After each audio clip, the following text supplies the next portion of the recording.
The following has been an attempt to make more easily accessible one of the greatest contemporary works on alchemy.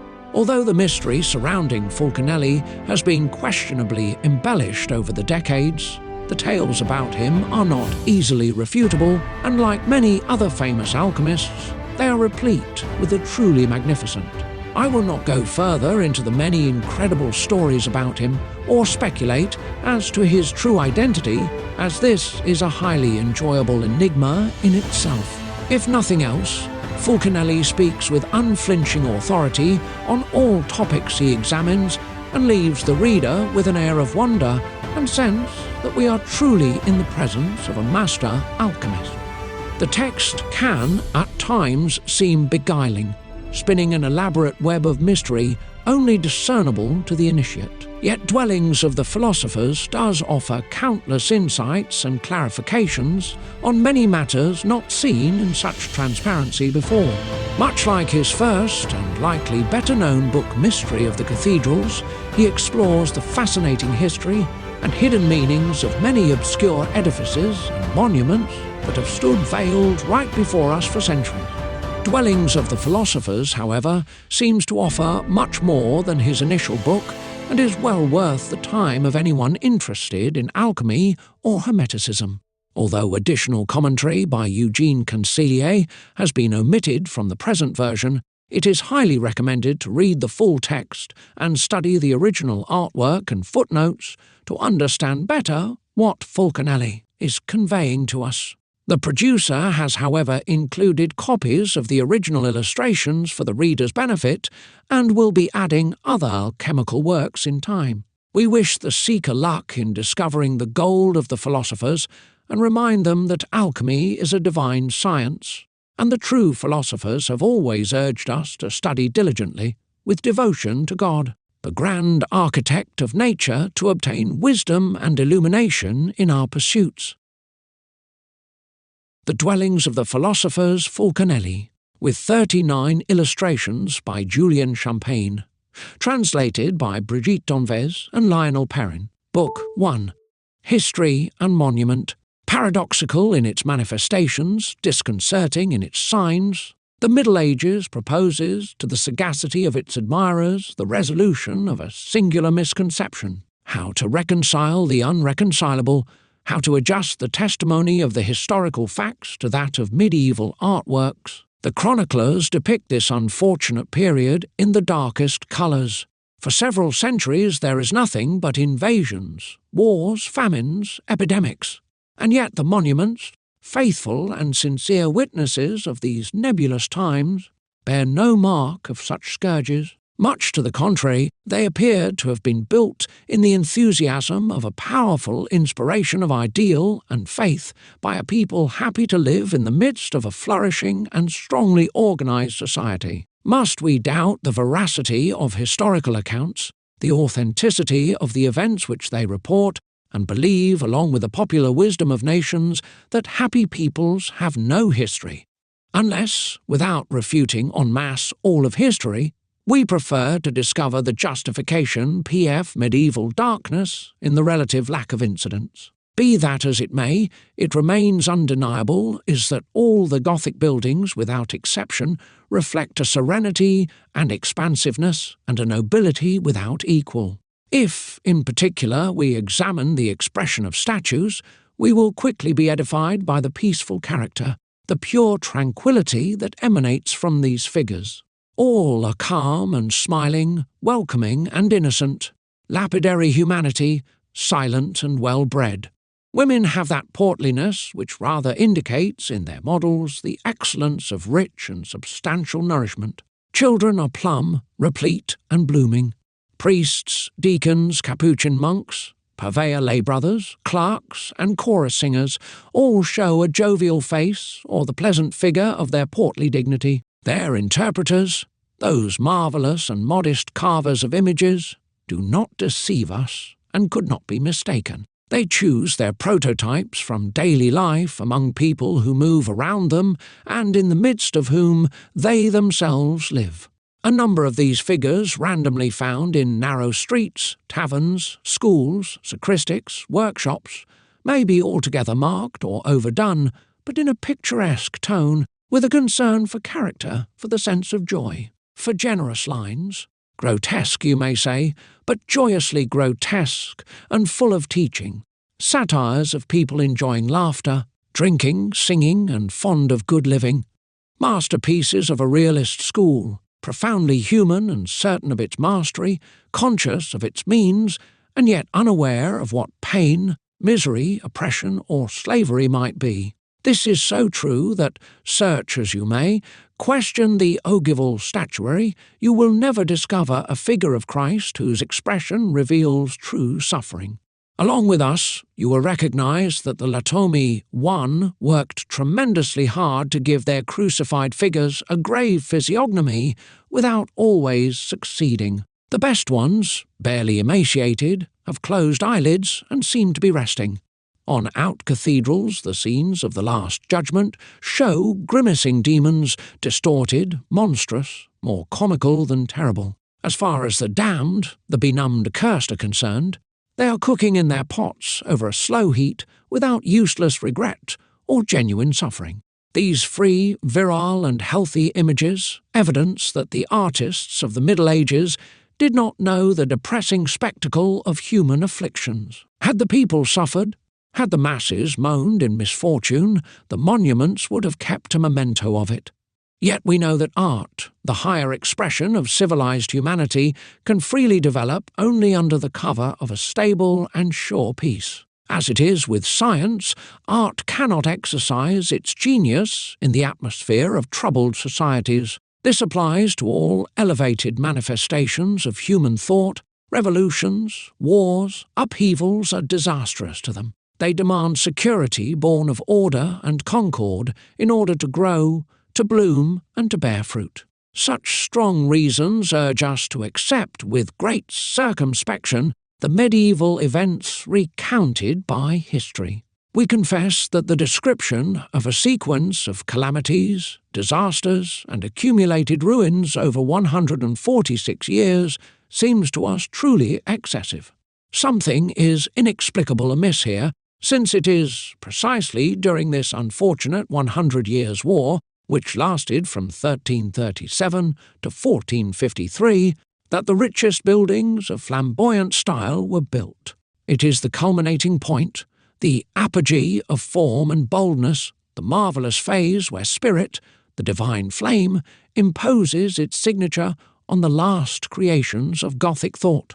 It is the time where the great basilicas were completed. In religious architecture, other important collegiate or monasterial buildings were also being raised. The abbeys of Solesmes, of Cluny, of Saint-Riquier, the Chartreuse of Dijon, Saint Wulfran d'Abbeville, Saint-Étienne de Beauvais, etc. We see remarkable civil edifices rising from the earth, from the Hospice of Beaune to the law courts of Rouen and the town hall of Compiègne. From the mansions built nearly everywhere by Jacques Coeur to the belfries of free cities, Bethune, Douai, Dunkerque, etc. In our big cities, the small streets dig their narrow bed under an agglomeration of cantilevered gables, turrets and balconies, sculpted wooden houses and stone dwellings with delicately ornate facades.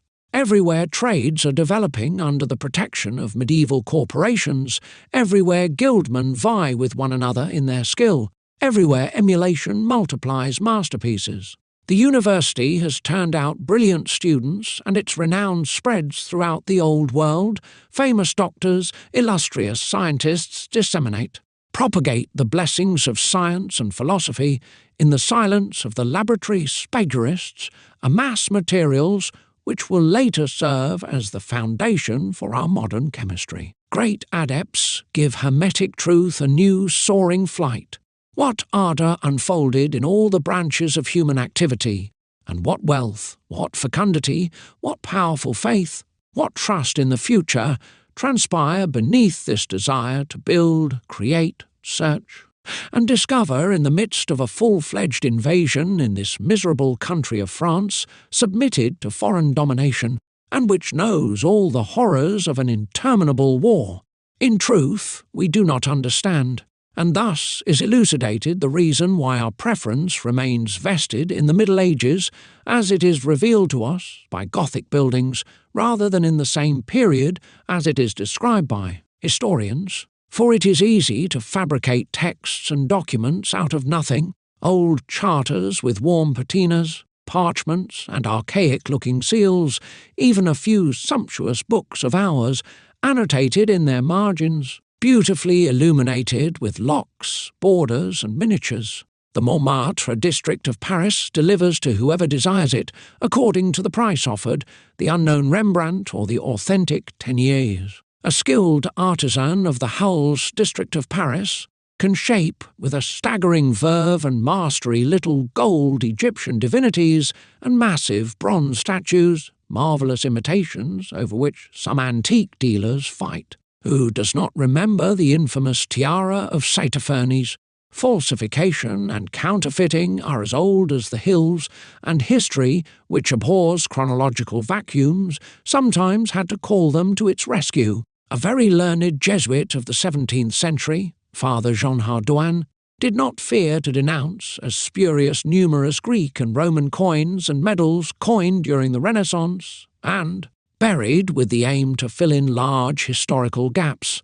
Anatole de Montaiglon, too, informs us that in 1639 Jacques de Bie published a folio volume with illustrations called The Families of France, illustrated by the monuments of ancient and modern medals, which, according to him, contains more invented medals than real ones. Let us agree that, in order to give history the documentation it was lacking, Jacques de Bie utilised a more rapid and more economical process than that denounced by Father Hardouin.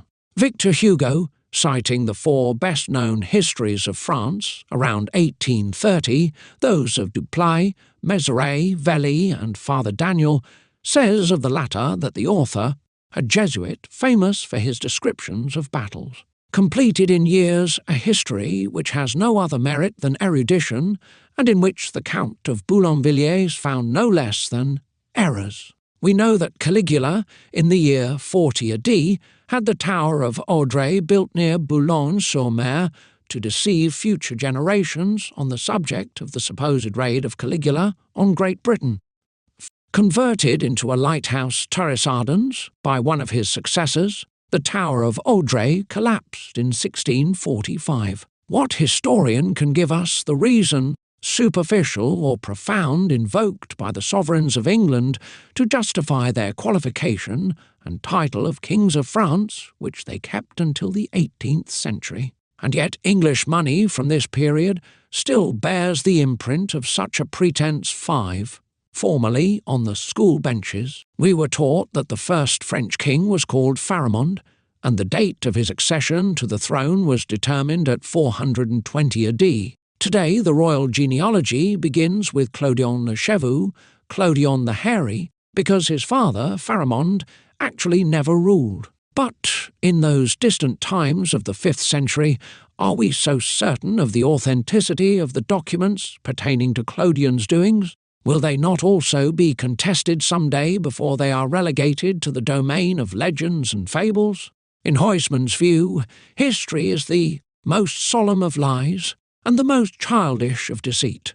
Events are, for a man of talent, nothing but a springboard of ideas and style, since they are all mitigated or aggravated according to the needs of a cause or according to the temperament of the writer who handles them. As far as documents which support them are concerned, it is even worse, since none of them is irreducible and all are reviewable. If they are not just apocryphal, other, no less certain documents can be unearthed later which contradict them, waiting in turn to be devalued by the unearthing of yet other, no less certain archives. The tombs of historical personalities are also sources of information which is subject to controversy. We have been made aware of this fact more than once. In 1922, the inhabitants of Bergamo had a very unpleasant surprise. Could they believe that their local celebrity, that fiery soldier of fortune, Bartolomeo Colleoni, who filled the 15th century Italian annals with his bellicose whims, was nothing but a legendary shadow? And yet, Following a hunch of the king who was visiting Bergamo, the municipality had the ornate mausoleum of the famous equestrian statue moved, had the tomb opened, and all those in attendance discovered, not without tremendous surprise, that it was empty. In France, at least, we do not push off-handedness so far, authentic or not. Our tombs hold bones. Amédée de Ponthieu tells us that the sarcophagus of François Myron, magistrate of Paris in 1604, was found during the destruction of the house bearing the address 13 Rue Arcole, a building raised on the foundations of the church Sainte-Marine in which he had been buried. The lead coffin, wrote the author, shaped like a compressed ellipse. The epitaph had been erased. When the coffin lid was raised, only a skeleton was found, surrounded by a blackish soot mixed with dust. Strangely enough, neither the insignias of his charge, nor his sword, nor his ring were discovered, not even traces of his coat of arms. Yet the Commission of Fine Arts, through the lips of its experts, declared that it was indeed the great Parisian magistrate, and these illustrious relics were taken down into the crypts of Notre Dame.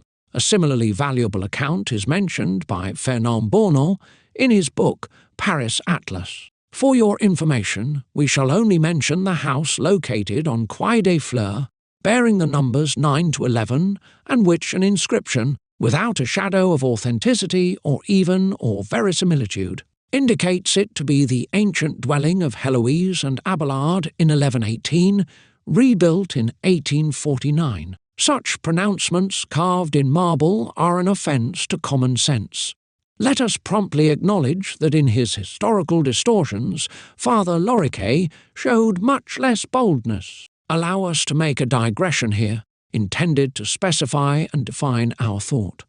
For a long time, a very tenacious prejudice attributed the invention of the wheelbarrow to the scientist Pascal, and even though the falsity of this attribution has today been demonstrated, the great majority of people persist in the belief that it is founded.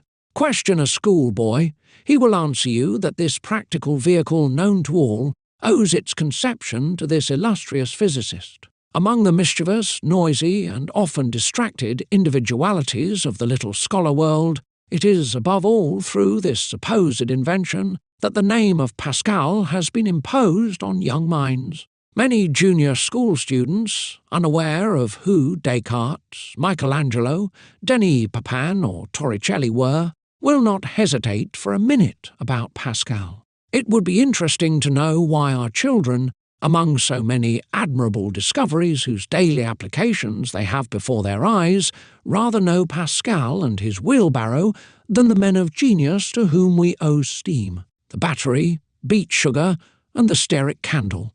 Is it because the wheelbarrow touches them closer, interests them more, is more familiar to them? Perhaps. Be that as it may, the common mistake propagated by junior school history books could easily be unmasked. One could merely leaf through a few illuminated 13th and 14th century manuscripts where several miniatures represent medieval farmers using the wheelbarrow. And even without undertaking such difficult research, just a glance cast at monuments would have permitted us to re-establish the truth.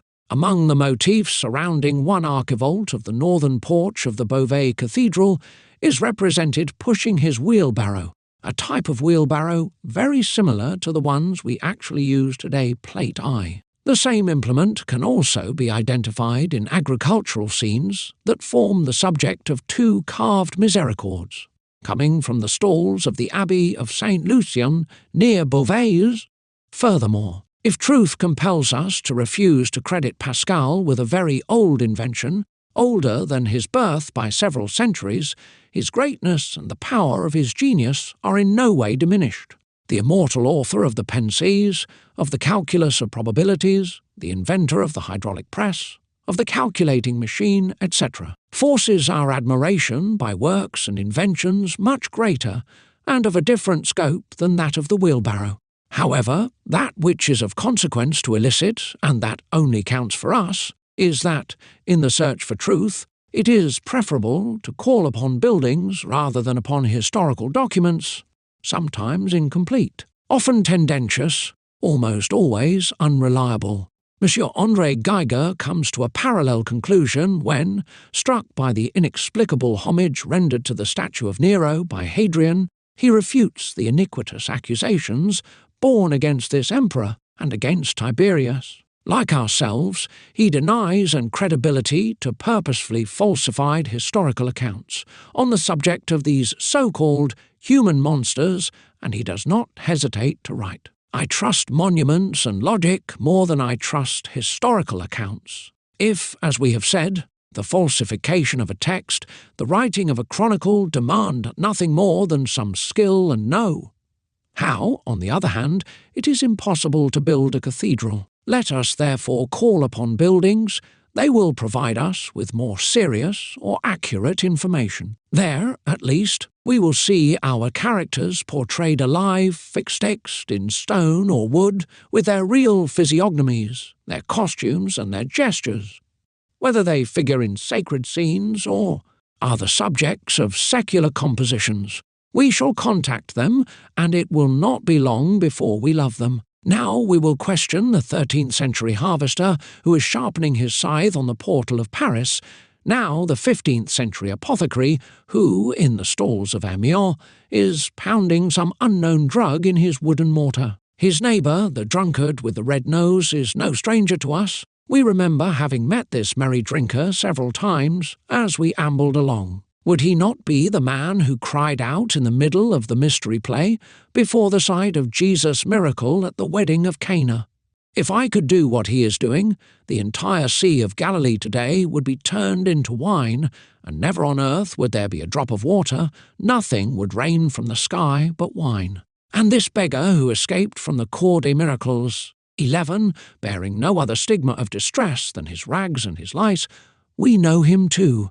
He is the one that the companions of the Passion introduce at the feet of Christ, and who miserable utters this soliloquy. I look at my rags to see if some money has been thrown there. Just now I heard, "Give him, give." There isn't a penny, not even a half.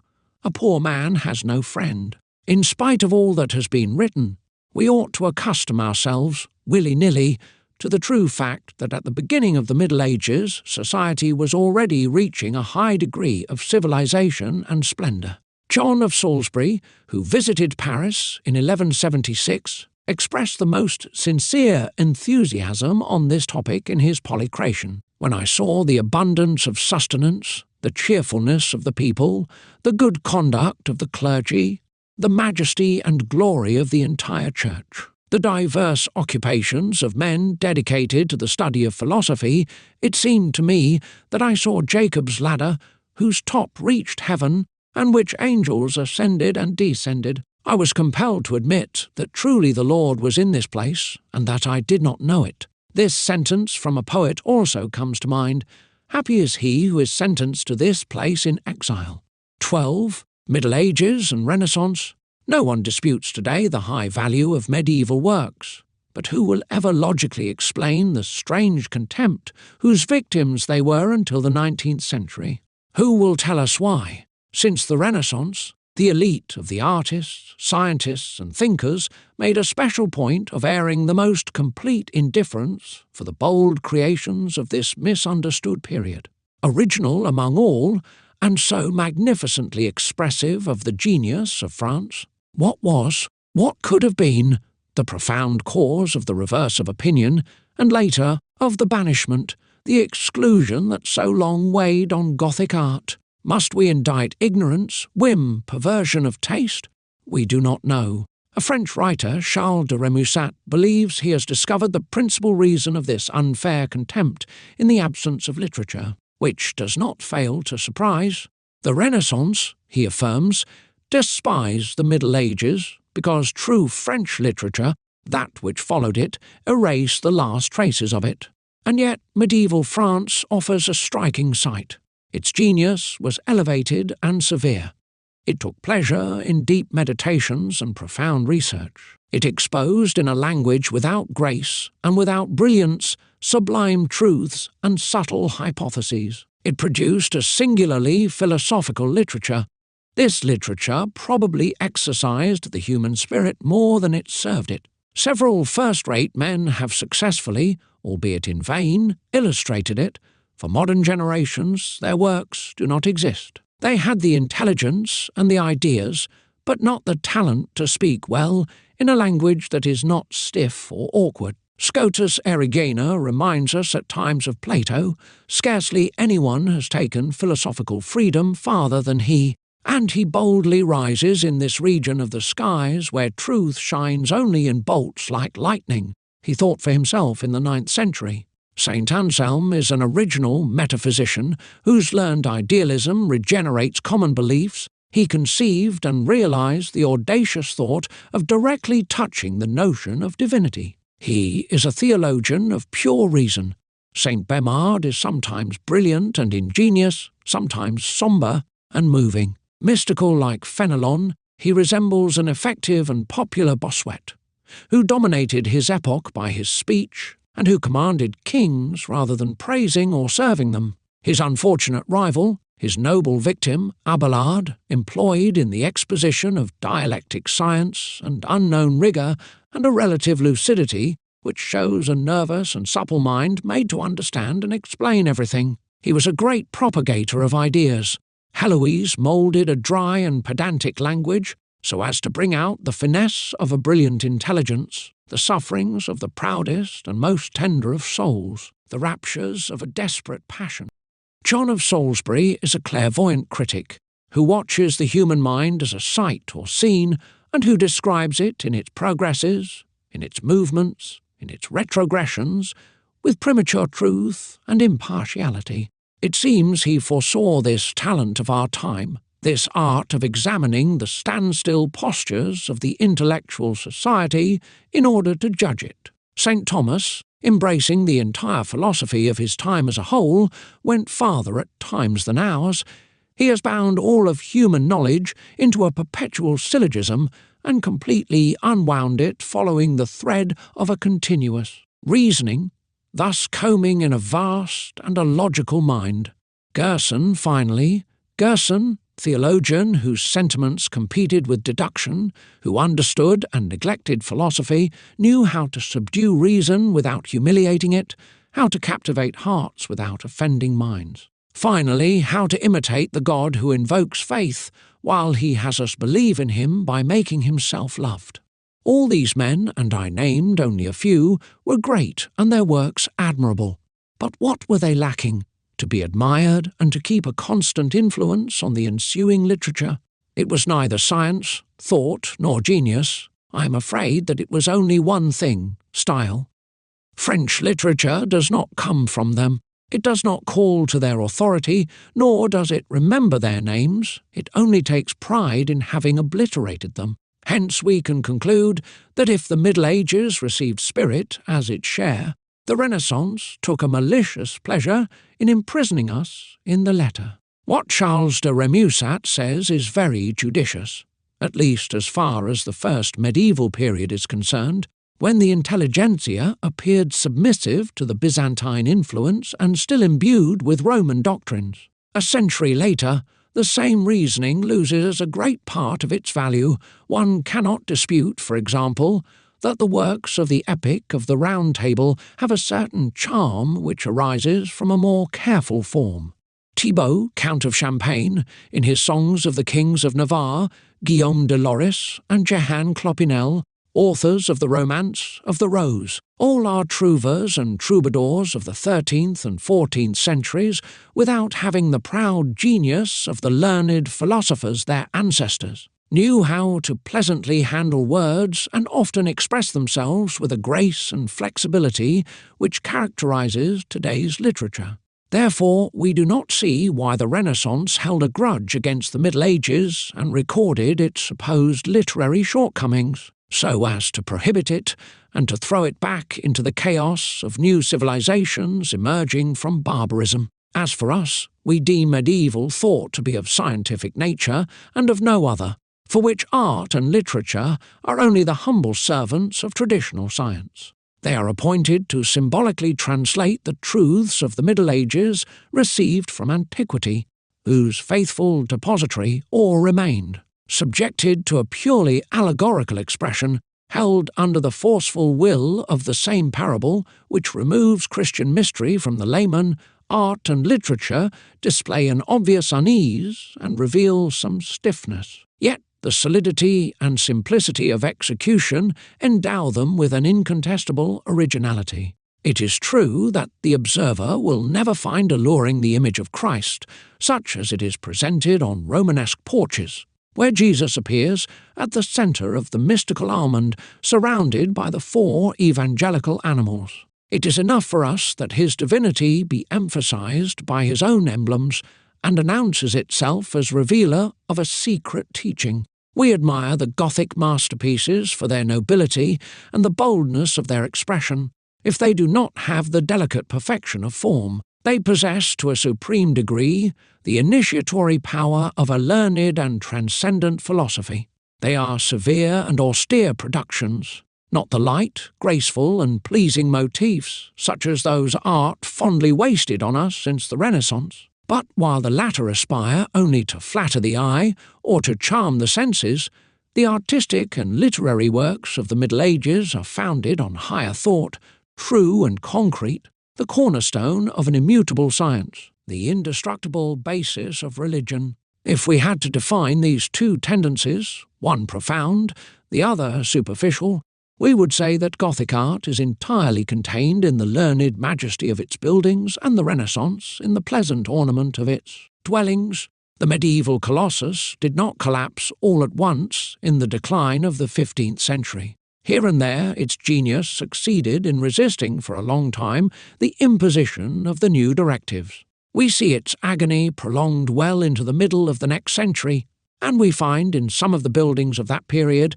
the same philosophical impulse, the same foundations of wisdom which generated for 3 centuries so many imperishable works. And so, without taking account of their later erections, we will consider these works of later importance, but of similar meaning, with the hope of discovering in them the secret idea symbolically expressed by their builders. Notwithstanding their purpose and their use, we rank these refuges of the esotericism of antiquity, these sanctuaries of traditional science, quite rare today, in the hermetic iconology among the artistic guardians of the great philosophical truths. Would you like an example? Here is an admirable tympanum too, which decorated in the faraway 12th century the front door of an old house from the region of Rheims, Plate 2. The quite clear topic could easily do without a description. Under a great arcade inscribing 2 other twin arcades within it, the master teaches his disciple and points this finger to the pages of an open book on the passage which he is commenting on. Underneath, a young and vigorous athlete strangles a monstrous animal, perhaps a dragon, of which we can only see the head and neck. He stands next to 2 young people, closely embracing. Science thus appears as the ruler of strength and love, opposing the superiority of mind to the physical manifestations of power and feeling. How could one conceive that a construction signed with such a thought did not belong to some unknown philosopher? Why would we refuse to this bas-relief the credit of a symbolic conception emanating from a cultivated brain, from a learned man affirming his love of study and teaching by this example? We would be most assuredly wrong to exclude the dwelling with such a characteristic frontispiece from the number of emblematic works which we propose to study under the general title of Dwellings of the Philosophers. 3rd medieval alchemy. Of all the sciences cultivated in the Middle Ages, certainly none was more in fashion and received more honour than the science of alchemy. Such is the name under which the sacred or priestly art was hidden among the Arabs, who had inherited it from the Egyptians and which the medieval West was to receive later on with so much enthusiasm. Many controversies have been raised about the diverse etymologies attributed to the word alchemy. Pierre-Jean Fabre, in his summary of chemical secrets, claims it recalls the name of Cham, son of Noah, supposed to have been the first alchemical artisan, and he writes it alchemy. The anonymous author of a curious manuscript, 1, thinks that underword alchemy is derived from als, which means salt in Greek, and from chyme, which means fusion, and it is thus well named. since salt, which is so admirable, has been usurped.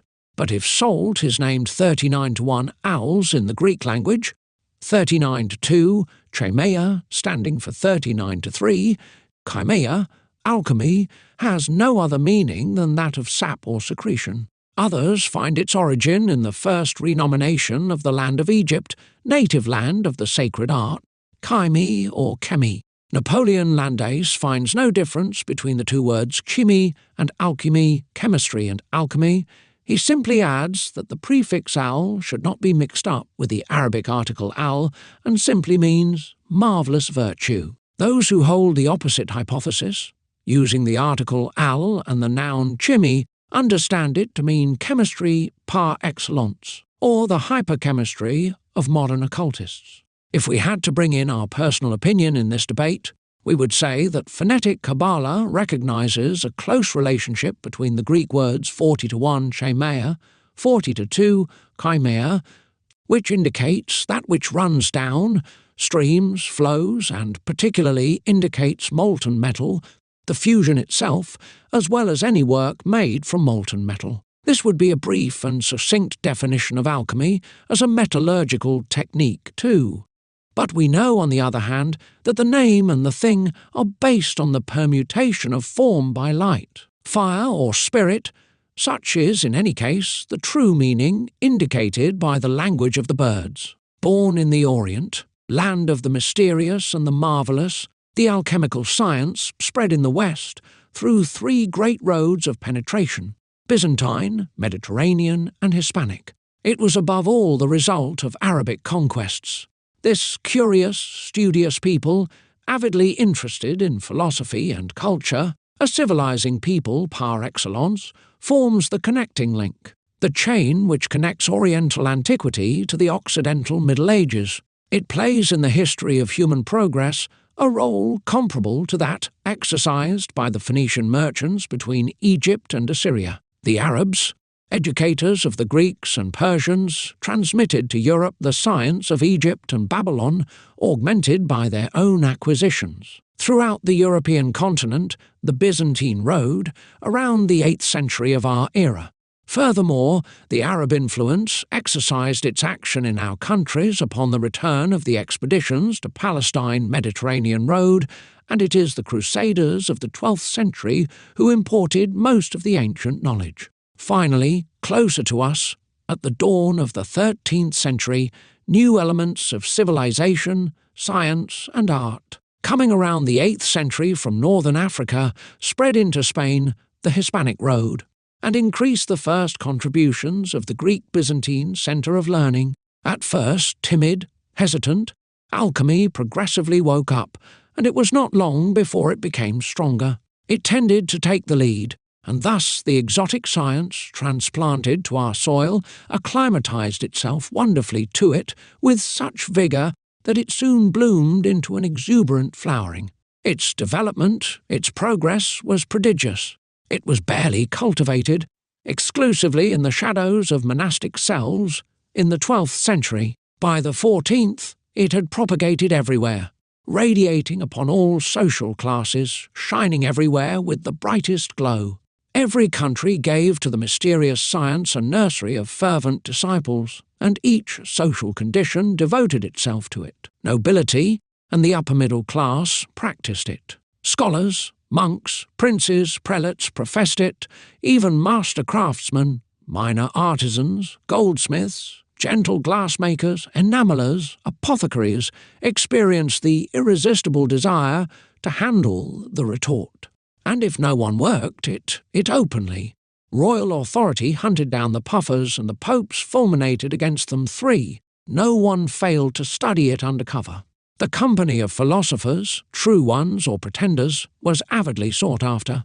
These philosophers undertook long trips with the intention of augmenting their knowledge, or they wrote one another from country to country, kingdom to kingdom, using a cipher. People fought over the manuscripts of the great adepts, those of the cosmopolitan Zosimus, Ostanes, Synesius, over copies of Geber, Rhazes, Artpius. The books of Maurian, Mary the Prophet, the fragments of Hermes were traded at an exorbitant price, Intellectuals were seized by the fever, and thanks to the help of fraternities, lodges, initiation centres, the puffers grew and multiplied.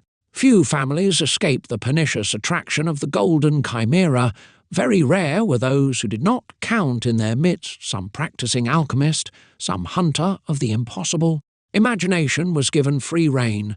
The Ori Sacra fame's accursed hunger for gold ruined the nobleman, caused despair in the common man, starved anyone who let himself be caught, and profited only the charlatans. Lenglet du Fresnoy IV writes, "Abbots, bishops, doctors, recluses, all made it their occupation. It was the folly of the time, and everyone knows that every century has one which is its own. But, unfortunately, this one lasted longer than the others, and is not even completely over. With what passion, what spirit, what hopes the cursed science envelops the Gothic cities sleeping under the stars. Subterranean and secret fermentation, which, as soon as night has come, fills the deep cellars with strange pulsations emitted from ventilation grills in intermittent bursts, and climbs in sulphurous volutes to the top of the gables. After the famous name of Artephius, around 1130, the renown of the masters who succeeded him consecrates the Hermetic reality and stimulated the ardour of the candidates to adepthood. In the 13th century, there is the illustrious English monk, Roger Bacon, whom his disciples nicknamed Doctor Admirabilis, 1000 to 1200. Next comes France, with Alain de Lisle, Doctor of Paris and monk of Citeaux, who died around 1298, Christopher the Parisian around 1260, and Master Arnold of Villanova 1245 to 1310, while in Italy, and the Montferrine, the 14th century sees a whole new pleiad of artists emerge.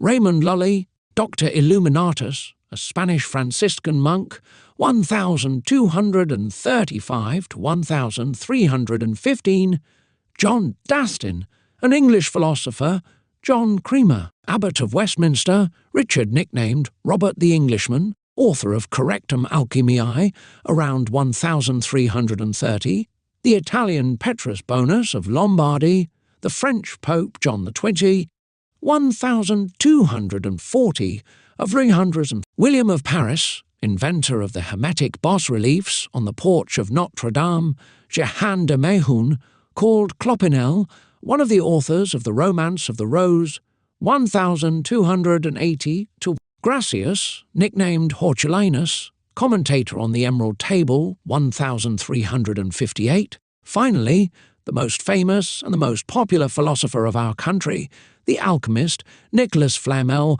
1300 of Austferane to 1417. The 15th century marks the glorious period of the science and surpasses even the preceding ones as much by the value as by number of the masters who rendered it illustrious. Among them, Basil Valentine should be quoted first, a Benedictine monk from the Abbey of St. Peter's. At Erfurt, in the Electorate of Mainz, about 1413, perhaps the most significant artist the Hermetic art has ever produced, one ought to also cite his compatriot, the Abbot Trithemius, Isaac Hollandus, 1408, the two Englishmen, Thomas Norton and George Ripley, Lamsprink, George Aurich of Strasbourg, 1415, the Calabrian monk Licinius, 1459, and the noble Bernard Trevisan, 106 to 1490, who spent 56 years of his life pursuing the great work, and whose name will remain in the history of alchemy as a symbol of constancy, unshakable perseverance and obstinacy. From that moment on, Hermetism falls into discredit. Its very supporters, embittered by failure, turn against it. Attacked from all sides, its prestige disappears, enthusiasm decreases, opinion is modified.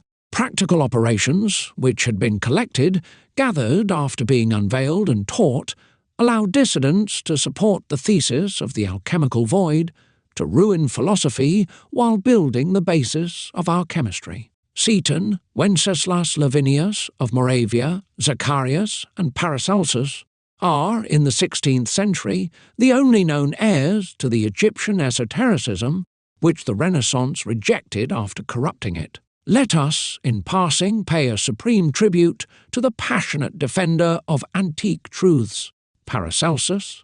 The great tribune deserves from us eternal gratitude for his ultimate and courageous intervention. Although it was in vain, his intervention is nonetheless one of his highest titles to fame.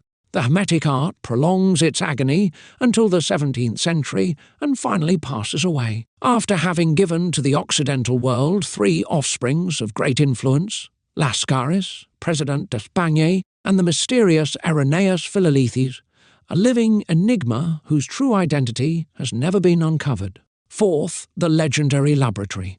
With its following of mystery and the unknown, behind its veil of illuminism and marvel, alchemy evokes a past full of distant stories, wonderful tales, and surprising testimonies.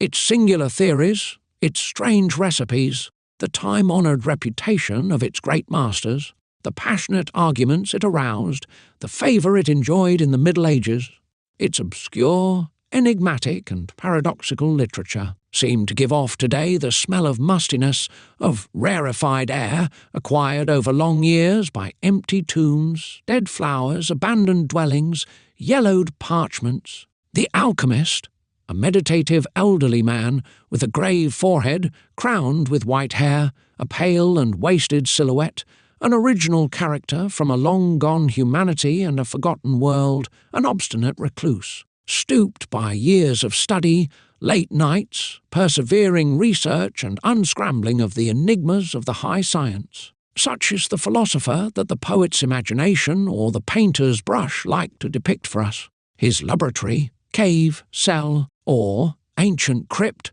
is dimly lit by gloomy daylight diffused through the myriad dusty spider-webs. Yet it is there, amidst the silence, that the prodigy is slowly accomplished.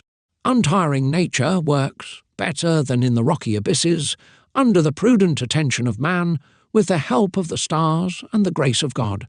Occult labour, cyclopean and thankless task, as vast as a nightmare.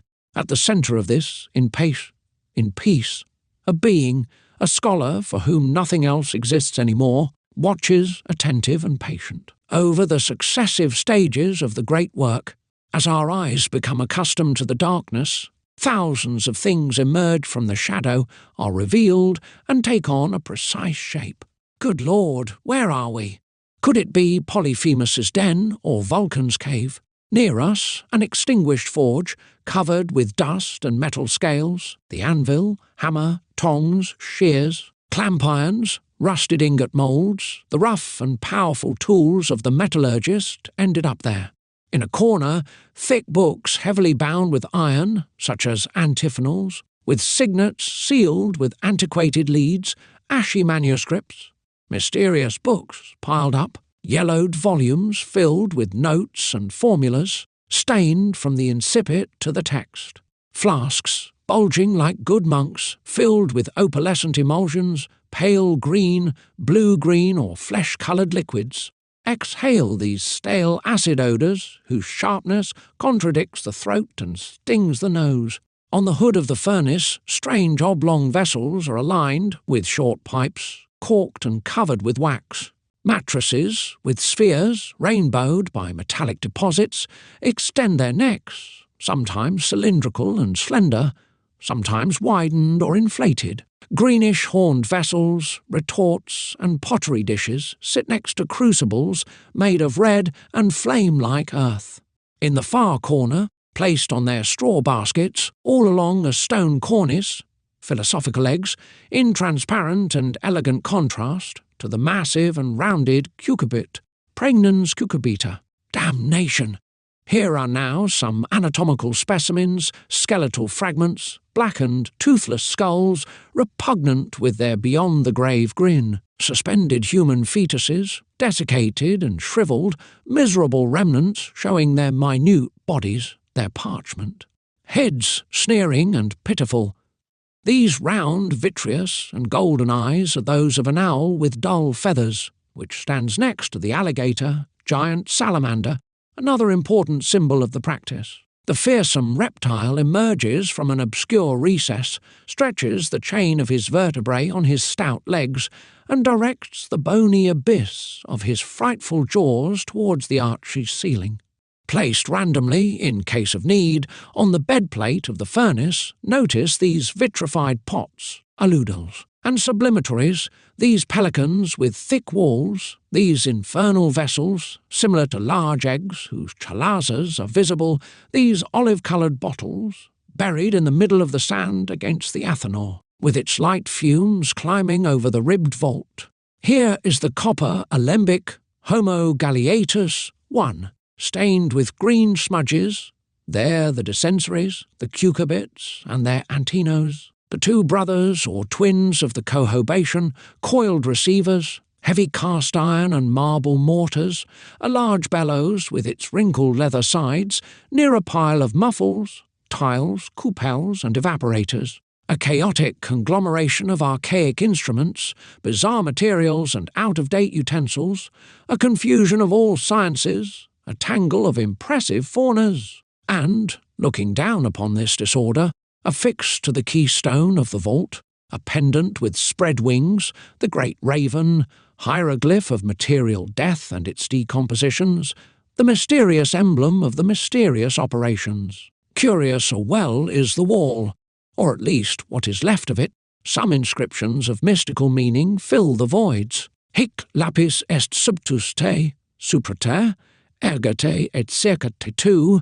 Mnemonic verses entangle themselves, whimsically engraved with a stiletto on soft stone. One of them dominates, carved in Gothic cursive writing, Azoth et ignis tibi sufficient 3, Hebrew characters, circles intersected with triangles, interspersed with quadrilateral figures in the manner of Gnostic signatures. Here, a thought based on the dogma of unity summarizes all of philosophy, omnia ab uno et in unum omnia 4. Elsewhere, the image of the scythe, emblem of the 13th arcanum and the house of Saturn, the star of Solomon, the symbol of Cancer, supplication of the evil spirit.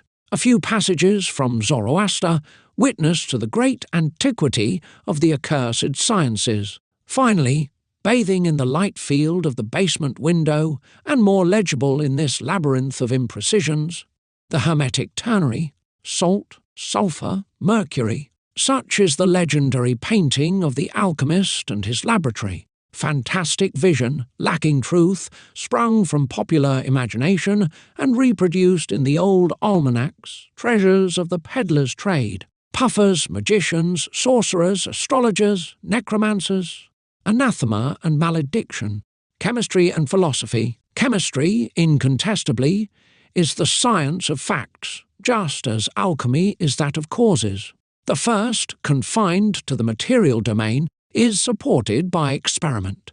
The second, preferably, takes its directives from philosophy. While the object of the first is the study of natural bodies, the other tries to penetrate the mysterious dynamics which preside over their transformations. Therein lies their essential difference, enabling us to say that alchemy, compared with our positive science, the only one permitted and taught today, is a spiritualistic chemistry, for it allows us to catch a glimpse of God through the darkness of substance. Furthermore, in our opinion, it seems insufficient to know how to recognize and classify facts exactly. One must still question nature and learn from her in what conditions and under the control of what will her manifold productions can take place.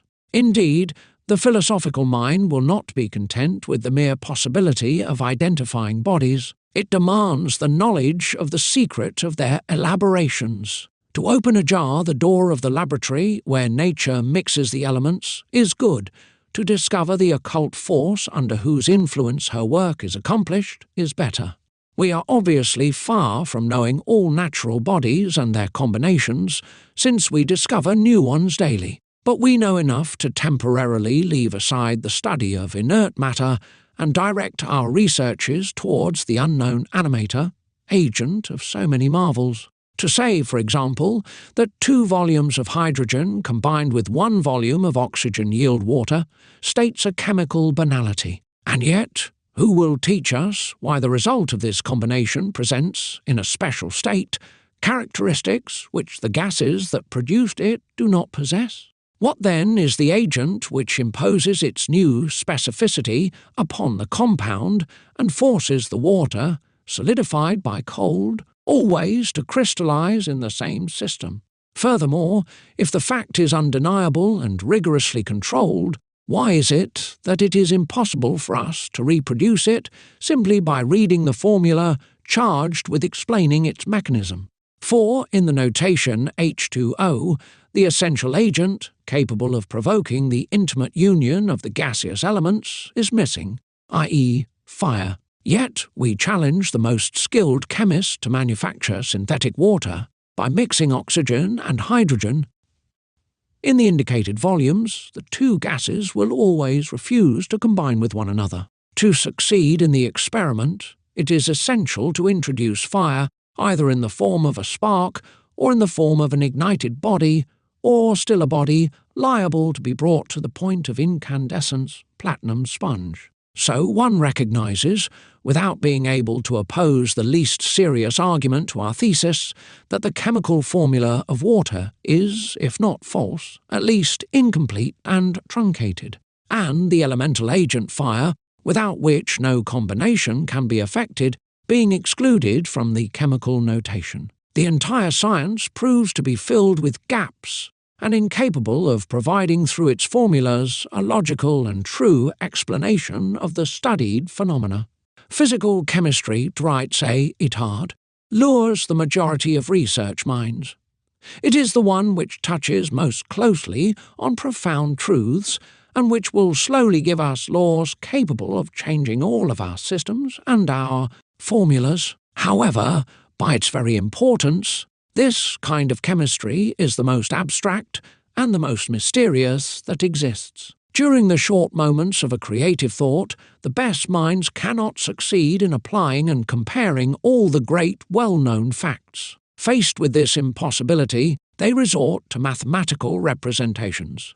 These representations are most often perfect in their methods and results, but in their application to what is deeply unknown, we cannot make mathematics reveal truths whose elements we have not given them. The most gifted man presents the problem badly, which he does not understand. If these problems could be correctly formulated in an equation, we could have the hope of resolving them. But, in our present state of ignorance, we are fatally compelled to introduce numerous constants, to neglect certain terms, and to apply hypotheses. Putting the problem into an equation is perhaps no longer altogether correct. Even so, we console ourselves because it leads to a solution, but it is a temporary arrest of the progress of science when such solutions are imposed for years on good minds as a scientific demonstration. A lot of work is done in this direction which takes time and which leads to contradictory theories, destined to be forgotten. These famous theories, which were long evoked and opposed to Hermetic conceptions, see their solidity strongly compromised today. Sincere scientists, belonging to the creative schools of the same hypotheses considered to be certainties, only grant them a very relative value. Their field of action diminishes concurrently with the decrease of their power of investigation. Monsieur Émile Picard, in the Revue des Deux Mondes, expresses this state of affairs with a frankness revealing of the true scientific spirit. As for theories, he writes, they do not even propose to provide a casual explanation for the reality itself, but only to translate it into images or mathematical symbols. We ask of theories, which are tools of the trade, to coordinate, at least for a while, known phenomena, and to predict new ones. When their fecundity is exhausted, we try to make them undergo transformations which the discovery of new facts have rendered necessary.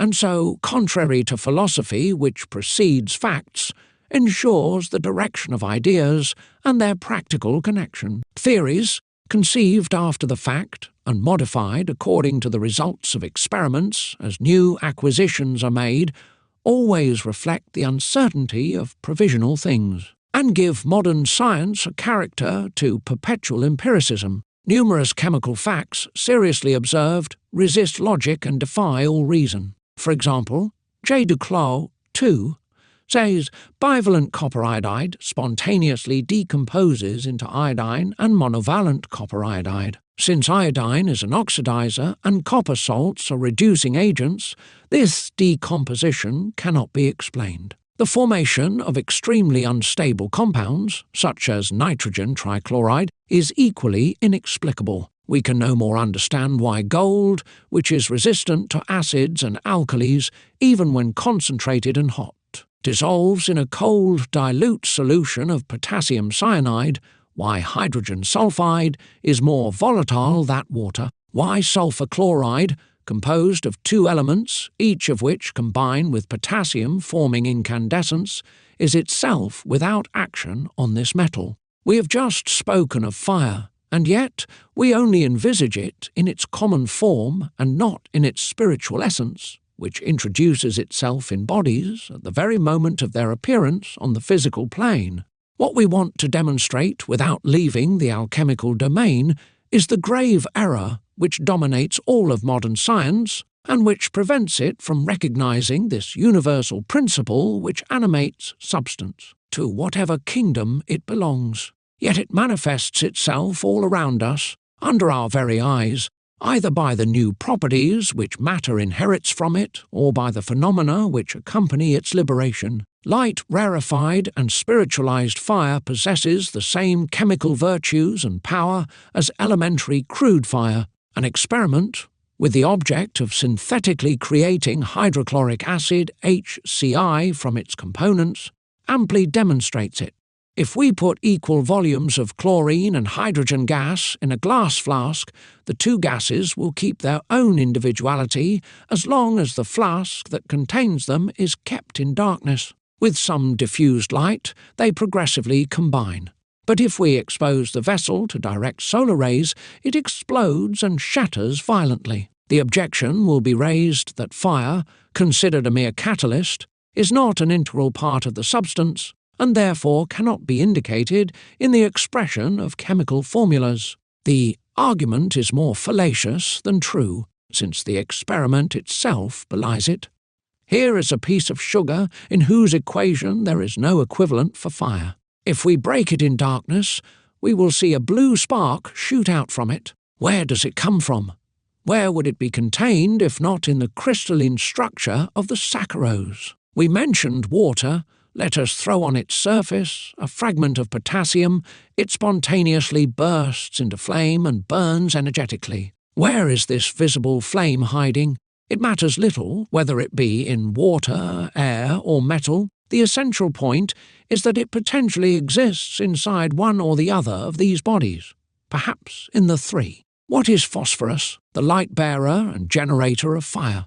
How do noctilucous, glowworms and fireflies transform part of their vital energy into light? What compels the salts of uranium, cerium and zirconium to become fluorescent when they have been submitted to the action of sunlight?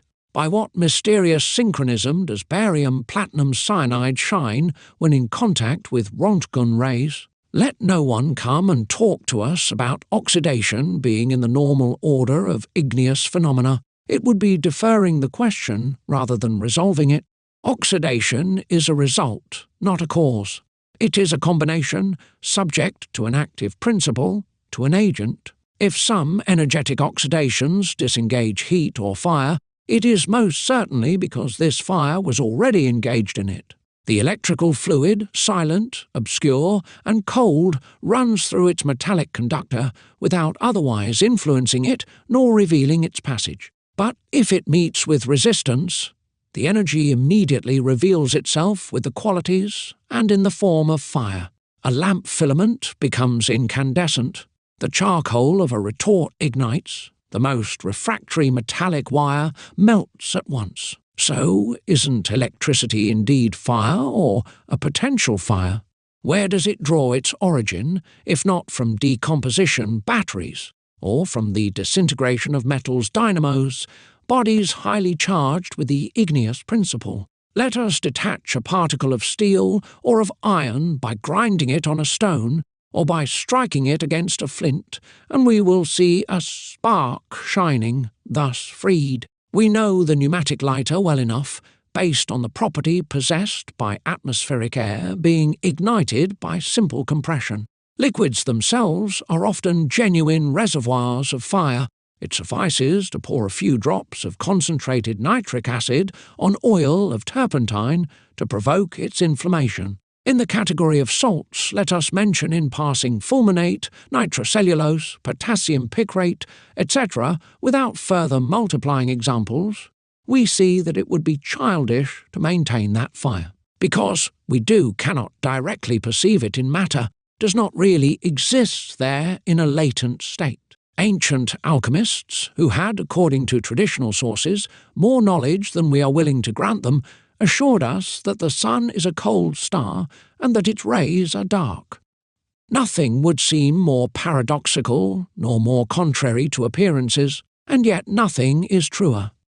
A few moments of reflection allow us to become convinced. If the sun were a globe of fire, as we are taught, it would be enough to approach it, even a little, to experience the effect of a growing heat.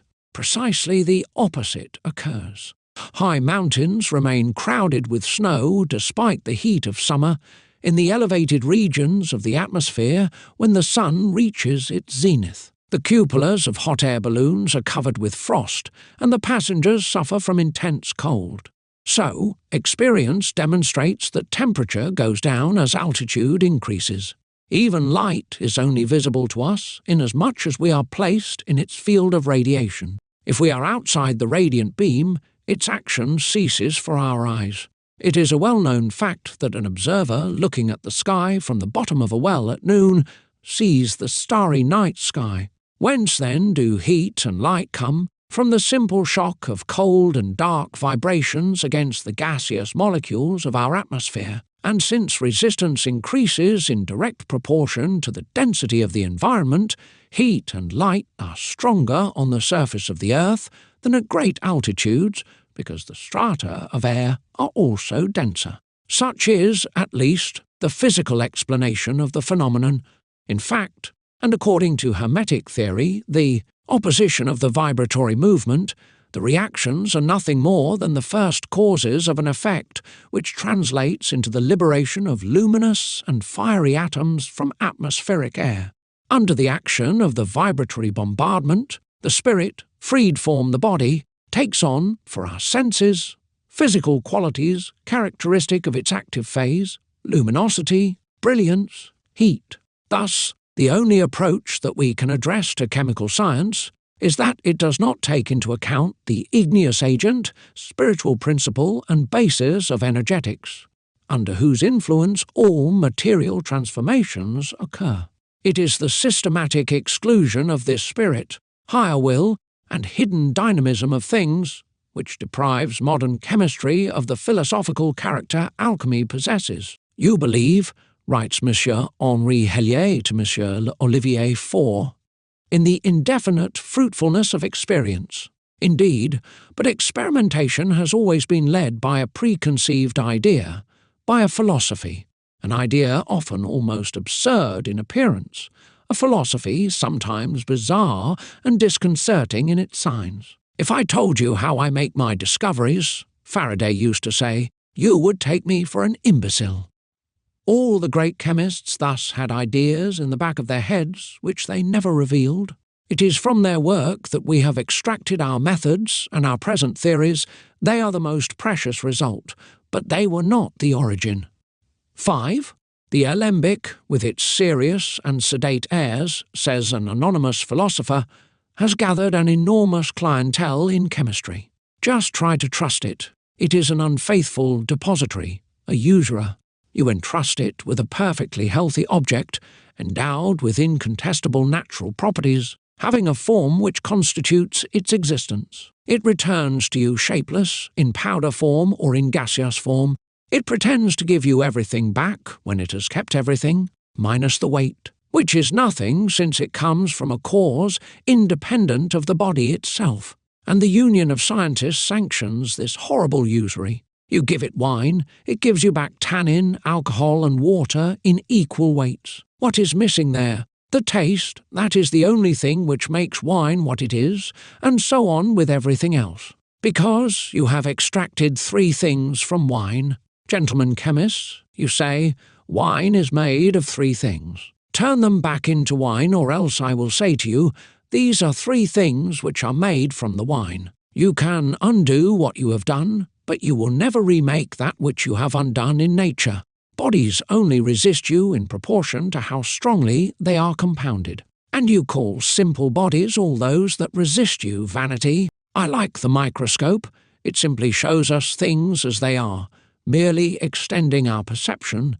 Therefore, it is the scientists who attribute opinions to it. But when, deeply immersed in the smallest details, these gentlemen come to bring to the microscope the smallest grain or the smallest droplet, the sarcastic instrument seems to say to them, by showing them live animals there, analyze those for me. So, what is the analysis?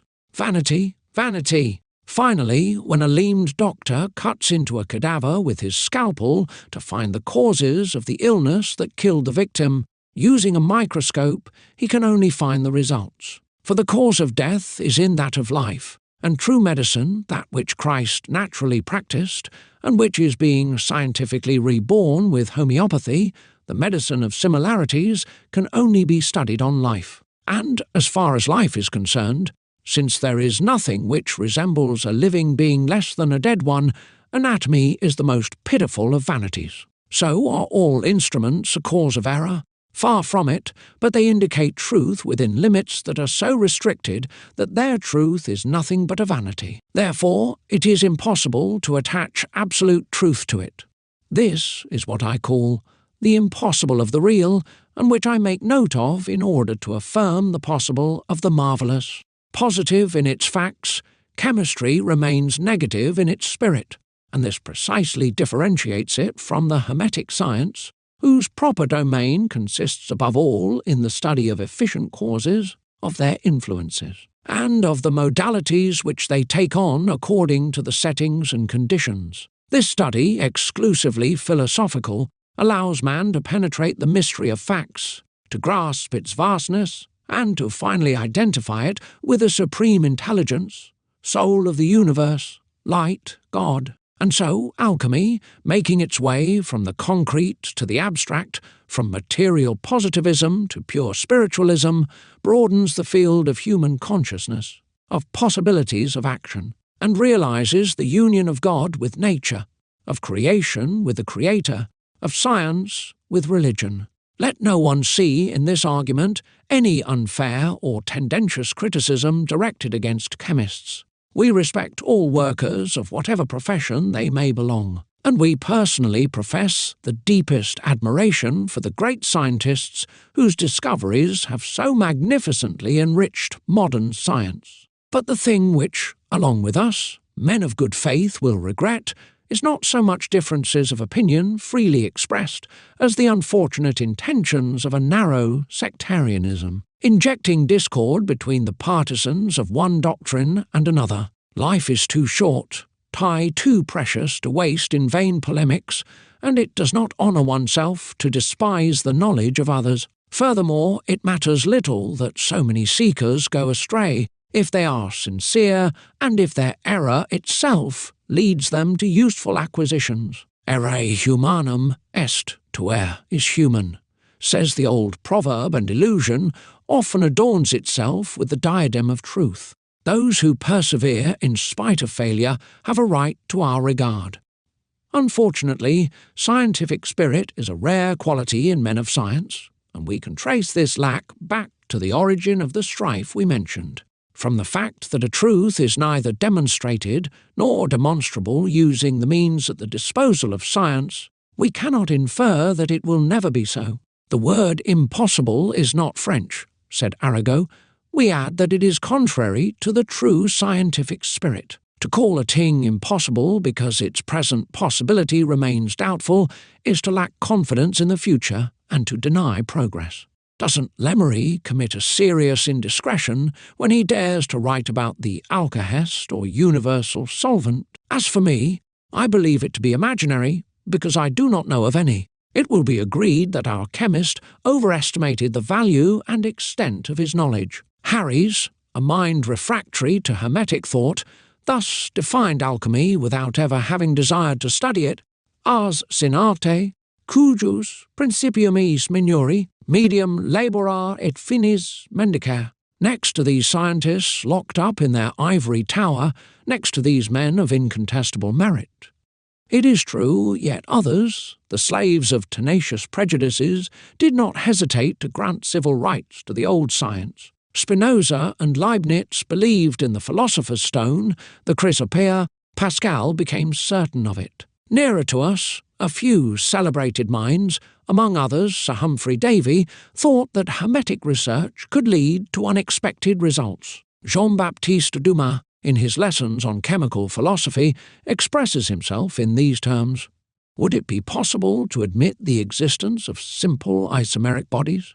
This question comes very close to the transmutation of metals. Resolved affirmatively, it would give chances of success to the search for the philosopher's stone. We must therefore consult experimentation, and experimentation, it must be said, is until now not in opposition the possibility of the transmutation of simple bodies. It is even opposed to rejecting this idea as an absurdity which could be demonstrated by the present state of our knowledge. Francois Vincent Raspail was a convinced alchemist, and the works of the classical alchemist and the works of the classical philosophers occupied a prominent place among his other books.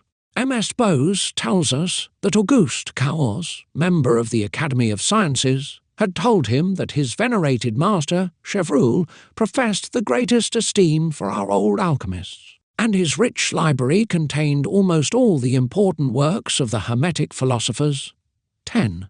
It even appears that the dean of the students of France, as Chevreul called himself, had learned a great deal from these old books, and he owed them part of his beautiful discoveries.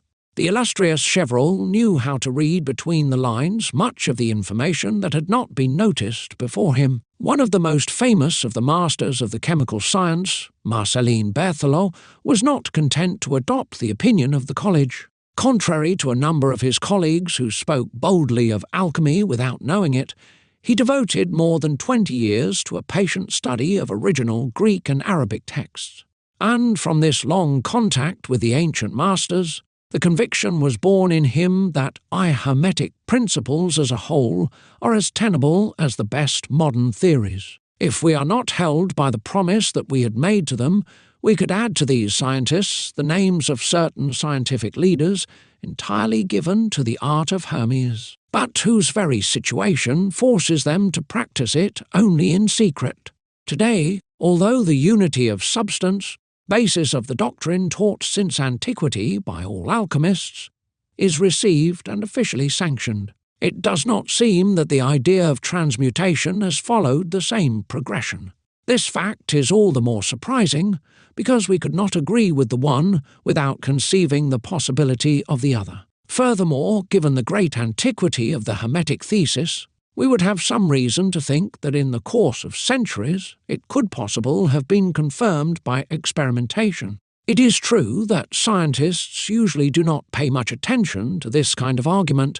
Testimonies most worthy of faith and best supported seem suspect to them. Either they ignore them, or they prefer not to be interested in them, so as not to be accused of showing ill will by distorting their thought, and so as to allow the reader to exercise his judgment in all freedom. We submit to his appreciation the opinions of modern scientists and philosophers on the subject that concerns us. Jean Finot XI, having called upon competent men, asked them the following question: in the present state of science, is metallic transmutation possible or realizable? Can it even be considered as realized in the condition of our knowledge? Here are the answers that he received. Dr. Max Nordau: allow me to abstain from all discussions about the transmutation of matter.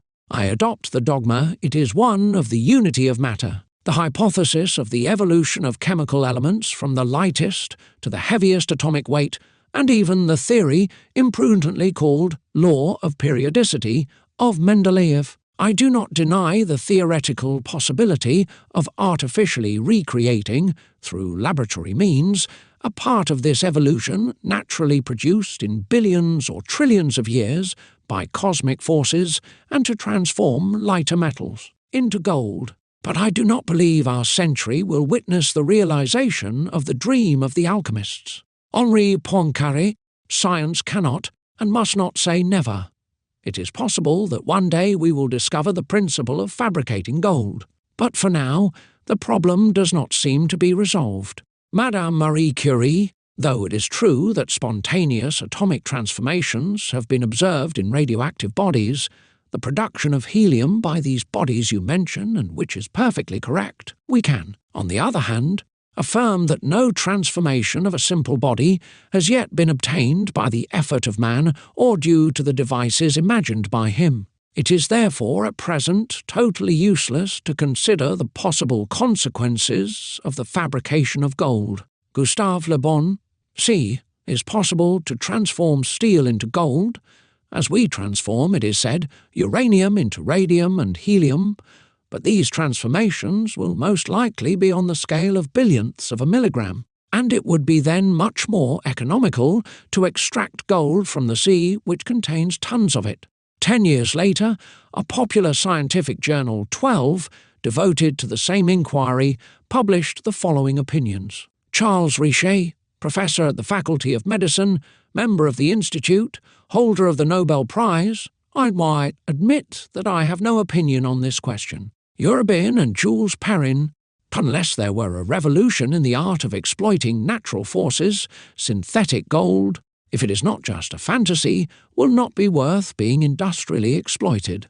Charles Moreau, the fabrication of gold is not an absurd hypothesis. It is about the only affirmation that a true scientist can make. A scientist declares nothing a priori. Transmutation is a fact that we notice every day.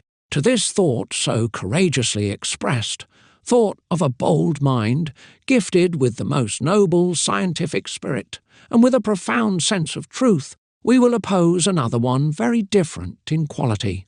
It is the estimation of Henri Le Chatelier, member of the Institute, professor of chemistry at the Faculty of Sciences, and I absolutely refuse any interview on the topic of synthetic gold. I consider that it must come from some attempt of fraud, like the famous diamonds of Lemoyne. In truth, it would be difficult to use fewer words and less amenities to show how much contempt for the old adepts, venerated masters of present alchemists. For our author, who has probably never opened a hermetic book, transmutation is synonymous with charlatanism. As the disciple of these great vanished men, it seems rather natural that we should inherit their unfortunate reputation. Who cares? There is our glory, the only one, by the way, which academic ignorance, proud of its gadgets, crosses, seals, palms, and parchments, condescends to grant us when it finds the opportunity. But let us allow the donkey to gravely carry its relics, and let us resume our topic. The responses that we have just read, except for that of Charles Moreau, are similar in content. They spring from the same source. Academic spirit has dictated them. Our scientists accept the theoretical possibility of transmutation. They refuse to believe in its material reality. They deny after having affirmed it. It is a convenient way to wait and see, to not compromise oneself, nor to leave the domain of the relative. Can we take atomic transformations into account when they concern a few molecules of a substance? How can we acknowledge them an absolute value when we can only control them indirectly through indirect means? Is that a mere concession the moderns are making to the ancients? We have never heard the Hermetic science had asked for alms. We know it to be wealthy enough in observations and positive facts not to be reduced to begging. Besides, the theoretical idea that our chemists are defending today belongs without dispute to the alchemists. It is their property, and no one could refuse them the privilege of an admitted priority of 15 centuries. They are the men who first demonstrated its effective realization. issuing from the unity of substance, the invulnerable basis of their philosophy. Furthermore, we ask why modern science, gifted with multiple and powerful means, rigorous methods served by precise and perfected tools, took so long to recognize the veracity of the Hermetic principle. Then, are we entitled to conclude that the ancient alchemists, using very simple processes, had nevertheless experimentally discovered the formal proof capable of imposing the concept of metallic transmutation as an absolute truth? Our predecessors were neither insane nor impostors, and the mother idea which guided their works, the very one which infiltrates scientific spheres of our times, is foreign to the hypothetical principles, whose fluctuation and vicissitudes of which our rhymes have no idea. We assert, therefore, without taking sides, that the great scientists whose opinions we have quoted are mistaken when they negate the lucrative result of transmutation. They are mistaken about the constitution and the profound qualities of matter, though they believe they have fathomed all its mysteries. Alas, the complexity of their theories, amount of words created to explain the inexplicable, and above all, the pernicious influence of materialistic education, pushes them to search far away for that which is within their reach. Mathematicians, for the most part, lose in simplicity and common sense that which they gain in human logic and numerical rigour. They dream of imprisoning nature into a formula, of putting life into an equation. So, by successive deviations, they unconsciously succeed in getting so far from simple truth that they justify the harsh words of the gospel, and they have eyes not to see and minds not to understand. Would it be possible to bring these men back to a less complicated conception of things, to guide these lost ones towards the light of spirituality which they are lacking? We shall attempt it, and shall first say, addressing those who are willing to follow us, that living nature is not to be studied outside of its activity. The analysis of the molecule and the atom teaches nothing. It is incapable of resolving the most elevated problem that a scientist is capable of presenting. What is the essence of this invisible and mysterious dynamism which animates substance? For what do we know of life, except that we find its physical consequence in the phenomenon of movement? Everything is life and movement on this earth. Vital activity, very apparent in animals and vegetables, is no less apparent in the mineral kingdom. Although it requires sharper attention by the observer, metals are indeed living and sensitive bodies. Proofs are the mercury thermometer, silver salts, fluorides, etc. What is dilation and contraction, if not two effects of metallic dynamism, two manifestations of mineral life? Yet it is not enough for the philosopher to only notice the elongation of an iron bar submitted to heat. He must know that metal, under the influence of caloric radiations, opens its pores, distends its molecules, and increases its surface and volume. It blooms, in a manner of speaking, as we ourselves do under the action of the benevolent solar effluvia. It cannot therefore be denied that such a reaction has a profound non-material cause, for we would not know how to explain without this impulse what other force would oblige crystalline particles to leave their apparent inertia. This metallic will, the very soul of metal, is clearly made evident in one of the beautiful experiments by C. H. Guillaume. A calibrated steel bar is submitted to a continuous and progressive traction, whose power is measured with the aid of a dynamograph. When the bar is about to give, it shows a constriction, and the exact spot is marked. The extension ceases, and the bar is restored to its original dimensions. Then the experiment is begun again. This time the constriction occurs in a point different from the first. By following the same technique, we will notice that all points on the bar have been successively treated, giving in one after the other to the same traction. And, if we calibrate the steel bar one last time, starting the experiment again from the very beginning, we verify that we need to use a much greater force than the one used first in order to provoke the return of the rupture symptoms. Cheched Guillaume concludes from these experiments, with much reason, that the metal behaved as an organic body would have done. It has successively reinforced all its weak parts and purposefully increased its coherence to better defend its integrity.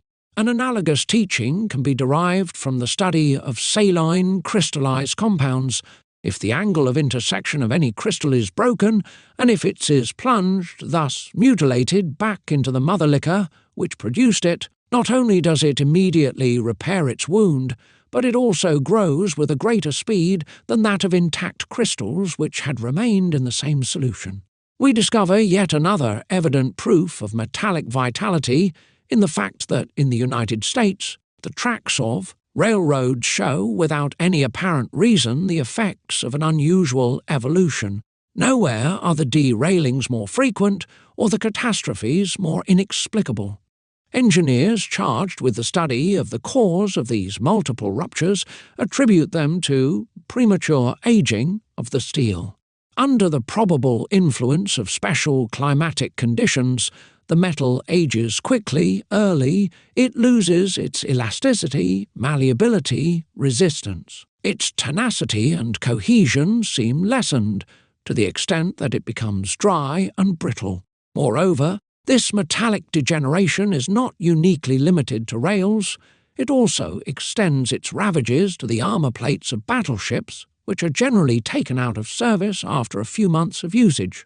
Upon testing, we are surprised to see them break into several pieces under the shock of a mere drop ball. The weakening of the vital energy, normal and characteristic phase of decrepitude, of the senility of the metal, is the precursor sign of its coming death. Since death, corollary of life, is the direct consequence of birth, it follows that metals and minerals manifest their subjection to the law of predestination which rules all created beings.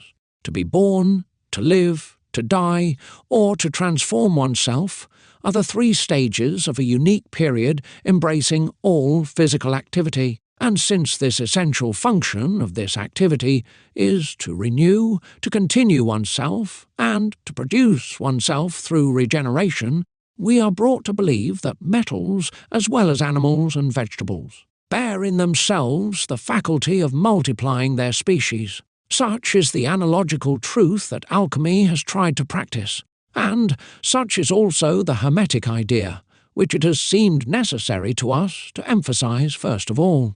So, philosophy teaches and experimentation demonstrates that metals, thanks to their own Absied, can be reproduced and developed in quantity. Anyway, this is what the Word of God reveals in Genesis, when the Creator transmits a particle of his activity to creatures issued from his very substance. For the divine logos, grow and multiply does not apply uniquely and only to man.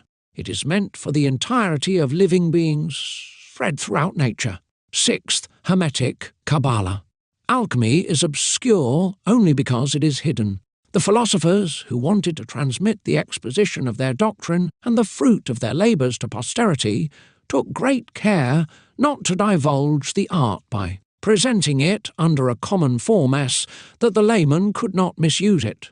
Thus, because of the difficulty one has of understanding it, because of the mystery of its enigmas and of the opacity of its parables, the science has come to be shut up among reveries, illusions, and chimeras. In fact, these sepia-toned old books are not easily penetrated. To try to read them the way we read ours would be a mistake. Nevertheless, the first impression we receive from them, as strange and confusing as it may seem, remains vibrant and persuasive. Beyond the allegorical language and the abundance of ambiguous nomenclature, we fathom in them this ray of truth, this profound conviction born from certain facts, duly observed, and which owe nothing to the whimsical speculations of pure imagination. You may probably object that the best Hermetic works contain many gaps, accumulate contradictions, are embellished with false recipes. You may say that the modus operandi varies from one author to the next, and that, if the theoretical development is the same with all, descriptions of the bodies used, on the other hand, rarely show a rigorous similarity among themselves. We shall answer that the philosophers had no other means at their disposal to steal from the ones what they wanted to expose to the others, but this confusion of metaphors, of diverse symbols, this prolixity of terms, of capricious formulas traced by the flow of a pen, expressed in clear language for the use of the greedy or the foolish. As for the argument about practice, it falls by itself for the simple reason that since the initial matter can be considered under any one of the multiple appearances which it takes during the course of the work, and since the artists never describe more than one part of the technique, as many distinct processes appear to exist as there are writers of the genre. After all, we should not forget that the treatises which have reached us were composed during the most beautiful alchemical period, the one which embraces the last 3 centuries of the Middle Ages. And at that time, folk mentality, totally impregnated with Oriental mysticism, was fond of riddles, symbolic veils, allegorical expressions. This disguise flattered the rebellious instinct of the masses and provided the nobles with a new source for satiric verve. In this manner, it conquered general favour and was encountered everywhere, firmly established at the different levels of the social ladder. It shined in clever words during conversations among cultivated people, aristocrats and bourgeois, and it was vulgarised among vagrants in naive puns. It adorned shopkeepers' signboards with picturesque riddles and took hold of heraldry whose exoteric rules and protocol it established. It forced its multicoloured costume of images, enigmas and emblems on art, literature, and especially on esotericism. To it we owe the variety of curious street signs whose number and singularity still add to the clearly original character of French medieval productions. Nothing shocks our modern sense more than these tavern placards oscillating on a wrought iron axis. We recognise on one of them the letter O capitalised followed by a K which has been struck out 1, but the drunkard of the 14th century was not deceived and entered the great tavern without hesitation. Hostelries often put up a golden lion fixed in heraldic pose, which for the traveller seeking out accommodation meant that one could sleep there. Because of the double meaning and pun of the image too, Edouard Fournier III explains that La Rue du Bout du Monde, the street at the end of the world, existed in Paris in the 17th century. This name, adds the author, which came from the fact that it had for a long time been near the walls of the city, had been represented in a rebus on the tavern sign.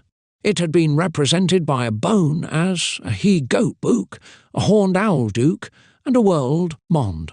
4. Next to the blazon of the hereditary nobility's heraldry, we discover another form of blazonry whose armorial bearings are merely expressive tributaries of the rebus. The latter describe commoners arrived by fortune at the rank of persons of quality. François Myron, Parisian magistrate in 1604, thus wore one self as wore one of Boule. A nouveau riche of the same kind, head of the monastery of St. Bartholomew in London, Prior Bolton, who occupied the office from 1532 to 1539, had his coat of arms carved in the bow window of the triforium from where he watched over the pious exercises of his monks. We can see an arrow bolt piercing a little barrel tun, hence Bolton Plater. In his Enigmas of the Streets of Paris, Edouard Fournier, whom we have just quoted, after having initiated us into the disputes between Louis XIV and Louvois during the building of the Hôtel des Invalides in Paris, the latter wanting to place his coat of arms next to that of the king, thereby contravening the orders of the king, tells us that Louvois arranged in some manner to affix his memory on the Invalides in an immutable and very obvious manner. Enter the court of honour of the hotel. Look at the garret windows which crown the facades of the quadrilateral monument. When you look at the fifth of these garret windows, which are aligned at the summit of the eastern bay near the church, examine it well. Its ornamentation is very unusual. You find a wolf sculpted up to the waist, its paws falling on the opening of a bull's eye window which they surround. The head is half hidden under a clump of palm leaves, and the eyes are firmly fixed on the courtyard ground. There is here, without your suspecting it, a monumental pun, the kind often made through imagery of heraldry, and in this stone pun lies the conceited minister's revenge and satisfaction. This wolf sees 6. It is his emblem, so that no one could doubt it. On the next garret window to the right, he had sculpted an exploding barrel of powder, a symbol of war, whose impetuous minister he was. On the left-hand window, a panache of ostrich feathers, attributes of a high and powerful lord, as he claimed to be. And on the other 2 garret windows of the same bay, an owl and a bat, birds of vigilance, his great virtue. Colbert, another minister, whose fortune had the same origin as that of Louvois, and who had no less vainglorious pretensions to nobility, had taken as his emblem the grass snake 7, just as Louvois had chosen the wolf.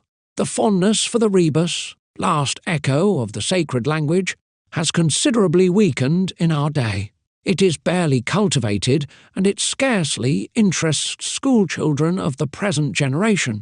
By ceasing to give the science of blazonry the means to decipher its enigmas, the rebus has lost the esoteric value it once possessed. We find it today list in the last pages of magazines, where, as a recreational pastime, its role is confined to the expressive image of a few proverbs. Barely do we notice, once in a great while, a proper application of this fallen art, frequently directed to advertising purposes. Thus, a large modem firm, specializing in the manufacture of sewing machines, adopted for its publicity a well-known poster. It represents a seated woman working at the sewing machine in the center of a majestic S. People see above all the initial of the manufacturer. Although the rebus is clear with its transparent meaning, this woman sews in her pregnancy, which is an allusion to the softness of the mechanism. London St. Bartholomew Church, Triforium, the bow window of Prior Bolton.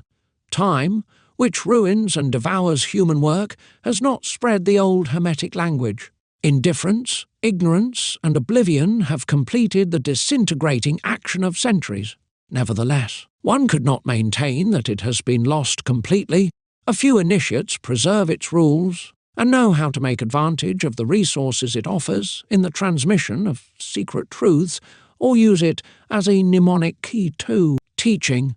In the year 1843, conscripts assigned to the 46th Infantry Regiment in garrison in Paris could every week meet a rather unusual professor crossing the courtyard of the Louis-Philippe barracks. According to an eyewitness, one of our relatives, a non-commissioned officer at the time, who assiduously followed his lessons, he was a man still young, carelessly dressed, with long hair falling in curls on his shoulders, whose very expressive physiognomy bore the imprint of a remarkable intelligence. In the evening he taught the soldiers who desired it the history of France for a small sum, and he used a method which he insisted was known since the oldest antiquity. In reality, this class, so seductive for its students, was based on the traditional phonetic Kabbalah 9. A few examples, chosen among the ones that we remember, will give a rough idea of the process. After a short preamble on approximately 10 conventional signs, destined by their form and their grouping to help retrieve all historical dates, the professor drew on the blackboard a very simplified drawing. This image, which was easily engraved on the memory, was in a way the complete symbol of the reign studied. The first of these drawings showed a man standing up in top of a tower and holding a torch in his hand. On a horizontal line representing the ground, 3 accessories were placed next to each other: a chair, a cross, a plate. The explanation of the drawing was simple. That which the man was raising in his hand was used as a beacon. Beacon in hand, or in French, fer remains phonetically identical to the name Pharamond 10. The tower supporting him signified the number 1. Pharamond was, it is said, the first king of France. Finally, the chair, a hieroglyph of the number 4, the cross, that of the number 2, and the plate, sign of 0, gives the number 420, presumed date of the crowning of the legendary king. Clovis, we did not know it, was one of those scamps who could only be controlled with strong means, turbulent, aggressive, bellicose, quick to break everything. He thought of nothing but mischief and fights. His good parents, as much to subdue him as to give a measure of prudence, had screwed him onto his chair. The entire court knew that he was held by a screw 11. The chair and the 2 hunting horns placed on the ground provided the date 466. Clotaire, of an indolent nature, promenaded his melancholy in a field surrounded by walls. The unfortunate was thus closed in his land 12 Clotaire. Chilperic, we don't know why, was writhing in a frying pan like a simple catfish, screaming out of breath, "I am dying here." 13, hence Chilperic. Dagobert, putting on the bellicose appearance of a warrior, brandished a dagger and was clothed in a mail, hence Dagobert. 14, St. Louis. Who would have thought? Highly esteemed the polish and shine of freshly minted golden coins, he spent his free time melting his old louis, the coin of the period, in order to have new ones 15, which also stands for Louis IX, Louis IX. And as for the little corporal, grandeur and decadence, his blazon needed no character. A table covered with a tablecloth and supporting an ordinary saucepan were enough to identify him. Napoleon 16. These puns, these plays on words, associated or not with the rebus, were used by the initiates as subterfuges for their verbal conversations. In achromatic works, anagrams were reserved, sometimes to disguise the title, removing from the layman the directing thought of the work. It is the case in particular of a small and curious book, so cleverly closed that it is impossible to know what the subject of it is. It is attributed to Tiphaine de la Roche, and it bears the unusual title of Amilec ou la Graine d'Homme 17.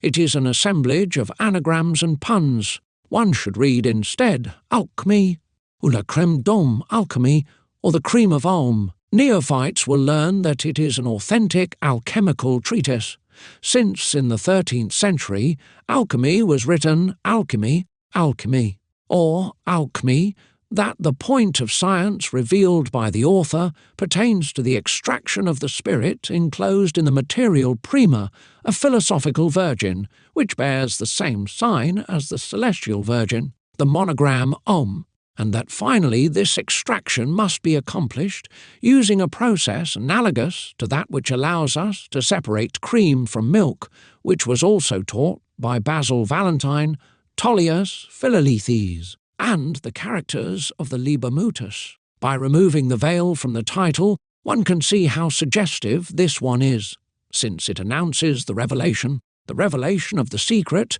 means suitable to obtain this cream of the milk of the Virgin, which few researchers have had the fortune of possessing. Tiphaine de la Roche, who is almost totally unknown, was nevertheless one of the most learned adepts of the 18th century.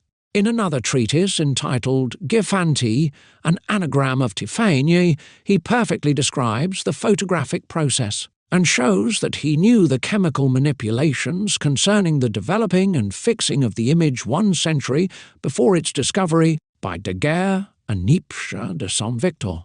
Among the anagrams destined to cover up the names of their authors, we will indicate the one of Limoges de Saint-Didier, Dives Sicut Ardens 18, which is to say, Sanctus Didierius, and the motto of President d'Espagne, Spes meas in Agno 19.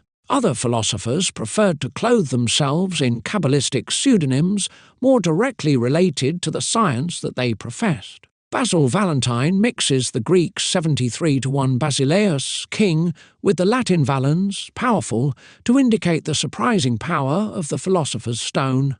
The word Irenaeus Philalethes appears to be composed of 3 Greek words, 73-2, Irenaeus, peaceful, 73-3, Philos, friend, truth. Philalethes thus introduces himself as the pacific friend of truth.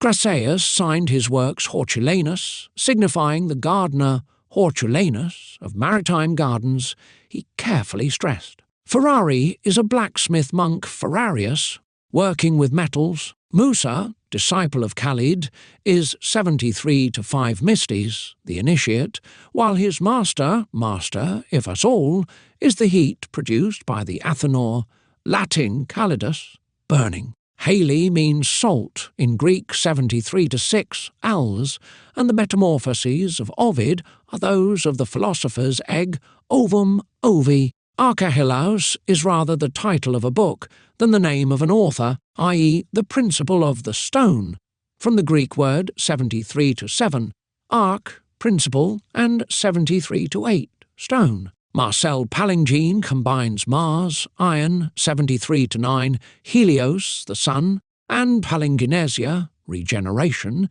to designate that he was realizing the regeneration of the sun, or gold, through iron. John Ostry, Gratian, Etienne divide among themselves the winds, Ostry, grace, gratia, and the crown, 73 to 10, Stephanos. Firmanus takes as his emblem the famous chestnut, so renowned among the wise men, Famanux, the famous nut, and Jean de Sacrobosco, 20, is especially thinking of the mysterious consecrated wood. Chiliani is the equivalent of Silenus of Selene, a mountain of Mercury, which gave its name to the Silenian god. As for the modest Gallinarius, 21, he is content with the henhouse and poultry yard, where the yellow chick, born from the egg of a black hen, will soon become our wonderful hen, 22, that laid the golden eggs. Without completely abandoning these linguistic artifices, the old masters, in the composition of their treatises, used Hermetic Kabbalah above all, which they also called the language of the birds, of the gods, the gay science, or the gay knowledge. 23. In this manner they were able to hide from the common people the principles of their science by clothing them with a Kabbalistic cloak. This is an indisputable and well-known fact.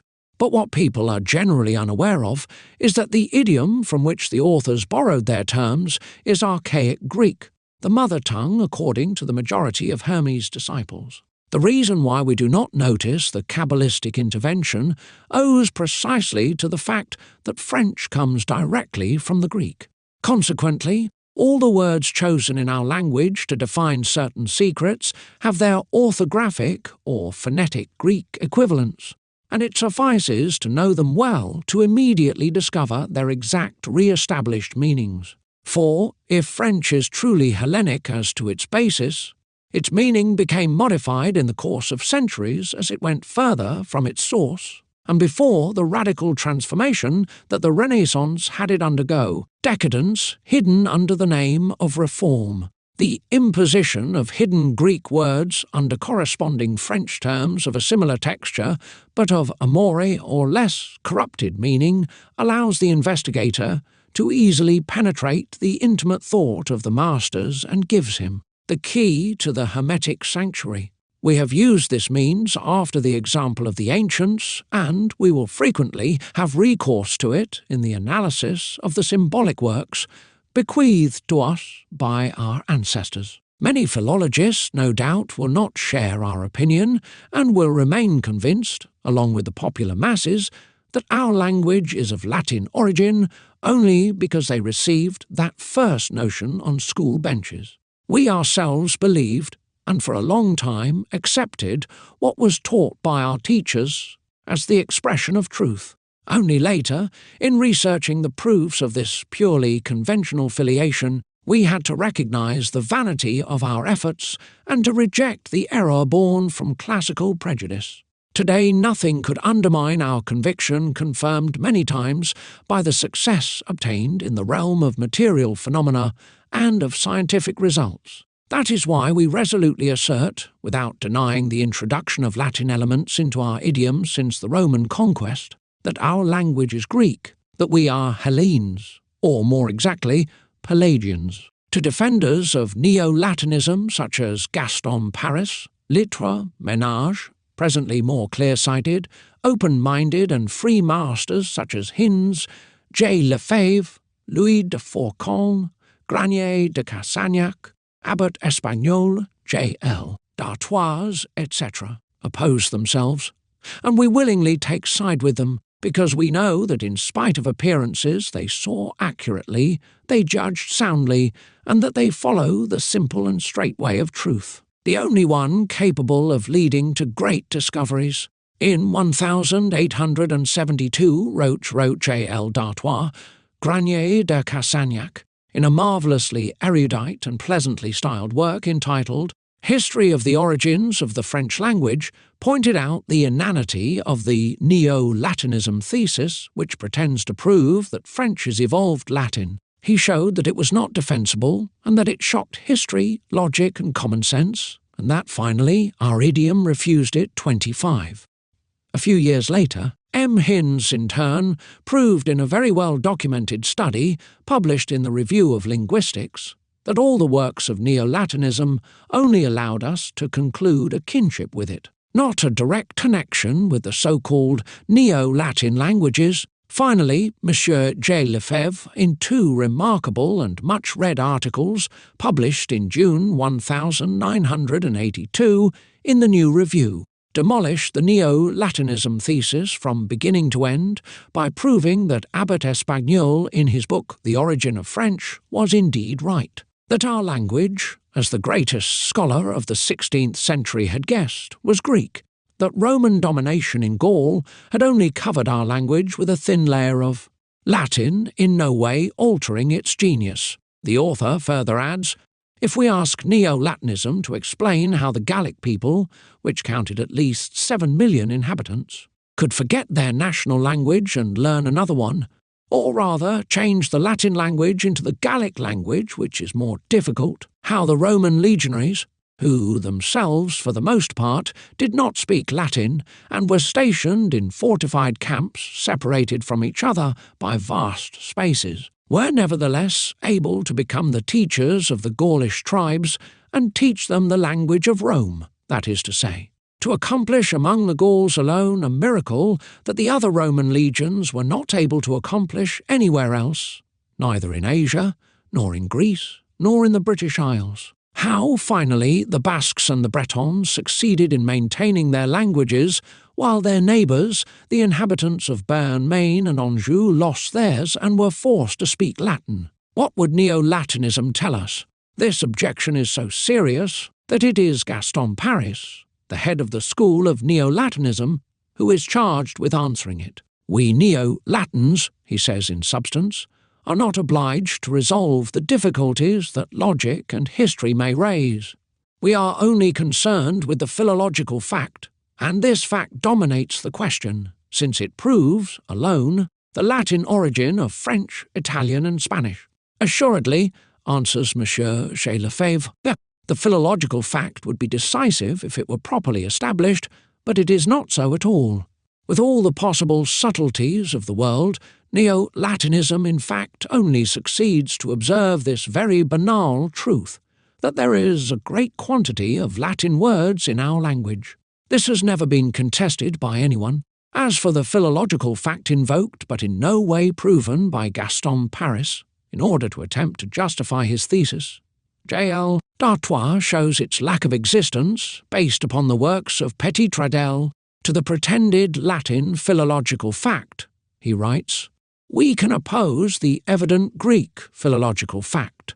This new philological fact, the only true one, the only demonstrable one, has a capital significance, since it proves, without doubt, that the tribes which came to people Western Europe were Pelagian colonies, and it confirms the beautiful discovery of Petit-Tradelle. We know that the modest, humble scholar read in 1802 before the Institute a remarkable work in order to prove that the polyhedral block monuments, which are found in Greece, Italy, and France, and even in the heart of Spain and which were attributed to the Cyclops, are the work of the Pelagians. This demonstration convinced the Institute, and no doubt has been raised since about the origin of these monuments. The language of the Pelagians was archaic Greek, above all made up of the Aeolian and Doric dialects, and it is exactly this form of Greek which is found everywhere in France, even in Parisian slang,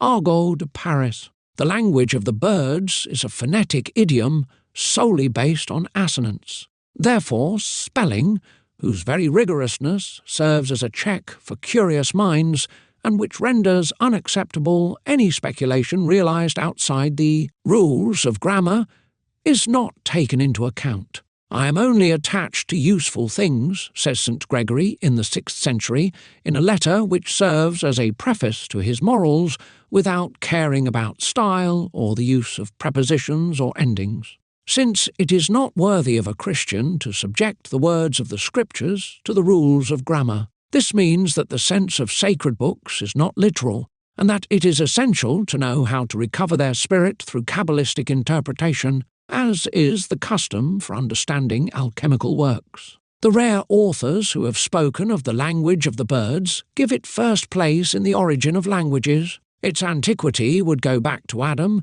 who, according to the command of God, would have used it to impose suitable names, appropriate to define the characteristics of created beings and things. De Cyrano Bergerac 26 gives an account of this tradition when, as a new inhabitant of a world near the sun, Hermetic Kabbalah is explained to him by a naked little man seated on a stone, an expressive figure of simple, naked truth, seated on the natural stone of the philosophers. I do not remember if I spoke to him first, says the great initiate, or if he was the one who questioned me. But I have a very fresh memory, as if I were still hearing him, of how he talked to me for 3 long hours in a language which I know I had never heard, and which bears no relationship with any language of this world, but which I understand more quickly and more intelligibly than that of my wet nurse. He explained to me, when I inquired about such a marvellous thing, that in sciences there was a truth, beyond which we always found ourselves away from simplicity, and that the more an idiom strayed from this truth, the more it went below our conception and became more difficult to understand. Similarly, he continued, in music this truth is never encountered without our soul immediately elevated, blindly going for it. We don't see it, but we sense that nature sees it. Without being able to understand how it absorbs us, it cannot but delight us, although we cannot know where it is. And it is the same thing with languages.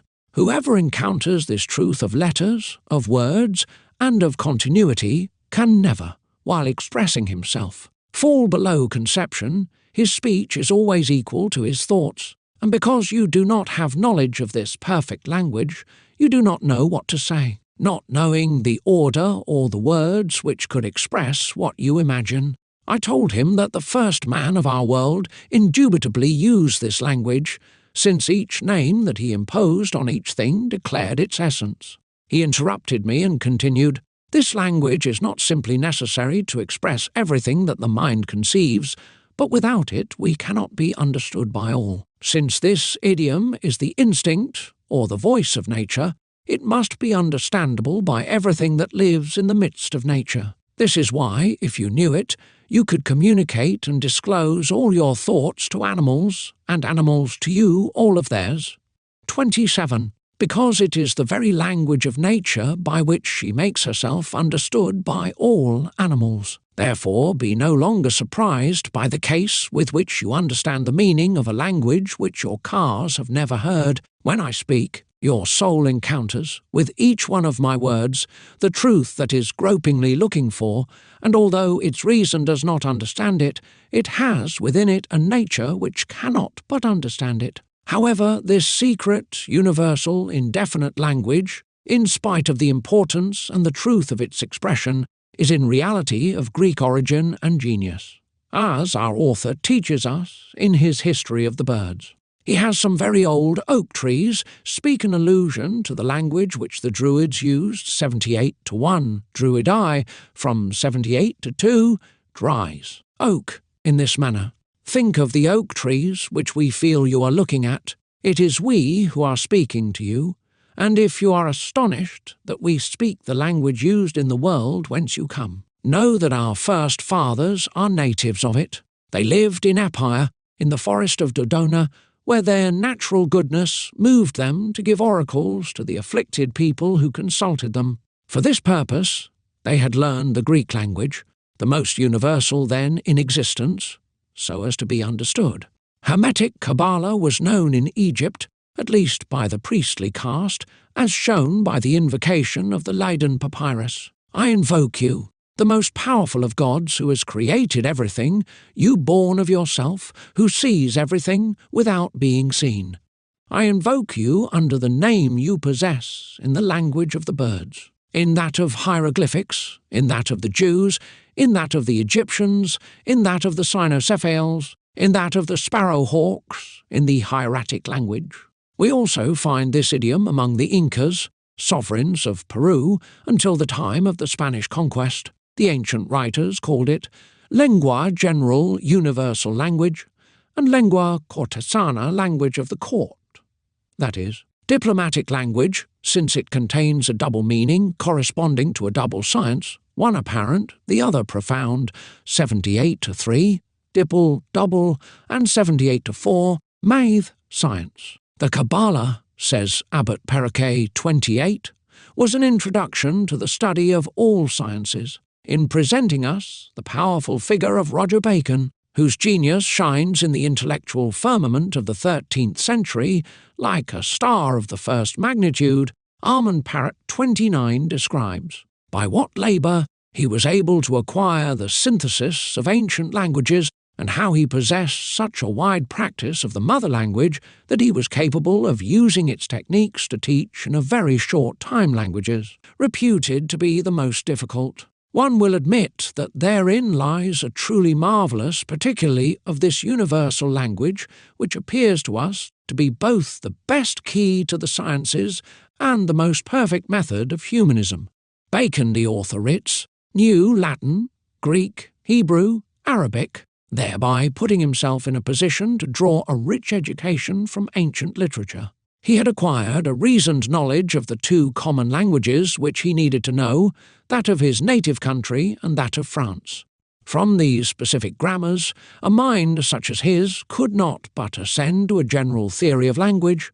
He had opened for himself the two sources for which they flow, and which are, on the other hand, a positive composition of several idioms, and, on the one hand, the philosophical analysis of human understanding, the natural history of its faculties and concepts. Thus we find him almost alone in his century, applying himself to comparing vocabularies, bringing syntaxes together, looking for the relationships of language with thought, measuring the influence that character, movements, and such varied forms of discourses exert on the habits and the opinions of people. In this manner, he traced it back to the origins of all the simple or complex, fixed or variable, true or erroneous notions which the spoken word expressed. This universal grammar seemed to him to be true logic, and the best philosophy. He attributed so much power to it that with the aid of such a science he believed he was capable to teach his young disciple, Jean de Paris, in 1 year what had taken him 40. Striking speed of education of common sense. Strange power, said Michelet, to draw out, along with the electric spark, the pre-existing science from man's brain. Seventh alchemy and spagyrics. It is to be expected that a good number of chemists, and some alchemists as well, will not share our point of view. This will not stop us. Should we be regarded as the most resolute partisan of the most subversive theories, we would still not be afraid to develop our thought here, deeming truth to be endowed with many more attractions than a vulgar prejudice, and that it remains preferable, in its very nakedness, to the most made-up and sumptuously dressed error. Since Lavoisier, all the authors who have written on the history of chemistry agree to profess that our chemistry comes by direct affiliation from old alchemy. Consequently, the origin of the one is confused with that of the other, to such an extent that modern science would owe the positive facts on which it is built to the patient labour of the ancient alchemists. This hypothesis, to which we could only have given a relative and conventional value, being regarded today as demonstrated truth, alchemical science, stripped of its own foundation, loses everything liable to motivate its existence, justify its reason for being. Thus, seen from a distance, under legendary mists and the veil of centuries, it only offers a vague, nebulous form, without consistency, an imprecise ghost, A lying spectre, the marvellous and deceiving chimera, indeed deserves to be relegated to the rank of illusions of yesteryear, of false sciences, as a very eminent professor notes. 1. But where proofs would be necessary, where facts prove indispensable, people are content to oppose to hermetic and pretences, a petitio principii. The school peremptorily does not discuss, it decides. Well, we in turn certify, proposing to prove it, that learned men who have in good faith espoused or propagated this hypothesis deluded themselves by ignorance or a lack of penetration. Understanding only in part the books they studied, they mistook appearance for reality. Let us clearly state, since so many educated and sincere people seem unaware of the fact, that the real ancestor of our modern chemistry is ancient spagyrics, and not the hermetic science itself. There is indeed a profound abyss between spagyrics and alchemy. This is precisely what we will now try to demonstrate, inasmuch as it is expedient to do without exceeding the boundaries allowed. Nevertheless, we hope to extend our analysis far enough and to bring out sufficiently precise details to nourish our thesis. Furthermore, happy to provide the chemists, enemies of preconceived ideas, with a testimony of our goodwill and of our solicitude. There was, in the Middle Ages, and possibly even in Greek antiquity, if we refer to the works of Zosimos and Ostanes, 2 degrees, 2 orders of research in chemical science, spagyry and alchemy. These 2 branches of the same exoteric art spread throughout the working class by means of laboratory practice. Metallurgists, goldsmiths, painters, ceramic artists, glassmakers, dyers, distillers, enamellers, potters, etc., had, as much as apothecaries, to be provided with sufficient spagyric knowledge.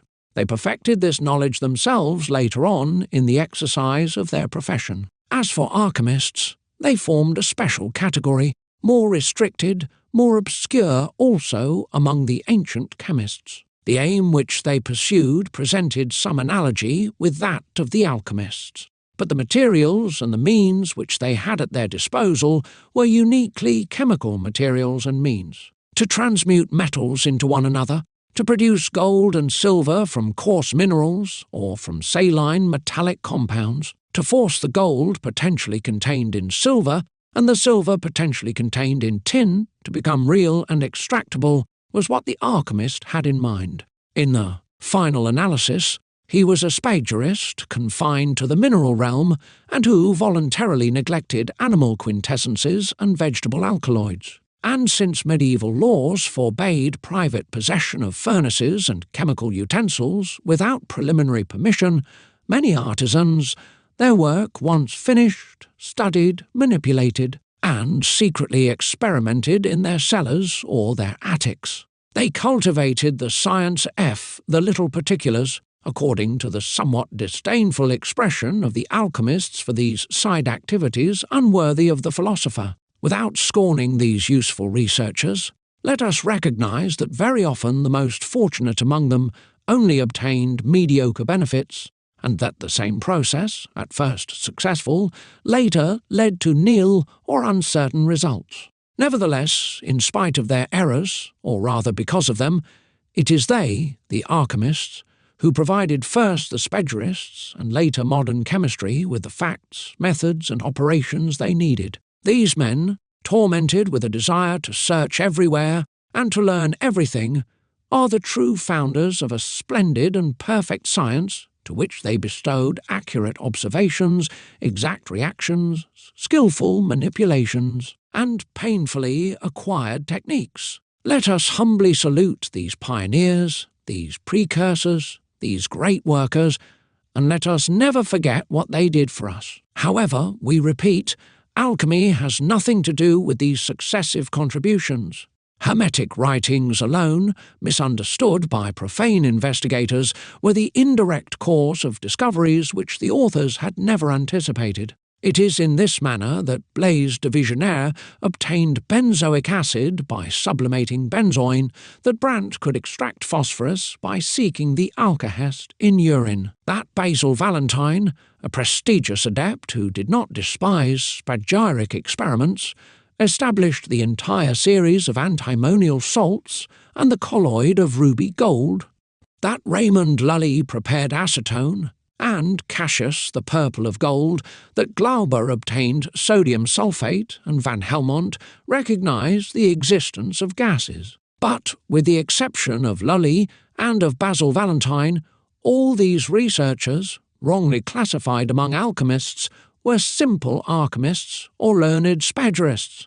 This is why a famous adept, author of a classical work 3, can say with much reason, "Our fifth Hermes, the father of philosophers, was resurrected today, along with subtle Guibert and the profound Raymond Lully." Our vulgar chemists 4 would not regard them as philosophers, and would practically not condescend to number them among their disciples, because the latter would not know the manner of operating all these distillations, circulations, calcinations, and all these innumerable operations which our vulgar chemists invented for having misunderstood the allegorical writings of these philosophers. With their confused texts, sprinkled with cabalistic expressions, the books remain the efficient and genuine cause of the gross mistake that we indicate. For, in spite of the warnings, the objurgations of their authors, students persisted in reading them according to the meaning that they hold in ordinary language. They do not know that these texts are reserved for initiates, and that is essential in order to understand them to be in possession of their secret key. One must first work at discovering this key. Most certainly these old treatises contain, if not the entire science, at least its philosophy, its principles, and the art of applying them in conformity with natural laws. But if we are unaware of the hidden meaning of the terms, for example, the meaning of Aries, which is different from Aries and is closer to Als, Arnate, and albeit strange qualifications purposely used in the composition of such works, we will understand nothing of them, or we will be infallibly led into error. We must not forget that it is an esoteric science. Consequently, a keen intelligence, an excellent memory, work, and attention, aided by a strong will, are not sufficient qualities to hope to become learned in this subject. Nicolas Grospami writes, "Plus such people truly delude themselves who think that we have only made our books for them, but we have made them to keep out all those who are not. Of our sect, 5, Batstorff, in the beginning of his treatise, charitably whams the reader in these terms. Every prudent man, he says, must first acquire the science if he can. That is to say, the principles and the means to operate. Otherwise he should stop there, without foolishly using his time and his wealth. And so I beg those who will read this little book to credit my words. I say to them once more that they will never learn this sublime science by means of books, and that it can only be learned through divine revelation, hence it is called divine art, or through the means of a good and faithful master, and since there are very few of them to whom God has granted this grace, there are also very few who teach it. Finally, an anonymous author of the 18th century gives other reasons for the difficulty that we encounter in deciphering the enigma. Here is, he writes, the first and true cause why nature has hidden this open and royal palace from so many philosophers, even those gifted with a very subtle mind. Because, straying since their youth away from the simple path of nature through conclusions of logic and metaphysics, although ingenuous nature advances in a straight and very simple step in this path as in all the others. Such are the opinions of the philosophers about their own works. How can we be surprised, then, that so many excellent chemists took the wrong path, and that they deluded themselves by inquiring into a science whose most elementary notions they were incapable of assimilating? And would it not be a great service to render unto others, unto neophytes, to advise them to meditate upon this great truth which the imitation Book 2, ch. 2, v2 proclaims, when it says, speaking of the sealed books, "They can make the sound of their words resound, but they do not provide any understanding at all. They give the letter, but it is the Lord who unveils the meaning of them. They propose mysteries, but it is He who explains them. They show the path that must be followed, but He gives the strength for walking on it. It is the stumbling block against which our chemists have tripped, and we can affirm that, if our scientists had understood the language of the ancient alchemists, the laws of the practice of Hermes would be known to them, and the philosopher's stone would long have ceased to be considered a chimera. We have stated earlier that alchemists regulated their works according to Hermetic theory, at least as they understood it, and that this was the point of departure for fertile experiments with purely chemical results. Thus they prepared the acid solvents which we use, and through the action of these on metallic bases, they obtained the saline series well known to us. By afterwards reducing these salts, either with other metals, with alkalis, coal, sugar, or fatty bodies, they recovered, without transformation, the basic elements which they had previously combined. But these attempts, as well as the methods which appealed to it, showed no difference with those practised today in our laboratories. A few researchers, nevertheless, pushed their investigations much further. They remarkable extended the field of chemical possibilities even to such a point that their results seem doubtful, if not imaginary, to us. It is true that these processes are often incomplete and enveloped in mystery almost as dense as that of the great work. Our intention being, as we have announced, to be useful to students, we will enter into this subject in some detail and show that these Puffer's recipes offer more experimental certainty than we would be inclined to attribute to them. May the philosophers, our brothers whose indulgence we claim, condescend to forgive us these divulgations. However, besides the fact that our oath is only answerable to alchemy, and that we intend to remain strictly in the spagyrical domain, on the other hand, we wish to keep the promise we made, of demonstrating by real and controllable facts that our chemistry owes everything to spagyrists and alchemists, and nothing, absolutely nothing, to Hermetic philosophy. The simplest alchemic process consists in using the effect of violent reactions, that of acids on bases, so as to provoke, in the midst of the effervescence, the reunion of the pure parts, their irreducible combination under the form of new bodies. It is then possible, from a metal close to gold, silver preferably, to produce a small quantity of the precious metal. Here is, in this order of experiments, an elementary operation whose success we certify, provided our instructions are closely followed. Pour into a tall tubular glass, retort a third of its capacity of pure nitric acid. Attach to it a receiver with an exhaust tube and set the apparatus on a sandbath.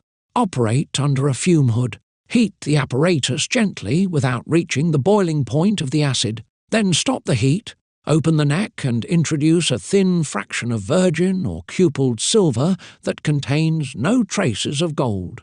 When the emission of nitric peroxide ceases and the effervescence has calmed down, allow a second portion of pure silver to fall into the liquor. Thus repeat the introduction of the metal without haste until the boiling and emission of red fumes manifest only little energy, signs of approaching saturation. Add nothing more, let it settle for a half-hour, then cautiously decant your clear, still warm solution into a beaker. You will find at the bottom of the retort a thin deposit in the form of fine black sand. Wash it with lukewarm distilled water and let it drop into a small porcelain capsule. You will find out through testing that this precipitate is insoluble in hydrochloric acid as it is in nitric acid. Aqua regia dissolves it and yields a magnificent yellow solution, absolutely similar to that of gold trichloride. Dilute this liquor with distilled water, precipitate it with a sliver of zinc. An amorphous powder, very fine dull of reddish-brown coloration, will be deposited, identical with that given by natural gold, reduced in the same manner. Properly wash, and then dry this powdery precipitate. By pressing it on a sheet of glass or marble, you will get a brilliant, coherent lamina of a beautiful yellow shine in reflection, of a green colour in transparency, having the appearance and the superficial characteristics of the purest gold. In order to augment your minute deposit with a new quantity, you can do this operation as many times as you wish. In this case, take again the clear silver nitrate solution, diluted by the waters of the first washing, reduce the metal with zinc or copper, decant and abundantly wash when the reduction is complete. Dry this powdery silver and use it for your second dissolution. By continuing in this manner, you will amass enough metal to render the analysis much easier. Furthermore, you will be assured of its true production, even if the silver that you originally used had some traces of gold. But this simple body, so easily obtained, although in a very small proportion, is it truly gold? Our sincerity compels us to say no, or, at least, not yet. For even if it shows the most perfect outer analogy to gold, and even most of its properties and chemical reactions, still one essential physical characteristic is missing: density. This gold is less heavy than natural gold, although its own density is already greater than that of silver. We can therefore regard it as not the representative of a more or less unstable allotropic state of silver, but rather as a young or nascent gold, which further reveals its recent formation. Moreover, the newly produced metal remains capable of taking and keeping, by contraction, the increased density that the adult metal possesses. Alchemists used a process which ensured nascent gold the specific qualities of adult gold. They called this technique maturation or firming up, and we know that mercury was its principal agent. We find it mentioned in some ancient Latin manuscripts under the expression of confirmatio. It would be easy to make a few useful and consequential remarks about the operation just mentioned, and to show on what philosophical principles lies the direct production of metal in this experiment. We could also give some variant likely to increase the yield, but we would thereby overstep the limits that we have voluntarily imposed on ourselves. We will therefore leave to researchers the task of discovering them for themselves and of submitting the deduction of the control of experiments. Our role is confined to presenting facts. It is for modern alchemists, spagerists, and chemists to conclude 8. But alchemy has other methods, whose results bring the proof of philosophical affirmations. They allow us to achieve the decomposition of metallic bodies, long considered to be simple elements. These processes, which alchemists know well, although they don't have to use them in the elaboration of the great work, aim at extracting one of the two metallic roots, sulfur and mercury. Hermetic philosophy teaches us that bodies have no action on bodies and that only spirits are active and penetrating 9. It is they, these spirits, these natural agents, that provoke in the midst of matter the transformations which we observe there. Yet wisdom demonstrates through experimentation that bodies cannot form among themselves anything but easily reducible temporary combinations. Such is the case of alloys, some of which are liquefied by simple fusion, and of all saline compounds. Similarly, alloyed metals maintain their specific qualities in spite of the diverse properties which they take on in the state of association. We can then understand of what usefulness the spirits can be in releasing the metallic sulfur or mercury when we know that they alone are capable of overcoming the strong cohesion which tightly binds these two principles between themselves. It is essential first to understand what the ancients meant by the generic and rather vague term of spirits. For the alchemists, the spirits are real influences, although they are physically almost immaterial or imponderable. They act in a mysterious, inexplicable, unknowable, but efficacious manner on substances submitted to their action and prepared to receive them. Lunar radiation is one of these hermetic spirits. As for alchemists, their conception proves to be of a more concrete and substantial nature. Our old chemists embraced all bodies under the same heading, simple or complex, solid or liquid. having a volatile quality liable to make them entirely sublimable. Metals, metalloids, salts, hydrogen carbides, etc. bring to alchemists their contingency of spirits, mercury, arsenic, antimony, and some of their compounds, sulphur, sal ammoniac, alcohol, ether, vegetable essences, etc. The favourite technique to extract the metallic sulphur is the one which uses sublimation. Here are a few procedures given as indications. Dissolve some pure silver in hot nitric acid, according to the manipulation previously described, and then dilute this solution with hot distilled water. Decant the clear liquor so as to separate, if need be, the slight black deposit mentioned earlier. Let it cool down in a dark laboratory and pour into the liquor, little by little, either a filtered solution of sodium chloride or pure hydrochloric acid. The silver chloride will precipitate to the bottom of the vessel in the form of a curdled white mass. After letting it sit for 24 hours, decant the acidulated supernatant water, wash it rapidly with cold water, and dry it spontaneously in a room where no light penetrates. Then weigh your silver salt, with which you will intimately mix 3 times as much of pure ammonium chloride. Put everything into a tall glass retort of such capacity that only the bottom of it is covered by the saline mixture. Give it a gentle heat in a sand bath and increase it by degrees. When the temperature is sufficient, the sal ammoniac will rise up and cover the top and the neck of the apparatus with a firm layer. This snow-white, rarely yellowish sublimate might lead you to believe that it contains nothing special. Skillfully break the retort.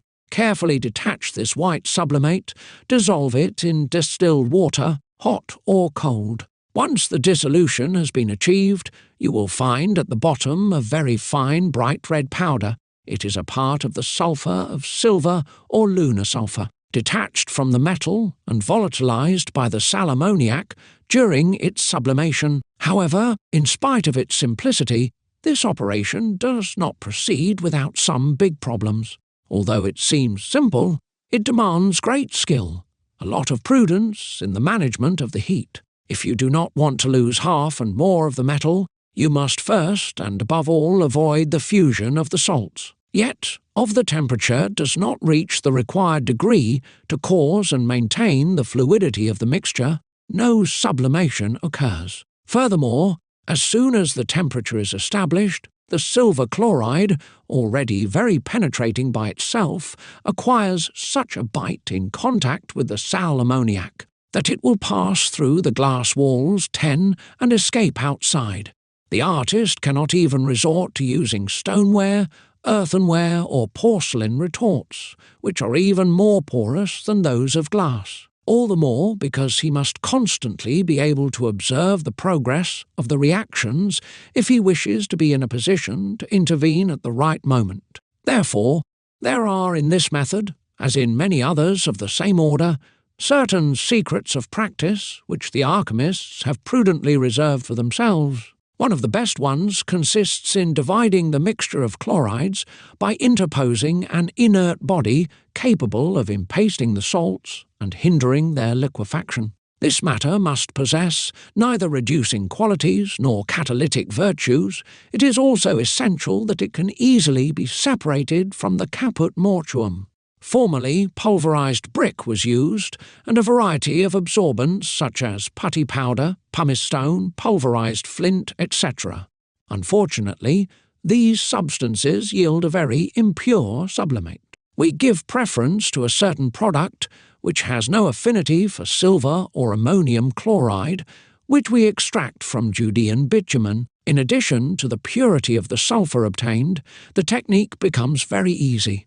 We can easily reduce the residue into a metallic silver and reiterate the sublimations until the complete extraction of the sulphur. The residual mass is then no longer reducible and presents itself in the shape of a grey, soft, very sweet ash, greasy to the touch, which retains fingerprints and loses in a short time half of its weight of specific mercury.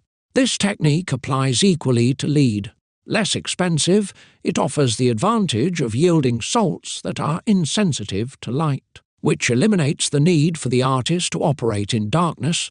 Impastation is then no longer necessary. Finally, since lead is less fixed than silver, the yield of red sublimate is better and the duration shortened. The only fortunate aspect of the operation comes from the fact that the sal ammoniac forms with lead-sulfur, a saline compact layer which is so tenacious that one could believe that it had melted with the glass. It becomes laborious to detach it without pounding. As for the extract itself, it is a beautiful red, covered by a brightly coloured yellow sublimate, but very impure compared to that of silver. It is therefore necessary to purify it before using it. Its maturity, too, is less perfect, an important consideration if one's researches are oriented towards the obtaining of particular tinctures. All metals do not yield to the same chemical agents.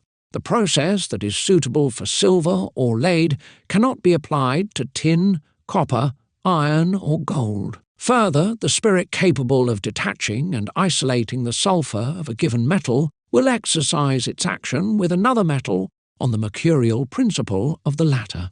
In the first case, the mercury will be strongly held while the sulfur will be sublimated. In the second case, the reverse phenomenon will occur. Hence the diversity of methods and variety of techniques of metallic decomposition. Moreover, it is above all the affinity that bodies manifest for other bodies and the latter for spirits that regulates their application. It is known that silver and lead have a very marked affinity for one another. Silvery lead ores prove it well enough. Therefore, the affinity establishing the profound chemical identity of these bodies, it is logical to think that the same spirit, used in the same conditions, will bring about the same effects. This is what happens with iron and gold, which are bound by a close affinity. When Mexican prospectors come to discover a sandy, very red earth composed mostly of iron oxide, they conclude that gold is not very far away. Consequently, they regard this red earth as the matrix and the mother of gold, and the best indication of a nearby gold vein. This fact seems rather unusual, given the physical differences of these metals. In the category of common metallic bodies, gold is the rarest among them.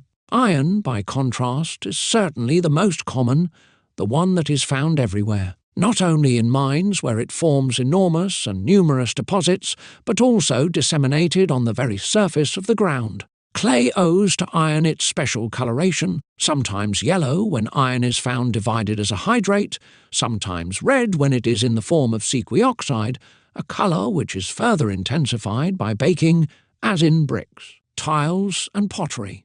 Of all the classified ores, iron pyrite is the most common and the best known. The black ferruginous masses in variously sized balls, in shell-like agglomerations, in nodules, are often encountered in fields, on the sides of paths, in chalky terrain. Country children often play with these marcasites, which show a fibrous, crystalline, radiating texture when they are broken. Sometimes they contain small quantities of gold. Meteorites, chiefly composed of molten magnetic iron, prove that the interplanetary masses from which they come primarily owe their structure to iron. Certain vegetables contain assimilable iron: wheat, watercress, lentils, beans, potatoes. Man and vertebrates owe to iron and to gold the red coloration of their blood. Indeed, iron salts constitute the active element of hemoglobin. They are even so necessary to organic vitality that medicine and pharmacopoeia have at all times sought for ways to give impoverished blood the metallic compounds needed for its reconstitution: iron peptonate and carbonate. Common people still use water rendered ferruginous by the immersion of oxidized nails. Finally, iron salts present such a variety of colorations that we can be assured that they would suffice to reproduce all the tonalities of the spectrum, from violet, which is the actual colour of the hour metal, all the way to intense red, the colour that it gives to silica in various kinds of rubies and garnets. This was enough to convince alchemists to work on iron with the purpose of discovering therein the components of their tinctures. Moreover, this metal easily allows the extraction of its sulphurous and mercurial constituents in one single manipulations, which is already very advantageous. The enormous difficulty resides in the reunion of these elements which, in spite of their purification, energetically refuse to combine to form a new body. We shall continue without analyzing or resolving this problem, since our topic is simply to establish the proof that alchemists always used chemical materials set in motion by means of chemical operations. In the spagyrical treatment of iron, the energetic reaction of acids with a similar affinity for the metal is used to conquer its cohesion. Ordinarily, one starts with iron pyrites or with metal reduced to filings. In this last case, we recommend prudence and precautions. If one uses pyrites, it will suffice to crush it as finely as possible and to redden it with fire once, while mixing it vigorously. Once it is cooled down, it is introduced into a large flask with 4 times its weight of aqua regia, and the mixture is brought to a boil. After an hour or 2 it is allowed to rest, the liquid is decanted, then one pours onto the magma a similar quantity of fresh aqua regia, which is made to boil as before. It is necessary to continue the boiling and the decanting until the pyrites appear white at the bottom of the container. Then take all the extracts, filter them on fiberglass, and concentrate them through a slow distillation in a tubular retort. When only about 1/3 of the original volume is left, open the tubulature and pour in successive fractions a certain quantity of pure 66% sulfuric acid, 60 grams for a total volume of extract, coming from 500 grams of pyrite. It is then distilled until dry, and after having changed receivers, the temperature is progressively increased. You will see some oily drops distill, red as blood, which represent the sulphurous tincture, and later a beautiful white sublimate which clings to the top and the neck in the form of a crystalline down. The sublimate is an authentic mercury salt, called by certain alchemists mercury of vitriol, which is easily reduced to liquid mercury through the agency of iron filings, quicklime, or anhydrous potassium carbonate. Furthermore, it is easy to immediately ensure that this sublimate contains the specific mercury of iron by rubbing its crystals on a sliver of copper. The amalgam immediately appears, and the metal seems silvery. As for iron filings, they yield a golden rather than red-coloured sulphur instead of being red, and some a very little bit of mercury sublimate. The process is the same, but with the slight difference that it is necessary to throw into the previously heated aqua regia pinches of filings and to wait for each one of them until the effervescence has stopped. It is good to mix up the bottom with an agitator to prevent the filings from becoming one mass. After filtration and reduction in half, one adds very little at a time because the reaction is violent and the perturbation furious, some sulfuric acid equal in weight to half of the concentrated liquid.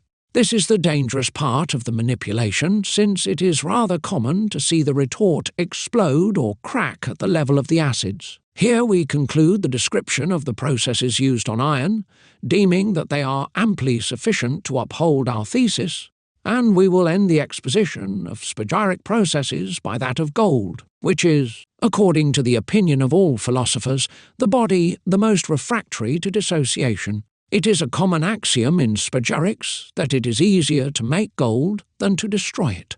But here we must add a brief remark. Limiting our desire to simply prove the chemical reality of our chemical research, we will be wary of teaching in clear language how one can fabricate gold. The aim that we pursue is of a much higher order. We prefer to remain in the purely alchemical domain rather than engage the researcher in following thorn-covered paths lined with potholes. For the application of these methods, confirming the chemical principles of direct transmutation would not be the least testimony in favour of the great work, whose elaboration remains completely foreign to the same principle. Having said this, let us resume our topic. An old spagyric proverb claims that the seed of gold is in gold itself. We will not contradict it, provided it is understood what kind of gold is meant and how it is appropriate to grasp this seed disengaged from common gold. If we do not know the latter of these secrets, we will necessarily have to be content with witnessing the production of the phenomenon without receiving any benefits from it except for an objective certainty. So observe attentively what occurs in the following operation, whose execution presents no difficulty. Dissolve pure gold in aqua regia, pour sulphuric acid onto it, equal in weight to half the weight of the gold. Only a slight contraction will occur. Agitate the solution and pour it into a glass retort without tubing, set on a sandbath. First, give it a moderate heat, so that the distillation of the acids can take place slowly without boiling. When the distillation is over and the gold appears at the bottom in the form of a yellow, dull, dry, cavernous mass, change the receiver and progressively increase the heat of the flame. You will see some white, opaque vapours rise, light at first and then heavier. First, it condenses into a beautiful yellow oil which flows into the receiver. Second, the sublimate covers the top and the beginning of the neck with fine crystals, imitating the down of birds. Their colour, a magnificent blood red, takes on the brightness of ruby when a sunbeam or some bright light comes to strike it. These crystals, very deliquescent in the manner of other gold salts, disintegrate into a yellow liquid as soon as the temperature goes down. We will not pursue the study of sublimations any further. As for the alchemical processes known under the name of little particulars, they are most of the time risky techniques. The best of these processes starts with metallic products extracted in the manner we have described. A profusion of them will be found in a quantity of second-rate works and in Puffer's manuscripts. For your information, we will only reproduce the particular which Basil Valentine mentions because, unlike the others, it is backed up by solid and pertinent philosophical reasons. The great adept assures us in this passage that it is possible to obtain a particular tincture by uniting the mercury with the sulphur of copper through the agency of an iron salt. The moon, he says, has in it a fixed mercury, thereby it can bear the violence of fire longer than other imperfect metals. And the victory which it gains shows very well how fixed it is, since ravenous Saturn cannot take anything from it or diminish any of it. Lascivious Venus is well coloured, and her entire body is almost nothing but tincture and colour similar to that of the sun. It approaches the colour red because of its abundance. But since her body is leprous and ill, the fixed tincture cannot dwell there, and as the body flies away, the tincture must necessarily follow. The former having perished, the soul cannot remain, its domicile has been consumed by fire, no seat or refuge appears to it or is left to it. If, on the contrary, the latter is accompanied, it remains entirely with a fixed body. The fixed salt provides the warrior Mars a hard, strong, solid and robust body, wherefrom he gets his magnanimity and great courage. For this reason, it is very difficult to overcome this valorous captain, for his body is so hard that it can hardly be wounded. But if someone mixes his strength and hardness with the constancy of the moon and the beauty of Venus, and harmonizes them through spiritual means, he will create in this manner a sweet harmony. After this, the poor man, having used for this purpose a few of the keys of our art, after having climbed to the top of this ladder, and after having reached the completion of this work, will be able to particularly earn his life, for the phlegmatic and humid nature of the moon can be heated and dried by the hot and choleric blood of Venus and its grate, blackness corrected by the salt of Mars. Among the alchemists who used gold to augment it, making use of formulas which led them to success, we will note the Venetian priest Pantheus XII, Anaxagoras, author of Alchemia Denudata, 1715, Delox, Duclos, Bernard de Labadie, Joseph Duchesne, Baron of Morantz, appointed physician to King Henry IV of France, Blaise de Vigenère, Bardi, of Le Havre, 1638, MLA, de Martinville, 1610, Yardley, the English inventor of a process which he transmitted to Monsieur Garden, Glover in London in 1716, and later communicated by Monsieur Ferdinand Hockley to Dr. Sigismund Backstrom, 13, and which became the object of a letter from the latter to M.L. Sand in 1804. Finally, the pious philanthropist St. Vincent de Paul, founder of Les Pères de la Mission, the Fathers of the Mission 1625, and of the Congregation of Les Sœurs de la Charité, the Sisters of Charity 1634, etc. Please allow us to stop for a moment to describe this great and noble figure, as well as his occult labour, which is generally unknown. It is known that in the course of a voyage which he undertook from Marseille to Narbonne, St. Vincent de Paul was captured by Barbary pirates and brought as a captive to Tunis. He was at that time 24 years of age.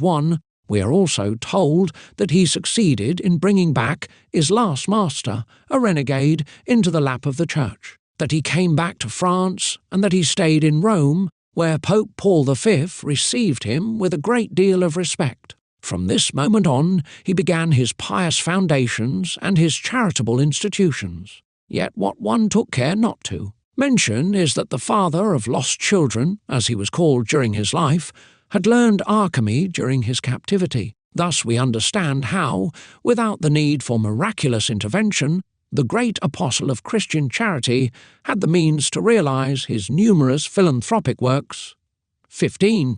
He was, furthermore, a practical, positive, resolute man who in no way neglected his practical affairs, in no way a dreamer or inclined to mysticism. He was a deeply human soul underneath the harsh appearance of an active, tenacious and ambitious man.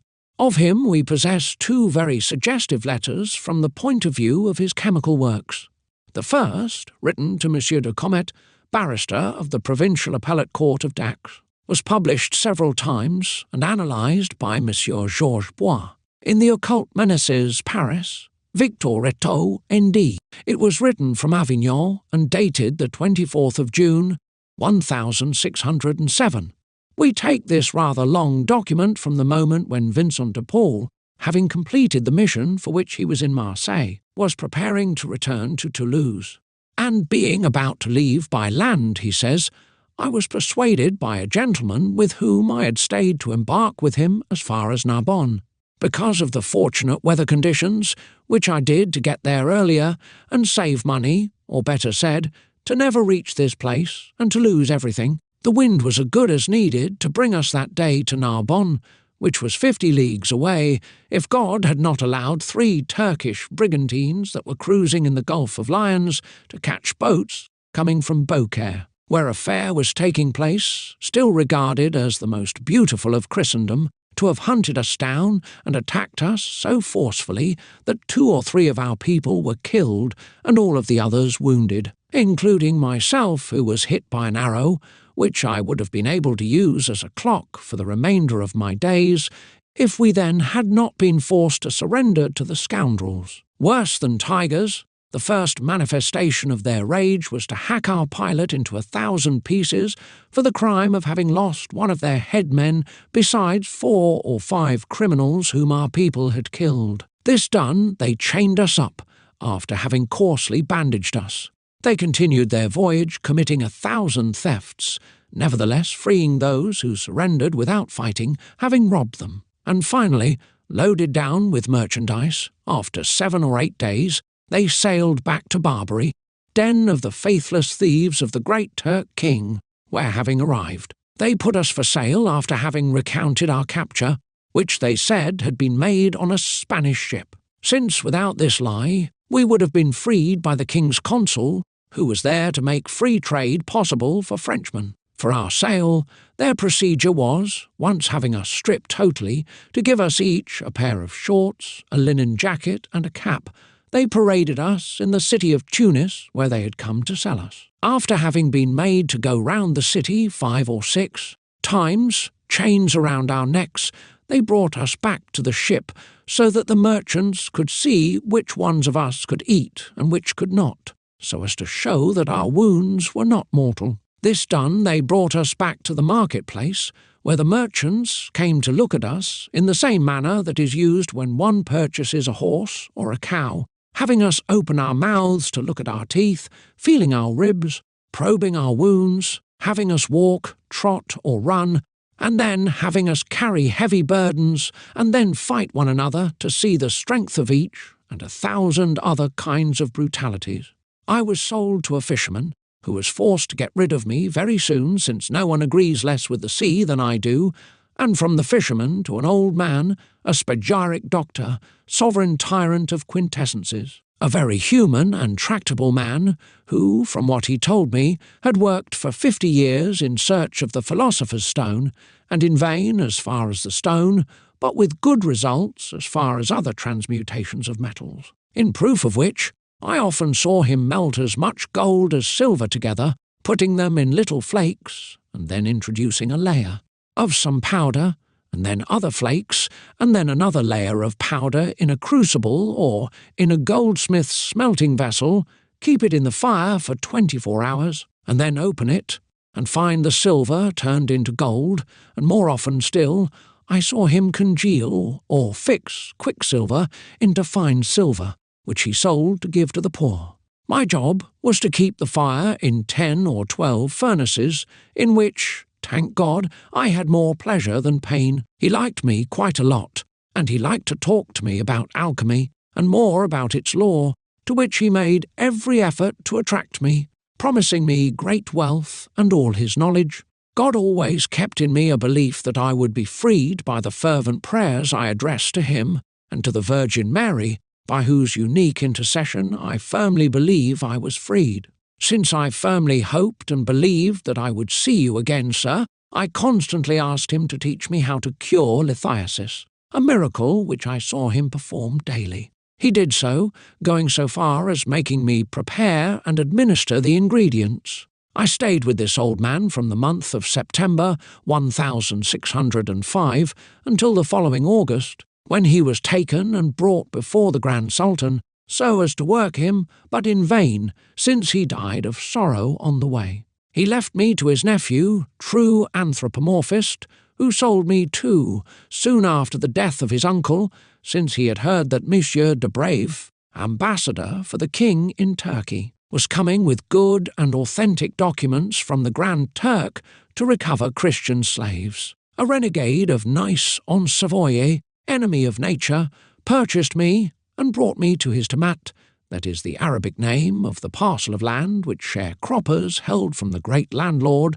since the people had nothing. Everything belonged to the Sultan.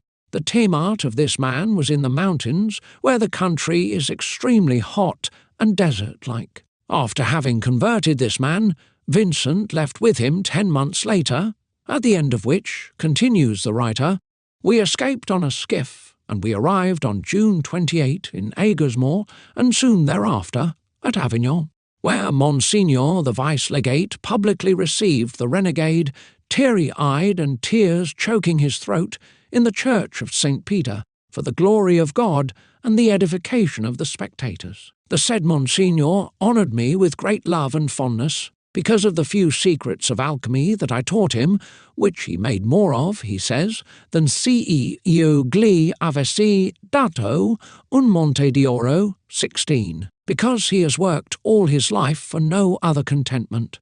Vincent de Paul, 17, in January 1608, a second letter, addressed from Rome to the same addressee, shows Vincent de Paul initiating the vice-legate of Avignon, mentioned above, who was very well appreciated in court because of his spagyric secrets.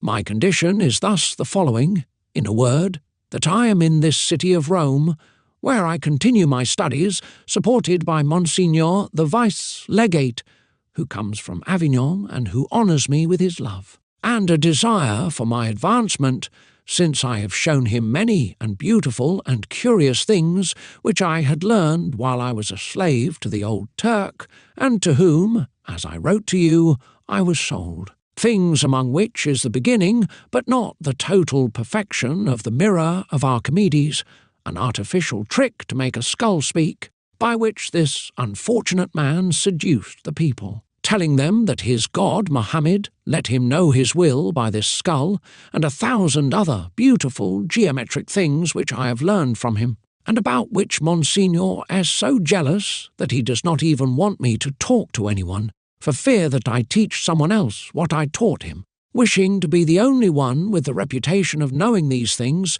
which he occasionally likes to show off to the Pope and the cardinals. In spite of the lack of credence which George Bois gives to alchemists and their science, he nevertheless recognizes that one cannot suspect the sincerity of the narrator, or the reality of the experiments which he saw being practiced. He is a witness, he writes, who combines all the guarantees that can be expected from an eyewitness, a condition which we cannot find in the same degree among researchers who give accounts of their own agreements, and who are always preoccupied by their experiments, and who are always preoccupied by their own particular point of view.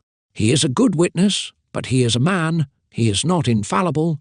He was perhaps wrong and mistook for gold what was only an alloy of gold and silver. This is what we tend to believe, according to our present ideas, and the habit which we owe to our education of classifying transmutation among fables. Yet, if we simply limit ourselves to the weighing of the testimony that we are examining, error is not possible. It is clearly stated that the alchemist melted together as much gold as silver. Here, then, is the alloy well defined, 18. This alloy is laminated. Then, the laminae are arranged in layers, separated by layers of a certain powder which is not otherwise described. This powder is not the philosopher's stone, but it possesses one of its properties. It operates the transmutation. The mixture is heated for 24 hours, and the silver, which partly composed the alloy, is transformed into gold. This gold is then sold, and so on and so forth. There is no mistake possible about the distinction between the metals. It is furthermore unbelievable, since the operation was frequent and the gold sold to merchants, that such an enormous error was produced so easily. For at this time everyone believes in alchemy. Goldsmiths, bankers, and merchants know quite well how to distinguish pure gold from gold alloyed with other metals. Since Archimedes, everyone knows how to identify gold by the ratio existing between its volume and its weight. Counterfeiting princes fool their subjects, but they do not fool the scales and balance of bankers or the art of the assayers. One did not trade in gold by selling for gold what was not gold. We are speaking of a time in 1605 in Tunis, which was then one of the best-known markets of international trade. And such a fraud would be as difficult and as perilous as it would be today.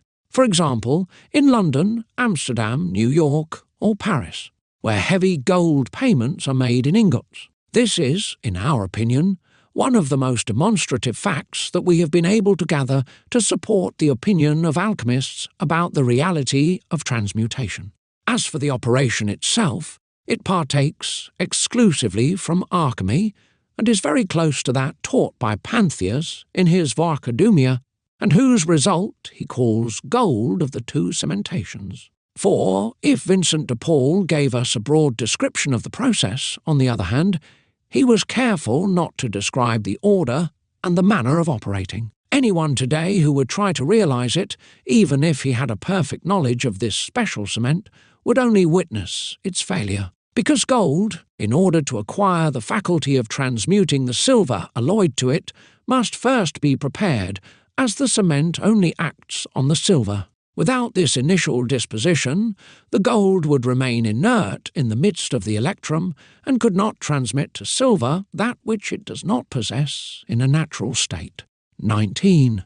Spagerists call this preliminary work exaltation or transfusion, and it is also performed with the aid of a cement applied by stratification. Consequently, since the composition of this first cement is different from that of the second, the name given by Pantheus to the metal thus obtained is found to be fully justified. The secret of exaltation, without whose knowledge one cannot succeed, consists in increasing, in one burst or gradually, the normal colour of pure gold by the sulphur of an imperfect metal, ordinarily copper. The latter gives precious metal its own blood through a sort of chemical transfusion. The gold, overfilled with the tincture, takes on the red colour of coral and can thus give to the specific mercury of silver the sulphur which it lacks, owing to the agency of the mineral spirits emanating from the cement during the work. This transmission of the excess sulphur held by the exalted gold takes place gradually under the effect of heat. It takes form 24 to 40 hours, according to the skill of the artisan and the volume of the treated matters. It is necessary to pay much attention to the regulation of the heat, which must be constant and strong enough without ever reaching the point of fusion or melting of the alloy. By overheating, one would risk volatilizing the silver and dissipating the sulphur introduced into the gold, since this sulphur has not yet reached a perfect fixity. Finally, a third manipulation, purposely omitted since an enlightened alchemist has no need for so much direction, includes the brushing of the extracted laminae, their fusion and cupellation. Upon being weighed, the pure gold residue will show a more or less perceptible decrease, which varies generally between 1/5 and 1/4 of the alloyed silver. Be that as it may, and in spite of this loss, the process still leaves us with a remunerating profit. We will point out here, about the process of exaltation, that coralline gold obtained by one or the other of the diverse methods advocated remains capable of transmuting directly, that is, without the help of the later cementation, a certain quantity of the silver, about 1/4 of its weight. Yet, since it is impossible to determine the exact value of the coefficient of auriferous power, one goes around the difficulty by melting the red gold with a triple proportion of silver, called in quartation, and by submitting the laminated alloy to the beginning operation, after having said that the exaltation, based in the absorption of a certain portion of the metallic sulphur by the mercury of gold, considerably reinforce the very coloration of the metal. We will give a few indications about the processes used to this end. The processes use the property that solar mercury possesses of strongly retaining a fraction of pure sulphur when one operates on the metallic mass, so as to dissociate the previously formed alloy. Thus, gold melted with copper, if it comes to be separated from it, never completely abandons a portion of the tincture that it stole from it, so that, by often repeating the same action, gold gradually enriches itself and can then give of its excess tincture to the metal which is closest to it, i.e. silver. An experienced chemist, points out Anaxagoras, knows well enough that if gold is purified up to 24 times or more by the sulphur of antimony, it acquires a remarkable colour, brightness, and fineness. There is a loss of metal, contrary to what occurs with copper, because, during the purification, the mercury of gold abandons a part of its substance to antimony, and the sulphur becomes overabundant through an imbalance of natural proportions. This renders the process useless and only permits a mere satisfaction of one's curiosity. The exaltation of gold is also achieved by first melting it with 3 times its weight in copper, then decomposing the alloy, turned into filings by boiling nitric acid. Although this technique is very laborious and costly, in view of the volume of acid required, it is nevertheless one of the best and one of the surest that we know. However, if one possesses an energetic reducing agent, and if one knows how to use it during the fusion of the gold and copper itself, the operation will be greatly simplified, and one does not need fear a loss of material or excessive labour, in spite of the indispensable repetitions which this method still requires. Finally, the artist, by studying these different methods, will be able to discover better and even more efficient ones. For example, he only has to call upon sulphur, directly extracted from lead, to incinerate it back to a crude state, and to project it, little by little, into molten gold, which will keep its pure parts. Unless you prefer to use iron, whose specific sulfur is, of all the metals, the one for which gold manifests the greatest affinity. But this is enough. Let whoever wants to work, work. We care little whether one maintains his opinion, follows or despises our advice. We will repeat one last time that of all the operations benevolently described in these pages, none can be related in any way to traditional alchemy. None can be compared to its own operations. A thick wall separates the two sciences, an insurmountable obstacle for those who are familiar with the methods and formulas of chemistry. We do not want to make anyone despair, but truth compels us to say that those who keep on performing spagyric research will never come out of the ways of official chemistry. Many modern chemists believe in good faith that they are resolutely going far from chemical science, because they explain its phenomena in a special manner without using any other technique besides that of the learned men, whom they criticize. Alas, there have always been many of these erring and self-deluded people, and it perhaps for them that Jacques Tesson 20 wrote these words of truth. Those who want to accomplish our work through digestions, through common distillations, and similar sublimations, and others by triturations, all these people are off the good path, in great error and difficulty. And they will never succeed because all these names, words, and manners of operation are names, words, and manners of metaphor. We believe that we have fulfilled our purpose and demonstrated, as much as it has been possible to do so, that the ancestor of modern chemistry is not the old and simple alchemy, but ancient spagyrics, enriched with successive contributions from Greek, Arabic, and medieval alchemy.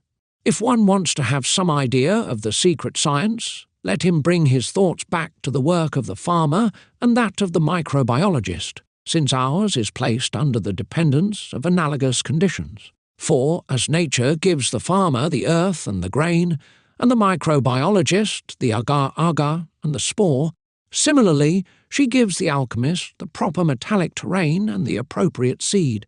If all the circumstances favourable to the regular process of this special culture are rigorously observed, the harvest cannot but be abundant. In summary, alchemical science, of an extreme simplicity in its materials and its formula, nevertheless remains the most unrewarding, the most obscure of all. By reason of the exact knowledge of the required conditions and the required influences, there is its mysterious side, and it is towards resolution of this most difficult problem that the efforts of all the sons of Hermes converge. Book 2. The Salamander of Lisieux, a small town in Normandy, which owes the picturesquely medieval appearance that we know to its many wooden houses and overhanging gables. Lisieux, respectful of times past, offers us, among so many other curiosities, a pretty and quite interesting alchemist's dwelling.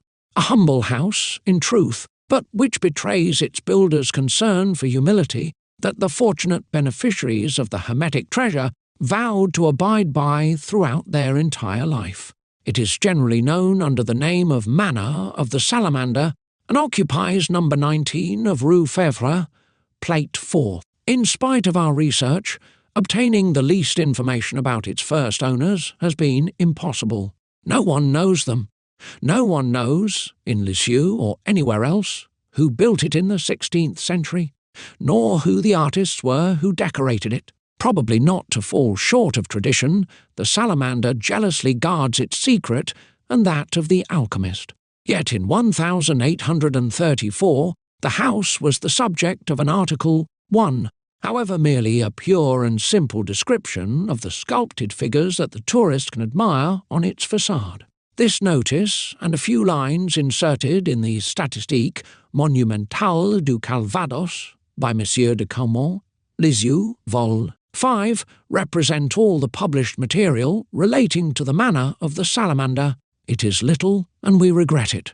For the small and delightful residence, erected by the will of a true adept and decorated with motifs borrowed from hermetic symbolism and traditional allegory, deserves better. Well known by the inhabitants of Lisieux, It is not known by the public at large, nor even perhaps by many lovers of art, although its decoration, as much by its abundance and variety, as by its fair preservation allows to place it in the first rank of the best buildings of the style.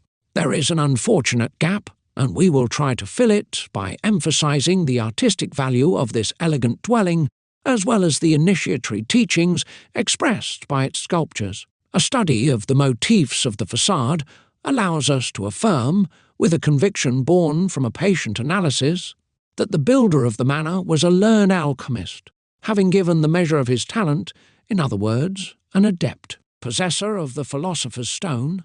We also certify that his affiliation with some esoteric centre that had many points of contact with the dispersed order of the Templars proves unquestionable. But what could have been this secret fraternity which prided itself to count among its members the learned philosopher of Lisieux?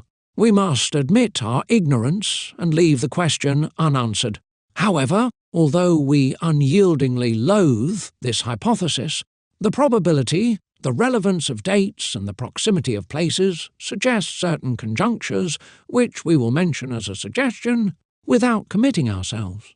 Approximately a century before the manor of Lisieux had been built, 3 alchemist companions laboured in Flers-Orne and accomplished the great work there in the year 1420. They were Nicolas de Grospami, a gentleman, Nicolas or Noël Valois, also called Le Valois, and a priest by the name of Pierre Vicot or Viticoque. The latter calls himself a chaplain and domestic servant of the Lord de Grospami. 2. Alone, de Grospami possessed some wealth, along with the title of Lord and Count of Flers. Yet it was Valois who first discovered the practice of the work, and who taught it to his companions, as he gives us to understand in his Cinq Livres, 5 books. He was then 45 years old. Subsequently, his birth date must have been 1375. The 3 adepts wrote different works. The 3 added and said none of. Lisieux Manor of the Salamander, 16th century, the man with the tree trunk on the corner post. These books have been printed. From a note added to the manuscript 158th, 125 of the Library of Rennes, a gentleman of Normandy, Monsieur Boisgeoffroy, would have inherited all the original treatises by Nicolas de Grospami, Valois, and Vicot. He sold the entire copy to the late Count of Flers for £1,500 and a prize horse. This Count of Flers and Baron of Tracy is Louis de Pelève, who died in 1660, and who was the great-grandson on the women's side of the author Grospami. 4. However, these 3 adepts who lived and worked in Flers in the first half of the 15th century were quoted without the least reason as belonging to the 16th century. In the copy owned by the Library of Rennes, it is nonetheless very clearly stated that they resided in the castle of Flers, whose owner was Grospami, where they accomplished the philosopher's work and wrote their books. The original error, conscious or not, comes from an anonym, author of the notes, entitled Remarks, written in the margins of a few manuscript copies of the works of Grospami, and which belonged to the chemist Chevreul. The latter, without further verifying the whimsical chronology of these notes, mentioned the dates, systematically extended by 1 century by the anonymous scrivener, and all the authors after him outdid each other in propagating this unforgivable error. We shall briefly re-establish the truth. Alfred de Caille, 5, after having said that Louis de Pelève had died in poverty in 1660, adds, according to the document which precedes, the land of Flers would have been acquired from Nicolas de Grospami, but the author of the remarks here contradicts Monsieur de la Ferrière, who quotes in the date of 1404 a certain Raoul de Grospami as lord of the place. Nothing is truer, although, on the other hand, Alfred de Caille seems to accept the falsified chronology of the unknown annotator.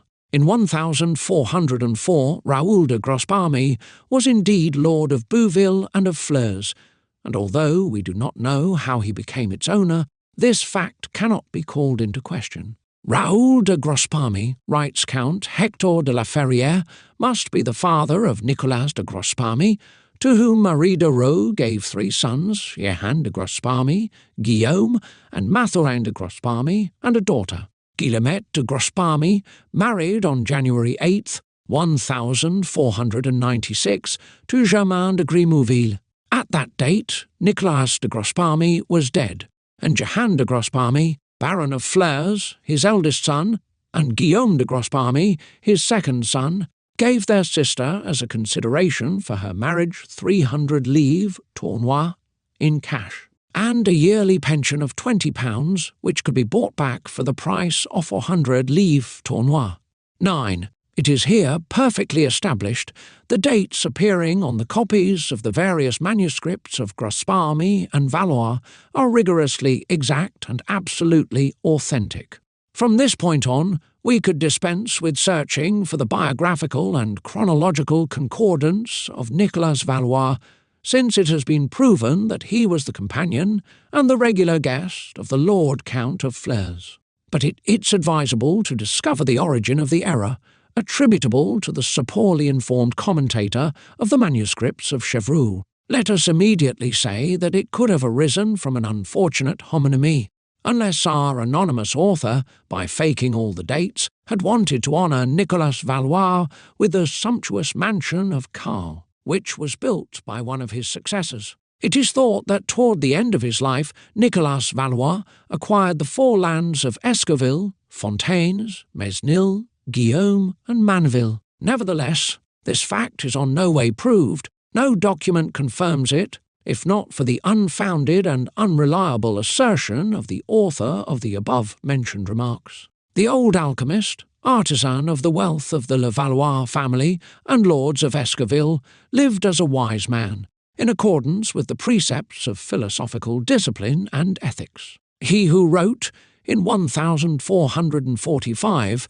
for his son that patience is the ladder of philosophers, and humility the gate to their garden, could not very well follow the example or lead the life of the powerful without failing his convictions.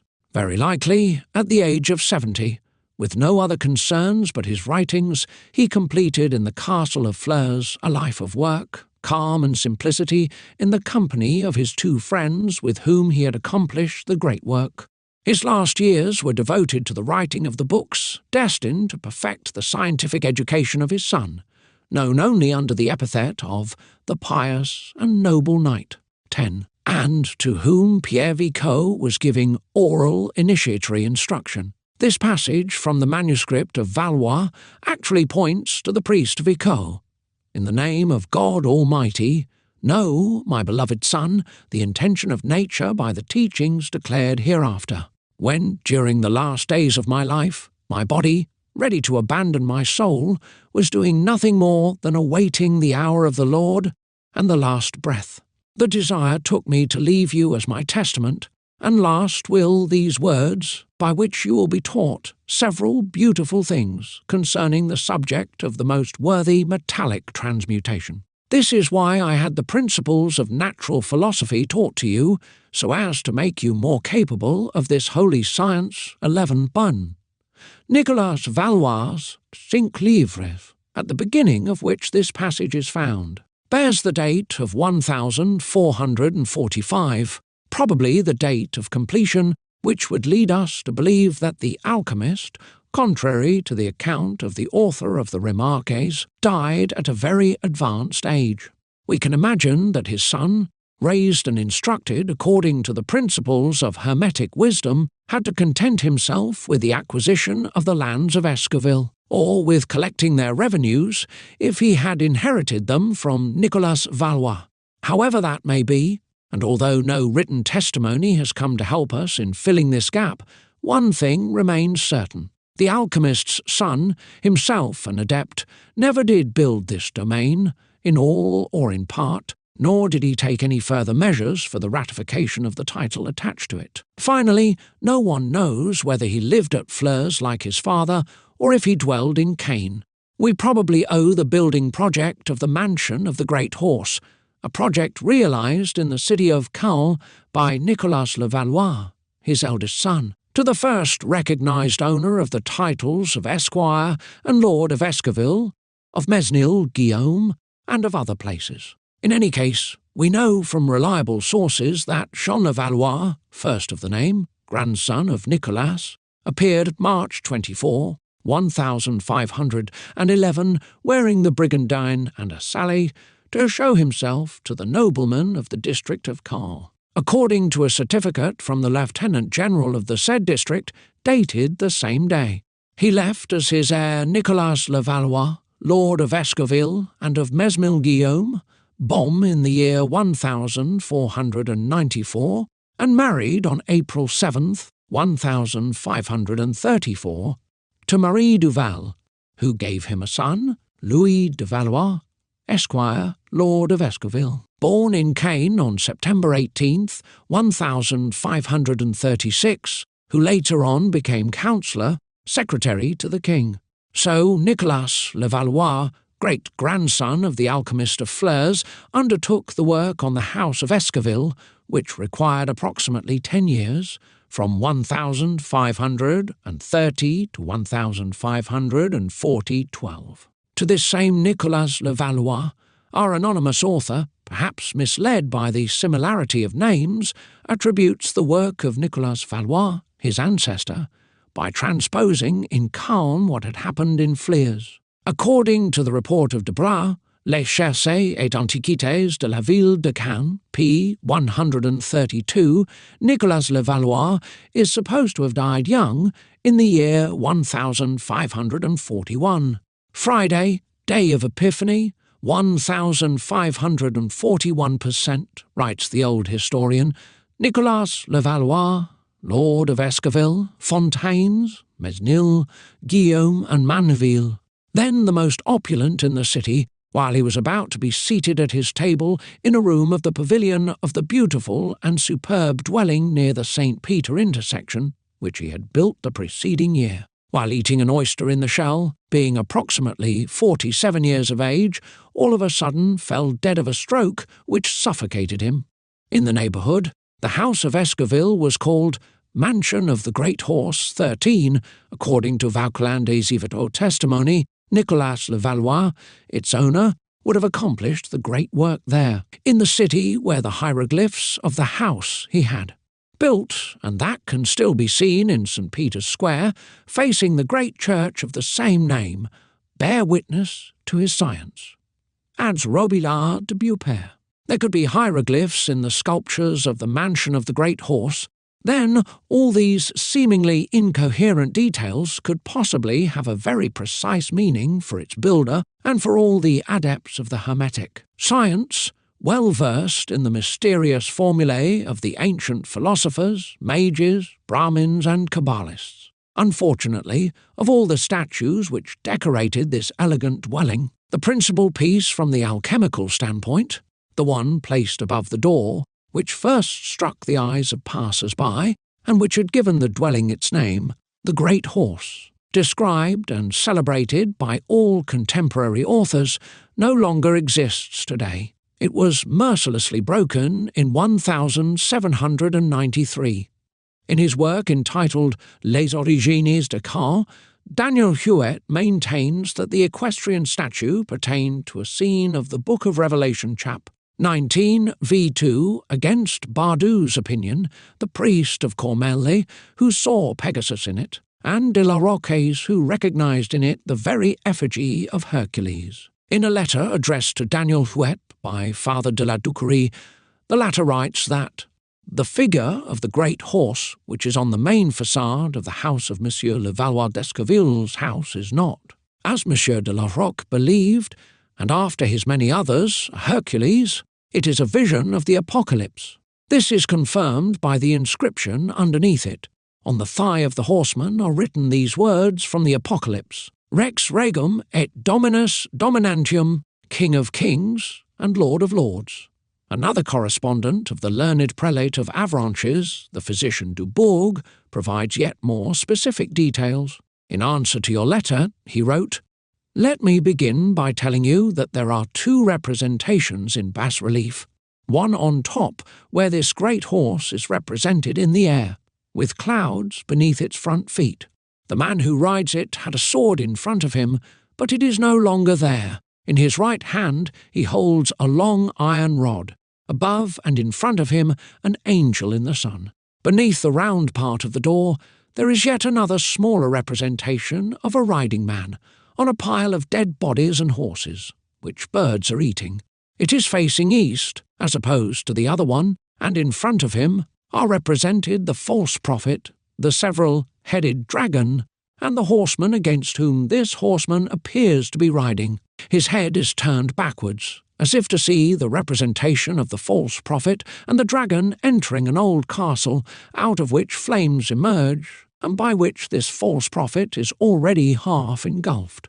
There is writing on the thigh of the great horseman, and in several places, such as King of Kings, Lord of Lords, and others taken from chapter 19 of the Book of Revelation. As these letters were not engraved, I believe that they were not written so long ago, but there is a marble slab up and above, upon which is written, "It was his name, the Word of God." 14. We did not intend here to undertake the study of the symbolic statues designed to express or expose the principal arcane of the science. This philosopher's dwelling, very well known, often described, can lend itself to the personal interpretations of enthusiasts of the sacred art. We will simply point out a few particularly instructive figures worthy of interest. There is first the dragon of the mutilated tympanum of the entry door, on the left, under the peristyle which precedes the turret staircase. On the lateral facade, two beautiful statues representing David and Judith must attract our attention. The latter is accompanied by 6 verses from that period. Above these great figures, 2 other scenes can be contemplated, one recounting Europa's kidnapping, and the other the freeing of Andromeda by Perseus, both with a similar meaning to the legendary kidnapping of Deianira, followed by the death of Nessus that we shall analyse later when speaking of the myth of Adam and Eve. In another pavilion we can read on the interior frieze of a window, Marcius Victus Obmutescit 15. Robillard de Beaupère says, "It is an allusion to the musical duel between Apollo and Marcius, in which figure, as companions, the bearers of instruments 16 that we can see above. Finally, to crown the whole thing, above the small turret, there is a little figure, today very worn, and in which Monsieur Sauvageon several years ago thought to recognise Apollo, god of the day and of light, and below the cupola of the large turret, in a sort of little temple without columns, is the very recognisable statue of Priapus. We would be at great loss," adds the author, "if we had to explain what precise meaning should be attributed to the character with the grave, severe physiognomy, wearing a Hebrew turban, and to the one who emerges so vigorously from a painted bull's-eye window, while his arm pierces the thickness of the entablature, and to a rather beautiful representation of Saint Cecile playing the thorobo, to the blacksmiths whose hammers, at the bottom of the pilasters, strike a missing anvil, to the very original exterior decorations, and which are the decorations of the service stairs, with the motto, Labor improbus omnia vincit. 7. It would perhaps not have been totally useless, in order to penetrate the meaning of all these sculptures, to inquire about the mental tendencies and the habitual occupations of the one who so lavished them on his dwelling. It is known that the Lord of Escoville was one of the wealthiest men of Normandy. What is less known is that he had always devoted himself with a passionate fervour to the mysterious researches of alchemy. From this succinct presentation we must above all remember that there existed in Flers, in the 15th century, a nucleus of Hermetic philosophers, that they may have formed disciples, which is confirmed by the science transmitted to the successors of Nicolas Valois. The lords of Escoville and may have created an initiation centre, and the city of Caen being about equally distant from Flers and Lisieux, it would be possible that the unknown adept, retired in the manner of the salamander, had received his first instruction from some master belonging to the occult group of Flers or Caen. There is in this hypothesis neither material impossibility nor improbability, yet we cannot give it any more value than can be expected from this kind of supposition, and so we beg the reader to receive it as we offer it, that is, with all the desirable circumspection, and only as a simple probability. The Salamander of Lisieux II. We find ourselves here at the entrance, closed long ago, of the pretty manor. The beauty of the style, the successful choice of motifs, the delicacy of execution, make this little door one of the most delightful specimens of 16th-century wood sculpture. This hermetic paradigm, exclusively devoted to the symbolism of the dry way, the only one which authors reserved without providing any explanation about it, is a joy to the artist as well as a treasure to the alchemist. Plate V. In order to make the students more responsive to the particular value of the emblems analysed, we shall respect the order of the work without allowing ourselves to be guided by considerations of architectural logic or aesthetic nature. On the tympanum of the door with carved panels, we notice an interesting allegorical group composed of a lion and a lioness facing each other. They are holding in their forepaws a human mask which personifies the sun, encircled by a liana carved into a mirror handle. Lion and lioness, male principle and female virtue, reflect the physical expression of the two natures, of similar form but opposite properties, that the art must choose at the beginning of the practice. From their union, accomplished according to certain secret rules, comes this double nature, mixed matter that the sages have named androgyne, their hermaphrodite, or mirror of the art. This substance, at once positive and negative, passive containing its own active agent, is the basis, the foundation of the great work. Of these two natures, taken separately, the one which plays the role of the feminine matter is the only one indicated and alchemically named on the corbel, bearing the overhand of a second-story beam. The figure of a winged dragon can be seen, its tail curled into a ringlet. The dragon is an image and symbol of the primitive and volatile body, true and unique subject upon which one must first work. The philosophers have given it a multitude of diverse names besides the one under which it is commonly known. This has caused and still causes so much difficulty, so much confusion, to beginners, and especially to those who are little concerned with principles and do not know how far the possibility of nature can be expanded. In spite of the general opinion averring that our subject had never been named, we assert, on the contrary, that many books name it, and that all describe it. However, while it is mentioned by the good authors, it cannot be said that it is underlined or expressly shown. It is often classified among the bodies that have been rejected as improper or alien to the work. This is a traditional technique used by adepts to divert the lay people and to hide from them the secret entrance to their garden. Its traditional name, the Stone of the Philosophers, is descriptive enough of the body to serve as a useful basis for its identification.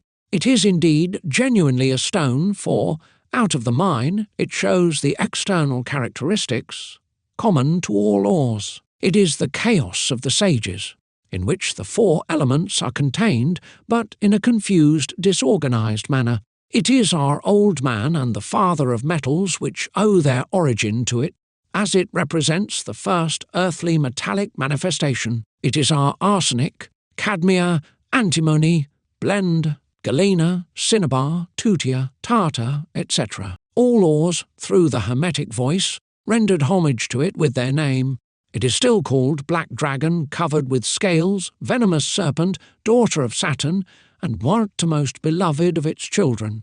This primal substance has seen its evolution interrupted by the interposition of a filthy combustible sulphur which coats its pure mercury, holds it back, and coagulates it. And, though it is entirely volatile, this primitive mercury, materialized by the drying action of the arsenical sulphur, takes the shape of a solid, black, dense, fibrous, brittle. Lisieux manner of the Salamander main entrance, 16th century.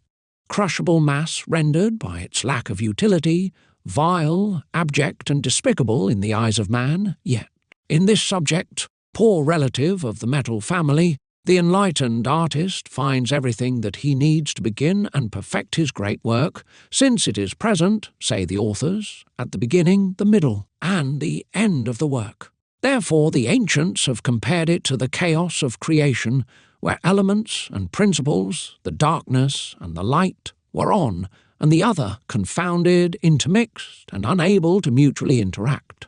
For this reason they symbolically depicted their matter in its first being as the image of the world which contained in itself the materials of our hermetic globe, one, or microcosm, assembled without order, without form, without rhythm or measure. Our globe, reflection and mirror of the microcosm, is therefore nothing but a small part of the primordial chaos, destined by divine will for elementary renewal in the three kingdoms, but which sets of mysterious circumstances have oriented and directed toward the mineral kingdom, thus given form and specified, subjected to the laws ruling the evolution and the progression of minerals. This chaos, which has become a body, contains in a confused manner the purest seed and the closest substance there is to minerals and metals. The philosopher's matter is therefore of mineral and metallic origin.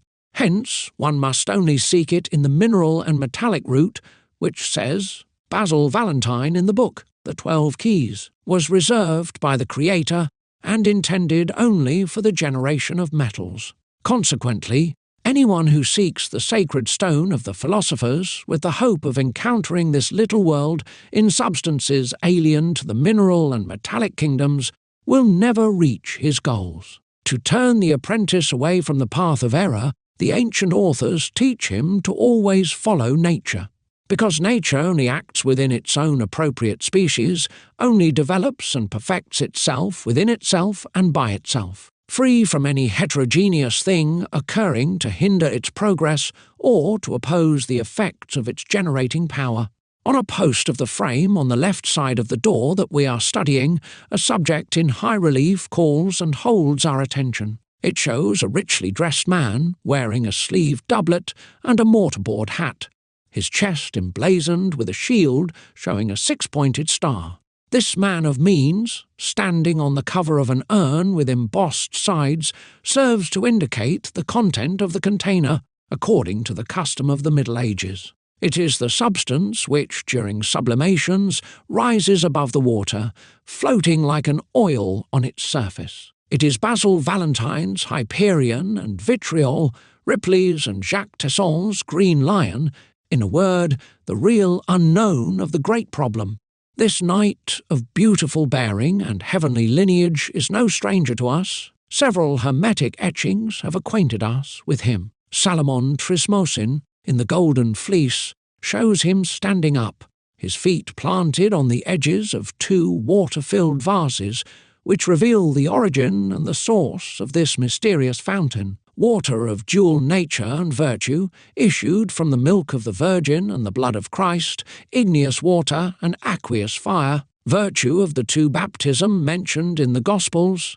Indeed, baptize you with water, but one mightier that I cometh, the strap of whose sandals I am not worthy to unloose. He shall baptize you with the Holy Ghost and with fire, whose fan is in his hand, and he will thoroughly purge his floor, and will gather the wheat into his granary, but the chaff he will burn with fire unquenchable. Philosopher Solidonius's manuscript reproduces the same subject in the image of a chalice filled with water, out of which two characters are half emerging in the centre of a rather busy composition summing up the entire work. As for the treatise of Azoth, it is a huge angel, that of the parable of St. John in the book of Revelation, who treads the earth with one foot and the sea with the other, while raising a burning torch with his right hand and compressing an air-inflated goatskin with the left one, clear images of the quaternary of the primal elements, earth, water, air, fire. The body of this angel, whose two wings replace the head, is covered by the seal of the open book, ornamented by the Kabbalistic star, and the 7 words, emblem of vitriol, Visita interiora terrae. Rectificand doc, in Veni's occultum lapidem 3. I then saw, writes St. John 4. another mighty angel come down from heaven, clothed with a cloud, and a rainbow was upon his head, and his face was, as it were, the sun, and his feet were as pillars of fire. He had in his hand a little open book, and he set his right foot upon the sea, and his left foot on the earth, and cried with a loud voice, as when a lion roareth, and when he had cried out, 7 thunders uttered their voices. And when the 7 thunders had resounded their voices, I was about to write, and I heard a voice from heaven saying unto me, Keep under seal the words of the 7 thunders, and write them not. And the voice which I heard from heaven spake unto me again, and said, Go and take the little open book which is in the hand of the angel who standeth upon the sea and upon the earth. And he said unto me, Take it and eat it. It shall make thy belly bitter, but it shall be in thy mouth sweet as honey. This product, allegorically expressed by an angel or by a man, the attribute of the evangelist St. Matthew, is none other than the mercury of the philosophers, double in nature and quality, partly fixed and material, partly volatile and spiritual, which suffices to begin, achieve, and multiply the work. It is the unique and only matter that we need without having to worry about finding any other, but we must know, so as not to err, that authors generally begin their treatises with this mercury and how to acquire it. This mercury definitely is the matrix and the root of gold, and not the precious metal which is absolutely useless and without function in the way we are studying. Irenaeus Philolethes says with much truth that our mercury, barely mineral, is even less metallic because it only contains the spirit or metallic seed, while the body tends to move away from the mineral quality. It is nevertheless the spirit of gold, contained in a transparent oil, easily coagulable, the salt of metals, since all stone is salt, and the salt of our stone, since the stone of the philosophers, which is this mercury of which we speak, is the subject of the philosopher's stone. Hence several adepts, intending to create confusion, called it nitre, or saltpeter salpetri, salt of stone, and copied the sign of the one onto the image of the other. Further, its crystalline structure, its physical resemblance to melted salt, its transparency, have allowed it to be compared to salts and caused it to be given all their names. According to the will or whim of writers, it has been described in turn as sea salt, rock salt, sal alambroth, oleo vitri, which Pantheus describes as being chrysocolla, and others as borax or attinkar. Roman vitriol, because 123 to 1, Rome, Greek name of the eternal city, means strength, vigour, power, domination, the mineral of Pierre Jean Fabre, because he says gold lives in it, vitriol. 5. It is also called Proteus because of its metamorphoses in the course of the work, and chameleon, 123 to 2. Rampant lion because it takes on in sequence all the colours of the spectrum. Now here is the last decorative subject of our door. It is a salamander serving as capital to the small twisted column of the right jamb. It appears to be, in a fashion, the protecting corbel of the median pillar, located on the ground floor and as far as on the attic window. It would even seem, given the deliberate repetition of the symbol, that our alchemist had a marked preference for this heraldic reptile. We do not want to insinuate here that he meant to give it the erotic and vulgar meaning which Francis I valued so much. It would be insulting artisan, dishonouring science, and outraging truth in the manner of this high-bred debauchee with low intellectuality to whom we regret owing the paradoxical name of Renaissance. However, an unusual feature of human disposition prompts man to cherish more that for which he has suffered and toiled most. This reason would probably allow us to explain the triple usage of the salamander, hieroglyph of the secret fire of the sages. It is so indeed, because, among the secondary products entering into the work as helpers or servants, none is more difficult to discover, none is more laborious to identify.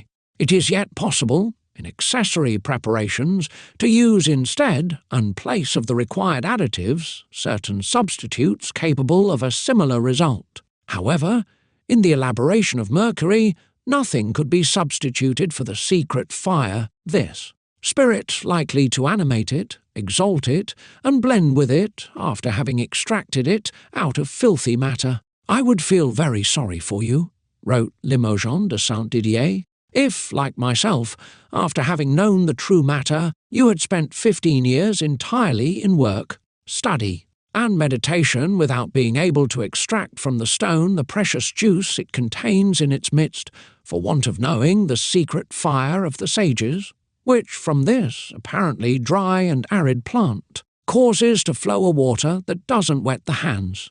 Without it, without this fire hidden in a saline form, the prepared matter could not be tested or fulfill its function of mother, and our labour would remain forever chimeric and vain. Every generation requires the help of a specific agent determined for the realm in which nature has placed it, and everything bears seed. Animals are born from an egg or fertilized ovum. Vegetables come from a seed that has been rendered prolific. Similarly, minerals and metals have for seed a metallic liquid fertilized by the mineral fire. The latter, then, is the active agent introduced by the art into the mineral seed, and Philolethes tells us, "It is the first to make the axle turn and the wheel move." Hence it is easy to understand the use of this invisible and mysterious metallic light, and the care with which we must seek to know it and to distinguish it by its specific, essential, and occult qualities. Salamander, in Latin salamandra, comes from sal, salt, and mandra, which means stable and also rock-hollow, solitude, hermitage. Salamandra, then, is the name of the salt of the stable, salt of the rock, or solitary slat. In the Greek language, this word takes another meaning, revealing the action that provokes. The Greek word 125:1 salamandra appears formed from 125:2 sala, meaning agitation, perturbation, used probably for 125:3 salos or 125:4 zale, agitated water, tempest, fluctuation, and from 125:5 mandra, which has the same meaning as in Latin. From these etymologies we can draw the conclusion that the salt, spirit or fire takes birth in a stable, a rock-hollow, a grotto. That is enough. Lying on the straw of his manger in the grotto of Bethlehem, is Jesus not the new sun bringing light to the world? Is he not God himself in his carnal and perishable shell, who that has said, "I am the Spirit, and I am the life, and I have come to set fire unto things"? This spiritual fire, given form and materialized in salt, is the hidden sulphur, since during its operation it is never made manifest or perceptible to our eyes.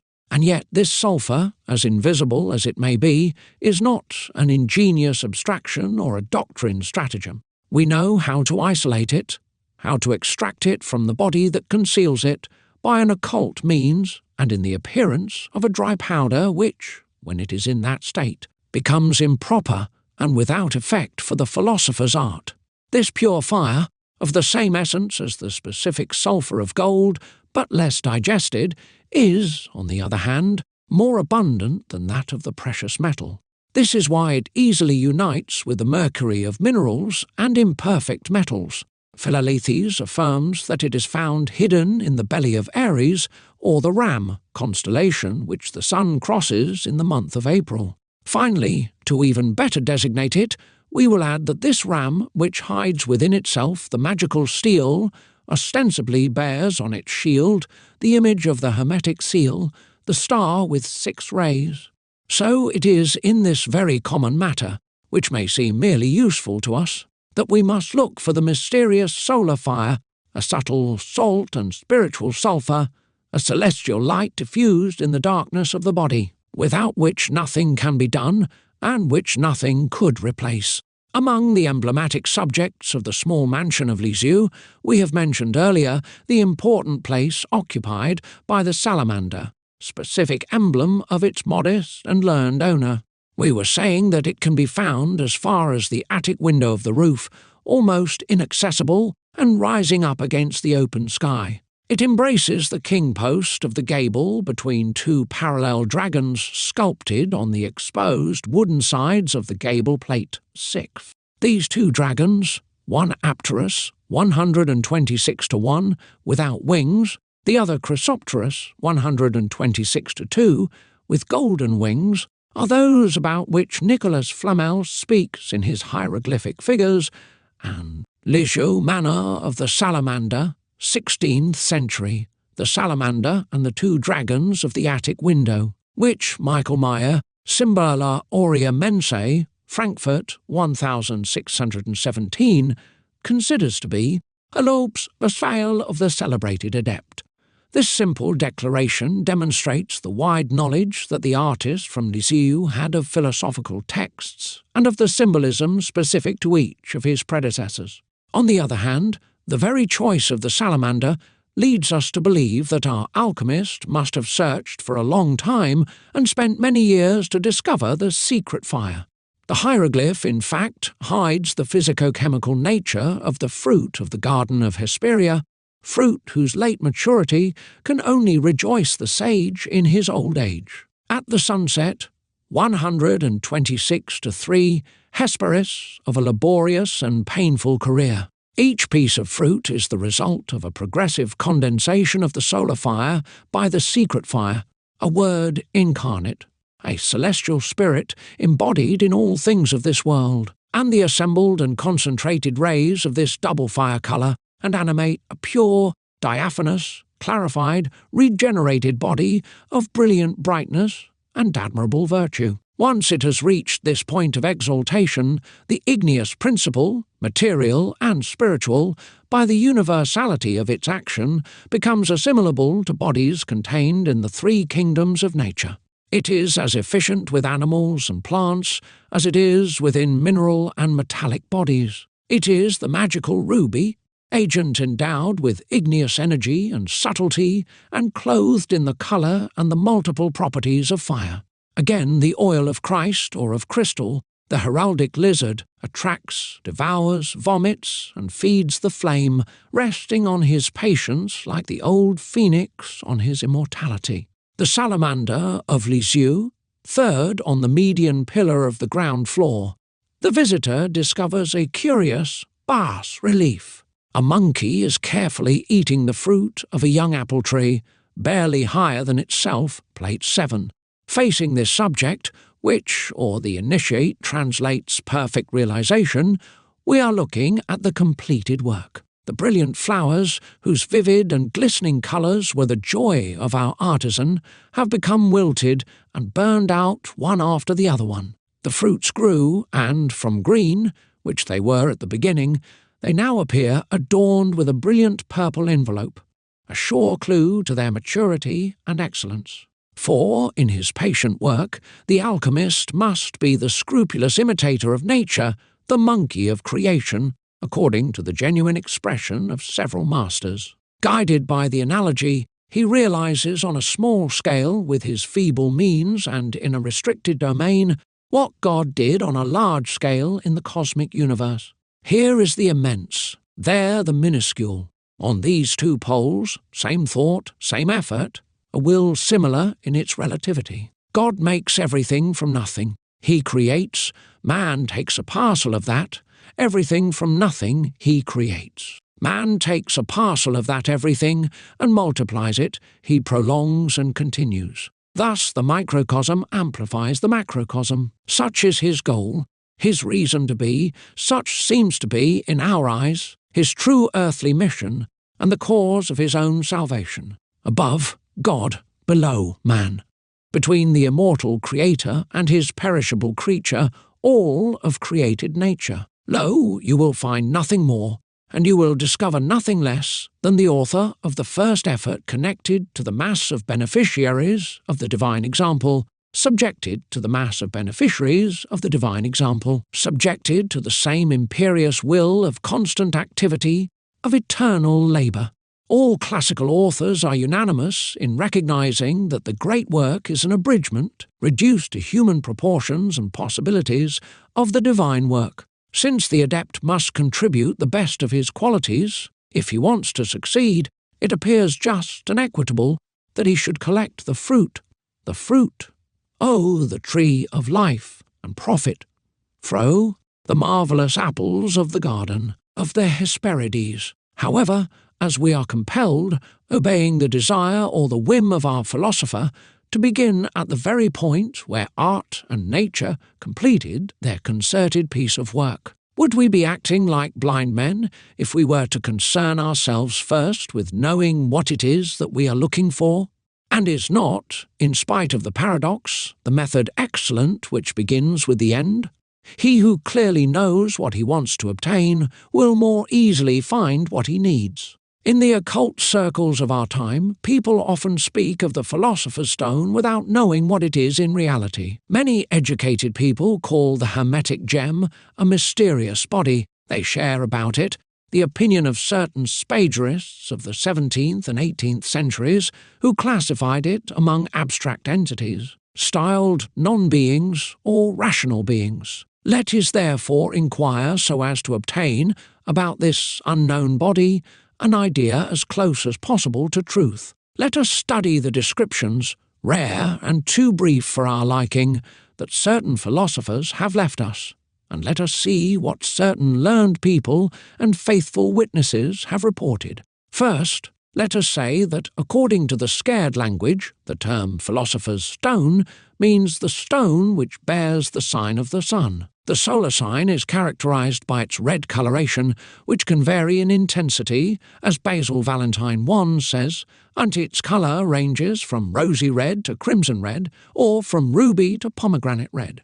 As for its weight, it weighs much more than it has quantity. So much for color and density.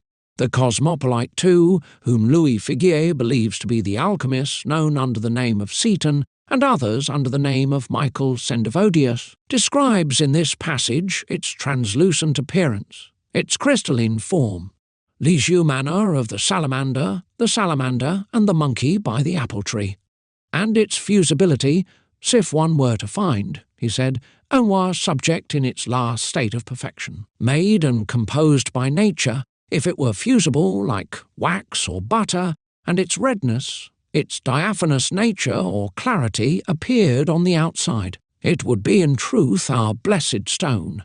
Its fusibility is such, indeed, that all authors have compared it to that of wax 64 Celsiuses.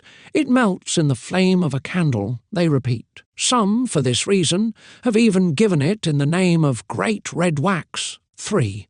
With these physical characteristics, the stone combines some powerful chemical properties: the power of penetration or ingress, absolute fixity, inability to be oxidized, which makes it incalcinable, and extreme resistance to fire, finally, its irreducibility and its perfect indifference to chemical reagents. We hear the same from Heinrich Kunrath when he writes in his Amphitheatrum Sapientiae Atenae, "And at last, when the work will have passed from ashy colour to pure white, then to yellow, you will see the philosopher's stone. Our king, raised above the dominators, come out of his glassy sepulchre, arise from his bed, and come on to our worldly scene in his glorified body, that is to say, regenerated and more than perfect." In other words, the brilliant carbuncle of a greatly shining splendour, whose parts, very subtle and very purified by the peaceful and harmonious union of the blend, are inseparably bound and assembled into one, constant and diaphanous as crystal, compact and ponderous, easily fusible in fire like resin, flowing as wax, and more flowing than quicksilver, yet without fumes, piercing and penetrating solid and compact bodies as oil penetrates paper, soluble and dilatable in any liquid capable of softening it, brittle as glass, taking on a saffron colour when it is reduced to powder, yet red as ruby when it remains in one unadulterated mass. This colour is the signature of perfect fixation and of fixed perfection, colouring and dying constantly, fixed in the tribulations of all experiences, even when tried by devouring sulphur and fiery waters and by the very strong persecution of fire, always durable, incalcinable, and like the salamander, permanent and justly judging all things, because it is in its own way all in everything, and proclaiming, Behold, I shall renew all things. Around 1585, the English adventurer Edward Kelly, surnamed Talbot, had acquired from an innkeeper the Philosopher's Stone found in the tomb of a bishop who was said to have been very rich. It was red and very heavy, but without any odour. Meanwhile, Beauregard of Pisa says that a skilful man gave him a gross 3.82 grams of a powder whose colour was similar to that of the red poppy, and which had the odour of calcined sea salt. 4. Helvetius, Jean-Frédéric Schweitzer, saw the stone, sewn to him by a foreigner, an adept, on December 27, 1666, in the form of a metal powder the colour of sulphur. This powdered product came, says Kunrath, from a red mass. In a transmutation performed by Seaton in July 1602, in front of Dr. Jacob Zwinger, the powder used was, according to Dienheim, rather heavy, and of a colour appearing lemon yellow. A year later, during a second projection at the house of a goldsmith, Hans de Kempen in Cologne, August 11th, 1603, the same artist used a red stone. According to several trustworthy witnesses, this stone, directly obtained in powder form, could take on a colour as bright as that of a stone formed in a compact mass. This instance is rather rare, but it can happen and is worth mentioning. In this way, an Italian adept who, in 1658, realized the transmutation in front of the Protestant minister, Gros, at the house of a goldsmith named Bureau from Geneva, used, according to those who were in attendance, a red powder. Schmeider described the stone that Baedeker obtained from Lascaris as a substance having the appearance of a fire-red coloured glass. Yet Lascaris had given Domenico Manuel Gaetano a powder similar to vermilion, the colour of cinnabar. That of Gustenhover was also very red. As for the sample given by Lascaris to Dierbach, it was examined under Councillor Dippel's microscope and appeared composed of a multitude of small grains or crystals which were red or orange. This stone had a power equal to about 600 times the unit. Jean-Baptiste Helmont, relating high experience in 1618 in his laboratory at Vilvoorde near Brussels, writes, I have seen and touched the Philosopher's Stone more than once. Its colour is like powdered saffron, but heavy and shining like pulverized glass. This product, of which 1/4 of a grain, 13.25 milligrams, furnished 8 ounces of gold, 204.72 grams, showed a considerable energy, approximately 18,470 times the unit. In the category of tinctures, i.e. liquids obtained by solutions, oily metallic extracts, we have the account of Godwin Herman Braun from Osnabrück, who achieved the transmutation in 1701, using a tincture having the appearance of an oil, and rather fluid, and of a brown colour. The famous chemist Henkel V, according to Valentini, reports the following anecdote. Unday, a stranger, who had a brown tincture with a smell close to hartshorn oil 6, came to a famous apothecary of Frankfurt on Main. Named Salwadel, with our drops of this tincture, he changed a gross of lead into 7.5 grains of gold, 23 carats. This same man gave a few drops of this tincture to the apothecary, who lodged him, and who then produced identical gold, which he saved in memory of that man, with the small bottle in which it was contained, and where the marks of the tincture can still be seen. I had this bottle in my hands, and I testify about it to the world. Without disputing the truth of the last two statements, we nevertheless refuse to categorize these as transmutations brought about by the Philosopher's Stone in its special state of powder of projection. All the tinctures meet this criterion. Their subjection to a particular metal, their limited potency, the specific characteristics they exhibit, lead us to regard them as simple metallic products. extracted from common metals by certain procedures called little particulars which pertain to spadery rather than to alchemy. Furthermore, these tinctures, being metallic, have no other action but to penetrate the metals which have been used as a basis Fr Phi penetration. Let us leave aside these processes and tinctures.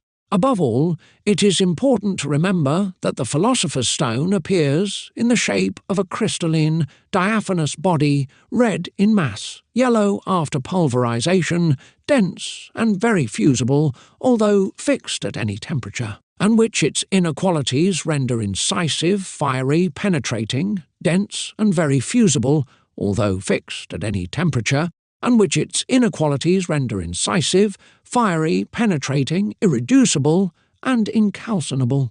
In addition, it is soluble in molten glass, but instantaneously volatilizes when it is projected onto molten metal. Here, in one single object, are gathered physiochemical properties which singularly separate it from a possible metallic nature and render its origin rather nebulous. A little reflection will get us out our difficulty.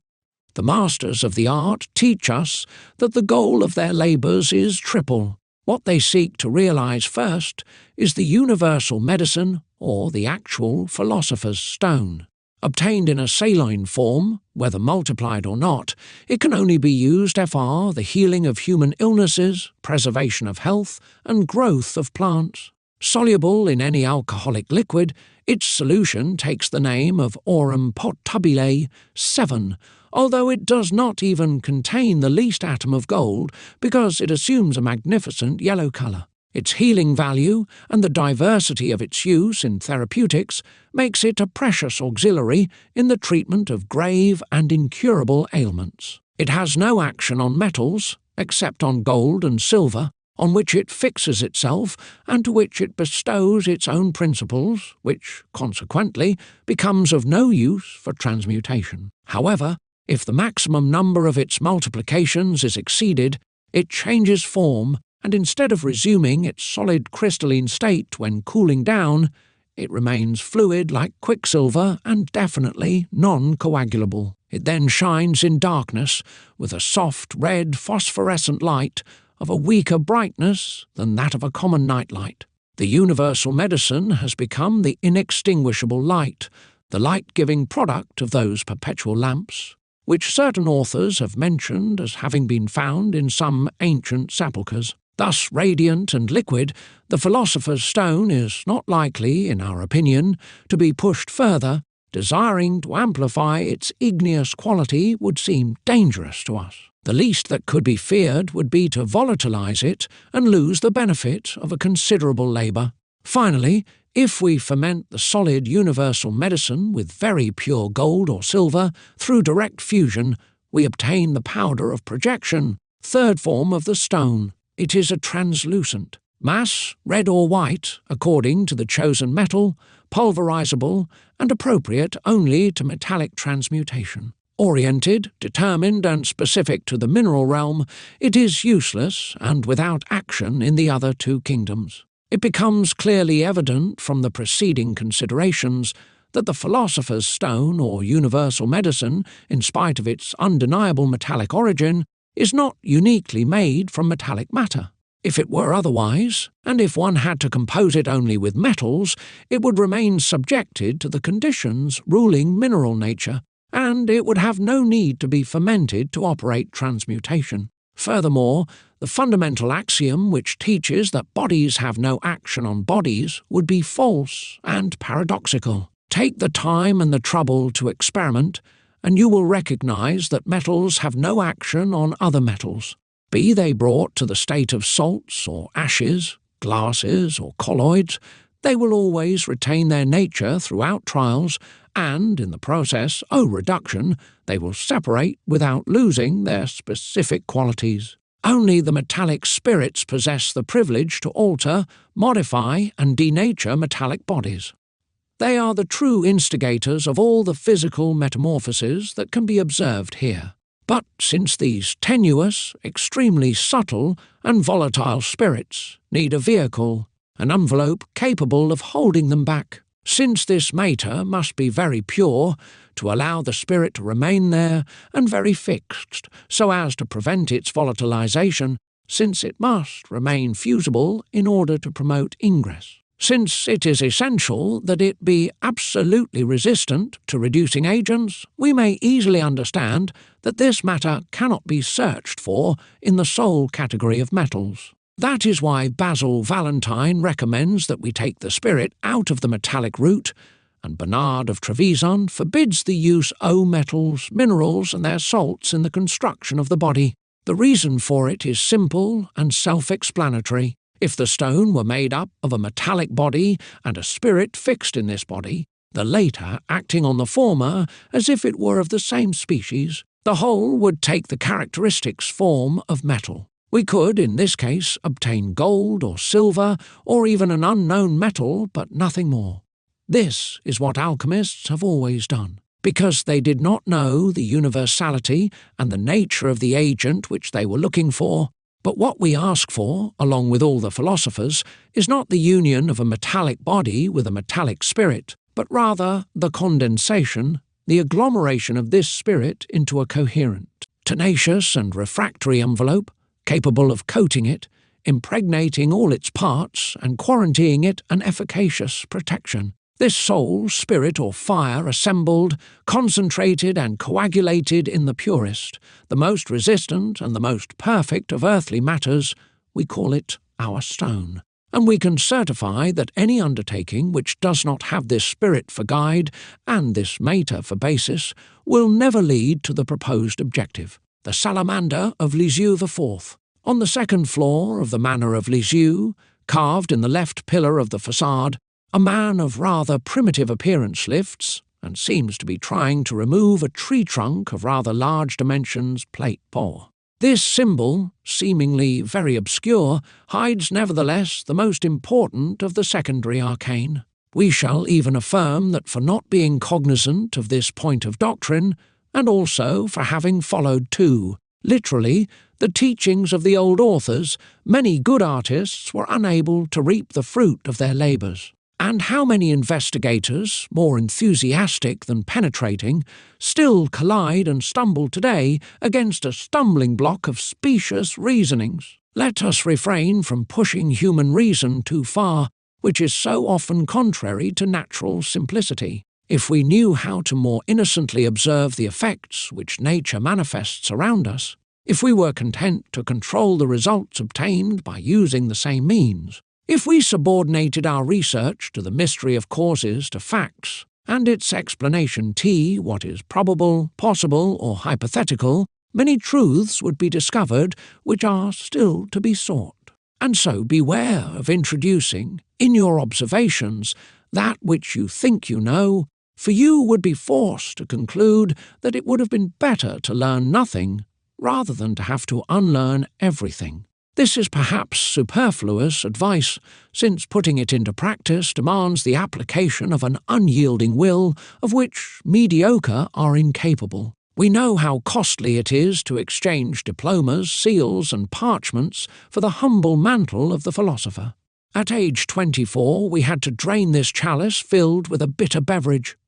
Heart-wounded, ashamed of the errors of our young years, we had to burn the books and the notebooks, we had to confess our ignorance, and as a modest neophyte, decipher another science on the benches of another school. And so, it is for those who had the courage to forget everything that we take the trouble to study the symbol and to strip its esoteric veil. The tree trunk that this artisan of another age has grasped seems only intent to serve his industrious genius. Yet it is indeed our dry tree, the same that had the honour of giving its name tone of the oldest streets of Paris, after having appeared for a long time on a very famous street sign. Edouard Fournier tells us that, according to Sauval Vol. 1 p. 109, this sign could still be seen around 1660. It indicated to passers-by an inn of which Monstrelate speaks. Vol. 1, chap.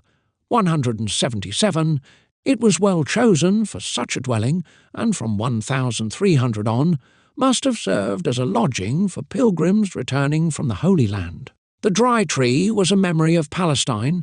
It was the tree planted very close to Hebron too, which, after having been green and full of leaves since the beginning of the world, lost its foliage on the day our Lord died on the cross, and dried up, but to become green again when a Lord, Prince of the West, will reach the Promised Land with the aid of Christians, and will have a mass sung underneath this dry tree. This desiccated tree, issuing out of arid rock, is pictured in the last plate of the Art of the Potter, but it has been depicted with leaves and fruit, and with a streamer bearing the motto, Sic in sterili. The same one is found sculpted on the beautiful gate of the Cathedral of Limoges, as well as on a quatrefoil of the sub-foundation of Amiens. 2 fragments of this same mutilated trunk are raised by a stone clerk above the great shell used as a holy water. Lisieux manner of the salamander, 16th century, the Baphomet, the combat between the man and the griffin. Basin in the church of Gimilal-Finisterre in Brittany. Finally, we find the dry tree again on a certain number of secular buildings of the 15th century. In Avignon, it surmounts the basket-handle gate of the ancient College of Rouen. In Cahors, it is used as a frame for 2 windows Verdier House on the street of Boulevards, as well as on the small door belonging of the Pellegrini College of the same city, Plate 7. Such is the hieroglyph adopted by the philosophers to express metallic inertia, that is to say, the special state that human industry gives to reduced and molten metals greater than. Hermetic esoteric demonstrates that metallic bodies remain alive and endowed with vegetative power as long as they are mineralized in their deposits. There they are combined with the specific agent or mineral spirit, which ensures their vitality, their nutrition, and their evolution to the term required by nature, when they take on the shape and properties of native silver and gold. Once this goal has been reached, the agent separates from the body, which then ceases to live, becomes fixed, and no longer capable of transformation. Were it to stay on Earth for several centuries, it still could not, by itself, change state or abandon the characteristics which distinguish metal from mineral aggregate. However, the process that occurs inside of the metal-bearing deposits is far from simple. Subjected to the vicissitudes of this transitory world, numbers of ores see their evolution suspended by the action of profound causes, exhaustion of nutritive elements, shortage of crystalline additions, insufficient pressure, heat, etc., or external causes, fissures, surge of waters, opening of the mine. Consequently, metals solidify and remain mineralized with the qualities acquired up to then, without being able to go beyond the evolutionary stage they have reached. Others, younger, still await the agent that must ensure their solidity and consistency. They remain in a liquid state and are totally non-coagulable. Such is the case of mercury, which is frequently found in its native state or mineralized by sulfur cinnabar, either in the ore-bearing earth itself or outside its place of origin. In this native form, even though metallurgic treatment did not have to intervene, these metals are as insensitive as those whose ores have undergone roasting and fusion. No more than those ores do the metals possess their own vital agent. The sages tell us that they are dead, at least in appearance, because it is impossible for us to bring out the latent potential life hidden in the depth of their being under their solid crystallized mass. These are dead trees, although they still conceal a trace of humidity, and they will no longer bear leaves, flowers, fruit, or, above all, seed. So, with good reasoning, certain authors assert that gold and mercury cannot help, wholly or partially, in the elaboration of the work. The first, they say, because its proper agent has been separated from it during its completion, and the second, because the agent has not yet been introduced into it. Other philosophers maintain, nevertheless, that gold, although sterile in its solid form, may recover its lost vitality and resume its evolution if we know how to put it back into its first state.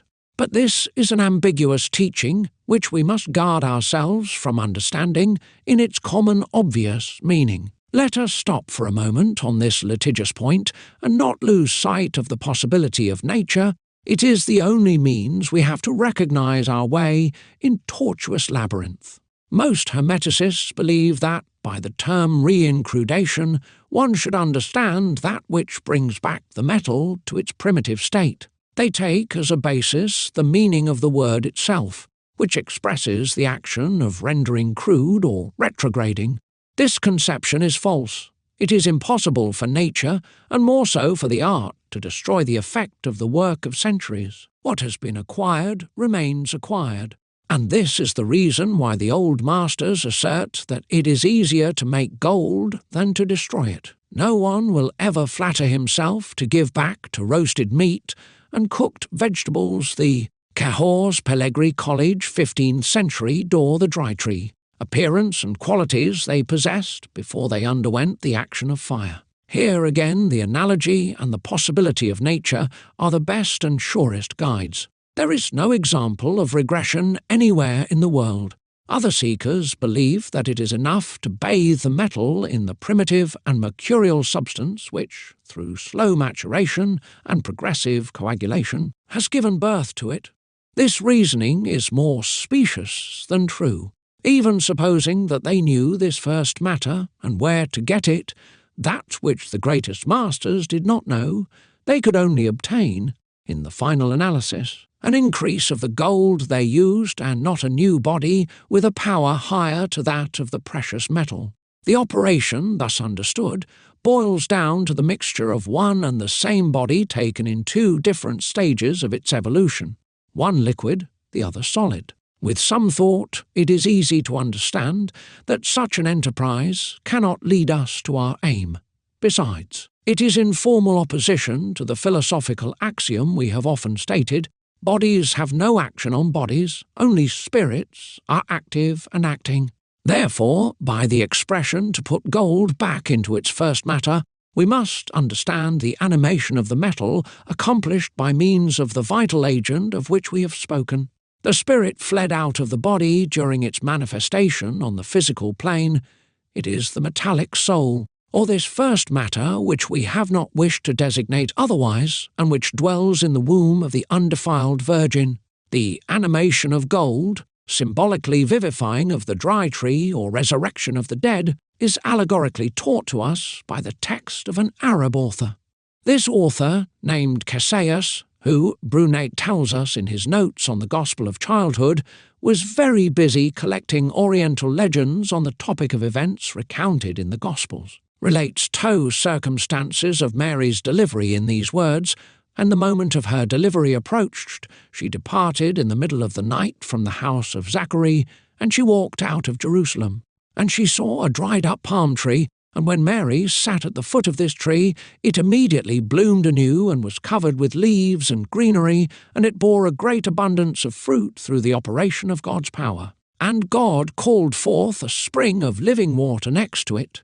And when the pains of childbirth tormented Mary, she squeezed the palm tree tightly with her hands." We would not know how to say it better, or to speak with more clarity.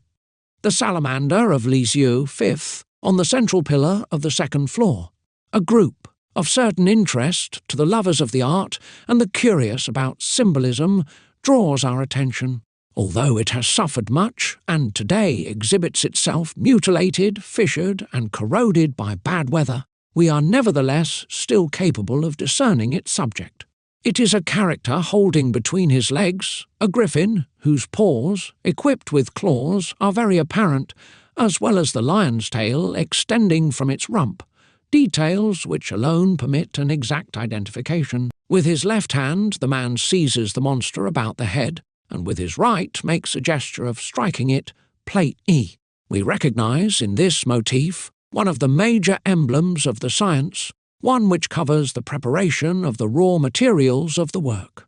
While the combat between the dragon and the knight signifies the initial encounter, the duel of the mineral products trying to defend their threatened integrity, the griffin marks the result of the operation. Veiled, moreover, by myths variously expressed, but all showing the characteristics of incompatibility, of natural and profound aversion which the substances in contact have for on another. From the combat that the night, or secret sulphur, engages with the arsenical sulphur of the old dragon, is born the astral stone, white, heavy, shining as pure silver, and which appears to be signed.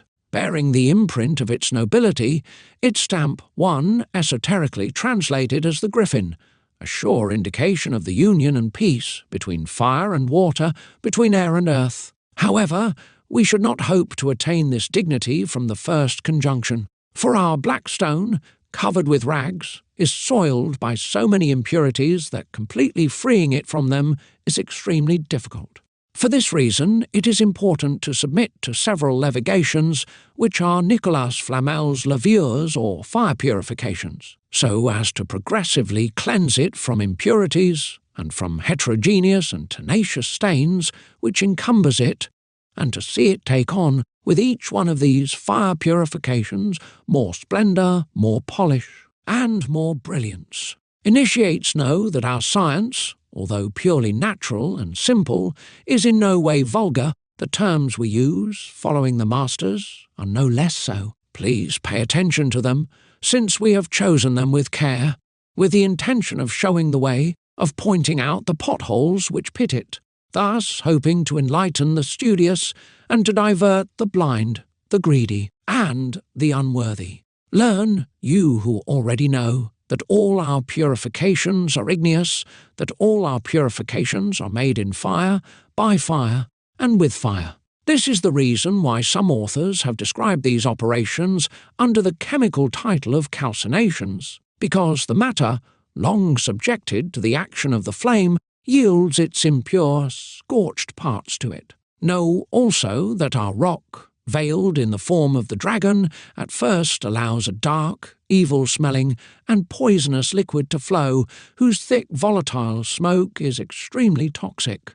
This water, symbolized by the crow, cannot be washed or whitened except by means of fire. This is what the philosophers gave us to understand when, in their enigmatic style, they recommend that the artist cuts off its head. By these fiery ablutions, the water discharges its black coloration and takes on a white colour. The crow, decapitated, gives back its soul and loses its feathers. Thus fire, by its frequent reiterated action on water, forces the latter to better defend its specific qualities by abandoning its superfluities. The water contracts, tightens itself to resist Vulcan's tyrannical influence. It is nourished by fire, which aggregates its pure and homogeneous molecules, and finally it is coagulated into a dense corporeal mass, fiery to the extent that the flame remains powerless to further exalt it. For you, unknown brothers of the mysterious city of the sun, we have formed the resolution of teaching the diverse and successive modes of our purifications. You will be thankful to us, we are certain, to have pointed out to you these reefs of the Hermetic Sea, against which so many inexperienced Argonauts have been shipwrecked. If you want to possess the griffin, which is our astral stone, by tearing it from its arsenical gank, take 2 parts of virgin earth, our scaly dragon, and 1 part of the igneous agent, which is that valiant knight, armed with the lance and shield, 152 to 1. Ares, more vigorous than Ares, must be in a lesser quantity. Pulverize and add the 15th part of this pure, white, admirable salt, washed and crystallized several times, which you must necessarily know. Intimately mix it, and then, following the example of the painful passion of our Lord, crucify it with 3 iron nails, so that the body dies and can then be resurrected. This done, drive away the coarsest sediments from the corpse, crush and triturate the bones, mix the whole thing on a slow heat with a steel rod. Then throw into this mixture half of this second salt, extracted from the dew that fertilizes the earth in the month of May, and you will obtain a body clearer than the preceding one. Repeat the same technique. 3 times you will reach the matrix of our Mercury, and you will have climbed the first rung of the ladder of the sages. When Jesus resurrected the 3rd day after his death, A luminous angel clothed in white alone occupied the empty sepulchre. However, if it suffices to know the secret substance represented by the dragon in order to discover its antagonist, it is essential to know the means that sages employ in order to limit, to temper the excessive ardour of the belligerents. For want of a necessary mediator, for which we have never found a symbolic interpretation, the ignorant experimenter would be exposed to grave dangers. Anxious spectator of the drama which he would have imprudently unleashed, he could neither control its phases nor regulate its fury. Fiery projections, sometimes even brutal explosion of the furnace, would be the sad consequences of his temerity. This is why, aware of our responsibility, we urgently beseech those who do not possess this secret to abstain until then. They will thus avoid the fate of an unfortunate priest of the Diocese of Avignon, about which the following notice briefly gives an account. 2. Abbot Chapatis thought to have discovered the Philosopher's Stone, but unfortunately for him, the crucible burst asunder, the metal exploded against him, attached itself to his face. Arms and clothes, he ran in this way along the infirmary street, dragging himself in the gutters as though possessed, and he perished miserably burnt like a damned person. 1706. When you perceive a noise resembling that of boiling water in the vessel, a hollow rumbling of the earth, whose entrails fire is tearing out, be ready to fight and maintain your composure. You will notice smoke and blue, green and violet flames accompanying a series of quick detonations. Once the effervescence has passed and calm has been restored, you will be able to enjoy a magnificent spectacle. On a sea of fire, solid islands form, float on the surface, moving slowly, taking and leaving an infinity of vivid colours. Their surface puffs up, bursts in the centre, causing them to resemble tiny volcanoes. Then they disappear, being replaced by pretty green transparent balls revolving quickly, hitting one another, and seeming to chase one another. In the midst of multicoloured flames and the iridescent reflection of the incandescent bath. In describing the difficult and critical preparation of our stone, we have neglected to speak of the effective cooperation which certain external influences must provide. On this topic we are content to quote Nicholas Grosparmi, adept of the 15th century, of whom we have spoken at the beginning of this study, or Ciliani, philosopher of the 19th century, without omitting Cyprian Piccolpassi, Italian master potter, all of whom devoted a part of their teachings to the study of these conditions, but their works are not within the grasp of all. Nevertheless, so as to satisfy as far as possible the legitimate curiosity of seekers, we shall say that. Without the absolute harmony of the higher with the lower elements, our matter, lacking astral virtues, can be of no use. Before it is put to work, the body on which we operate is more earthly than heavenly. By helping nature, art must render it more heavenly than earthly. Knowledge of the propitious moment, times, places, seasons, etc., is therefore essential to us in order to ensure the success of this secret production. Let us predict the hour when the stars will forming the sky of the fixed heavenly bodies the most favourable aspect. For they will be reflected in this divine mirror which is our stone, and they will therein fix their imprint.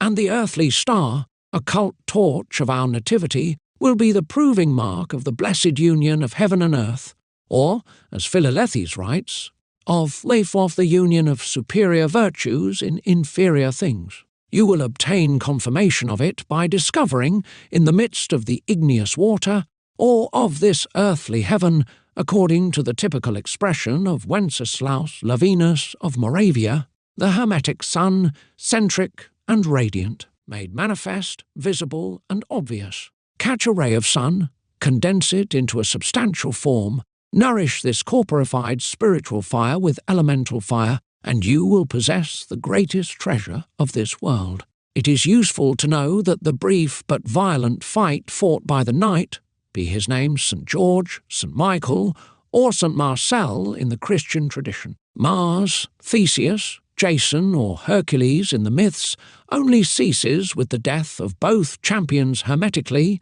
the eagle and the lion, and their union into a new body whose alchemical signature is the griffin. Let us recall that in all ancient Asian and European legends, the dragon is always appointed guardian of treasures. It watches over the golden apples of the Hesperides and over the hanging fleece of Colchis. Hence, it is absolutely necessary to silence this aggressive monster of "we want to possess the wealth it protects." A Chinese legend tells us about the limbed alchemist Hu Jumsin, numbered among the gods after his death, that this man, having killed a horrible dragon which ravaged the country, fixed this monster to a column. This is exactly what Jason does in the Forest of Act, and Caliani in his allegorical tale of Hermes Unveiled. The truth, always unchanged, expresses itself through analogous means and fables. The combination of the two initial matters,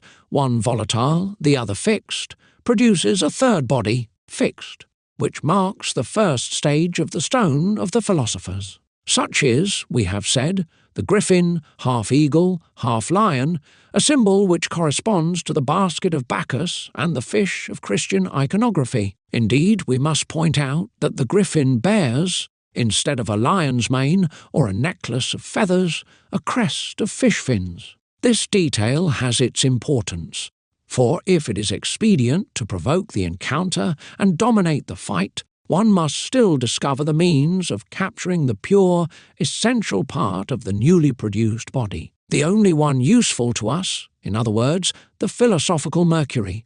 Poets tell us that Vulcan, catching Mars and Venus at adultery, immediately surrounded them with a net or string so that they could not escape his revenge. Likewise, the masters also advise us to use a fine thread or subtle net to capture the product gradually as it appears. The artist fishes, metaphorically, for the mythical fish, and leaves the water empty, inert, and without soul. Man in this operation is then supposed to kill the griffin. This is the scene reproduced by our bas-relief.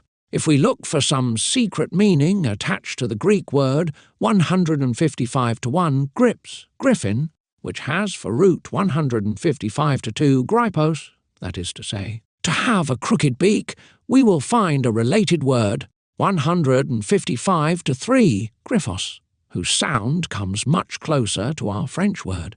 Furthermore, 155-4 means both an enigma and a net.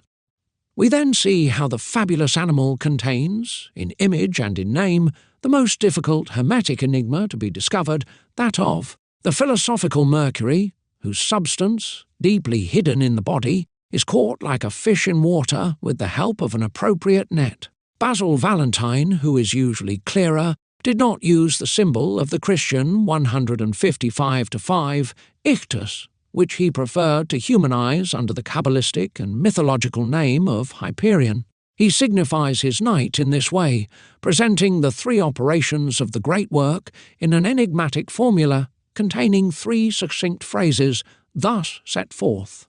I issued from Hermogenes. Hyperion chose me. Without Jamsuf, I am forced to perish. We have seen how, and as a result of what reaction, the griffin is bomb, that comes from Hermogene, or from the prime mercurial substance. Hyperion, in Greek 156-1 Hyperion, is the father of the sun. He releases, out of the second white chaos formed by the art and represented by the griffin, the soul that he holds imprisoned, the spirit, fire, or hidden light, and clears the doorway above the mass in the form of a clear and limpid water. Spiritus, Domini ferebator super aquas. For the prepared matter, which contains all the elements needed for our great work, is nothing but a fertilized earth, where some confusion still reigns, a substance which holds within itself scattered light, which the art must gather together and isolate by imitating the Creator. We must mortify and decompose this earth, which amounts to killing the griffin and fishing the fish, or separating the fire from the earth, the subtle from the gross, gently, with great skill and prudence. As Hermes teaches in his emerald tablet, Such is the chemical role of Hyperion. His very name, formed from 156 to 1 hype contraction of 156 to 2, hyper, above, and from 156 to 3, Arion, meaning sepulchre, tomb, which has for root 156 to 4, Hera, earth, indicates that which rises from the earth, above the sepulchre of matter. We can, if we prefer, choose the etymology according to which 156 to 5, Hyperion, would derive from 156 to 6, beyond, and from 156 to 7, ion violet. The two meanings have between them a perfect hermetic concordance. We only give this variant to enlighten the novices of our order, following in this the word of the gospel. Therefore take care how thou listen. For unto every one that hath shall be given, and he shall have abundance, but from him that hath not shall be taken away even that which he hath. 4. The salamander of Lisieux, 6th, sculpted above the group of the man with the griffin, we notice an enormous grimacing head adorned with a pointed beard. Its cheeks, ears, and forehead are stretched out to the extent that they take on the appearance of flaming expansions. This blazing mask, with an unfriendly grin, seems crowned and provided with horned ribboned appendices, which are resting on a twisted cord in the background of the cornice plate mine. With its horns and its crown, the solar symbol takes on the meaning of a genuine Baphomet, in other words, of the synthetic image in which Templar initiates had assembled all the elements of high science and tradition. Truly a complex figure, under its apparent simplicity, an eloquent figure, pregnant with teaching in spite of its rude and primitive aesthetic. If we recognize at first the mystic fusion of the natures of the work, symbolized by the horns of the lunar crescent placed on the solar head, we are no less surprised by the strange expression, reflection of a devouring ardour emanating from the inhuman face, spectre of the Last Judgment. Even the beard, hieroglyph of a luminous and fiery beam projected toward the earth, justifies the exact knowledge of our destiny that the scientist possessed. Could we possibly be facing the dwelling of some affiliate of the sects of the Illuminati or of the Rosicrucians, descendants of the old Templars? The cyclical theory, concurrent with the doctrine of Hermes, is so clearly exposed here that except for ignorance or dishonesty, we could not suspect the knowledge of our adept. As for us, our conviction is firm. We are certain not to be mistaken in front of so many categorical assertions.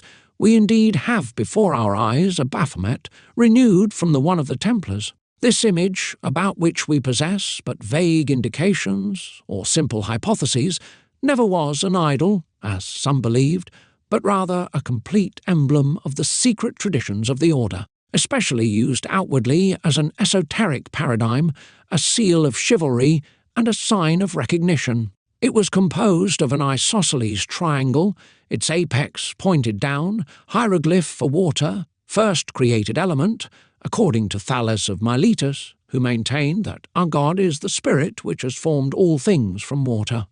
1. A second similar triangle, inverted in relationship to the first, but smaller, was inscribed in its centre, and seemed to occupy the position reserved for the nose on the human face. It symbolized fire, and more precisely, fire enclosed in water, or the divine spark, soul incarnate, life infused in matter.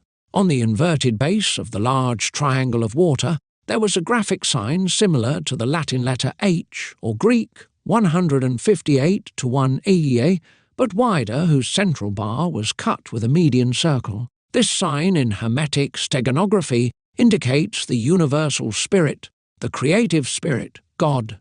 Inside the large triangle, slightly above and on each side of the triangle of fire, one could see on the left the lunar circle with an inscribed crescent, and on the right the solar circle with a visible centre.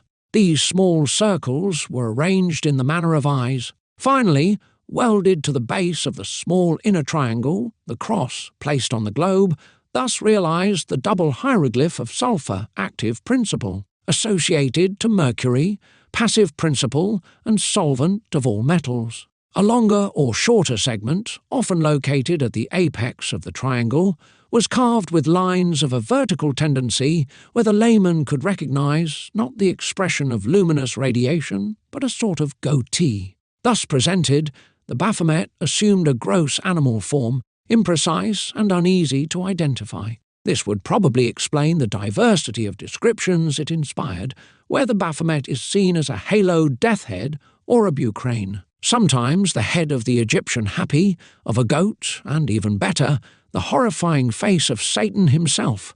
Simple impressions, far removed from reality, but images so unorthodox that they, alas, contributed to spread the accusation of demonology and sorcery upon the leamed Knights Templar and became one of the foundations of their trial, one of the causes of their condemnation. We have just seen what the Baphomet was. Now we must try to discover the meaning hidden behind this name. In the pure Hermetic expression corresponding to the labour of the work, Baphomet comes from the Greek roots 158 to 2, Baphius, dire, and 159 to 1, standing for 159 to 2, the moon. Unless we want to use 159 to 3, 159 to 4, in the genitive case, mother or matrix, which leads to the same lunar meaning. Since the moon is truly the mother or the mercurial matrix which receives the tincture or seed of sulphur, representing the male, the dire, 159 to 5 Baphius in metallic generation, 159 to 6, has the meaning of immersion and of tincture, and it can be said, without revealing too much, that sulphur, father and dire of the stone, fertilizes the mercurial moon through immersion, which brings us back to the symbolic baptism of Mete, expressed again by the word Baphomet II. It appears as the complete hieroglyph of science represented elsewhere in the personality of the god Pan, mythical image of nature in full activity. The Latin word Baphius, dire, and the verb meto, to gather, collect, harvest, also indicate the special quality possessed by Mercury or the moon of the sages, of collecting the tincture gradually as it emitted during the immersion or the king's bath, and which the mother keeps in her bosom for the required time. It is the grail containing the Eucharistic wine, liquor of spiritual fire, vegetative liquor, living and vivifying, introduced into material things. As for the origin of the order, its lineage, the knowledge and beliefs of the Templars, we could not do better than to literally quote a fragment of the study which Pierre du Hal's, the erudite and learned philosopher, devotes to the brother knights in his bibliography Générale des Sciences Occultes 3. The brothers of the temple, says the author, and we could no longer uphold the opposite view, were truly affiliated to Manichaeism. Furthermore, Baron de Hammer's thesis conforms to this opinion. For him, the sectarians of Marduk, the Ismailians, the Albigensians, the Templars, the Freemasons, the Illuminati, etc., depend on the same secret tradition emanating from this house of wisdom, Dar el-Hikmah, founded by Hakam in Cairo around the 11th century. The German academician Nicolai concludes in the same sense and adds that the famous Baphomet, which he derives from the Greek word 159 to 7 Baphometus, was a Pythagorean symbol. We will not spend any time with the divergent opinions of Anton, Herder, Munter, etc., but we will dwell for a moment on the etymology of the word Baphomet. The idea of Nicolai is acceptable if we admit, with Hammer, this slight variation, 160 to 1 Baphemetios, which could be translated as baptism of Mete. Precisely a rite of this name has been established among the Ophites. Mete was an androgynous divinity representing naturing nature. Proclus says verbatim that Metis, also called 160 to 2, Erikapaios, or germinating nature, was the hermaphroditic god of the snake worshippers. We also know that the Greeks venerated Prudence, designated by the word Metis, as Jupiter's wife. In a word, this philological discussion indisputably confirms that the Baphomet was the pagan expression of Pan. And like the Templars, the Orphites had two baptisms, one exoteric, the baptism of water, the other esoteric, that of the spirit or fire. The latter was called the baptism of meat. St. Justin and St. Irenaeus called it illumination. It is the Freemasons' baptism of light. This purification, the word is truly appropriate here, is found on one of the Gnostic idols discovered by Monsieur de Hammer, which he illustrated. It holds in its lap, mark well the gesture, as it is very revealing, a fire-filled basin. This fact, which should have struck the learned German, and with him all of the symbolists, seems to have revealed nothing to them. And yet it is from this allegory that the famous myth of the Grail takes its origin. Indeed, the erudite Baron talks abundantly about this mysterious vessel, whose exact meaning is still being sought. Everyone knows that in the ancient Germanic legend, Titurel raises a temple to the Holy Grail at Montsalvat and entrusts its guard to 12 Knights Templar. Monsieur de Hammer would like to recognize in it the symbol of Gnostic wisdom, a very vague conclusion after having burned 4 for so long. Forgive us if we dare to suggest another point of view. The Grail, who doubts it today, is the most elevated mystery of mystical chivalry and of masonry which degenerated from it. It is the veil of the fire creator, the Deus Absconditus 5 in the word Inri engraved above Jesus' head on the cross. When Titurel erected his mystical temple, it was to light the sacred fire of the Vestals, of the Macedons, and even of the Hebrews, for the Jews kept a perpetual fire in the Temple of Jerusalem. The 12 custodians recall the 12 signs of the zodiac annually crossed by the sun, a symbol of living fire. The vase of Baron de Hammer's idol is identical with the pyrogenous vase of the Parsees, which is represented full of flames. The Egyptians also possessed this attribute. On the banks of the Nile, Serapis is often represented with the same object on his head, named Gardel. In this Gardel, the priests kept the material fire, while the priestesses kept therein the celestial fire of Pida. For the initiates of Isis, the Gardel was the hieroglyph of divine fire. And this fire, God, this love, God, eternally incarnates into each being, since everything in the universe contains his vital spark. It is the lamb sacrificed since the beginning of the world, which the Catholic Church offers to its faithful in the form of the Eucharist enclosed in the ciborium, like the sacrament of love. The ciborium, honi soit qui mali pense, 6, as well as the Grail and the sacred craters of all religions, represents the female reproductive organ and corresponds to the cosmogonic vessel of Plato, the cup of Hermes and Solomon, and the urn of the ancient mysteries. The Gardel of the Egyptians is therefore the key of the Grail. It is, in short, the same word. Indeed, from distortion to distortion Gardel became Gradal, and then, with a sort of aspiration, Graal.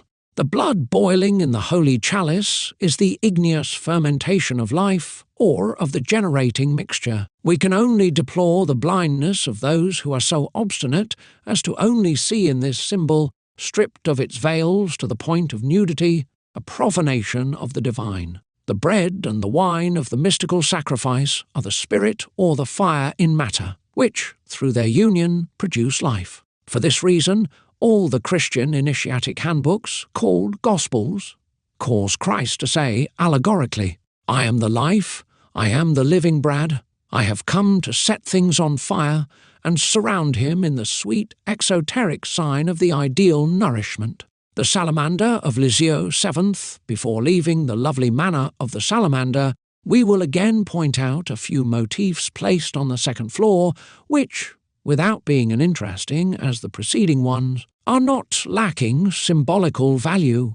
To the right of the pillar, bearing the image of the woodcutter, we see 2 adjacent windows, one blind and one with glass. At the centre of the 4 centred arches, we can see, on the first, a heraldic fleur-de-lis, emblem of the sovereignty of science, which later became the attribute of royalty. The sign of adepthood and of sublime knowledge, by appearing in royal coats of arms when blazonry was instituted, did not lose its elevated meaning, and ever since still indicates acquired superiority, preponderance, valour, and dignity. For this reason, the chief city of the kingdom received permission to add to the gules field of its coats of arms 3 fleurs-de-lis placed as the head on an azure field. Moreover, the meaning of this symbol is clearly explained in the Annales of Nangis.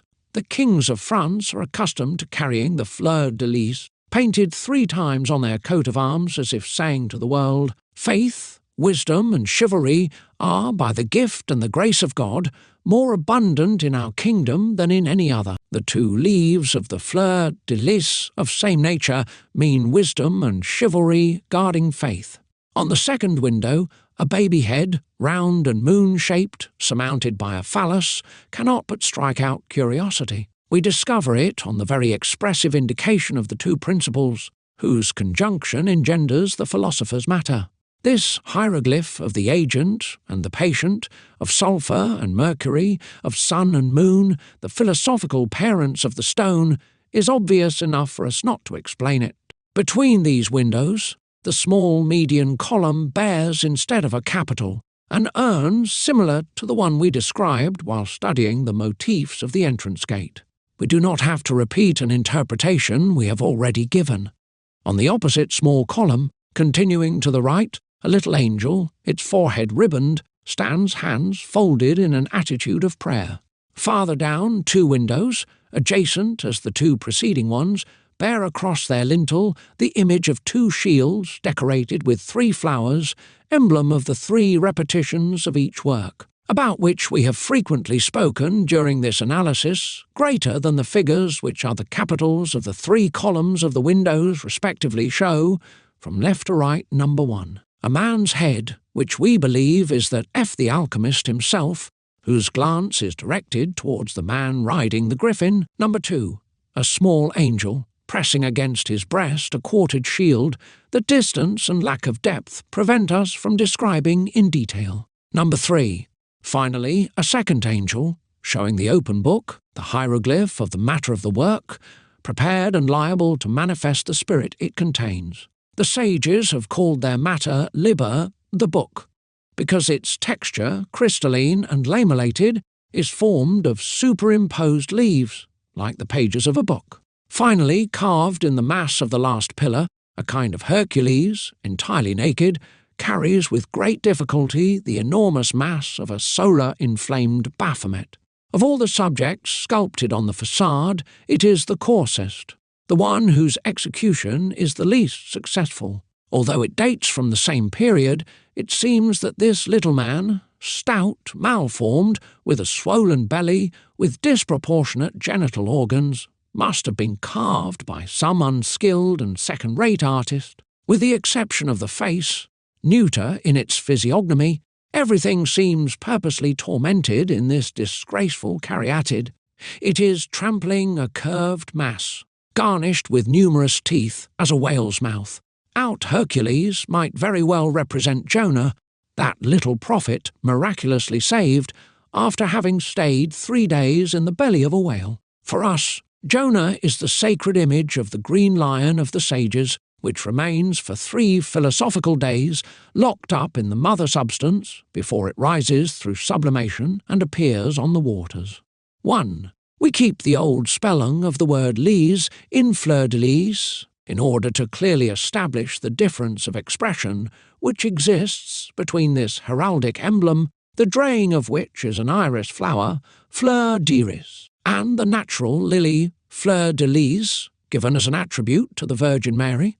The alchemical myth of Adam and Eve, the dogma of the first man's fall from grace, says Dupuy, from Vorpierre, does not only belong to Christianity, but also to the Mosaic religion and to the primitive religion, which was that of the patriarchs. For this reason, this belief is found, albeit altered and disfigured, among all the peoples of the earth. The authentic story of man's downfall through his sin has been preserved in the first book of Moses General 2-3.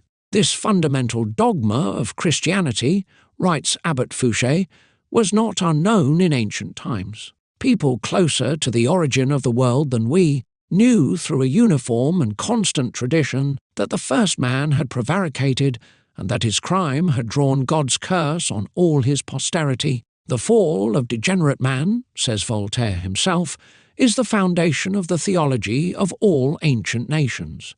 According to the Pythagorean Philolauses, 5th century BC, ancient philosophers said that the soul was buried in the body as in a tomb, in punishment for some sin. Plato also testified that such was the doctrine of the Orphics, and he himself professed it. But as people also recognized that man had come out of the hands of God and that he had lived in a state of purity and innocence. According to Dicarchus and Plato, one had to admit that the crime for which he was being punished occurred after his creation. The golden age of Greek and Roman mythologies is evidently a memory of man's first state when coming out of God's hands. The monuments and traditions of Hinduism confirm the history of Adam and his fall. This tradition also exists among the Buddhists of Tibet. It was taught by the Druids as well as by the Chinese and the ancient Persians. According to the books of Zoroaster, the first man and the first woman were created pure and submissive to Osmund. Their creator, Ahriman, saw them and became jealous of their happiness. He approached them assuming the form of a grass snake, presented them with fruit, and persuaded them that he was himself the creator of the entire universe. They believed him, and their nature then became corrupted, and this corruption infected their posterity. The mother of our flesh, or the serpent woman, is famous in Mexican tradition, which represents her, fallen from her primitive state of happiness and innocence. In Yucatan, in Peru, in the Canary Islands, etc., the tradition of the downfall also existed among the natives when the Europeans discovered these countries. The atonements which took place among these diverse peoples to purify the child upon birth were irrefutably witness to the existence of this generalized belief. Ordinarily, said the learned Cardinal Gousset, this ceremony took place in the day when the child was given its name. Among the Romans, this day was the 9th for boys, and the 8th for girls. It was called lustricus, because of the lustral water used to purify the newborn. The Egyptians, Persians, and Greeks had a similar custom. In Yucatan, in America, the child was brought to the temple, where a priest poured on its head water reserved for this usage and gave him a name. In the Canary Islands, women fulfilled this function instead of priests. Similar atonements were ordered by law among Mexicans. In some provinces, a fire was also lit, and a movement was made of passing the child through the flame so as to purify it both by water and by fire. The Tibetans in Asia have similar customs. In India, when an infant is named, after having written his name on his forehead and after having plunged him 3 times in water, the Brahmin or priest cries out in a loud voice, "O God, pure, unique, invisible, and perfect, we offer you this child, offspring of the holy tribe, anointed with an incorruptible oil and purified with water." As Bergier points out, this tradition certainly must go back to the beginning of mankind, for if it had been born among one particular people after the dispersion, it could not have spread from one end of the world to the other. Furthermore, this universal belief in the first man's fall was accompanied with the expectation of a mediator, an extraordinary individual who was to bring salvation to man and reconcile him with God. Not only was this liberator expected by the patriarchs and by the Jews, who knew that he would appear among them, but also by the Egyptians, the Chinese, the Japanese, the Hindus, the Siamese, the Arabs, the Persians, and by various nations of America. Among the Greeks and the Romans, this hope was shared by some men, as Plato and Virgil testify. Further, as Voltaire points out, from time immemorial, there was a maxim among the Indians and the Chinese that the sage would come from the west. Europe, on the contrary, said that he would come from the east. Under the biblical tradition of the first man's fall, the philosophers, with their customary skill, hid a secret of alchemical nature. Clearly, we owe to this fact the existence of the representations of Adam and Eve that we discovered on a few old Renaissance dwellings, and it enables us to explain them. One of those, clearly representative of this intention, will serve as an example for our study. This philosopher's dwelling, located in Le Monde Displays, on the second floor, a bas-relief representing Adam, his arm raised to gather the fruit of the tree of knowledge, while Eve is drawing the branch towards high with a rope. Both of them are holding phylacteries, attributes meant to express the fact that the two characters have an occult meaning, different from that of Genesis. This motif, worn badly by weathering, only the larger masses have been spared, is circumscribed by a crown of foliage, flowers and fruit, hieroglyphs of a fecund, fertile nature, of abundance and production. To the right and above, we can notice among the leprous foliated mouldings the image of the sun, while on the left appears that of the moon. The two hermetic stars come to emphasize and further specify the scientific quality and the secular expression of the subject borrowed from the Holy Scripture, Plate X. Let us notice, in passing, that the secular scenes of the temptation conform themselves to that of religious iconographies. Adam and Eve are always represented, separated by the trunk of the tree of paradise. In the majority of cases, the snake, coiled around the trunk, is figured with a human head. It appears in this way on the Gothic bas-relief of the ancient fountain Saint-Maclou, in the church the same name in Rouen, and on another large tableau decorating a wall of the so-called House of Adam and Eve in Montferrand, Puy-de-Dôme, which seems to date back to the end of the 14th or the beginnings of the 15th century. On the stalls of Saint-Bernard de Comminges, Haute-Garonne, the reptile uncovers its breasted bust with a woman's arms and head. The snake of Vitre also exhibits a woman's head, sculpted on the four-centred arch of a lovely 15th-century door on Rue Notre-Dame-Platgy. On the other hand, the group of the tabernacle of the Cathedral of Valladolid in Spain, made of pure silver, remains realistic. The snake is represented in its normal shape and holds an apple in its wide-open mouth, between its fangs one. Adamus, Latin for Adam, means made of red earth. It is the first being of nature, the only one among human creatures who was endowed with the two natures of the androgyne. We can therefore regard him, from the Hermetic viewpoint, as the basic matter joined to spirit in the very unity of the created substance, immortal and everlasting.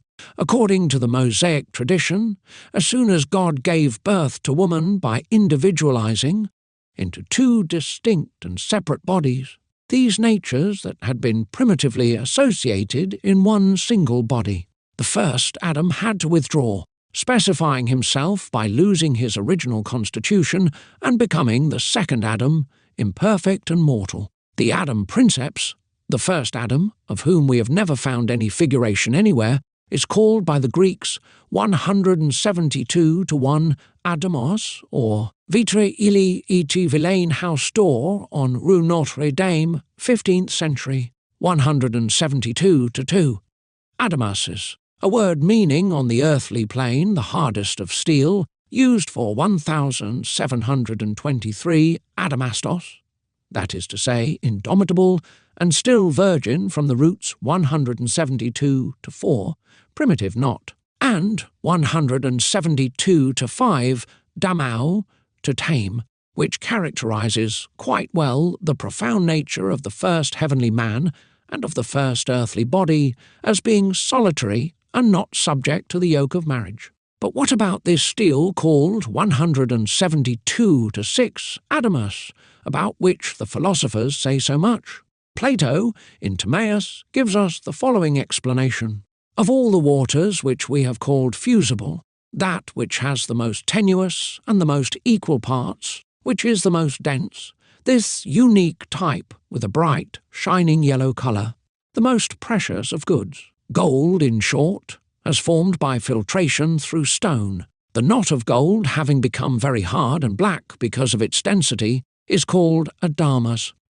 Another body, close to gold on account of the smallness of its parts, but which shows several species, whose density is lower than that of gold, which contains a weak alloy of very tenuous earth, rendering it harder than gold, and which is also lighter, owing to the pores dug in its mass, is one of these brilliant and condensed water called bronze. When the portion of the earth it contains becomes separated through the agency of time, it becomes visible of itself, and it is given the name rust.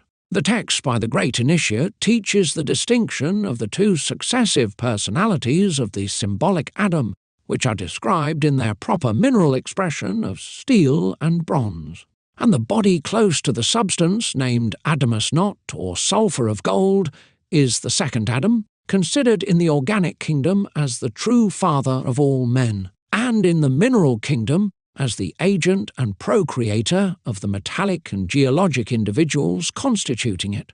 Thus we learn that sulphur and mercury, generating principles of metals, were originally one and the same matter, for only later did they acquire their specific individuality and retain it in the compounds proceeding from their union. Although this individuality is maintained by a powerful cohesion, art can nevertheless break it and isolate sulphur and mercury in the form specific to them. Sulphur, the active principle, is symbolically designated by the second Adam, and mercury, the passive element, by his wife Eve.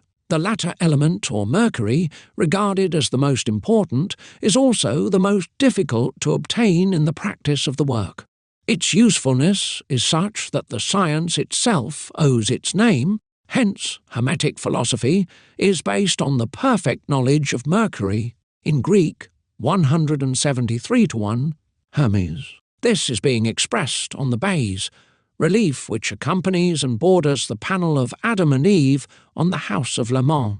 There we can see Bacchus as a child holding the Thyrsus II, his left hand hiding the opening of a pot and standing on the lid of a large vase decorated with garlands. Bacchus, emblematic divinity of the Mercury of the sages, incarnates a secret meaning similar to that of Eve, mother of the living.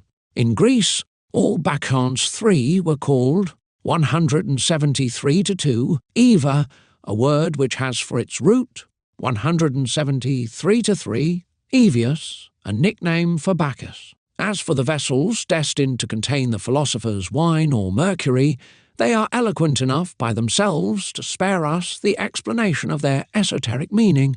This explanation, albeit logical and complying to the doctrine, is nevertheless insufficient to provide the rationale for certain experimental idiosyncrasies and some obscure points of practice. Indubitably, the artist could not pretend to acquire the original matter, that is to say, the first Adam, formed of red earth, and the subject of the sages itself, qualified first matter of the art, is quite removed from the inherent simplicity of the second Adam.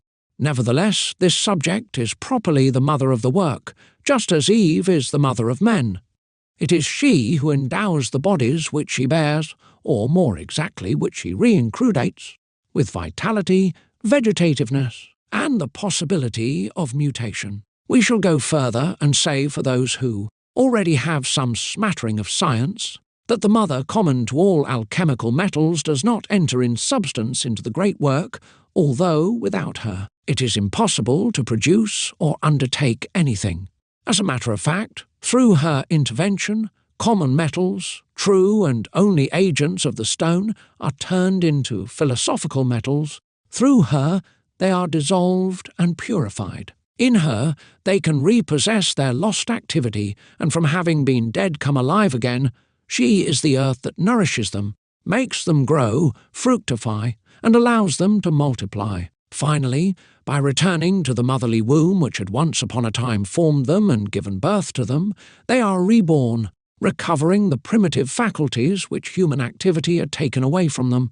Eve and Bacchus symbolize this philosophical and natural substance, yet not the first in the sense of unity or universality, commonly known by the name of Hermes or Mercury. We know, on the other hand, that the winged messenger of the gods was the intermediary between the powers of Mount Olympus, and played in mythology a role analogous to that of Mercury in the Hermetic work. Hence, we understand more clearly the special nature of its action, and why it does not remain with the bodies which it has diluted, purged, and animated.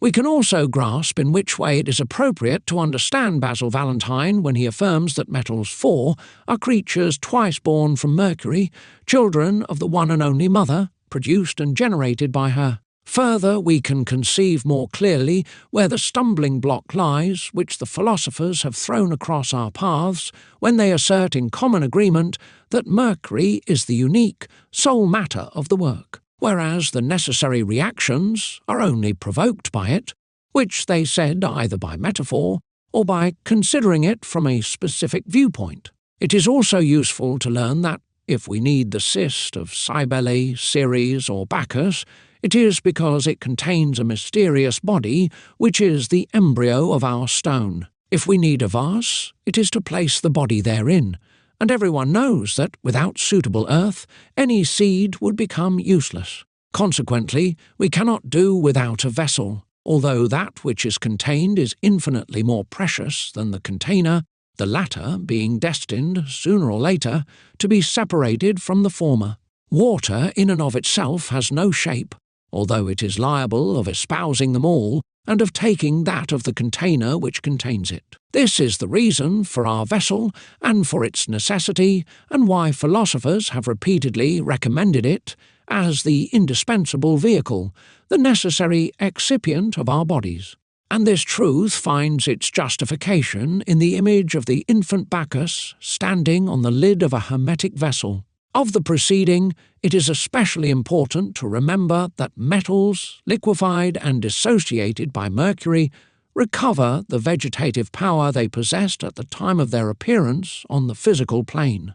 The dissolving agent plays for them the part of a genuine fountain of youth. It separates the heterogeneous impurities brought in from the mineral deposits, takes away from them the infirmities contracted throughout the centuries. It reanimates them, gives them new vigour, and rejuvenates them. It is the way common metals are reincrudated, that is, put back in a state close to their original state, and from then on they are known as living or philosophical metals, since they reassume, upon contact with their mother, their original faculties. We can assert that they became close to what she is and have taken a nature similar to hers.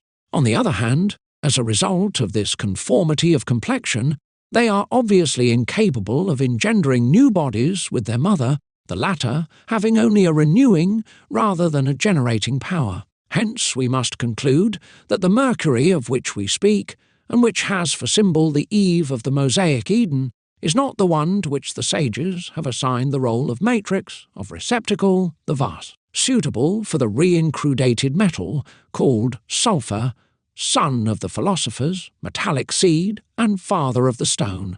Do not be mistaken, there lies the Gordian knot of the work, the one that beginners must try to untie if they do not want to be stopped short at the beginning of practice. Hence another. Mother exists, daughter of the first, whom the masters, with an intention easy to guess, have also called Mercury. And the differentiation of these two Mercuries, one the agent of renewal, the other of procreation, constitutes the most difficult study that the science has reserved for the neophyte. With the aim of helping him overcome this obstacle, we have dwelled at length on the myth of Adam and Eve, and we shall attempt to clarify these obscure points voluntarily left in shadow by even the best of authors.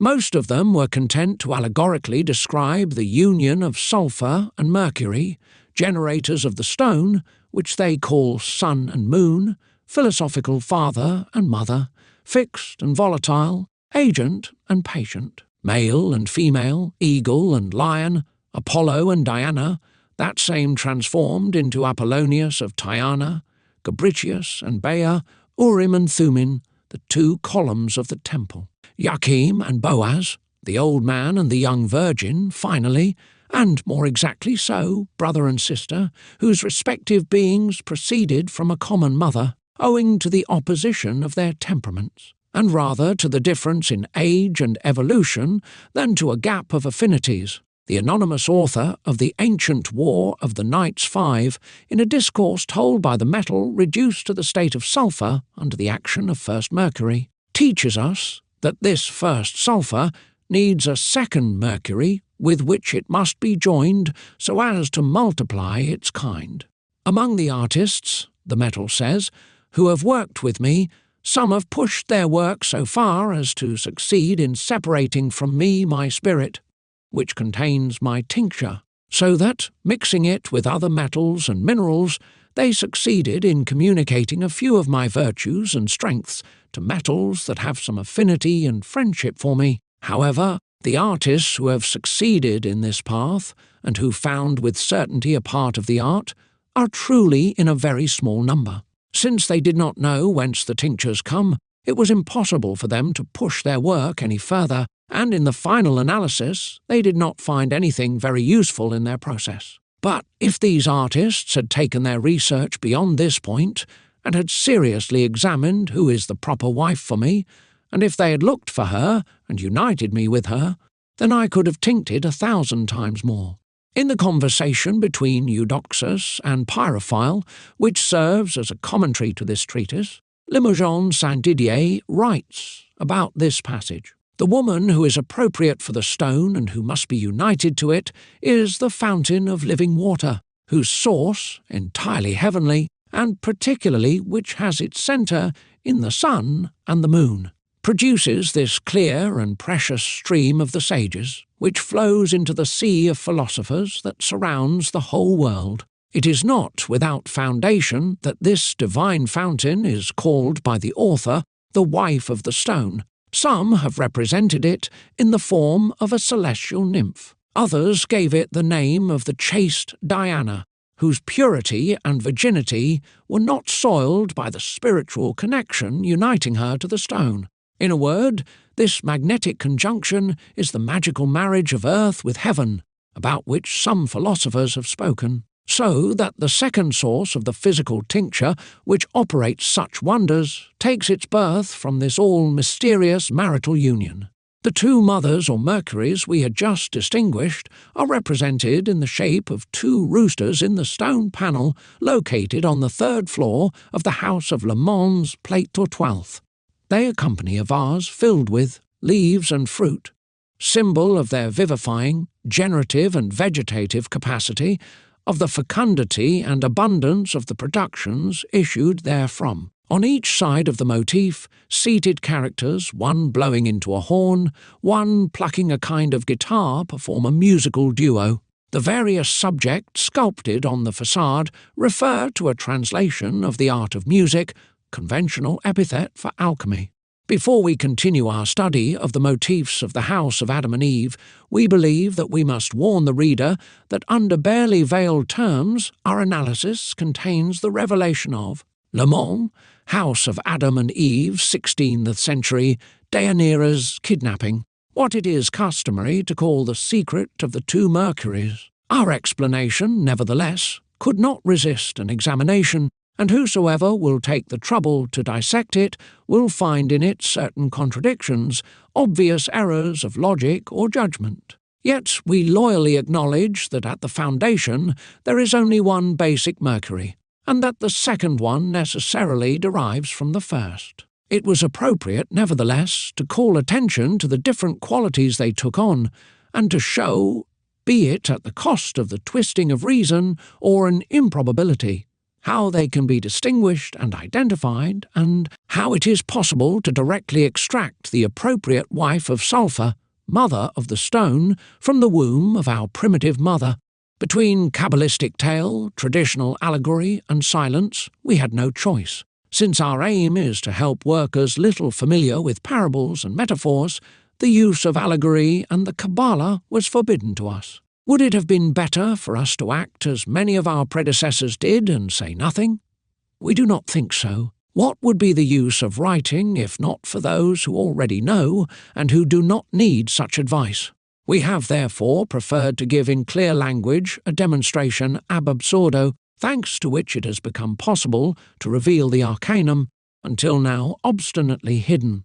Besides, this technique does not belong to us. May the authors, and they are numerous, in whose texts similar contradictions are not noticed, throw the first stone at us. Above the roosters, guardians of the fruitful vase, a larger panel can be seen, unfortunately quite mutilated, whose tableau represents Deianira's kidnapping by the centaur Nessus. The legend tells us that Hercules, having obtained from Aeneas the hand of Deianira for having triumphed over the river god Achelous VIII, our hero, accompanied with his new wife, wanted to cross the river Evenus IX. Nessus, who was in the neighbourhood, offered to transport Deianira to the other bank.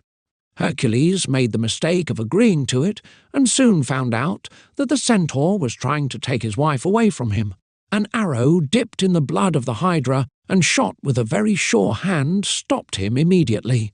Nessus, knowing he was dying, gave to Deianira his tunic tinged in his blood, assuring her that she could use it to bring back her husband if he left her and became attached to other women. Later, the credulous wife, having learned that Hercules was looking for Iole 10, his prize for having triumphed over Eurytus, her father, sent him the blood-stained vestment. But as soon as Hercules put on the tunic, he felt horrible pains. Not being able to withstand so much suffering, he threw himself in the midst of the pyre raised on Mount Doeta 11, which he had lit with his own hands. Deianira, learning that fateful news, killed herself in despair. The tale refers to the last operations of the Magistracy. It is an allegory of the fermentation of the stone by gold, so as to direct the elixir towards the metallic kingdom and to limit its use to the transmutation of metals. Nessus represents the Philosopher's Stone, not yet determined or assigned to any one of the great natural realms, whose colour varies from carmine to brilliant scarlet. 180:1. Nessos, in Greek, means crimson garment, and the bloody tunic of the centaur, which burns bodies more than the fires of hell, signifies the perfection of the completed product, matured and full of tincture. Hercules represents the sulphur of gold, whose virtue, refractory to the most incisive agents, cannot be vanquished by anything except the action of the red garment or blood of the stone. Gold, charred under the combined action of the fire and the tincture, takes on the colour of the stone and in exchange gives it the metallic quality which the work had caused it to lose. Juno, queen of the work, thus consecrates the glory and reputation of Hercules, whose mythical apotheosis finds it as material realization in fermentation. The very same Hercules, 181:1, Heracles, indicates that he owes to Juno the imposition of the successive works he undertook, and assured his fame and spread his renown. 181:1, as a matter of fact, is formed from the roots 181:2, Hera, Juno, and 181:3, Kleoses, meaning glory, reputation, and renown. Deianira, wife of Hercules, personifies the mercurial principle of gold, which fights together with sulphur to which it is joined, but which nevertheless succumbs under the ardour of the igneous tunic. In Greek, 181:4, Deianira derives from 181:5, Deots, hostility, fight, agony. On the face of the two inside pillars, which form a border for the mythological scene whose esotericism we have just studied, appear on one side a lion's head with wings, and on the other a dog's or a bitch's head. These animals are also integrally represented on the arches of the door of Vitra. The lion, hieroglyph of the fixed and coagulating principle, commonly called sulphur, has wings so as to show that the primitive dissolving agent, by decomposing and reincrudating the metal, gives to sulphur a volatile quality without which its reunion with mercury would become impossible. Some authors have described how to achieve this important operation in their allegory of the fight of the eagle and the lion, of the volatile and the fixed fight, which has been sufficiently explained elsewhere. 12. As for the symbolic dog, direct successor of the Egyptian cynocephalus, the philosopher Artephius has granted it civil rights among the figures of alchemical iconography.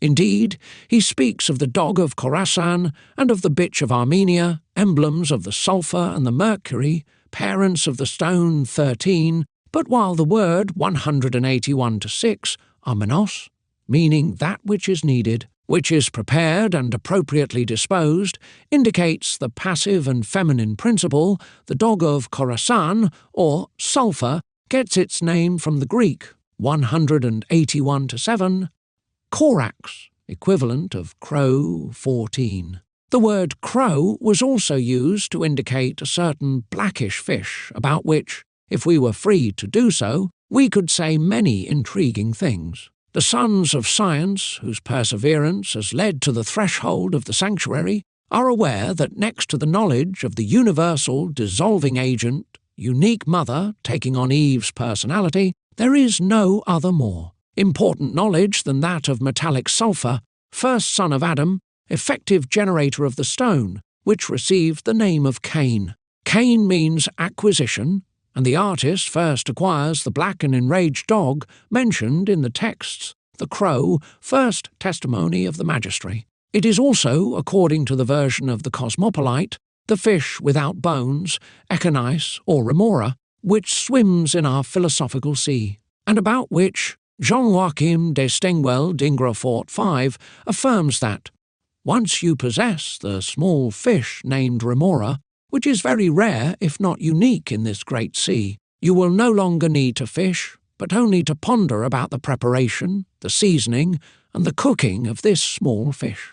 Although it is preferable not to extract it from the environment in which it lives, leaving it, if need be, enough water to maintain its vitality, those who had the curiosity of isolating it could verify the accuracy, the veracity of the philosophical assertions. It is a very tiny body in relation to the volume and the mass from which it comes, with the external appearance of an often circular, sometimes elliptical, double convex lens. Of an earthy rather than metallic appearance, this light button, not fusible but very soluble, hard, breakable, friable, black on one side, whitish on the other, violet at its breaking point, has received several names relative to its form, its coloration, or to certain of its chemical idiosyncrasies. It is the secret prototype of the popular bather of the Cake of the Kings 16, the charm 182 to 1, Kemanos's paronym of 182 to 2, Kiano, the sabot or wooden shoe 182 to 3 Bembex.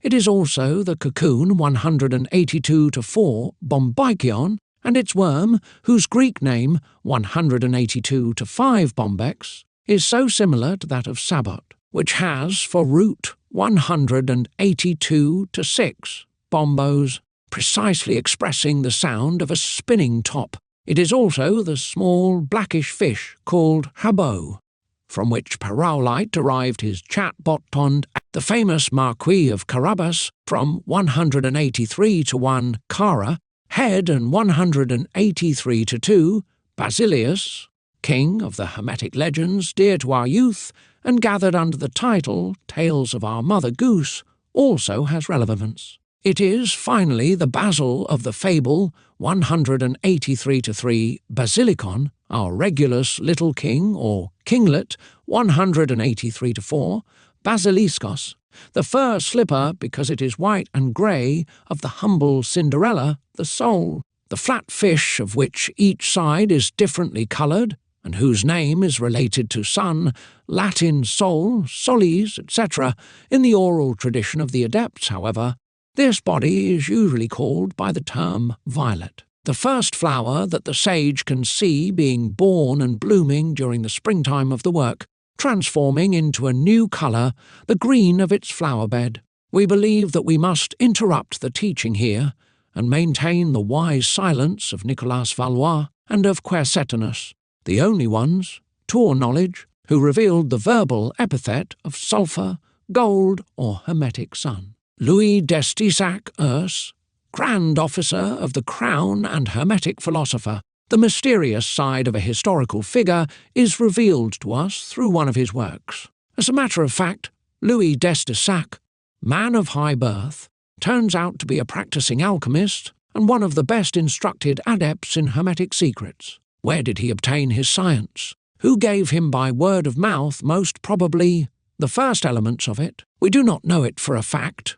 but we would like to believe that the learned doctor and philosopher François Rabelais could very well have to do with the initiation. Louis d'Estissac, born in 1507, was the nephew of Geoffrey d'Estissac and lived in the house of his uncle, superior of the Benedictine Abbey of Maillezais, who had established his priory in the vicinity at Ligouge-Vienne. It is well known that Geoffrey d'Estissac had for a long time entertained a relationship of the most intense and warm friendship with Rabelais. In 1525, writes H. Cluzet, our philosopher lived in Ligouge as an attaché in the service of Geoffrey d'Estissac. Jean Boucher, adds Cluzet, the procurator poet who informs us so well about the way of life at Ligouge in the priory of the Reverend Bishop, unfortunately, does not specify Rabelais' position. Secretary to the prelate, it is possible.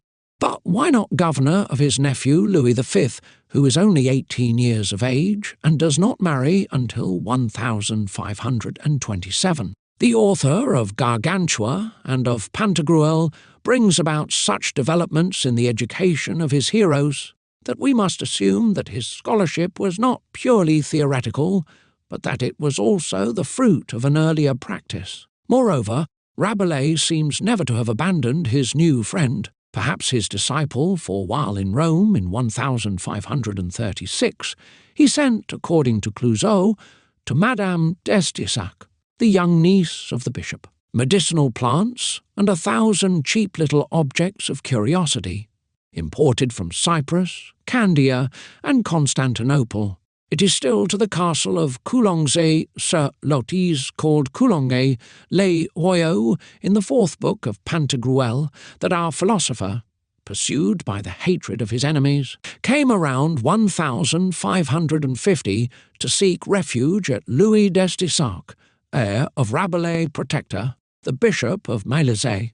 Be that as it may, this leads us to believe that the search for the Philosopher's Stone in the 16th and 17th centuries was more active than we tend to believe, and that its fortunate owners did not represent the tiny majority of the spagyric world that people usually tend to assign it.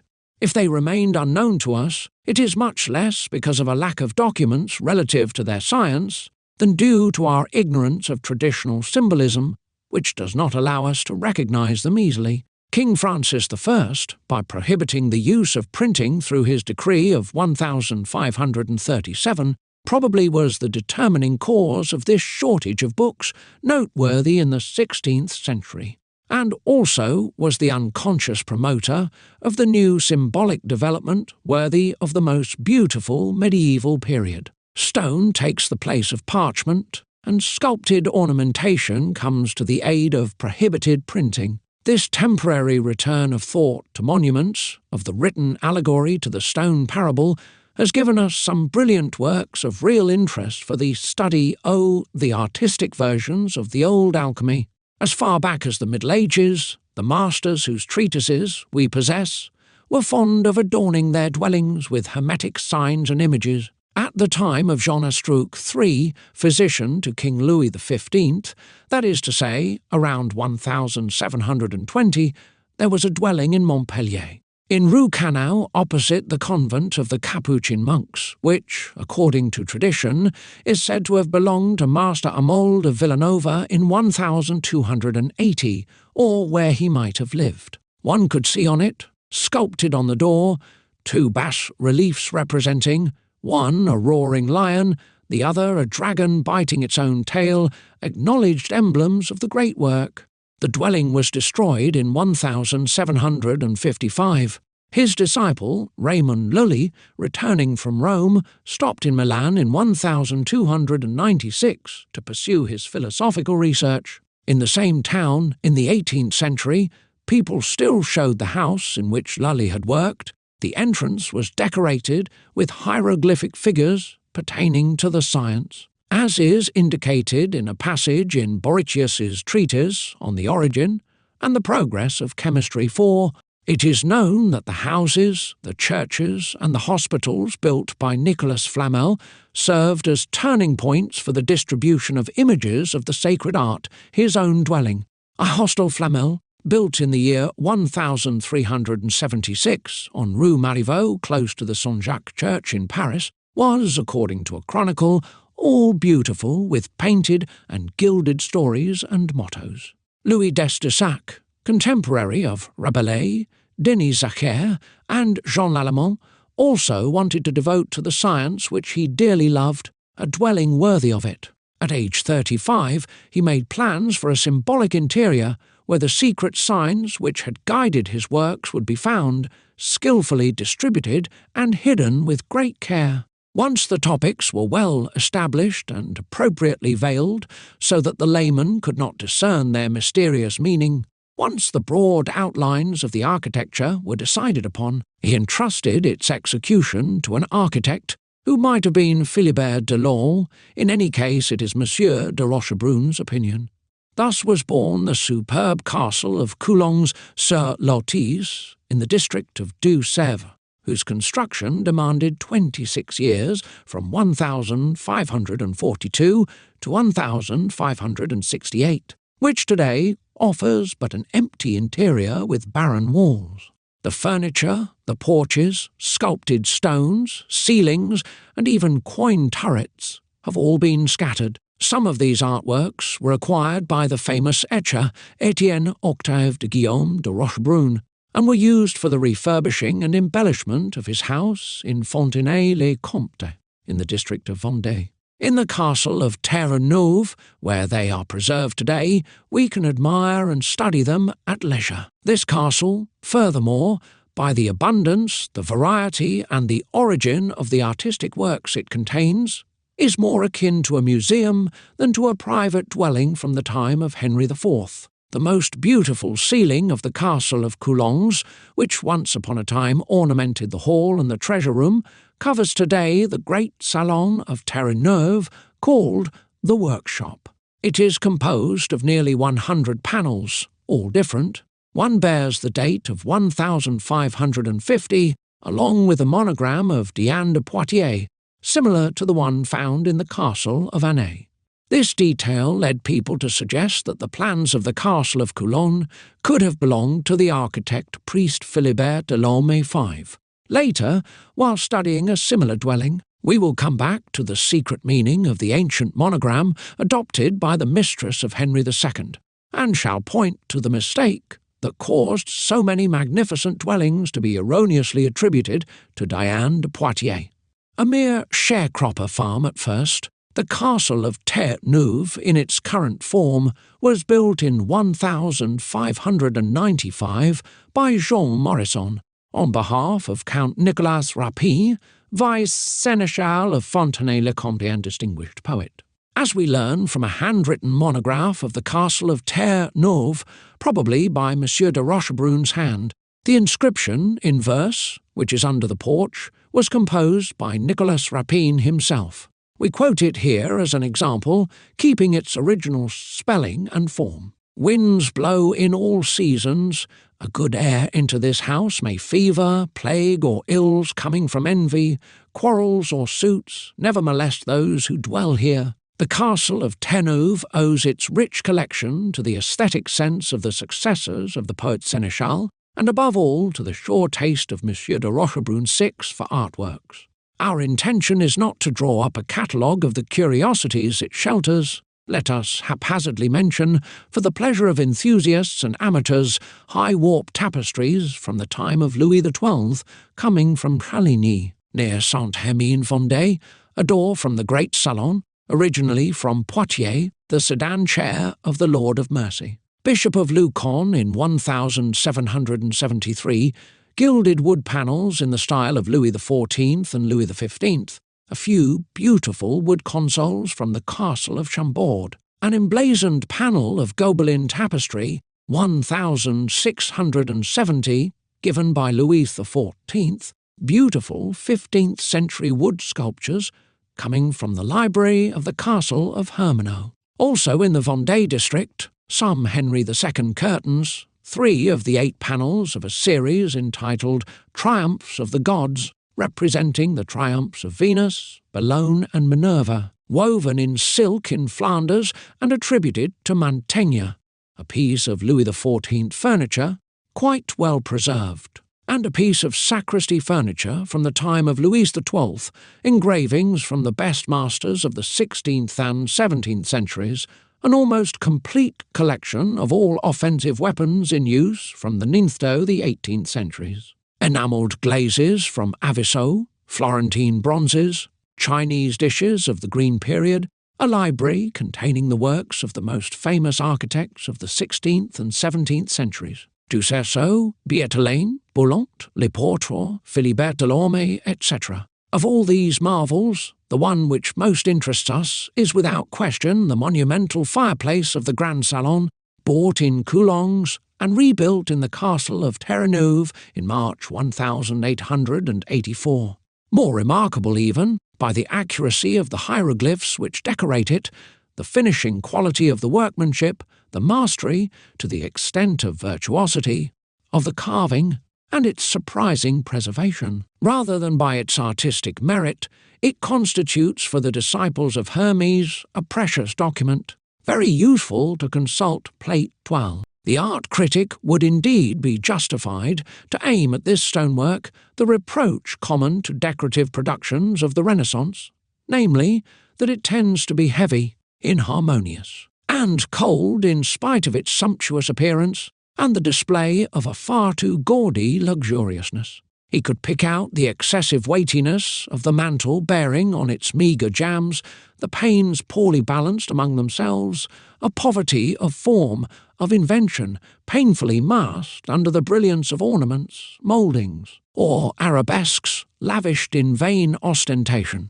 As for us, we voluntarily leave aside the aesthetic feeling of a brilliant, albeit superficial period, where affectations and mannerisms replaced missing thought and failing originality, and we will concentrate on the initiatory value of the symbolism for which this fireplace serves both as pretext and support. The mantle, structured as an entablature filled with interlacing and symbolic figures, is carried by 2 cylindrical and polished stone pillars. A fluted lintel is bearing on their abacus, under a quarter-round ovum, and flanked by 3 acanthus leaves. Above, 4 girdled caryatids, 2 men and 2 women, hold up the cornice. The women's girdles are ornamented with fruit, while those of the men show the mask of a lion biting a crescent moon, by way of a ring.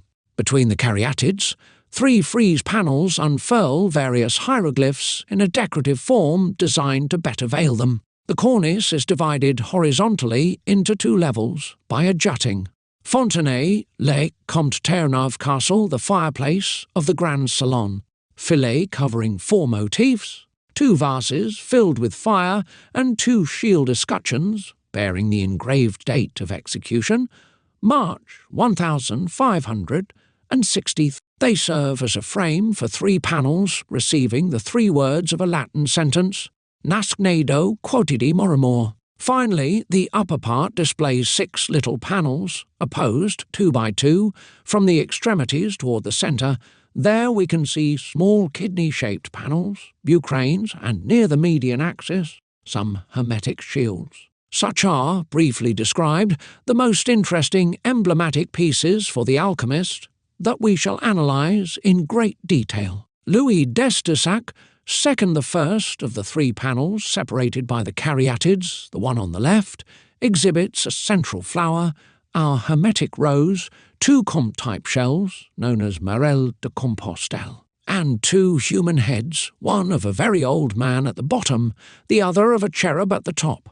We uncover here a formal indication of the materials we need for the work, and the result the artist should expect therefrom. The old man's mask is the emblem of the primary mercurial substance, to which, say the philosophers, all metals owe their origin. You must know, writes Limoges de Saint-Didier too, that our old man is our mercury, that the name suits it because it is the raw matter of all metals. The cosmopolite says it is their water, and gives it the name of steel and magnet, and he adds, To further confirm what I have just uncovered for you, Si andesis coit aurum cum eo emitit sum semen, et debilitatur fer ad mortem usque concipi caelibs, et generat filium patre clariorum tre. On the west portal of the Chartres Cathedral, we admire a very beautiful 12th century statue where the same esotericism is so luminously expressed.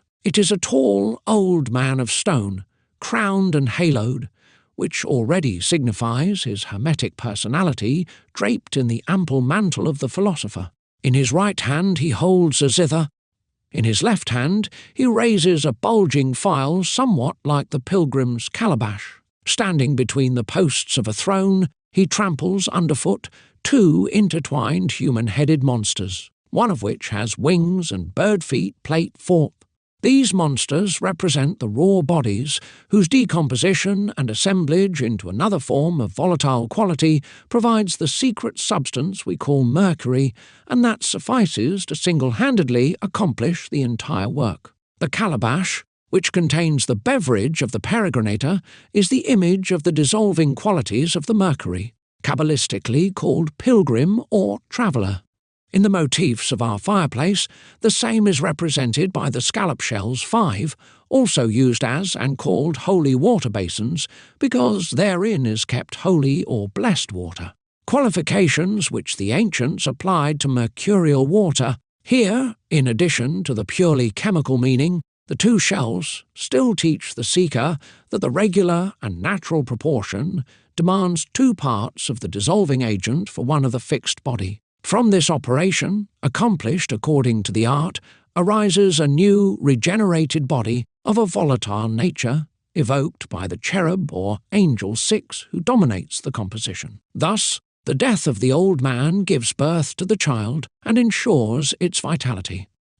Philolethes advises us that in order to achieve the goal, we must kill the living so as to resuscitate the dead. By taking, he says, the gold, which is dead, and the water, which is living, we form a compound in which, after a brief decoction, the gold seed becomes alive while the living mercury is killed. The spirit coagulates with the body, and the two putrefy, forming a silt-like substance, until the constituent parts of the compound are reduced to atoms. Such is the nature of our magistry.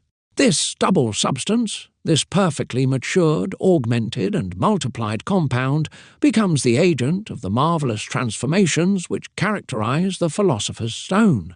Rosa hermetica. The rose is sometimes white, sometimes red, depending on the ferment, silver or gold, which serves to orient our first stone. Flamel describes for us the 2 philosophers' flowers, blooming on the same rosebush. Flamel describes for us in his book of hieroglyphic figures. They similarly embellish the title page of Mutus Liber and are seen blooming in a crucible on the Gobelli engraving illustrating the 12th key of Basil Valentine. It is known that the Celestial Virgin wears a crown of white roses, and it is also known that the red rose is the signature reserved to the initiates of the higher order, the Rose Cross. Finally, explaining this term Rose Cross will allow us to complete the description of the first panel. Chartres Cathedral, W-E-S-T, portal, symbolic, old man, 12th century. Apart from the alchemical symbolism, whose meaning is even quite clear, we unveil in this panel another hidden element, relating to the high rank occupied in the initiatory hierarchy by the man to whom we owe the motifs of this hieroglyphic architecture. The fact that Louis d'Estissac had conquered the title par excellence of Hermetic nobility is beyond doubt. The central rose, in fact, appears in the centre of the St. Andrew cross, formed by the rising of stone bandolets, which we can assume had previously covered and enclosed it.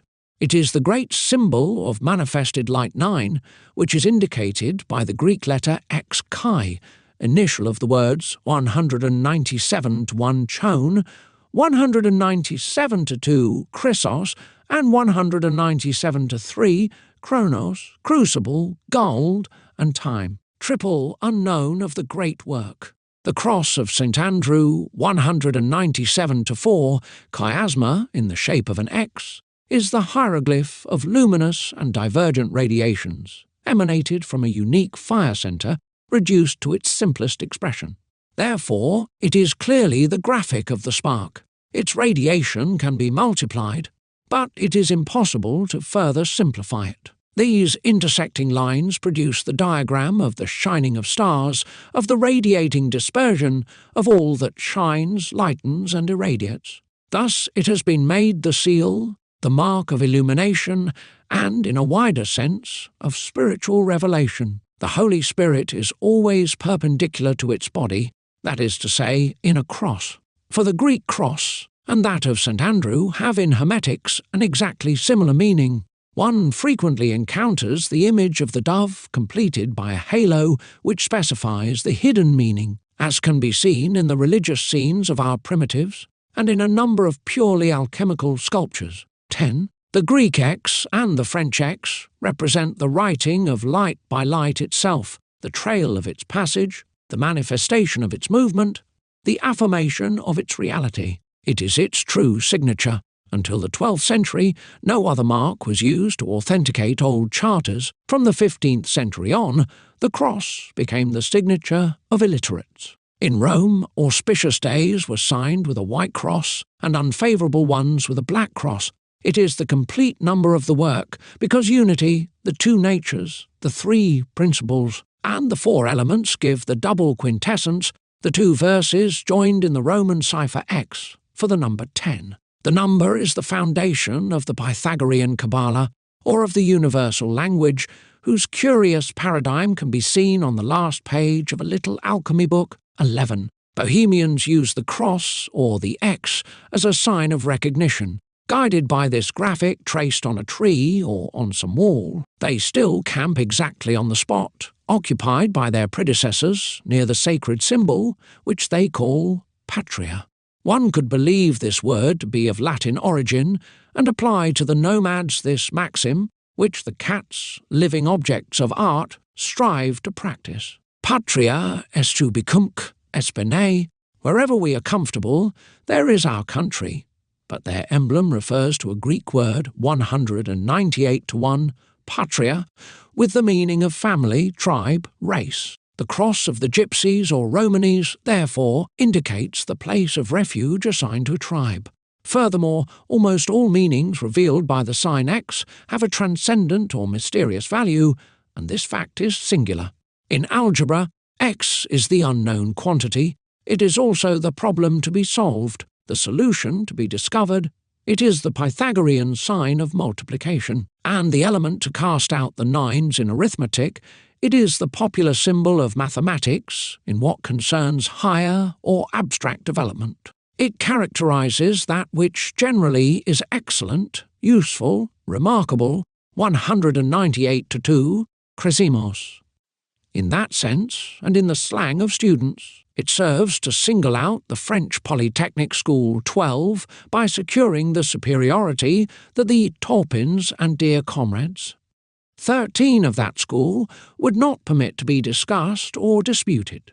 The best pupils, candidates to the school, are united in each promotion, or ontope, by a Kabbalistic formula composed of an X, whose opposite angles, the chemical symbols of sulfur and potassium hydrate, are written S-X-Co. This is pronounced, in slang of course, soufre et potasse pour X.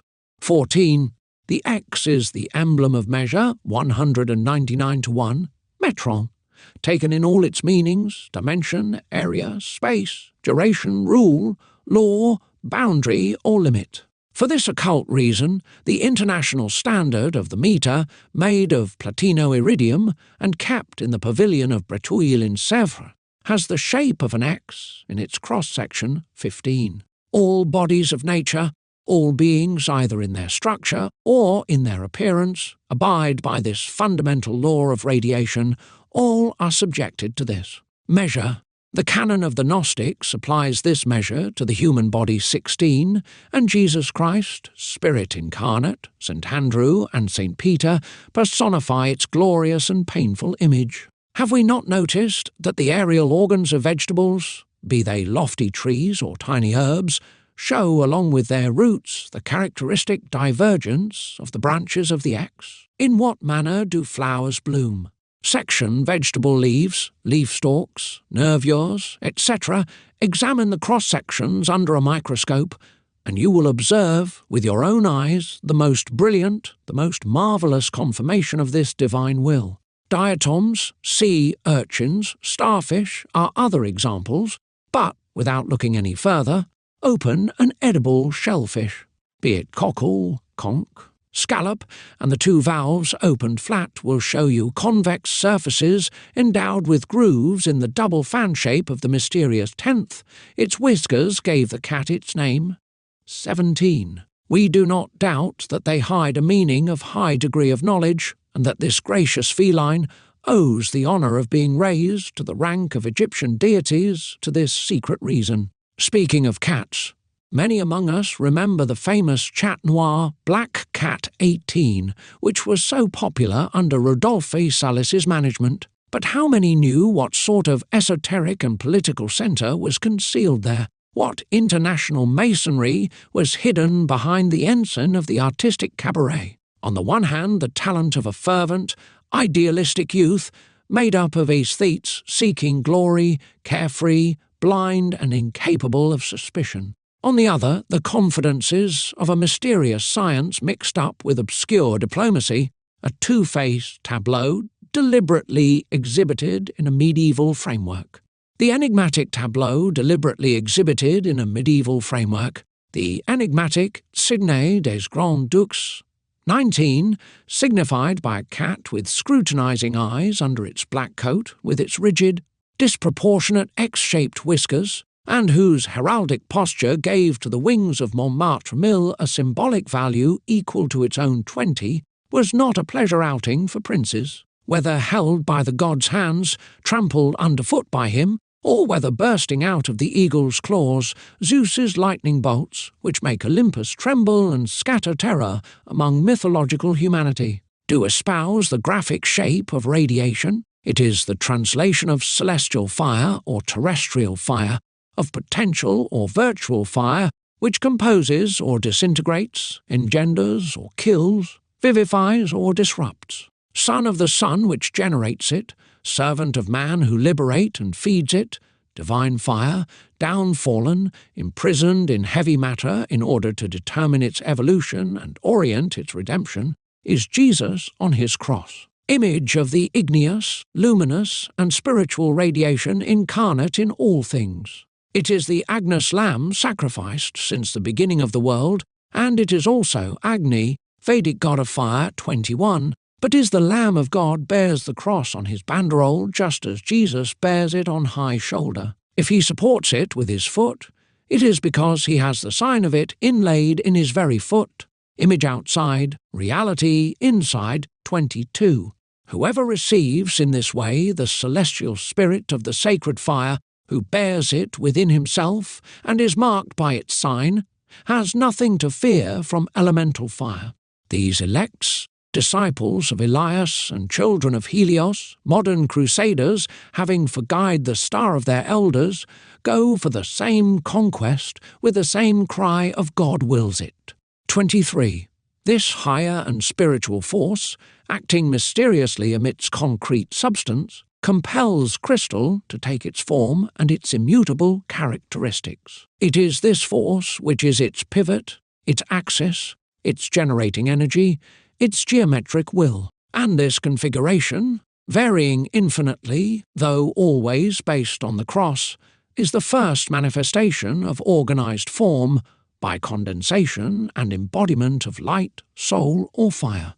Owing to their same arrangements, spiderwebs hold back gnats, nets catch fish, birds and butterflies without hurting them, fabrics become translucent, wire gauze cuts off flames and oppose the inflammation of gases. Finally, in space and time, the same immense ideal cross divides the 24 centuries of the cyclic year, 201 to 1, Chiliamos, and separates the 24 elders of the apocalypse into 4 groups of ages, of whom 12 sing the praises of God, while the other 12 bemoan the downfall of man.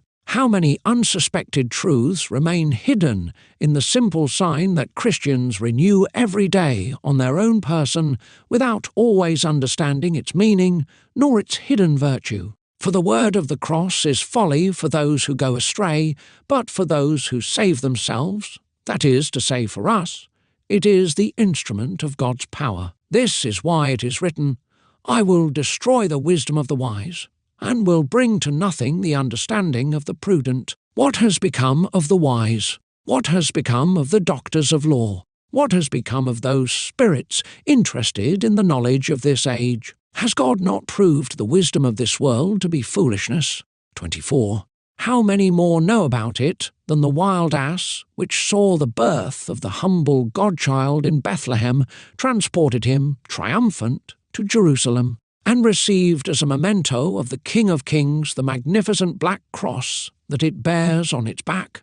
25. In the alchemical domain, the Greek cross and the cross of St. Andrew have come meaning that the artist must know. These graphic symbols, reproduced on a great number of manuscripts, and which are in certain texts the object of a special nomenclature, represent among the Greeks and their medieval successors the crucible of fusion that potters always marked with a small cross crucibulum, sign of good make and of tested solidity. The Greeks also used a similar sign to indicate an earthenware matras. We know that this vessel was destined for coction, and we think that, because of its very material, its usage must have differed little from that of a crucible.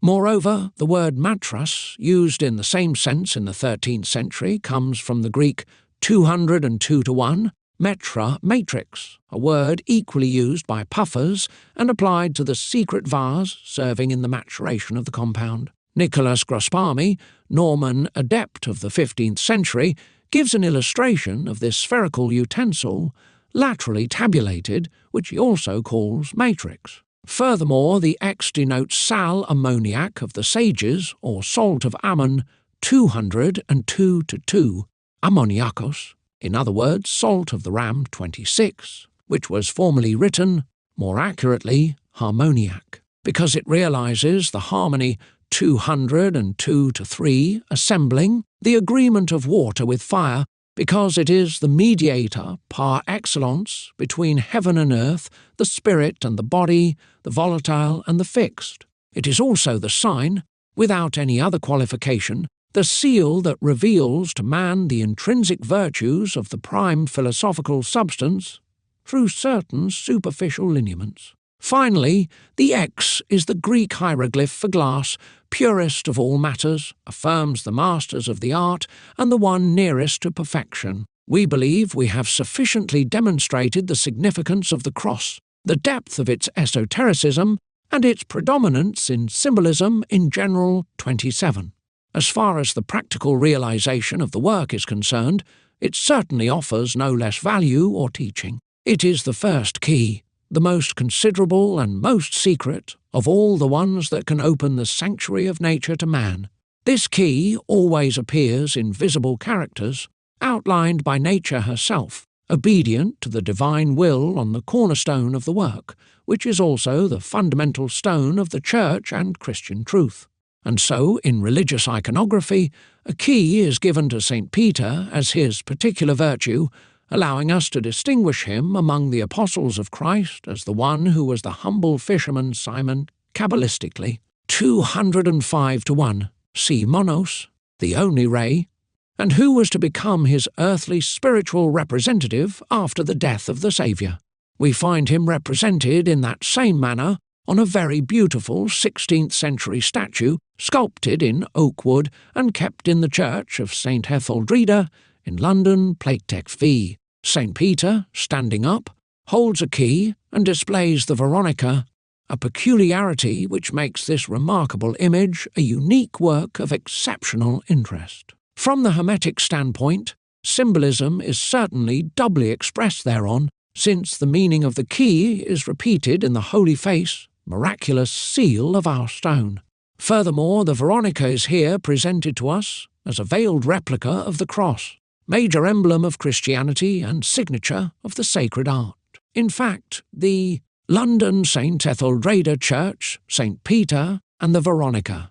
Word Veronica does not come from the Latin vera iconica, true and natural image, which teaches us nothing, as certain authors claimed, but from the Greek 205-2 Phorenikos, he who procures victory, from 205-3, fear to bear, produce, and 205-4, Nike victory. Such is the meaning of the Latin inscription, in signo vinces, you will vanquish by this sign placed under the Christ monogram of the Labarum of Constantine, which corresponds to the Greek formula 205-5 on totu Nike, the sign of the cross, monogram of Christ, of which the X of St. Andrew and the key of St. Peter are two replicas of equal esoteric value, is indeed the very mark capable of assuring victory by the sure identification of the unique substance exclusively assigned to the philosophical labour. St. Peter holds the keys of paradise, although only one is sufficient to ensure access to the celestial dwelling. But the first key becomes two, and these two intercrossed symbols, one of silver, the other of gold, constitute, with the triple crown, the arms of the sovereign pontiff, heir of Peter's throne. The cross of the Son of Man, reflected in the keys of the Apostle, reveals to men of good will the arcane of universal science and the treasures of the Hermetic art. It alone allows him who possesses its meaning to open the gate of the closed garden of Hesperides and to pick, without fear for his salvation, the rose of adepthood. From what we have said about the cross and the rose, its centre, or more exactly, its heart, this bleeding heart, radiant and glorious of Christ matter, it is easy to infer that Louis d'Estissac bore the high title of Rose Cross, mark of higher initiation, brilliant testimony of a positive science made concrete in the substantial reality of the Absolute. Nevertheless, if no one could deny our adept the grade of Rose Cross, one should not deduce from this fact that he belonged to the hypothetical brotherhood of the same name. To so conclude would be to commit an error.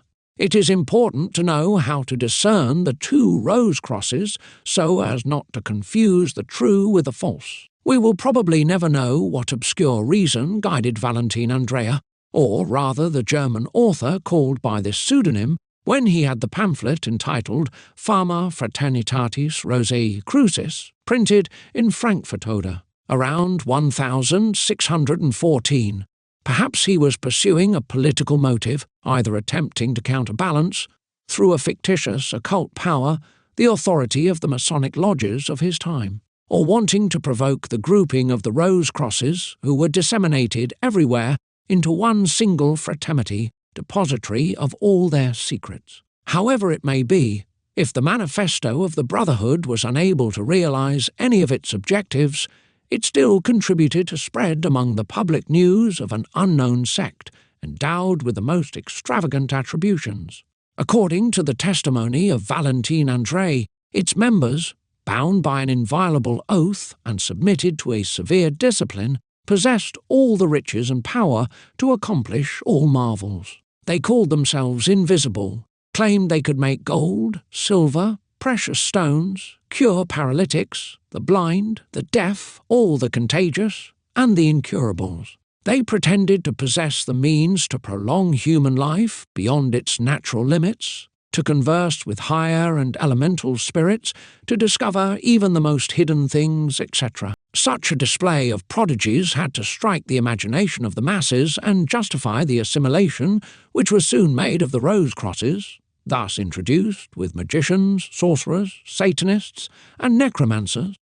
28. A rather disobliging reputation which they shared, moreover, in certain provinces with the Freemasons themselves. Let us add that the latter had hastened to adopt and introduce into their hierarchy this new title, out of which they made a rank without attempting to know its symbolic significance or its true origin. 29. In short, the mystical fraternity, in spite of the voluntary affiliation of a few learned personalities whose good faith was taken by surprise by the manifesto, never existed anywhere else than in the desire of its author. It is a fable and nothing more. As for the Masonic rank, it also has no philosophical significance whatsoever. Finally, if we mention, without entering them, those little chapels where one get lazily promoted under the Rose-Cross banner, we will have uncovered the diverse modalities of the apocryphal Rose-Cross. Moreover, we will not maintain that Valentine Andrea exaggerated much the extraordinary virtues that certain philosophers, more enthusiastic than sincere, give to the universal medicine. If he attributes to the brothers what could only belong to the magistracy, at least we find therein the proof that his conviction was based upon the reality of the stone. Further, his pseudonym clearly shows that he knew quite well what part of occult truth entered into the symbol of the cross and the rose, the emblem used by the ancient magi and known by all antiquity, to such an extent that, after reading the manifesto, we are led to see there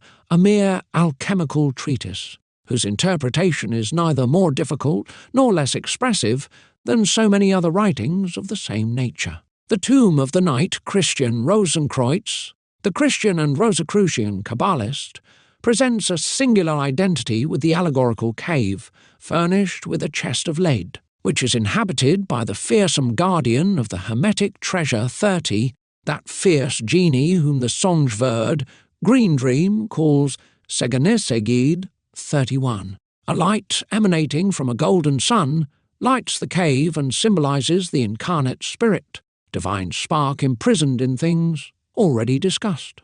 Enclosed in the tomb are the numerous secrets of wisdom, and this cannot come as a surprise since, the principles of the work being perfectly known, the analogy naturally leads us to the discovery of connected truths and facts. A more detailed analysis of this booklet would teach us nothing new except for a few indispensable conditions of prudence, discipline, and silence for the use of adepts. Judicious advice, undoubtedly, but superfluous. True Rose-Cross, the only ones who are worthy of bearing this title and provide the material proof of their science, have no need of it. Living isolated in their austere retreats, they do not fear ever being known, not even by their brothers. A few, nevertheless, occupied important positions: d'Espagne, Jacques Couer, Jean Lallemand, Louis d'Estissac. The Count de Saint-Germain are among those, but they knew how to mask the origin of their fortunes so skilfully that no one was able to recognize the Rose-Cross under the features of the gentleman. Which biographer would dare to certify that Philalethes, this friend of truth, was the pseudonym of the nobleman Thomas Vaughan, and that, under the epithet of Sethon the Wrestler, was hidden an illustrious member of a powerful Scottish family, the Lords of Winton? By attributing this strange and paradoxical privilege of invisibility to the brothers, Valentine Andrea recognizes the impossibility of identifying them, much as great lords travelling incognito in private dress and carriage. They are invisible because unknown. Nothing characterizes them except modesty, simplicity, and tolerance, virtues that are generally scorned in our conceited civilization, prone to the ridiculous exaggeration of personality. Besides these high-born men we have just mentioned, how many other scientists preferred to bear their Rosicrucian dignity without pomp, living among the working people in a voluntary mediocrity, and the daily practice of professions without nobility? Such is the case of a so-called Lariche, a humble blacksmith, unknown adept, and possessor of the Hermetic gem. This gentleman of an exceptional modesty would have been forever unknown if Cambriel 32 had not taken the trouble to name him, telling in detail what he did to bring back to life the young man from Lyon, Candy, an 18-year-old whom a lethargic attack was about to kill 1,774. Lariche shows us what the true sage must be and how he must live. If all Rosicrucians had maintained themselves in this prudent reserve, if they had observed the same discretion, we would not have to deplore the loss of so many quality artists, carried away by blundering zeal, blind faith, or pushed by the irresistible need to attract attention. This conceited desire for glory led Jean du Châtelet, Baron of Beausoleil, to the Bastille prison in 1640, where he died 5 years later. Haeckel, a Livonian 33 philosopher, transmutes before the Senate of Stockholm and is condemned to be beheaded by Charles XII. Vinash, man of the lower class, knowing neither how to read nor write, but on the other hand, knowing the great work down to its smallest details, also painfully expiates his insatiable taste for luxury and notoriety. It is to him that René Voyer de Paulmy d'Argenson appeals to manufacture the gold which the financier Samuel Bernard intends for the payment of the debts of France. Once the operation is finished, Paulmy d'Argenson, in gratefulness for his faithful services, captures Vinache on February 17, 1704, throws him in the Bastille, and has his throat cut March 19th, coming in person to make sure that the murder has been executed, and then has him clandestinely buried March 22nd around 6 at night under the name of Etienne Durand, age 60 when Vinache was actually only 38, and completes his crime by publishing that he died of a stroke, 34. Who then, after reading this, would find it strange that alchemists refused to reveal their secrets and dared to prefer to remain shrouded in mystery and silence? The pretended Brotherhood of the Rose Cross never had any social existence. Adepts bearing this title are only brothers through knowledge and the success of their work. No oath compels them, no statute binds them together, no rule apart from the Hermetic discipline, freely accepted, voluntarily observed, influences their free will. All that could have been written or related, according to the legend attributed to the theologian de Cowley, is apocryphal and worthy at most of feeding the romantic imagination of a Bulwer-Lytton. The Rose Cross did not know one another. They had neither meeting place nor headquarters, nor temple, ritual, or external mark of recognition. They did not pay dues, and would never have accepted the title given to some brothers of Knights of the Stomach, since banquets were unknown to them. They were, and still are, isolated workers dispersed throughout the world, uncosmopolitan, searchers in the narrowest meaning of the word. Since the adepts do not recognize any hierarchic grade, it follows that the Rose Cross is not a rank, but the sole consecration of their secret works, that of experience, positive enlightenment, whose existence had been revealed to them by strong faith. True, some masters were able to assemble young aspirants around them and accepted the mission of counselling them, directing them, orienting their efforts, and creating some small, sometimes recognized, often mysterious, initiation centers whose souls they were. But we certify, and very pertinent reasons allow us to say so, that there has never been among the possessors of the title any other connection but that of scientific truth confirmed by the acquisition of the stone. If the Rose Cross are brothers through discovery, work, and science, brothers through acts and works, it is in the manner of the philosophical concept which considers all human beings members of the same human family. In summary, the great classical authors who taught the precepts of our philosophy and the arcane of the art in their literary or artistic works, those also who left irrefutable proofs of their mastery, all are brothers of the true Rose Cross, and it is to these learned people, famous, unknown, that the anonymous translator of a famous book, 35, addresses himself when he says in his preface, "As it is only by the cross that the true faithful must be tried, it is to you brothers of the true Rose Cross, who possess all the treasures of the world, that I am appealing. I defer entirely to your pious and wise advice.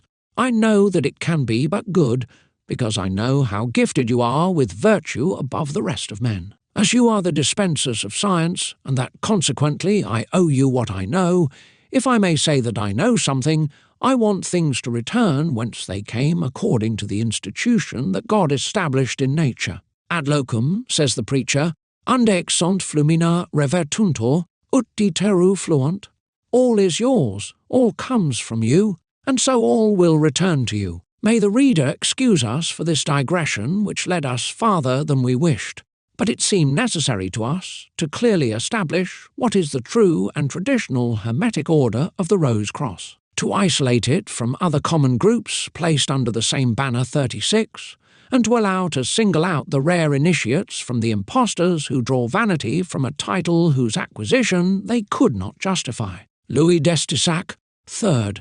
Let's resume our study of the strange motif fancied by Louis d'Estissac for the hermetic decoration of his fireplace. On the right panel, opposite the one we have just analysed, we notice the previously identified old man's mask, holding in his jaw 2 plant stems with leaves, each bearing a flower bud about to open. These stems set a kind of open almond, inside which we can catch sight of a vase decorated with scales and containing flower buds, fruit, and ears of corn. Here is the hieroglyphic expression of vegetation, nutrition, and the growth of the newborn body previously discussed. The corn alone, purposely placed next to the flowers and fruit, is a very revealing symbol. Its Greek name, 213 to 1 Zia, derives from the Greek 213 to 2 Zao, meaning to live, subsist, exist. The scaly vase represents the primitive substance which nature offers to the artists, extracted from the mine, and with which he begins his labour. From it he extracts the diverse elements which he needs. With and through it his entire labour is accomplished. Philosophers have described it in the image of the black dragon covered with scales, which the Chinese call Laong, whose analogy with the hermetic monster is perfect. Like the monster, it is a kind of winged serpent with a horned head emitting fire and flame through its nostrils, with a black and scaly body borne on 4 stocky legs, each armed with 5 claws. The gigantic dragon on Scythian banners was called Apophis. The Greek word 213 to 3, apophysis, which means excrescence, offspring, has for its root 213 to 4, apopheo, with the meaning to put forth, grow, produce, be born from. The vegetative power, indicated by the fructifications of the symbolic vase, is therefore expressly confirmed in the mythical dragon, which divides into common mercury or solvent, later the primitive mercury. Joined to some fixed body, renders it volatile, living, vegetative, and fructifying. It then changes its name by changing its qualities, and becomes the mercury of the sages, the humid metallic radical, the celestial salt, or the salt in bloom. In mercurio esquiquid querunt sapientes, all that the sages are looking for, within mercury, our ancient authors vied with each other in repeating. One could not better express on stone the nature and the function of the vase, which so many artists know without being aware of what it can produce. Without it, without this mercury, drawn from our magnesia, Philalethes affirms lighting the lamp or the furnace of the philosophers is useless. We will not say any more here, because we will have the opportunity to resume to topic and develop later on the major arcanum of the great art. Louis d'Estissac, 4th. In front of the central panel, the observer cannot refrain from giving an involuntary start of surprise due to its extremely unusual decoration plate, 16th. 2 human monsters hold a crown formed of leaves and fruit, which circumscribes a simple French shield. One of the monsters shows the horrible face of a harclip on a hairless and breasted torso. The other has the bright face of a mischievous and unruly boy, but with a hairy chest of anthropoids. If the arms and hands present no other peculiarity than their excessive emaciation, by contrast, the lower limbs, covered with thick long hairs, end, in one monster with feline claws, and in the other with raptor claws. These nightmarish beings, endowed with long curved tails, are covered with incredible helmets, one scaly, the other striped, whose tops coil in the manner of an ammonite fossil. Between these stephanophores of repulsive appearance, and placed above them in the composition axis, a grimacing human mask with round eyes and fuzzy hair burdening the already low forehead, holds in his bestial open jaw the central shield with a like cord. Finally, a bucranium occupying the lower part of the panel completes this apocalyptical 4-part composition on a macabre note. As for the shield, The bizarre figures it bears seems to be taken from some old magician's book. Upon first examination, one could believe that they were borrowed from the sombre clavicles of Solomon, images traced with fresh blood on virgin parchment, which indicate in their frightening zigzags the ritual movements that the forked wand must perform under the sorcerer's fingers. Such are the symbolic elements offered to the sagacity of the student and skillfully disguised in the decorative harmony of this strange subject. We shall attempt to explain them as clearly as possible, even if it entails asking the philosophical language for help or resorting to the language of the gods when we deem, without overstepping the mark, that we cannot push our teaching any further. 1. The two gnomes facing each other translate the reader will have guessed our two metallic principles, first bodies or natures, with whose help the work is started, perfected, and completed. They are the sulphurous and mercurial genies appointed to guard the subterranean treasures, nocturnal artisans of the hermetic work familiar to the sage whom they serve, honour, and enrich with their unceasing labour. They are the possessors of earthly secrets and revealers of mineral mysteries. The gnome, fictitious creature, deformed but active, is the esoteric expression of metallic life, of the occult dynamism of raw bodies which the art can condense into a pure substance. The rabbinical tradition reports in the Talmud that a gnome cooperated with the building of the Temple of Solomon, which means that the philosophers' stone must have played some part in it. But nearer to us, don't our Gothic cathedrals, according to George Stahl, owe the inimitable coloration of their stained-glass windows to it?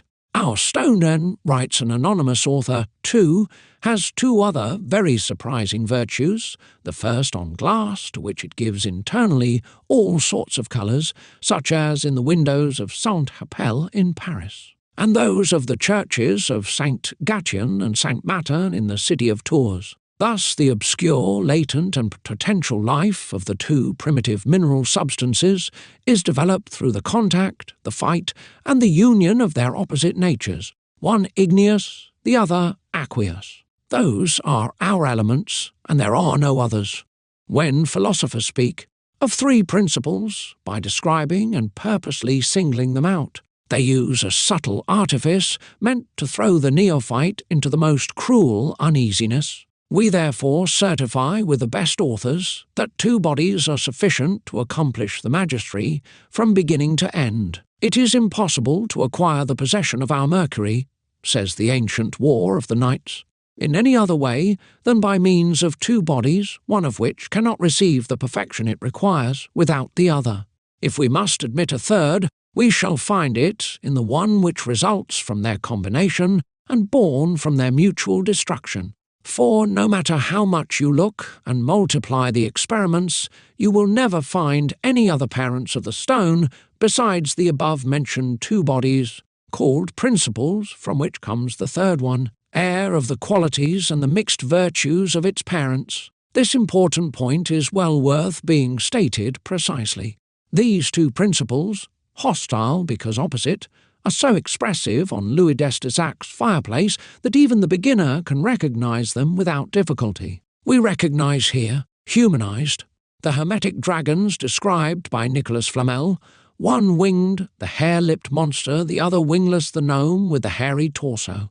Contemplate these two dragons carefully, says the Adept 3, for they are the true principles of philosophy which the sages have not dared to show their own children. The wingless one below is the fixed or the male, and the one above is the volatile or the female, black and obscure, 4, which will dominate for several months. The first is called sulphur, or heat and dryness, and the last is called quicksilver, or coldness and humidity. They are the sun and the moon, of mercurial source and sulphurous origin, which, by means of continual fire, beautify themselves with royal ornaments, so as to vanquish, once they are united, and change any metallic thing solid, hard and strong into quintessence. They are the serpents and dragons that ancient Egyptians painted as a circle, head biting the tail, to express that they came from one and the same thing, which alone was enough.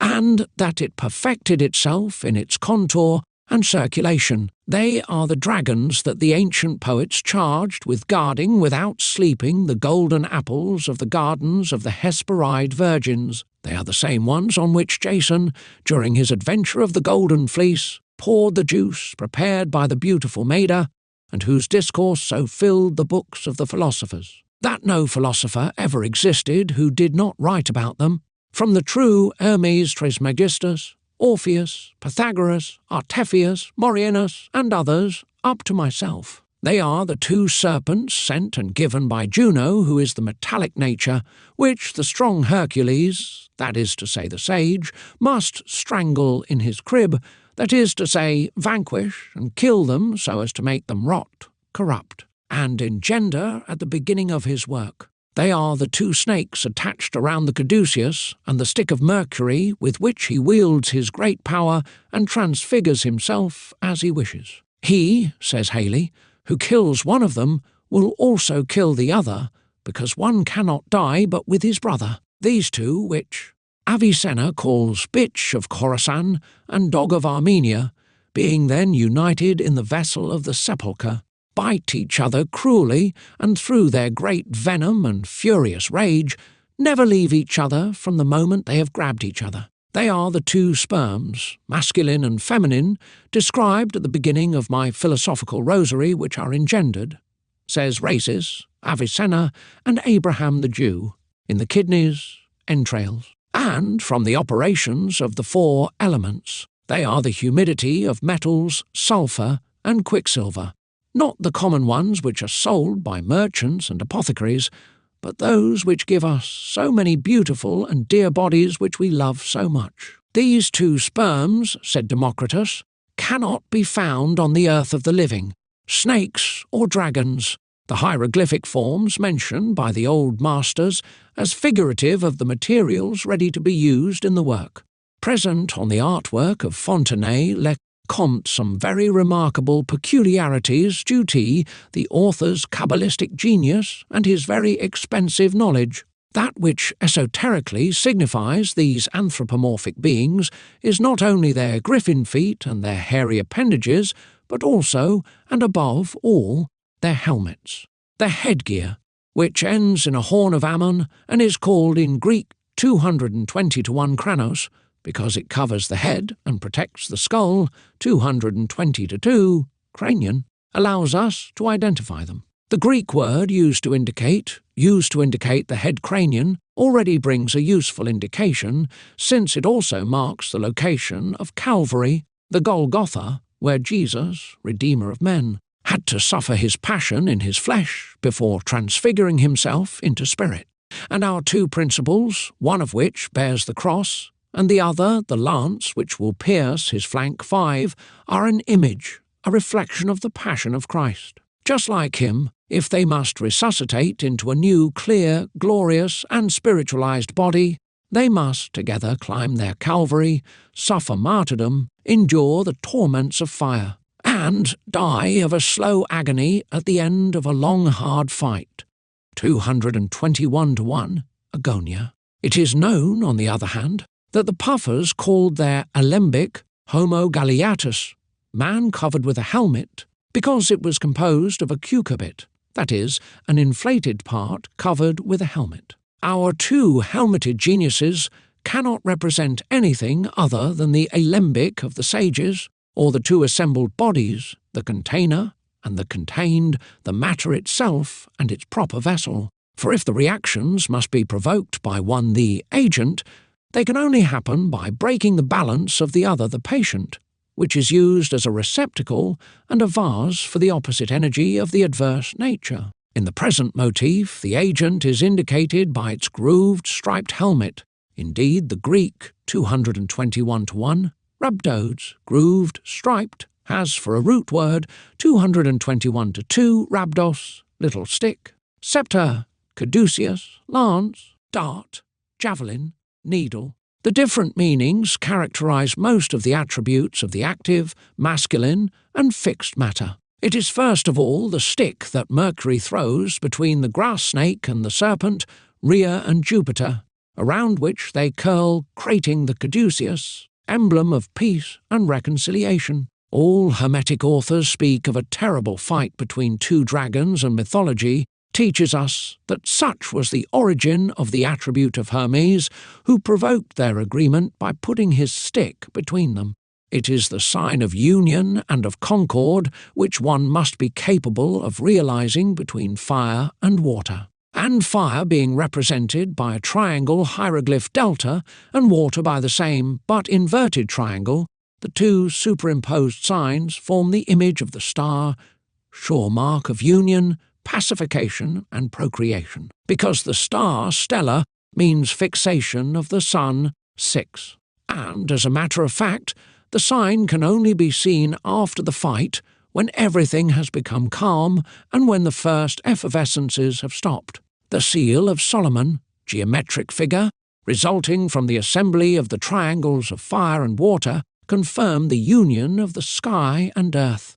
It is the messianic star, announcing the birth of the King of Kings, moreover the Greek 221-3, Kerukion, caduceus, derived from 221-4, Kerukaiuo, to publish. To announce reveals that the distinctive emblem of Mercury is the sign of the good news. Among North American natives, the peace pipe, the calumet, which they use in their civil and religious ceremonies, is a symbol similar to the caduceus by its form as well as by its meaning. It is, says Noel, a large smoking pipe of red, black or white marble. It does resemble a mace, its head is very well polished, and the stem, 2.5 feet long, is a rather long cane, ornamented with feathers of all kinds of colours, with several braids of women's hair interlaced in various fashions. To it are attached 2 wings, which makes it resemble the caduceus of Mercury, or the stick that peace ambassadors once upon a time carried. This cane is implanted in the necks of ospreys, birds with white and black spots as big as our geese. This peace pipe is greatly venerated among the savages, who respect it as a precious gift that the sun makes to man. And so it is a symbol of peace, the seal of all undertaking of important affairs and of public ceremonies. Hermes' stick is truly the sceptre of the sovereign of our art, hermetic gold, vile, abject, despised, more sought after by the philosopher than natural gold, the stick that the high priest Aaron changed into a serpent, and the one which Moses' X, 17, 5-6, imitated in this by Jesus smites the rock, in other words the passive matter, and pure water, hidden. In its midst springs forth, it is the ancient dragon of Basil Valentine, whose tongue and tail end with a sting, which brings us back to the symbolic serpent, Serpens aut Draco qui caudam devoravit 9. As for the second body, passive and feminine, Louis d'Estasac had it represented under the shape of a hair-clipped gnome, equipped with breasts, head covered with a scaly helmet. We already knew from the descriptions left by classical authors that this mineral substance, as it is extracted from its mine, is scaly, black, hard, and dry. Some have called it leprous.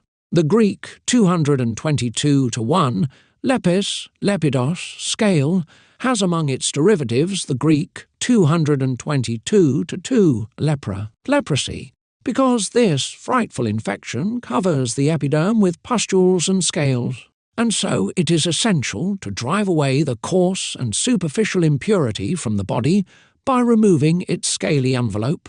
222-3, lepizo, an operation which we easily realize with the aid of the active principle, the agent with the grooved helmet.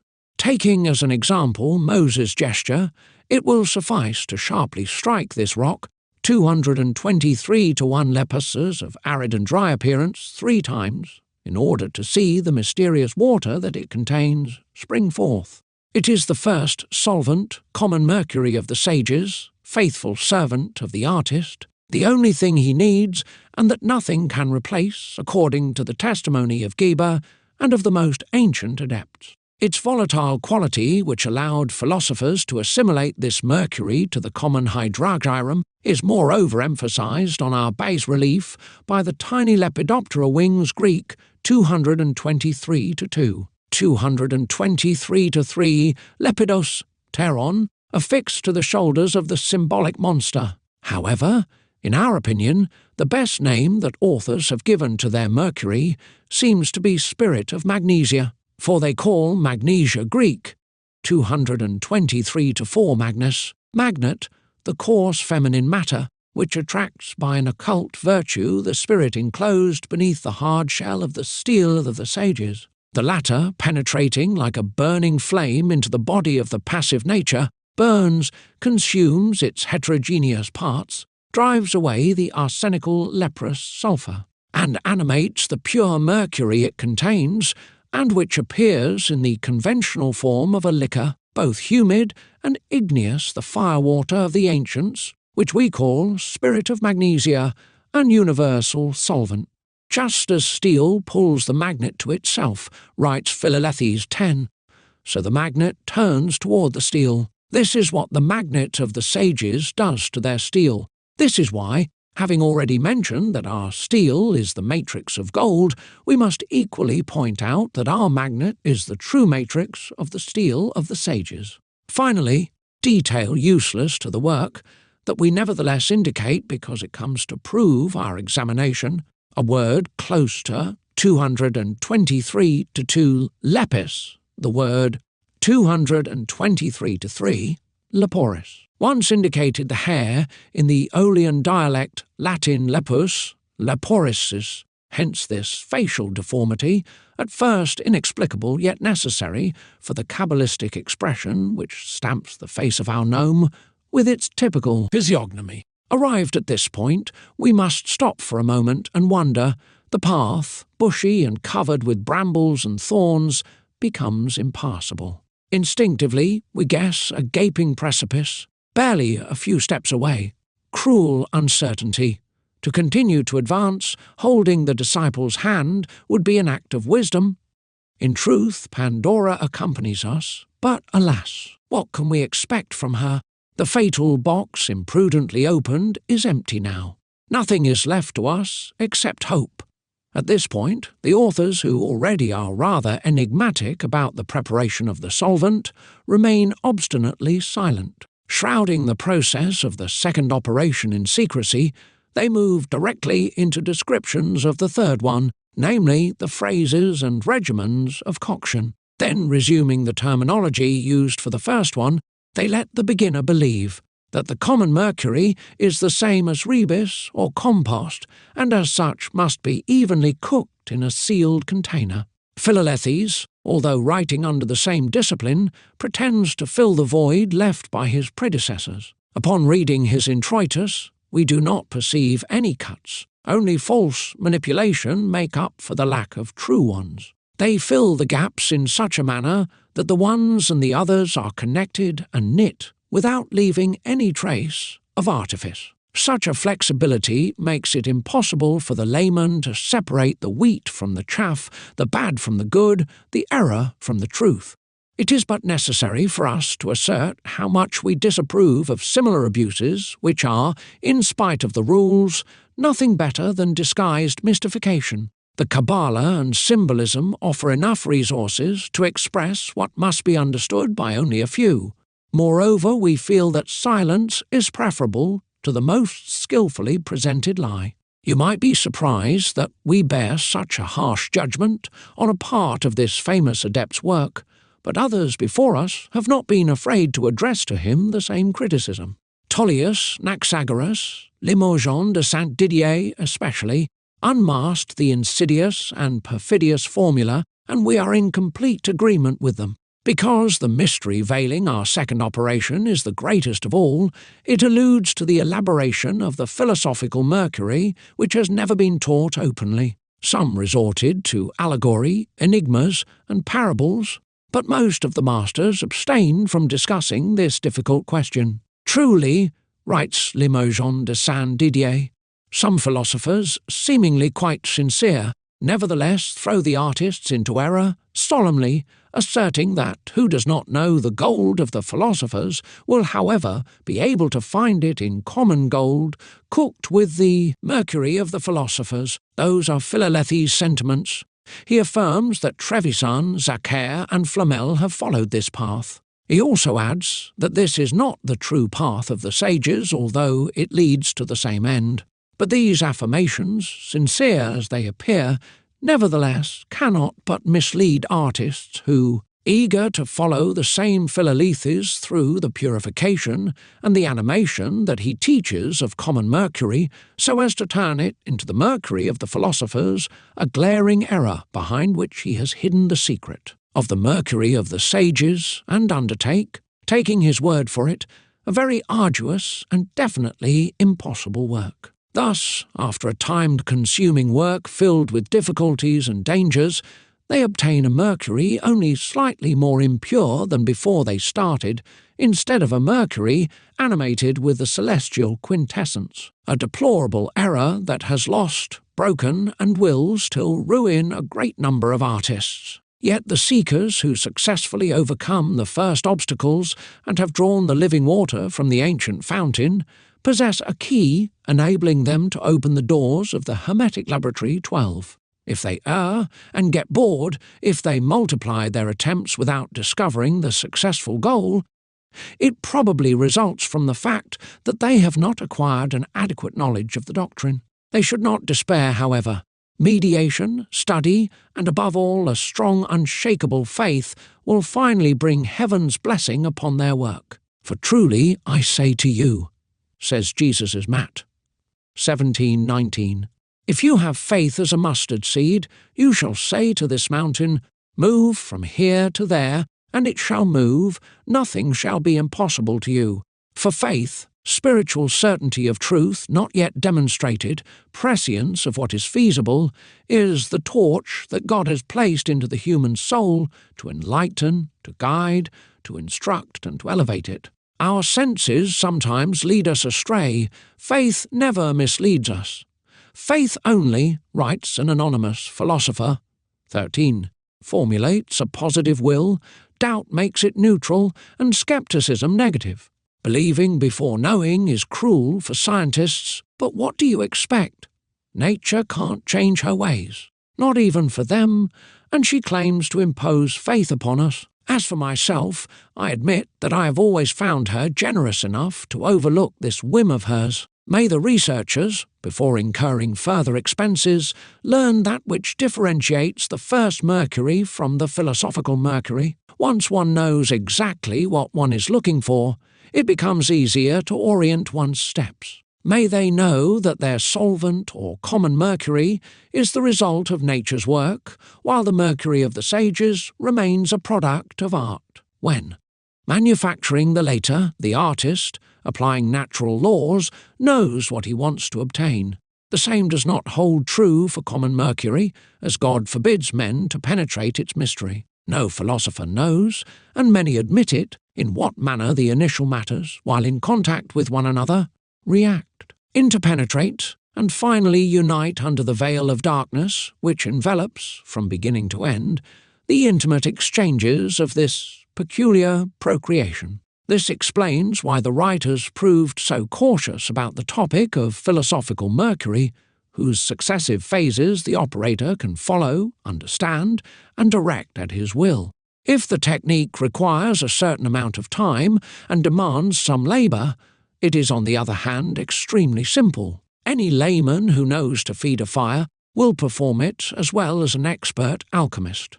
It neither requires any special trick nor professional skill, but only the knowledge of an unusual artifice, which is the secret of secrets that has not been revealed and probably never will be. About this operation, whose success ensures the possession of the philosophical rebes, Jacques Le Tesson, 13, quoting Damascene, writes that the adept at the time of undertaking the work looked around the entire room to see if there were not some flies therein, meaning thereby that it could not ever be kept in too much secrecy for the danger that might result. Before going further, let us say of this unknown artifice, which from the chemical viewpoint should be called preposterous, absurd, or paradoxical because its inexplicable action defies all scientific rules, that it marks the intersection where alchemical science strays from chemical science. Applied to other bodies, it provides, in the same conditions, just so many unpredicted results and so many substances endowed with surprising qualities. This unique and powerful means thus allows a development of an unsuspected scope by the multiple new simple elements and compounds derived from the same elements, but whose genesis remains an enigma for the chemical rationale. This evidently should not be taught. If we have entered this reserved domain of hermetics, if, bolder than our predecessors, we have mentioned it, it is because we wanted to show, 1. That alchemy is a true science likely, just like chemistry, to develop and progress, and not be the empirical acquisition of a manufacturing secret of precious metals. 2. That alchemy and chemistry are two positive, exact and real sciences, although different from each other as much in practice as in theory. 3. That, for these very reasons, chemistry could not claim an alchemical origin. 4. Finally, that in the innumerable, more or less marvellous properties attributed in the lump by philosophers to the sole philosopher's stone, all belong to the unknown, substances obtained from chemical materials and bodies, but treated according to the secret technique of our magistry. It is not for us to teach what is the artifice used for the production of the philosophical mercury. To our great regret, and in spite of all the solicitude we feel for the sons of science, we must imitate the example of the sages who deemed it wise to hold the remarkable word. We will be content to say that the second mercury, or next matter of the work, is the result of the reactions of two bodies, one fixed, the other volatile. The first, veiled under the epithet of philosophical gold, is by no means common gold. The second is our living water, already described under the name of common mercury. Through the dissolution of the metallic body, with the help of the living water, the artist enters into possession of the humid radical of metals, their seed, permanent water or salt of wisdom, essential principle, quintessence of the dissolved metal. This solution, performed according to the rules of the art, with all the required dispositions and conditions, is quite removed from analogous chemical operations. It is not a bit like it. Apart from the length of time and the knowledge of the appropriate, means it demands many difficult repetitions. It is a fastidious work. Philalethes 15 himself claims it when he says, "We who have worked and who know the operation certainly know that there is no more boring work than the one for our first preparation." 16. For that reason, Morianus warns King Khalid that many sages often complained about the boredom that this particular work caused them. This caused the famous author of the Secret Hermetique to say that the work required for the first operation was a work of Hercules. We should follow here the excellent advice of the Triomphe Hermetique, and not be afraid to often drench the earth with its own water, and to dry it up as many times. Through repeated lixivations, or flamels, lavures, or fire purifications, through frequent and renewed immersions, one progressively extracts the viscous, oily, and pure humidity of the metal, in which, affirms Limoujon de Saint-Didier, lies the energy and the greatest efficacy of the philosophical mercury. The living water, more celestial than terrestrial, acting on the heavy matter, breaks its cohesion, mollifies it, renders it progressively soluble, attached itself only to the pure parts of the disintegrated mass, abandons the other to the pure parts of the disintegrated mass, abandons the others and rises to the surface, dragging along what it could grasp that conformed to its own fiery and spiritual nature. This important characteristic of the ascension of the subtle by the separation of the coarse gained the operation of mercury of the sages the name of sublimation 17. Our solvent, all spirit, plays the symbolic role of the eagle taking away its prey, and this is the reason why Philalethes, the cosmopolite, Ciliani, D'Espagne, and several others advise to let it fly away, emphasizing the need to make it fly. For the spirit rises, and the matter precipitates. What is cream if not the best part of milk? Now Basil Valentine teaches that. if the philosopher's stone is made in the same manner that villagers make butter, by churning or shaking the cream which represents, in this similarity, our philosophical mercury. Therefore, all the awareness of the artist must be focused on the extraction of the mercury which is collected on the surface of the dissolved compound by creaming the viscous and metallic unctuousness as it is being produced. This is moreover what the two characters of the Mutus Liber 18 represent, where the woman can be seen skimming with a spoon the foam from the liquid contained in an earthen pot that her husband is holding within her reach. Such is thence, writes Philalethes, the nature of our operation, and such is our entire philosophy tained. Hermes, indicating the basic and fixed matter by the solar hieroglyph and its solvent by the lunar symbol, explains it in few words. The sun, he says, is its father, and the moon its mother.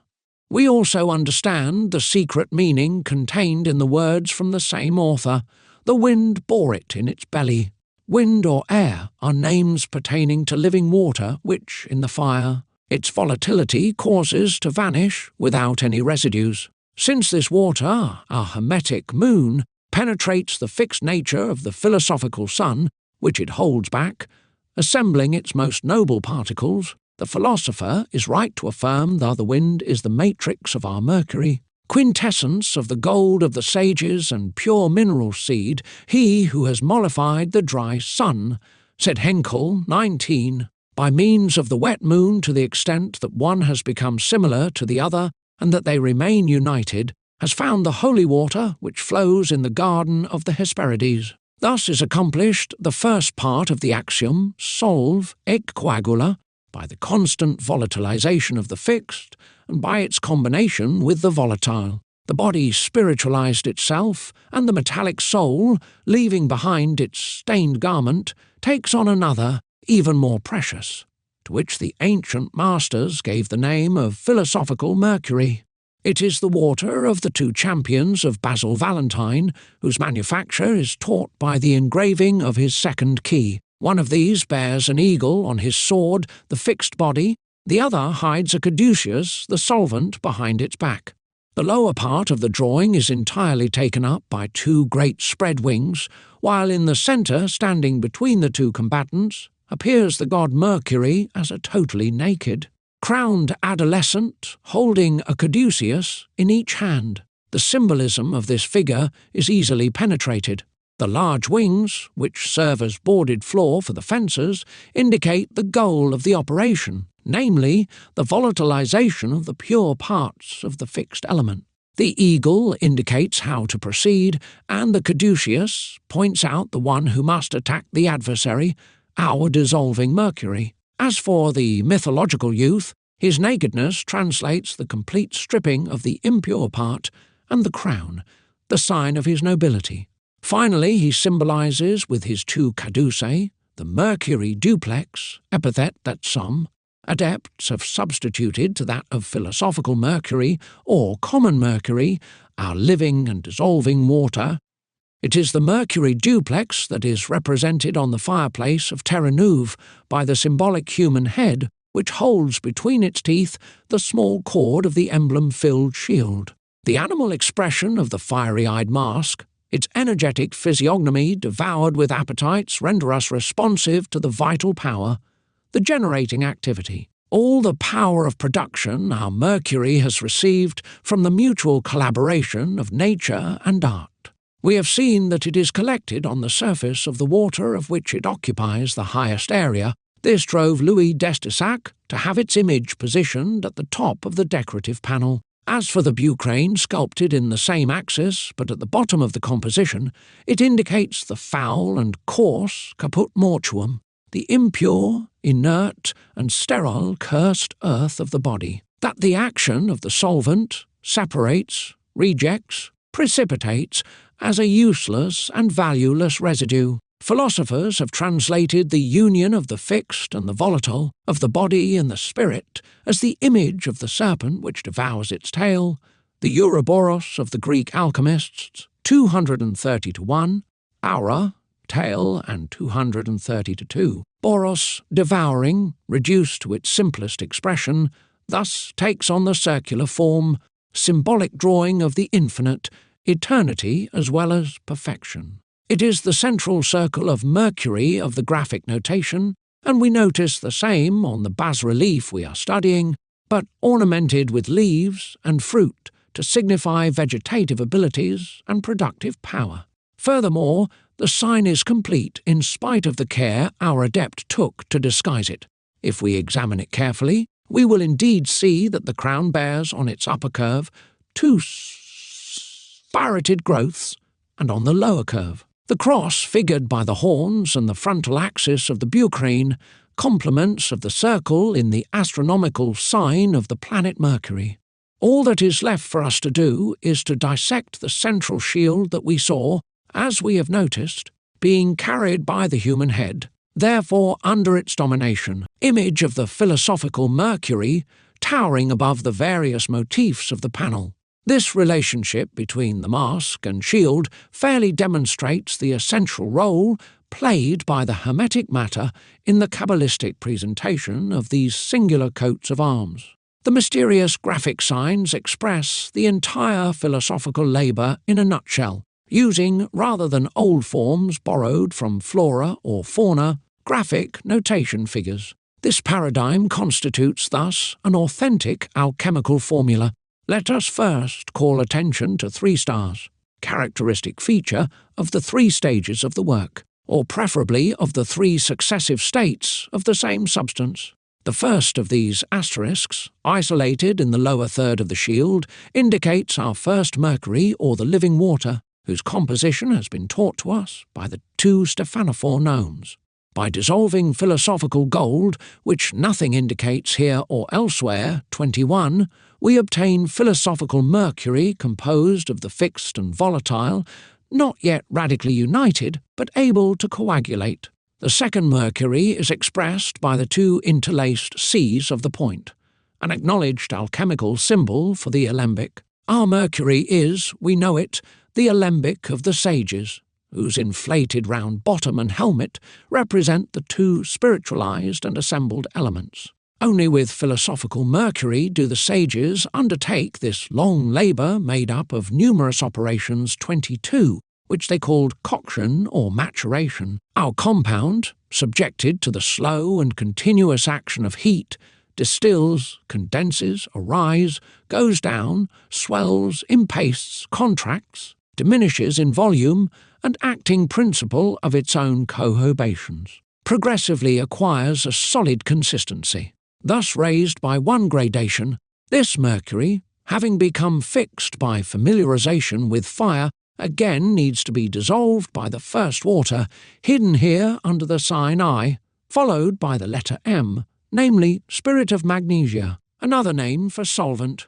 In alchemical notation, any crossbar, whatever its direction, is the conventional graphic signature for the spirit, a fact worth remembering. Should one desire to uncover what body is hidden under the epithet of philosophical gold, father of Mercury, and son of the work, 23, the capital letter M serves to identify our magnesia, of which it is in fact the first letter. This second liquefaction of the coagulated body is intended to increase it, and to fortify it by feeding it with the mercurial milk to which it owes being, life, and vegetative power. It becomes volatile a second time, but regains, in contact with the heat, the dry and hard consistency which it had previously acquired. We finally arrive at the top of the ascender of the strange graphic, whose shape reminds us of the number 4, but which in reality figures the path, the way which we must follow, having reached this point. A third solution, similar to the first 2, brings us, still on the straight path, from the regimen to the linear way of fire, to the second star, seal of the perfect and coagulated matter which it is sufficient to cook. Continuing up to the required gradations without ever straying from this linear path which is completed by the crossbar of spirit, fire, or incombustible sulphur. Such is the passionately desired sign of the stone or medicine of the first order, as for the blooming branch of a star, as an outwork, It demonstrates that by repeating the same technique, the stone can be multiplied in quantity and quality owing to the exceptional fecundity it has received from nature and art. As its exuberant fertility comes from the primitive and celestial water, which gives metallic sulfur activity and movement in exchange for its coagulating virtue, it becomes clear that the stone only differs from philosophical mercury in perfection rather than in substance. The sages are therefore right to teach that the stone of the philosophers, or our mercury, and the philosopher's stone are one and the same thing, of one and the same kind, although one is more mature and more excellent than the other. Relative to this mercury, which is also the salt of the sages and the cornerstone of the work, we quote an excerpt from Cunrath 24. Quite clear in spite of its very pompous style and the abuse of parenthetical sentences. The stone of the philosophers, says our author, is Ruach Elohim, which rested, incubat, on the waters general first, conceived by the mediation of heaven. God alone, through his pure goodness, thus wanted it. Made true boy, and falling under the influence of senses, in the virginal uterus of the major primogenerated world, of the created chaos, that is, the earth, empty and inane. And water, it is the sun born in the light of the macrocosm, of vile appearance, in the eyes of the ignorant, deformed and almost insignificant. However consubstantial with, and similar to, its author Perrin's little world, do not fancy that we actually mean man or anything from or by him, Catholic. 3 in 1, hermaphrodite, visible, sensible to the touch. Hearing or faction, taste, local and finite, self-generatingly self-manifested, and by means of the obstetrical hands of the art of physico-chemistry. Glorified in its body the moment it ascends, it can be used to almost infinite conveniences or usages, and is marvellously salutary to the microcosm and the macrocosm in the Catholic Trinity. O thou son of perdition, assuredly leave the quicksilver, 232 to 2 hydragion, and all things with it, whatever they may be, which have been prepared by thee as if elixirs. Thou art the type of the sinner, not of the Saviour. Thou can and must be delivered, and thou cannot deliver. Thou art the figure of the mediator who leads into error, ruin and death, and not that of he who is good and rules truth, growth and life. He has ruled, rules, and shall naturally and universally rule over all natural things.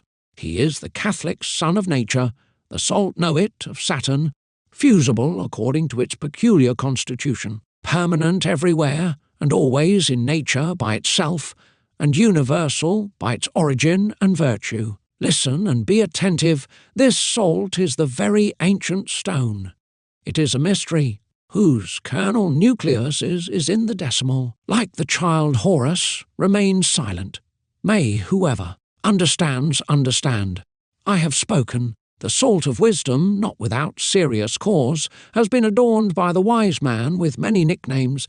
They have said nothing was more useful in this world, besides it and the sun. Study this. Before going further, we will take the liberty to pass a remark of some importance to our brothers and to men of good will, for it is our intention to provide here the complement to that which we have taught in a former book, 25.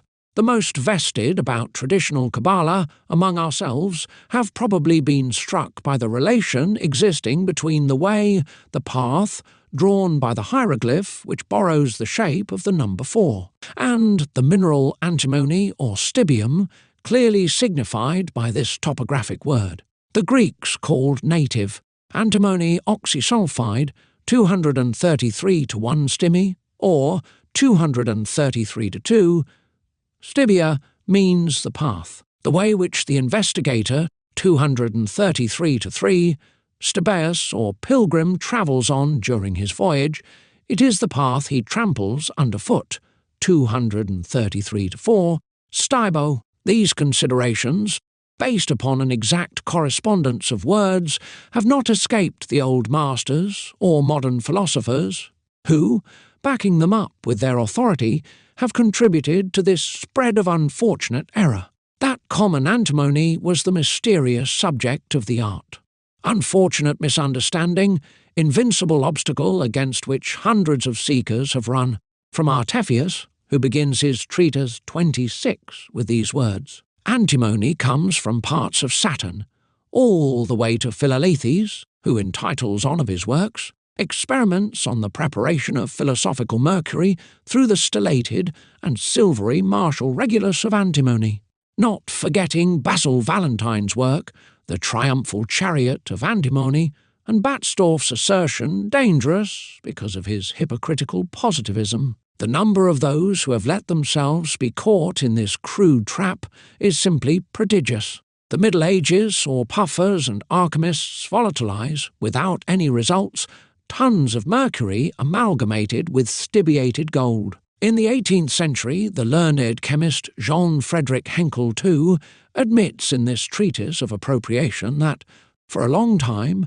he devoted himself to these costly and useless experiments. Regulus of antimony, he says, is regarded as a means to unite mercury to metals. Here is the reason why. The regulus is no longer mercury, and it is not yet a perfect metal. It has ceased to be one, and has begun to become the other. However, I could not pass over the fact in silence that I uselessly worked quite hard to unite gold and mercury more intimately by means of regulus of antimony. And who knows if some good artists are still today following the deplorable example of the medieval spagyrists. Alas! Each one has his idiosyncrasy, each one is attached to his idea, and whatever we may say will not prevail against such a tenacious prejudice. All the same, our duty being above all to help those who do not indulge in idle dreams and fantasy, we will write for those only without worrying about the others. Let us then recall that another similarity of words would allow us to infer that the philosopher's stone could come from antimony.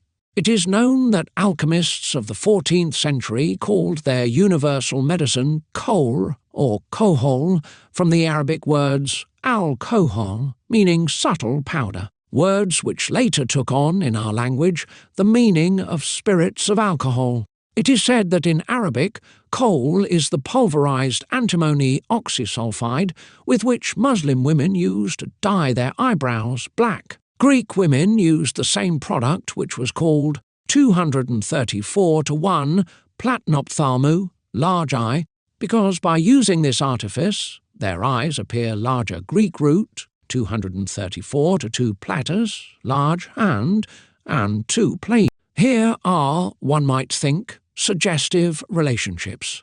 We could certainly agree if we did not know that not the slightest molecule of stibnite is a part of the platyophthalmon of the Greeks' sublimed mercury sulfide, the coal of the Arabs and the kohol or kohel of the Turks. The last two, as a matter of fact, were obtained by the calcinations of a mixture of granulated tin and gallnuts. Such is the chemical composition of the coal of Oriental women, used by the ancient alchemists as a term of comparison to teach the secret preparation of their antimony. It is the Solari Egyptians called Uja, which also figure among the Masonic emblems surrounded by a halo in the centre of a triangle 28. This symbol offers the same meaning as the letter G, 7th of the alphabet, initial of the common name of the subject of the sages, represented in the middle of a radiating star NB gold, gur, galena, graphite, gabbro, granite,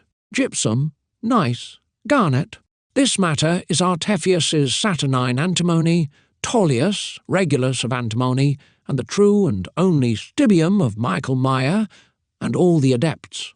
As for mineral stibnite, it possesses none of the required qualities, and whatever the manner in which we want to treat it, neither the secret solvent nor the philosophical mercury will ever be obtained from it. If Basil Valentine gives philosophical mercury the nickname of pilgrim or traveller, 235:1 Stibius, 29, because it must, says he, go through 6 celestial cities before fixing its residence in the 7th, if Philalethes affirms it is our only path, 235:2, Stibia, This is not sufficient to invoke that these masters claim to designate common antimony as the regenerator of philosophical mercury.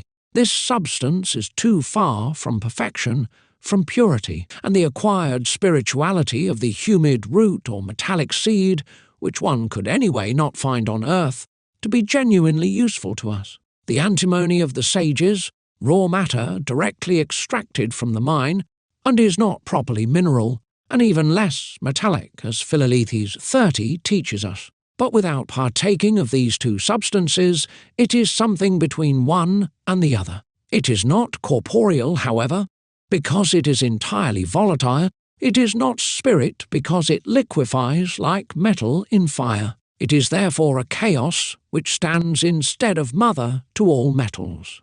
It is the metallic and mineral flower 235-3, anthemon, the first rose, black in truth, which has remained down here as a part of the elementary chaos. From it, from this flower of flowers, flos florum, we first draw our frost 235-4, stibe, which is the spirit moving on the surface of the waters and the white ornament of the angels. Reduced to this bright whiteness, it is the mirror of the art, the torch 235-5, stilbe, the lamp or lantern 31, the brightness of stars and splendour of the sun, splendor solis. Still, united to philosophical gold, it becomes the metallic planet Mercury, 235-6, stilbenaster, the nest of the bird, 235-7, stibas, our phoenix, and its small stone, 235-8,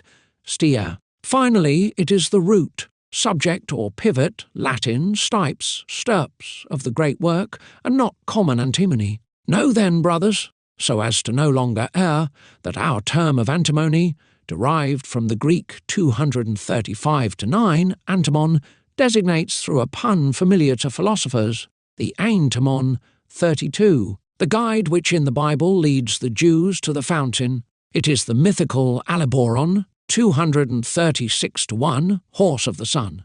One more word. You probably know that in primitive language, Greek Kabbalists used to substitute numbers for certain consonants, for words whose common meaning they wanted to veil under a hermetic meaning, and so they used the epistemon, stagion 33, copper, sampi, digamma 34, to which they granted a conventional value. The names modified by this process formed genuine cryptograms, although their form and their pronunciation did not seem to have undergone any alteration. Furthermore, the word antimony, 236-3, stimi, when it was used to signify the hermetic subject, was always written with the episemon 236-4, equivalent of the consonants sigma and tau together. Written in this manner 236-5, simi, it is no longer the stibnite of mineralogists, but indeed a matter signed by nature, or still better, a movement, a dynamism or a vibration. A sealed life, 236-6 simini, so as to allow a man to identify it, a very peculiar signature submitted to the rules of the number 6. In addition, a close term frequently used in phonetic Kabbalah for assonance, the word 236-7, epistemon, indicates one who knows, one who is informed of, one who is skilled at. In Rabelais' book, Pantagruel, one of the main characters, the man of science, is called epistemon. He is the seret artisan, the spirit, the mind enclosed in raw substance as translated by the Greek epistemon, because the spirit can single-handedly perform and perfect the entire work without any other help apart from elementary fire. It would be easy for us to complete what we have said about the philosophical mercury and its preparation, but it is not up to us to entirely unveil this important secret. The written teachings should never go beyond that which the proselytes received once upon a time in the lesser mysteries of Agra. And if we willingly yield to the difficult task of the ancient Hydranos, on the other hand, the esoteric domain of the great Eleusinian mysteries is absolutely forbidden to us, because before they received the supreme initiation, the Greek mystics swore on their life and in the presence of the Hierophant, to never reveal anything of the truths which would be entrusted to them. We do not speak here to some trustworthy and tested disciples in the shadow of a closed sanctuary before the divine image of the venerable Ceres, black stone imported from Pessinonti, or the sacred Isis. Seated on the cubic block, we discourse at the threshold of a temple under the peristyle and in front of the crowd without exacting a preliminary oath from our listeners. Confronted with such adverse circumstances, how could one be surprised to see us demonstrate prudence and circumspection? True, we deplore the fact that the initiatory institutions of antiquity have forever disappeared, and that a narrow exotericism serves as a substitute for the open spirit of the mysteries of yesteryears.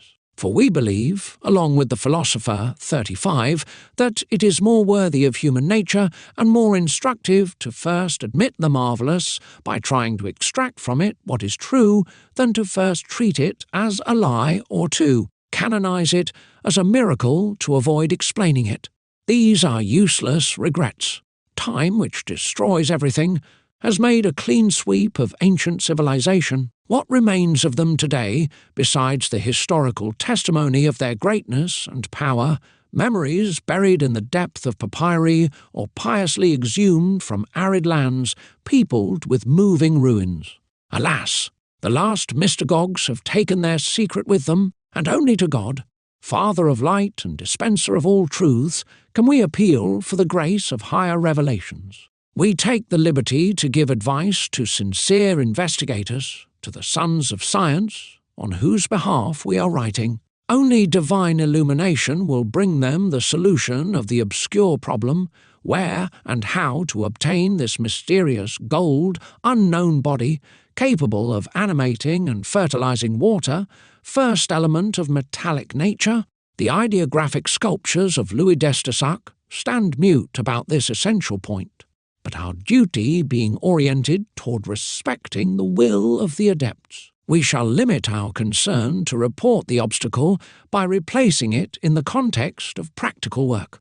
Before we examine the upper motifs, we must still say a word about the central shield, filled with hieroglyphs, which we have just analysed. The monograph quoted from the Castle of Terre-Neuve, which we think was written by the late Monsieur Rochebrune, holds a rather peculiar passage concerning these symbols. The author, after a brief description of the fireplace, adds, "And he is one of the beautiful works of stone executed by the decorators of Louis d'Estasac. The shield placed under that of the lord of this beautiful castle is decorated in its centre with the monogram of the master image carver. It is surmounted with a 4 symbolic number, almost always coupled with all monograms of artists, engravers, printers, or glass painters, etc. We are looking for the key to this curious sign of the guilds. Here is in truth a rather surprising thesis. It is possible that its author occasionally encountered an initial in the form of a 4 used to classify or identify certain works of art. As for us who have noticed it on many curious objects of clearly hermetic characteristic engravings, stained glass windows, enamelled objects, goldsmiths' works, etc., we cannot admit that this number might constitute a sign of the guilds.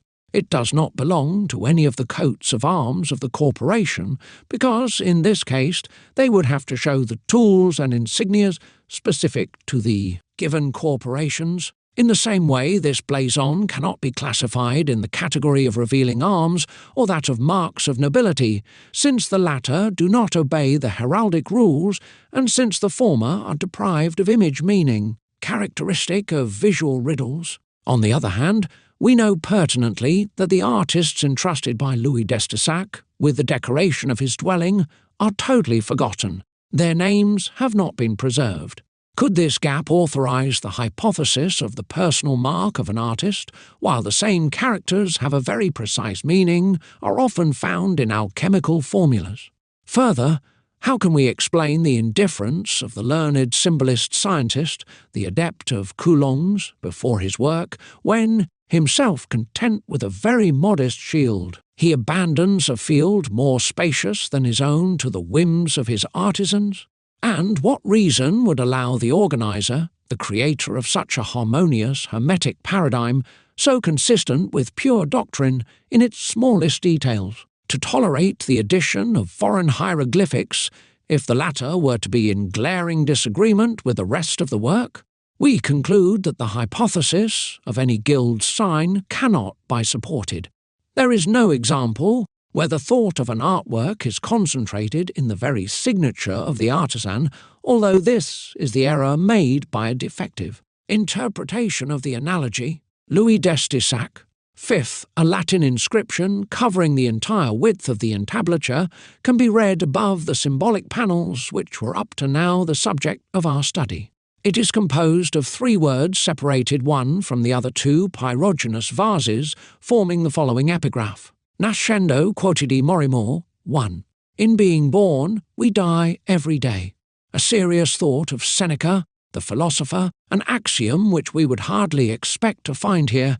Evidently, this profound albeit ethical truth seems conflicting and without direct relation to the surrounding symbolism. In the midst of hermetic emblems, what value could be attributed to the severe exhortation to have to meditate on the unfortunate fate that life has in store for us, on the implacable destiny which imposes death on humanity as the real goal of existence, the walk to the sepulchre as the essential condition of the earthly sojourn, the coffin as the raison d'etre for the crib?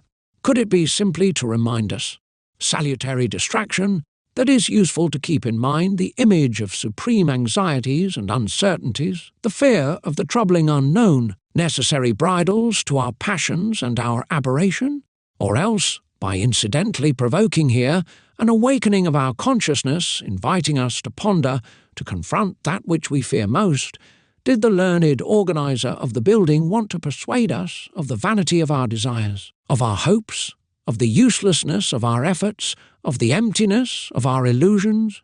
We do not believe so, for as expressive, as rigorous as the literal meaning of the epigraph might be for the average man, it is certain that we must uncover another one, adequate and conforming to the esotericism of this masterly work.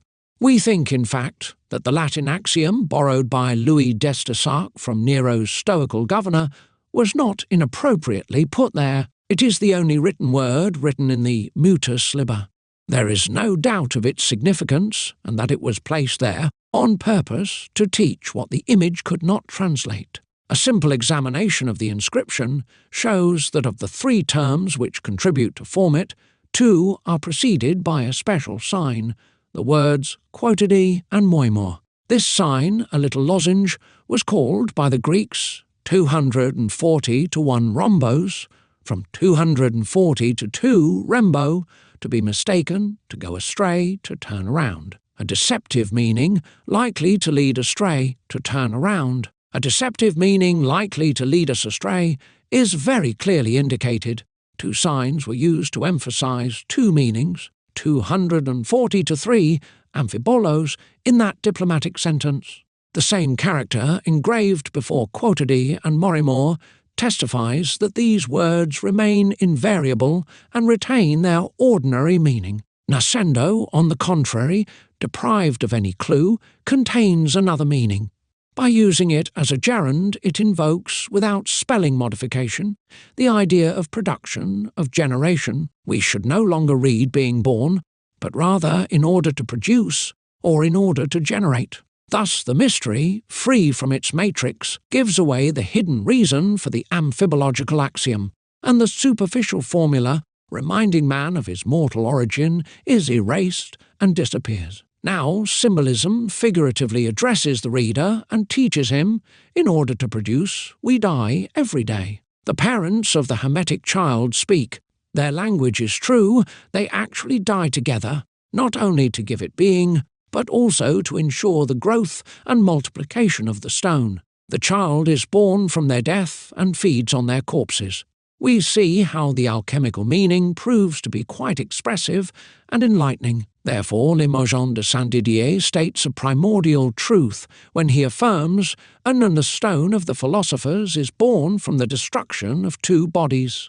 We add that the philosopher's stone, or our mercury, its next matter, is also born from the fight, the mortification, and the ruin of two opposite natures. Thus, in the essential operations of the art, we always have two principles producing a third one, and the generation depends upon a preliminary decomposition of its agents. Furthermore, philosophical mercury itself, sole substance of the magistery, can never yield anything unless it dies, ferments, and putrefies at the end of the first stage of the work. Finally, whether it is a matter of obtaining the sulphur, the elixir, or the medicine, we cannot transform one or the other, whether in power or quantity, as long as we have not made them resume their mercurial state, next to the original rebus, and as such directed toward corruption. For there is a fundamental law in hermetics expressed by the old adage, corruptio unius est generatio alterius. Huginus Obama tells us, in the chapter about hermetic positions 3, that whoever does not know the means of destroying the bodies does not know whither the means of producing them. Elsewhere, the same author teaches that, but if the mercury is not tincted, it will not tinct, and the philosopher's mercury opens with the colour black, seal of its mortification, the chromatic series of the philosophical spectrum. It is its first tincture, and it is also the first favourable clue of the technique, harbinger of success, which sanctions the artisan's mastery. Indeed, writes Nicolas Flamel in the book of hieroglyphic figures, whoever does not see this blackness at the beginning of his operation, during the days of the stone, whatever other colours he may see, he is totally failing the magistery, and he can no longer perfect it with this chaos. For he is not working well, or he is not putrefying, all the more, because if consequently the stone cannot take on a vegetative life to grow and multiply. Further, the great adept asserts that dissolving the compound and liquefying it under the influence of fire provokes the disintegration, and liquefying it under the influence of fire provokes the disintegration of the assembled parts whose black colour is a sure proof. Therefore, he says, "'Tis this blackness and colour clearly teaches that in this beginning the matter and compound are beginning to rot, and to dissolve the matter and compound are beginning to rot, and to dissolve into a powder, tinier than the atoms of the sun, later transforming themselves into permanent water. Envious four philosophers call this dissolution death, destruction, and perdition, because the natures change forms, whence came so many allegories about the dead, tombs, and sepulchres. Others have called it calcination, denudation, separation, trituration, assation, because the compounds are changed and reduced into very small pieces and parts. Others, reduction into the first matter, mollification, extraction, commiction, liquefaction, conversion of elements, subtiliation, division, hunation, impastation, and distillation, because the compounds are liquefied, reduced to seed, mollified and circulated in a matras. Others still, exia, putrefaction, corruption, Cimmerian shadows, abyss, hell, dragons, generation, ingress, submersion, complexion, conjunction, and impregnation. Because the matter is black and aqueous, the natures mix perfectly and mutually keep the ones from the others. A certain number of authors, Philolethes in particular, demonstrated the necessity, the utility of death and of mineral putrefaction by using a simile drawn from wheat seed. They probably got the idea from the parable collected in St. John's Gospel 12:24. The apostle therein transcribes these words of Christ. "Verily, I say unto you, if the grain of wheat does not die after it has been thrown into the earth, it remains alone, but when it is dead, it bears much fruit." We believe to have sufficiently developed the secret meaning of the epigraph, nascendo quotidi morimur, and demonstrated how this classical axiom, skillfully used by Louis d'Estissac, throws a new light on the lapidary work of the Hermetic scientist. 1. Morimur is an ancient form of Morimur. 2. The corruption of the one is the generation of the other. 4. Translators note, in the old meaning of sparring with their words, Louis d'Estesac's sixth of the symbolic fireplace, only the cornice is left to be discussed. It is divided into 6 oblong panels, ornamented with symmetrical motifs, repeated 2 by 2, and it summarizes the essential points of experimentation. 2 kidney-shaped shields occupy the angles, and their concave edge is stretched out in the shape of a shell. Their field displays the image of a Medusa head with its snake hair, out of which 2 lightning bolts are flashing.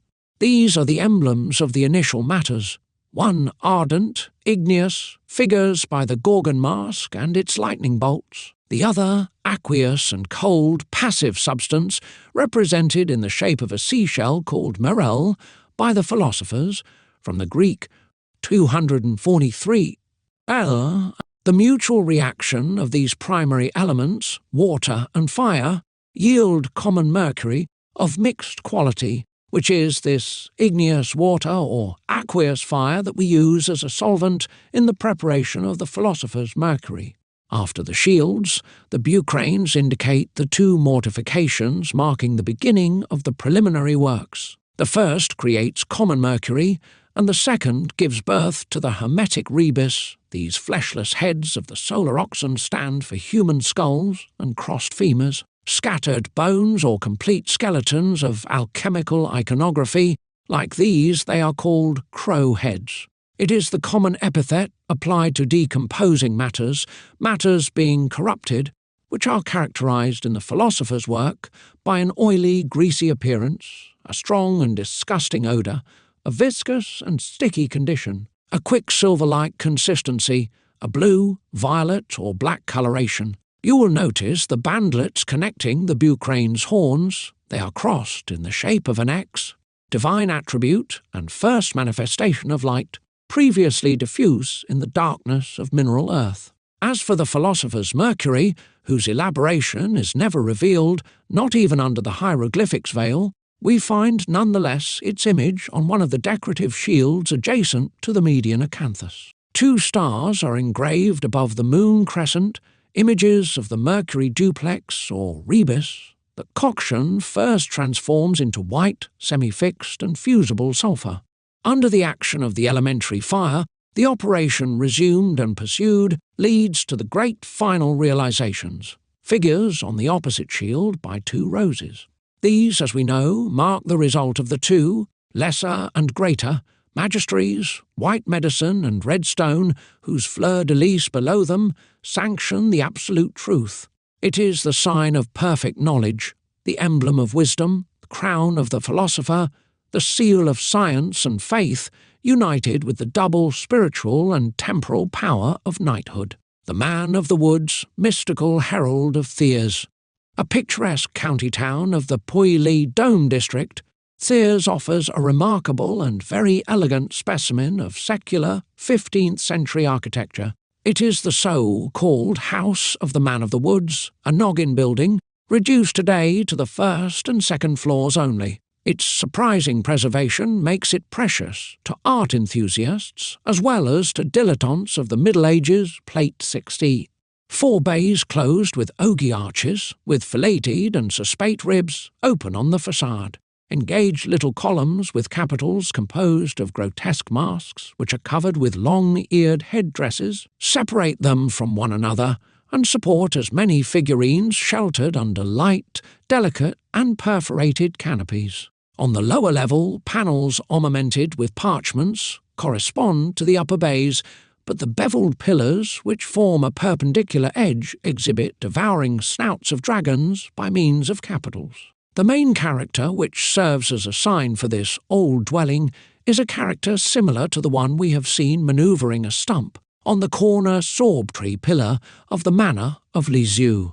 Sculpted in the corresponding place with almost the same gestures, it seems to claim the same tradition. We know nothing of him except that it getting close to 5 centuries old and, since it has been built, generations of Thiers inhabitants have always seen him leaning against the panel of his old dwelling. This large but rather rudimentary wooden Relief with a naive design, whose age and weathering emphasize the harsh character, represents a tall, hairy man, dressed with skins transversely sewn together, fur outside. Bareheaded, he smiles, enigmatic, somewhat distant.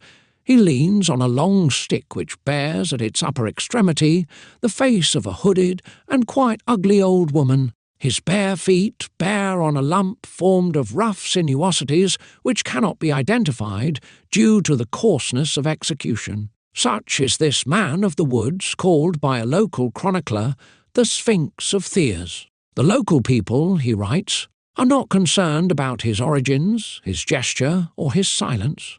They only know one thing about him, the name he bears in their memory, the wild and graceless name which they use to refer to him and which perpetuates his memory throughout the ages. Foreigners and tourists are more friendly and somewhat more curious. They stop before him as before an object of value. They examine at leisure the features of his physiognomy and anatomy.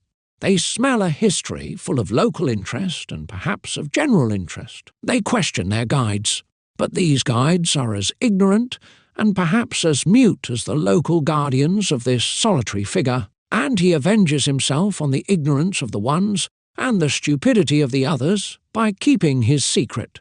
People have wondered whether this image did not represent St. Christopher facing the image of the child, Jesus, that would have occupied the opposite and empty panel of the facade. Beyond the fact that no one has any memory of the subject which once upon a time hid the noggin on the right, if we even suppose that it might have existed, one would still have to admit that the pedestal bearing our hermit must have represented waves. Nothing is less certain than such hypothesis. Indeed, how could we explain his miraculous position on the water, on waters whose surface would be convex? Furthermore, the very absence of Jesus on the shoulder of the Colossus justifies the exclusion of a possible resemblance with St. Christopher, even if we suppose that he could have incarnated Orpheus, first personality of Thiers Puy der Dome house of the man of the woods 15th century, the Christian giant before his conversion. Still, we could not give any satisfying reason for the monkey-like clothing which imprints its particular features on our sculpture. If the legend asserts that the man who took Jesus across had to unearth a tree so as to fight against the violence of the stream and the inexplicable heaviness of his divine burden, nowhere is it pointed out that this tree had any kind of effigy in it, any kind of distinctive mark. Now we know too well the high conscience, the scrupulous fidelity which medieval imagers conveyed to the translation of their subjects, to accept an evaluation with such slight foundation. The man of the woods, the result of a clearly thought-out intent, necessarily expresses a precise and powerful idea. We will agree that he could not have been created and placed there without purpose, and that, from this standpoint, the decorative concern seems only to intervene on a secondary level. In our opinion, what was meant to be asserted, what this bas-relief of Thiers clearly indicates, is that it designates the dwelling of an unknown alchemist. It officially stamps the ancient philosopher's dwelling and reveals its mystery. Its indisputable hermetic individuality is completed and further emphasized against the background of the other accompanying figures. If they have neither the caliber nor the expressive energy appropriate to the subject, the little actors of the great work are no less instructive to such an extent that it would be quite difficult to solve the enigma if we did not compare these symbolic characters among themselves. As for the correct meaning of the man of the woods, it is mostly focused on the old woman's head at the top of his rustic sceptre. With a duenna face, her skull bound by a hood, such appears here in its plastic form, a version of our crazy mother, with a name people used to designate, in the times of the joyous parodies of the Donkey Festival, the high dignitaries and masters of certain secret institutions, the Dijon Infantry, or the Brotherhood of the Crazy Mother, a group of masked initiates, masked under Rabelaisian appearance and committing Pantagruel-like eccentricities, is the last example of it.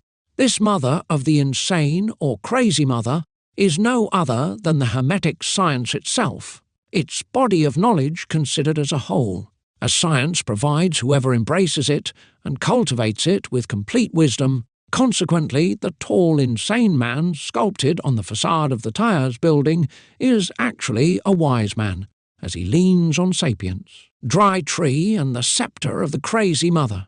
This simple man with abundant, dishevelled hair and unkempt beard, this man of nature whose traditional knowledge leads him to despise the vain frivolity of the poor insane people who think they are wise, stands head and shoulders above other men, just as he stands above the mound of stones which he tramples underfoot. He is the enlightened one, for he has received the light, spiritual enlightenment. Behind a mask of detached serenity, he remains silent and protects his secret from conceited inquisitiveness and from the sterile activity of the histrionic play-actors of the human comedy. He, the silent one, represents for us the mist of antiquity, in Greek 251 to 1, Mustes, head of the initiates 2, Greek incarnation of the mystic or mysterious science, 251 to 2, Musterian, secret dogma, esotericism, plate 18th. The man of the woods reveals yet another function, apart from his esoteric one demonstrating what the alchemist should be, a learned man of simple spirit, an attentive investigator of nature, always attempting to imitate, just as the monkey imitates man 3.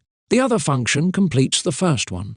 For the insane man, humanized emblem of the children of Hermes, still evokes Mercury itself, unique and proper matter of the sages. About this artifacts process in operation that the hymn of the Christian Church speak about, this artisan hidden in the centre of the work, capable of doing everything with the external aid o' the alchemist, this Mercury or insane man who is the absolute master of the work, the obscure and never lazy worker, the secret agent and faithful and loyal servant of the philosopher, this incessant collaboration of human foresight with natural activity, this duality of effort combined and directed toward the same goal, is expressed by the great symbol of Theas, as, for the means through which the philosopher's Mercury makes itself known and can be identified, we are now going to disclose it. In an old almanac which, with the clavicles of Solomon and the secrets of the great Albertus,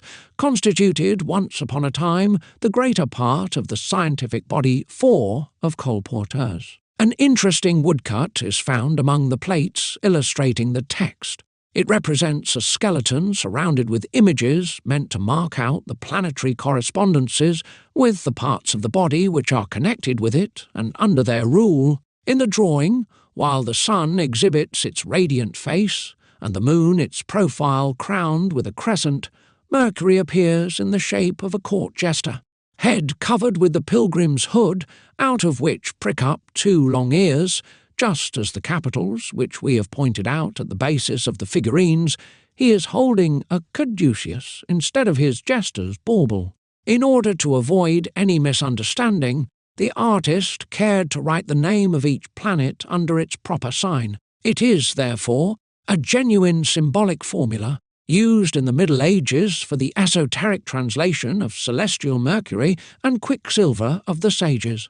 Moreover, it suffices to remember that the French word sous, once upon a time folle, meaning crazy, comes from the Latin follies, bellows used to blow in fires to awaken the idea of the puffer, derogatory epithet conferred on medieval spagerists. Later still, in the 17th century, it is not infrequent to encounter in the caricatures of Jacques Callot's rivals grotesque figures drawn in the symbolic spirit whose philosophical manifestations we are now studying. We remember a drawing representing a seated buffoon, legs crossed and forming the sign X, and hiding behind his back a large bellows. We should not be surprised that court jesters, among whom several have remained famous, have a Hermetic origin.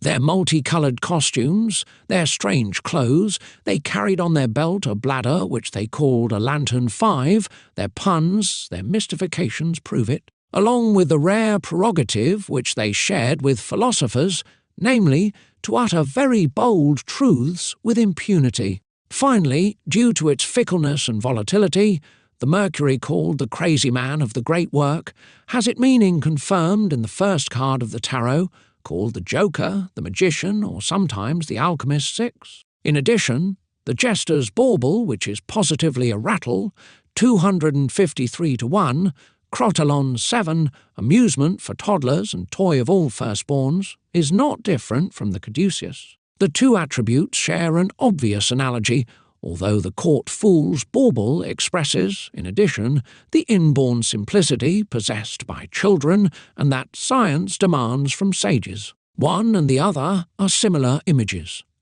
Momos and Hermes carry the same instrument, revealing the sign of Mercury. Draw a circle on the upper extremity of a vertical line, add 2 horns to the circle, and you will have the graphic secret used by medieval alchemists to designate their mercurial matter. This diagram, which rather faithfully reproduces both the Jester's Bauble and the caduceus, was known in antiquity, it has been discovered, engraved on a Punic monument in Luliby 9. In the final analysis, the rattle or Jester's Bauble seems to be a caduceus, whose esotericism is clearer than that of the stick with snakes, whether surmounted by a winged figure or not. Its name, Marotte in French diminutive of Marotte, Little Mother, according to some, the Universal Mother of Mary, according to others, underlines the feminine nature and the generating virtue of the Hermetic mystery, Mother and Nourisher of our King. The word caduceus is less evocative, as it retains in the Greek tongue the meaning of the announcer.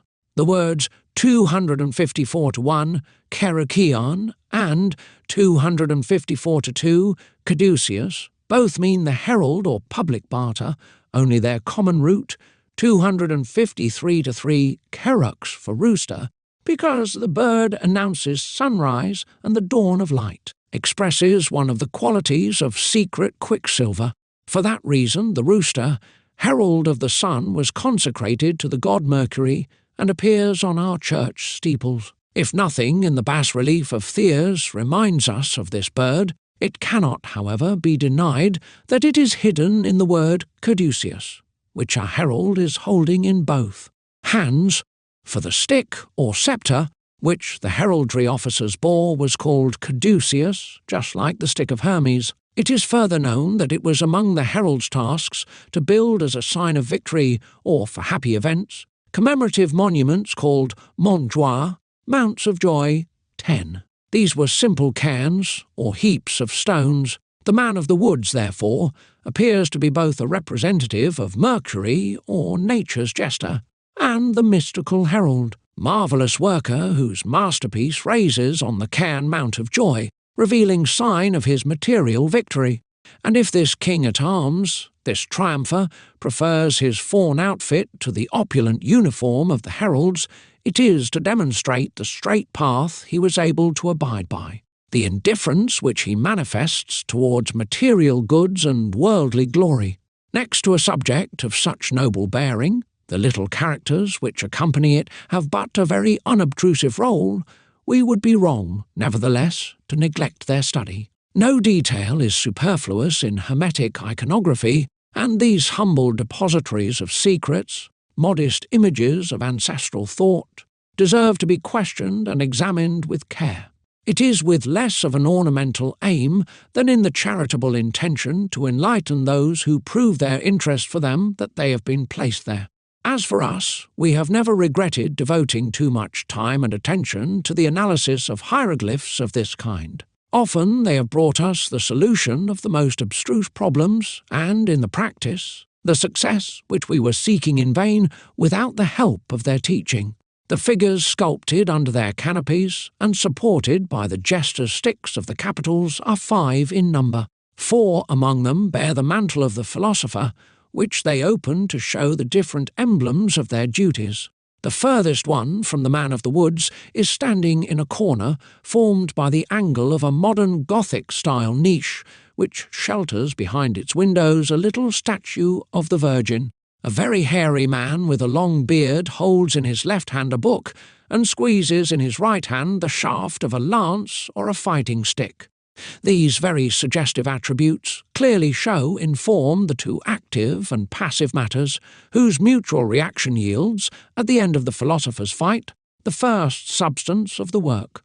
Some authors, Nicholas Flamel and Basil Valentine in particular, have given to these elements the conventional name of dragons. The celestial dragon, which they represent with wings, designates the volatile body. The terrestrial wingless dragon indicates the fixed body. Of these two dragons or metallic principles, writes Flamel, I have said in my summary mentioned above that the enemy would inflame by his ardour the fire of his enemy, and then, if we pay heed, one would see in the air a venomous fume of a bad odour, worse in flame and in poison than the envenomed head of a snake and of a Babylonian dragon.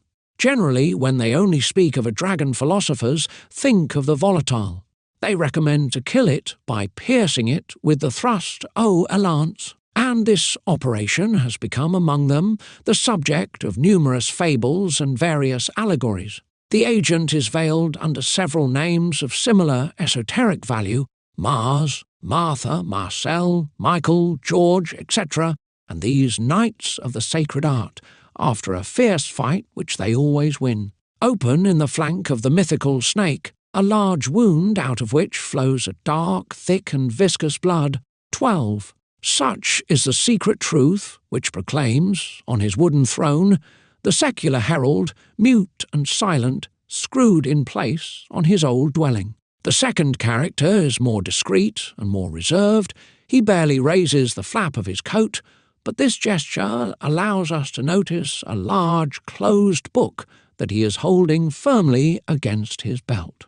We shall soon speak of him again. After him comes a knight, energetic in his composure, who is clutching the hilt of his sword, necessary weapon that he will use to kill the earthly and flying lion or griffin, mercurial hieroglyph we have studied on the manner of Lisieux. Here, again, is the emblematic statement of an essential operation, that of the fixation of mercury and of its partial mutation into fixed sulphur. The fixed blood of the red lion, says Basil Valentine, 13, on the subject, is made of the volatile blood of the green lion because they are both of the same nature. Note here that the version of the parable differs somewhat from those used by authors to describe this work. Most of them indeed are content to represent the duel of the knight and the lion, as it can be observed in the castle of Coucy, the tympanum of the dungeon gate, and on one of the bas-reliefs of the Golden Carroir 1, Romorantin plate 19th. Of the following figure, we could not give an exact interpretation. It is unfortunately mutilated, and we do not know what emblems it held in its hands, which are today broken. Alone in the symbolic following of the man of the woods, this haloed and meditative young woman wearing a large open dress takes on a clearly religious character and could possibly represent a virgin. In this case, we would see there the humanized hieroglyphic of our first subject, but it is only a hypothesis, and nothing allows us to develop a discourse. We will therefore skip this gracious motif, regretting that it is incomplete, in order to study the last of the figures, the pilgrim. Our traveller, without doubt, has travelled for a rather long time, yet his smile tells how happy and satisfied he is to have accomplished his vow. For his empty bag, his pilgrim's staff without the calabash show us that this worthy son of the Auvergne province no longer has to worry about food and drink. Further, the shell attached to his hat, special sign of the pilgrims of St. James of Compostela, proves that he comes straight back from Compostela. The tireless pedestrian beings back the open book.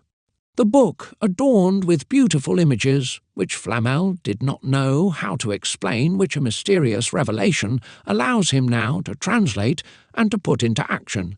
This book, although quite common, and even though everyone can easily acquire it, cannot be opened without previous revelation. God alone, through the intercession of Monsieur St. James, grants, only to those whom he deems worthy, the essential enlightenment.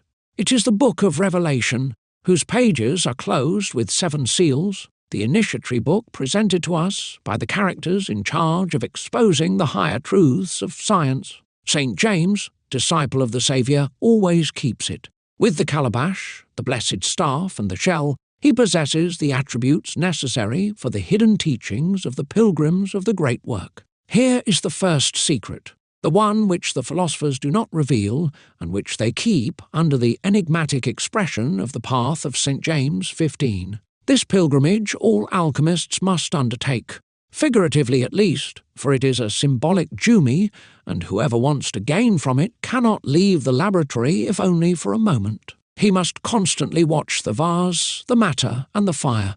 He must day and night stay at the work. Compostela, emblematic city, is not on Spanish ground, but in the very earth of the philosophical subject.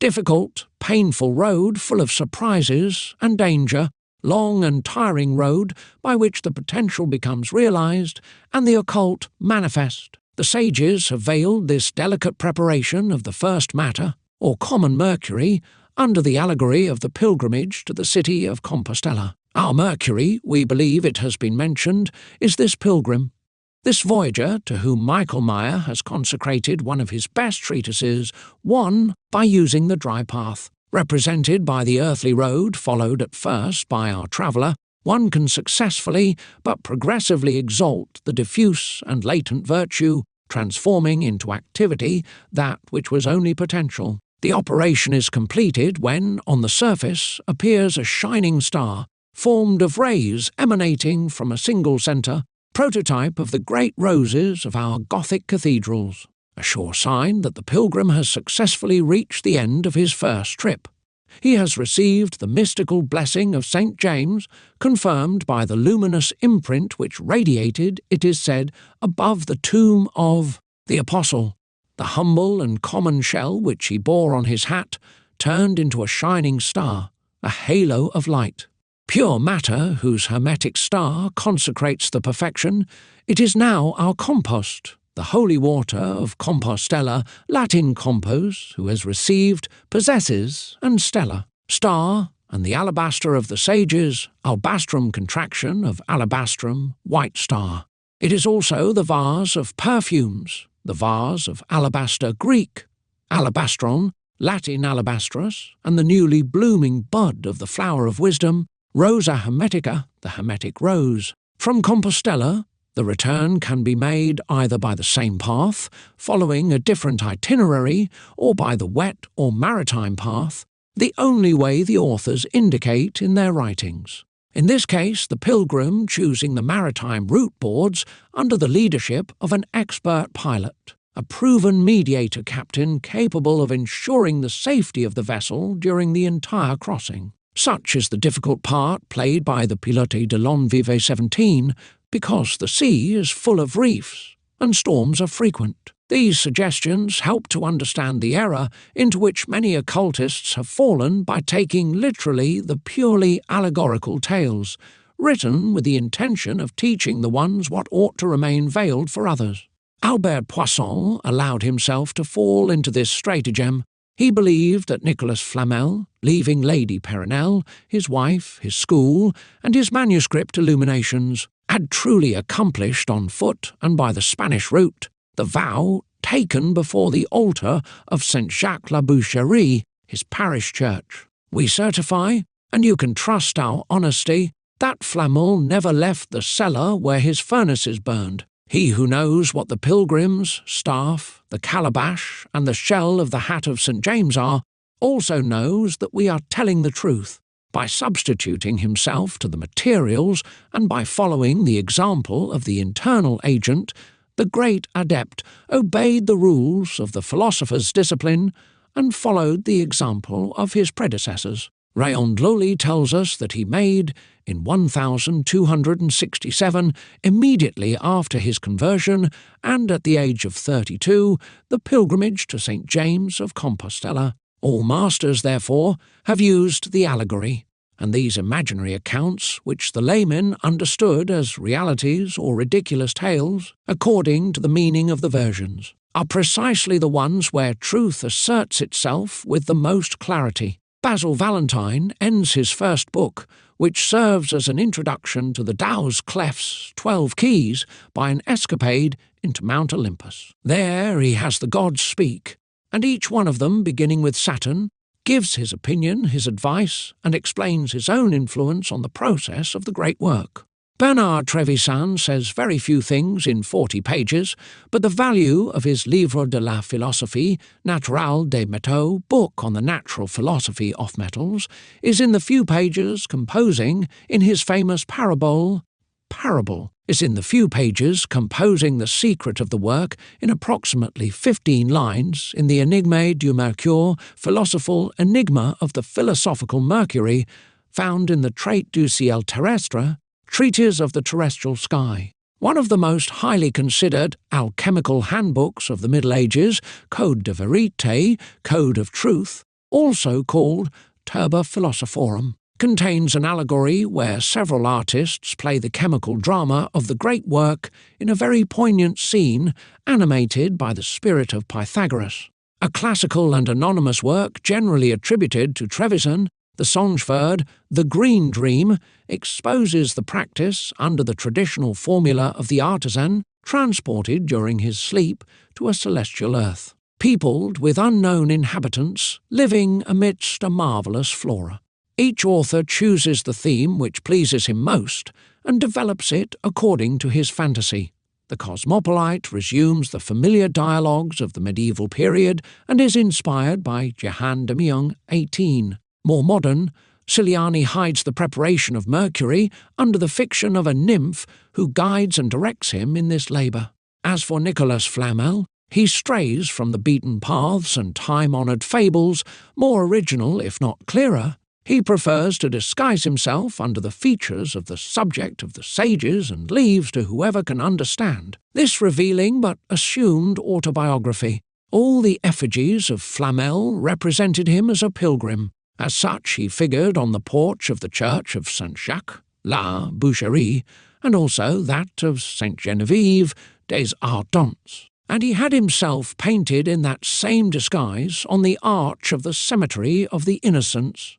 19. The Dictionnaire historique, the historical dictionary of Louis Moreri, mentions a painted portrait of Nicolas Flamel, which was seen exhibited at the time of Borel, about 1650, at the house of Monsieur Ardres, a physician. There again the adept had donned the costume he preferred above all.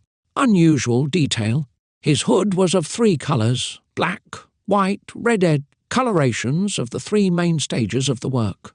By imposing this symbolical formula on sculptors and painters, the alchemist Flamel hid the middle-class personality of Flamel, the writer, under that of St. James the Great, hieroglyph of the secret Mercury. These images no longer exist today, but we can still have a rather exact picture of what they looked like by the statues of the Apostle carved at the same time. A masterly work of the 14th century belonging to the Abbey of Westminster shows us St. James clothed with the mantle, a satchel by his side, wearing a large hat ornamented with a shell. He holds in his left hand a closed book protected by a cover forming a case. Alone, the pilgrim's staff, on which he leaned with his right hand, has disappeared. Plate XX.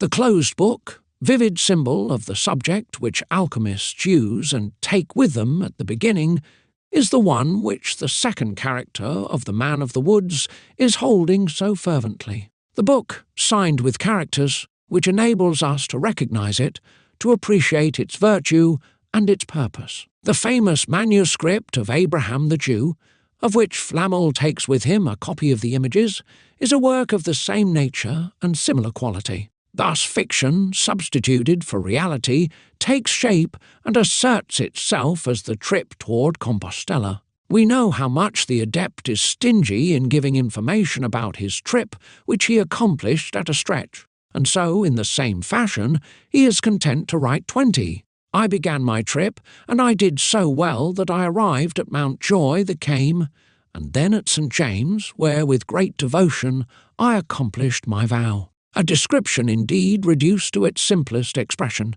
No itinerary, no incident, not the least indication about the duration of the trip. At that time the English occupied the entire French territory. Flamel does not say one word about it. A single Kabbalistic term, Mountjoy the cairn, that the adept obviously uses on purpose. It is the clue to the blessed phase of the trip, long awaited, long hoped for, where the book is finally opened. The happy Mountjoy, the cairn, on whose summit shines the hermetic star, 21. The matter has undergone a first preparation. The common quicksilver has turned into philosophical hydrargyrum, but we learn nothing more. The road followed is knowingly kept secret. The arrival in Compostela implies the acquisition of the star, but the philosophical subject is yet too impure to undergo maturation. Our Mercury must be progressively elevated to the supreme degree of the required purity through a series of sublimations requiring the help of a special substance before it is partially coagulated into living sulphur. To initiate his reader to 22 these operations, Flamel tells us that a merchant of Boulogne, whom we identify with the indispensable mediator, put him in contact with a Jewish rabbi, Master Canches, a man quite learned in the sublime sciences. Therefore, our three characters have their respective roles perfectly established. Flamel, we have said, represents the philosophical Mercury. His very name speaks like a pseudonym chosen on purpose. Nicholas, in Greek 265-1, Nikolaos, means conqueror of the stone, from 265-2, Nike, victory, and 265-3, Laos, stone, rock. Flamel is close to the Latin flamma, flame or fire, expressing the igneous and coagulating virtue the prepared matter possesses, a virtue enabling it to fight against the fieriness of fire, to feed from it and to triumph over it. During the sublimation, the merchant acts as an intermediary 23, which requires a violent fire. In this case, 265-4, Emperos, merchant, is put in for 265-5 Empuros, that which is worked on by means of fire. It is our secret fire, called lunatic Vulcan by author of the Ancient War of the Knights. Master Canches, whom Flamel introduces as his initiator, expresses the white sulphur principle of coagulation and desiccation. The name comes from the Greek 265-6, kakanos, for dry, arid, from the root 265-7 kagaino, meaning to heat up, to dry up. Words whose meaning expresses the styptic quality which the ancients attributed to the sulphur of the philosophers. The esotericism is complete by the Latin word candens, which indicates that which is white, of a pure, shining white, obtained by fire, that which is fiery and burning. One could not, with one word, better characterize sulphur from a physico-chemical standpoint, or the initiate, or cathar, from a philosophical standpoint. Flamel and Master Canches, united by an indestructible friendship, are not about to travel together. The mercury, sublimated, manifests its fixed part, and the sulphurous basis marks the first stage of coagulation. The intermediary is abandoned or disappears, he will no longer be mentioned. The three are now reduced to 2 sulphur and mercury, and realize what is commonly called the philosophical amalgam. Simple chemical combination, not yet radical. Here intervenes the coction, an operation whose task is to ensure the newly formed compost, with an indissoluble and irreducible union of its elements, and their complete transformation into fixed red sulphur. Medicine of the first order according to Geber. The two friends agreed to return by sea instead of using the terrestrial route. Flamel does not tell us the reasons for this decision, which he simply submits to the appreciation of the researchers. Be that as it may, the second part of the trip is long, dangerous, uncertain and vain, says an anonymous author, if the least error slips into it. Indeed, in our opinion, the dry path would be preferable, but we have no choice. Ciliani warns his reader that he describes the wet way, full of difficulties and surprises, only by duty. Our adept deems the same, and we must respect his will.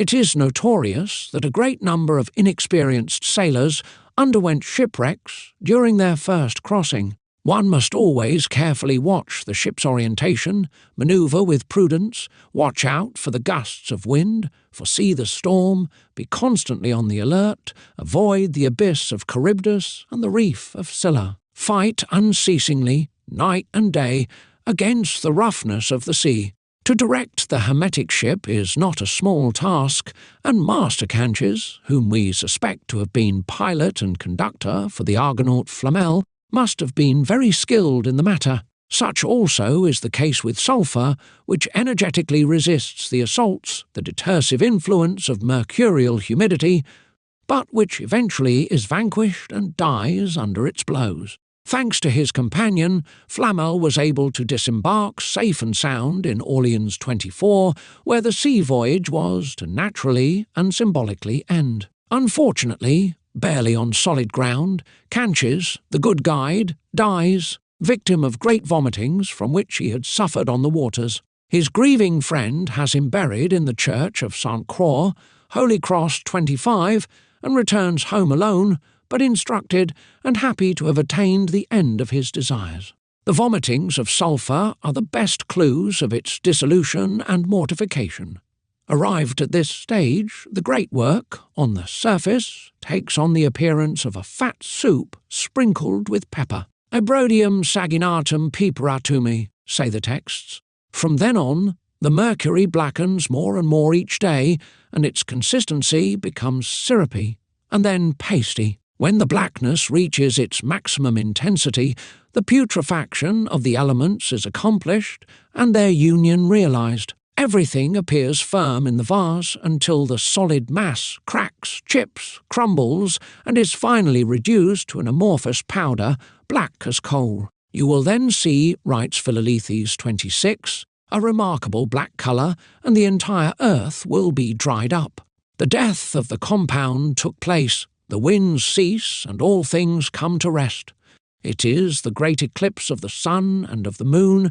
No luminary shines on the earth any longer, and the sea disappears. Thus we understand why Flamel relates the death of his friend, why the latter, having undergone the dislocation of its parts by a sort of crucifixion, had his tomb placed under the invocation and sign of the Holy Cross. What we understand less is the funeral eulogy, rather paradoxical, pronounced by our adept on behalf of the rabbi. "May God have his soul," he cries out, "for he died a good Christian." He probably had only in mind the fictitious torture endured by his philosophical companion.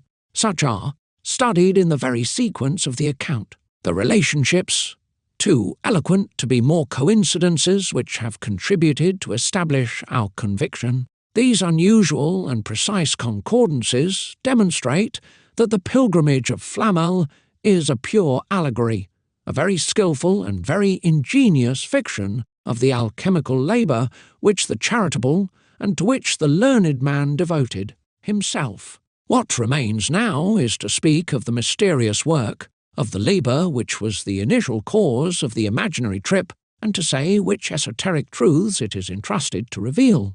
In spite of certain book lovers' opinions, we confess that it has always been impossible for us to believe in the reality of the Book of Abraham the Jew, nor in what its fortunate owner relates in his figures, hieroglyphics. In our opinion, this famous manuscript, as unknown as it impossible to find, seems to be nothing more than another invention of the great adept, destined, like the preceding one, to instruct the disciples of Hermes.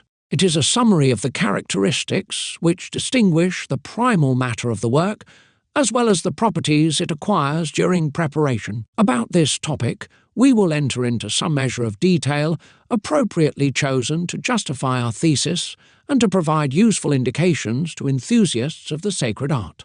Faithful to the rule we have imposed upon ourselves, we shall limit our explanation to important points of the practice by carefully avoiding substituting new figures for those that we have unveiled. We teach certain positive and genuine things seen by our own eyes, 1,000 times, touched by our hands, sincerely described. so as to direct anew those onto the simple and natural path who have erred and who have been abused. The legendary work of Abraham is only known to us by the description which Nicholas Flamel left in his famous treatise 27. Our bibliographical documentation is limited to this sole narration, which includes an alleged copy of the title. According to the testimony of Albert Poisson, 28, Cardinal Richelieu would have had it in his possession. He buttresses hypothesis by the seizure of the papers of a certain Monsieur Dubois, hanged after having been tortured, accounted, rightly or wrongly, to have been Flamel's last descendant, 29. Nevertheless, nothing proves that Dubois inherited the unusual manuscript, and even less proves that Richelieu seized it, since the book was never mentioned anywhere since Flamel's death. Sometimes it is true. So-called copies of the Book of Abraham are seen here and there on the market. These books, in very small number, have no relationship among themselves and are spread over a few private libraries. The ones that we know are nothing more than attempts at reconstruction after Flamel. In all of them we find the title in French very exactly reproduced and conforming to the translation of the hieroglyphic figures. But it entitles versions so different and, above all, so removed from Hermetic principles that they reveal ipso facto their sophistic origin. Flamel exalts the clarity of the text, written in beautiful and very understandable Latin, to the extent that he takes legal cognizance of it and refuses to transmit the least excerpt to posterity. As a consequence, no correlation can exist between the alleged original and the apocryphal copies we mention. As for the pictures, which would have illustrated the work in question, they also have been done according to Flamel's descriptions. Drawn and painted in the 17th century, they are actually part of the French alchemical collection of the Bibliothèque de l'Arsenal 30. As a summary, for the text as well as for the pictures, one must simply be content to respect, in these attempts at reconstitution, the little information given by Flamel. Everything else is pure invention. Finally, since no bibliographer has ever been able to discover the original, and since we are not materially able to correlate the adept's account, we are forced to conclude that it is a non-existent and fictitious work. Anyway, surprises lie in store for us in the analysis of Nicholas Flamel's text. First, here is the excerpt from the hieroglyphic figures which contributed to spread among alchemists and bibliophiles. The quasi-certainty of the reality of the book attributed to Abraham the Jew, and so I, Nicholas Flamel, writer, thus, after the death of my parents, earned my living in the art of writing, drawing up inventories, and all the accounting work for tutors and those not of legal age. I came upon a book which was golden, rather old, and quite wide for the sum of 2 florins. It was not made out of paper or parchment, as others are, but it was made out of fine laminated copper, entirely engraved with strange letters and figures. As for me, I think that they might have been Greek characters or some similar ancient language, since I did not know how to read them, and since I knew quite well that they were not Latin or Gallic letters or numbers, for I understand a little of both. As for the inside, the bark pages were engraved with a very great workmanship, written with an iron stiletto, in very beautiful and very clear Roman letters which were coloured. It contained 3 times 7 signets. Do we even need to mention the strangeness of a work constituted of such elements? Its originality borders on the bizarre, even the extravagant. The book, very large, resembles in this manner Italian-style picture books containing reproductions of landscapes, architecture, etc. Prints ordinarily presented in landscape format. It is, we are told, golden, although its cover is of copper, which is not very clear. Lius pass over this detail. The pages are made of the bark of young shrubby trees. Flamel probably wants to indicate papyrus, which would give the book a respectable antiquity. But these barks, instead of having been written or painted on directly, are engraved with an iron stiletto before their coloration. We no longer understand. How could the narrator know that the stiletto, which would have been used by Abraham, was made out of steel rather than wood or ivory? It is for us an enigma as indecipherable as this other. The legendary rabbi wrote in Latin a treatise dedicated to his fellow Jews. Why did he use Latin, the common scientific language in the Middle Ages? By using the Hebrew tongue, which was less widespread in these days, he could have avoided casting the anathema and shouting out Maranatha to all those who tried to study it. Finally, in spite of Flamel's affirmations, this old manuscript had just been written. One cannot think of everything when he acquired it. In fact, Abraham says he only wants to reveal his secrets so as to come to the help of the sons of Israel, persecuted at that same period when the future adept was reading his text, on to the Jewish people dispersed in the Gallic countries by the wrath of God, Salut, cries out the Levite prince, priest and Hebrew astrologer at the beginning of his book. And so the great master Abraham, doctor and light of Israel, reveals himself, if we take him literally, to be a bona fide mystifier and his work fraudulently archaic, to have no authenticity, as if it were unable to hold through critical examination. However, if we consider that the book and the author never had any other existence except in Nicholas Flamel's fertile imagination, we must think that all these things, so diverse, so unusual, hold a mysterious meaning important to discover. Let us begin the analysis with the presumed author of the fictitious book. Who is this Abraham, the patriarch par excellence, in Greek 270-1, patriarches, is the first author of the family, from the roots 270-2, pater, father, and 270-3, ars, beginning, principle, origin, source, foundation. The Latin name Abraham, which the Bible gives to the venerable ancestor of the Hebrews, means father of a multitude. He is therefore the first author of created things, the source of all that lives on earth, the unique primordial substance whose different specifications inhabit the three kingdoms of nature. The Book of Abraham is consequently the book of the principle, and since this book is devoted, according to Flamel, to alchemy, that part of science which studies the evolution of mineral bodies, we learn that it deals with the original metallic matter, basis and foundation of the sacred art. Flamel buys this book for the sum of 2 florins, which means the total price of the materials and combustibles necessary for the work was valued at 2 florins in the 14th century. The raw material alone, in sufficient quantity, was worth about 10 sols.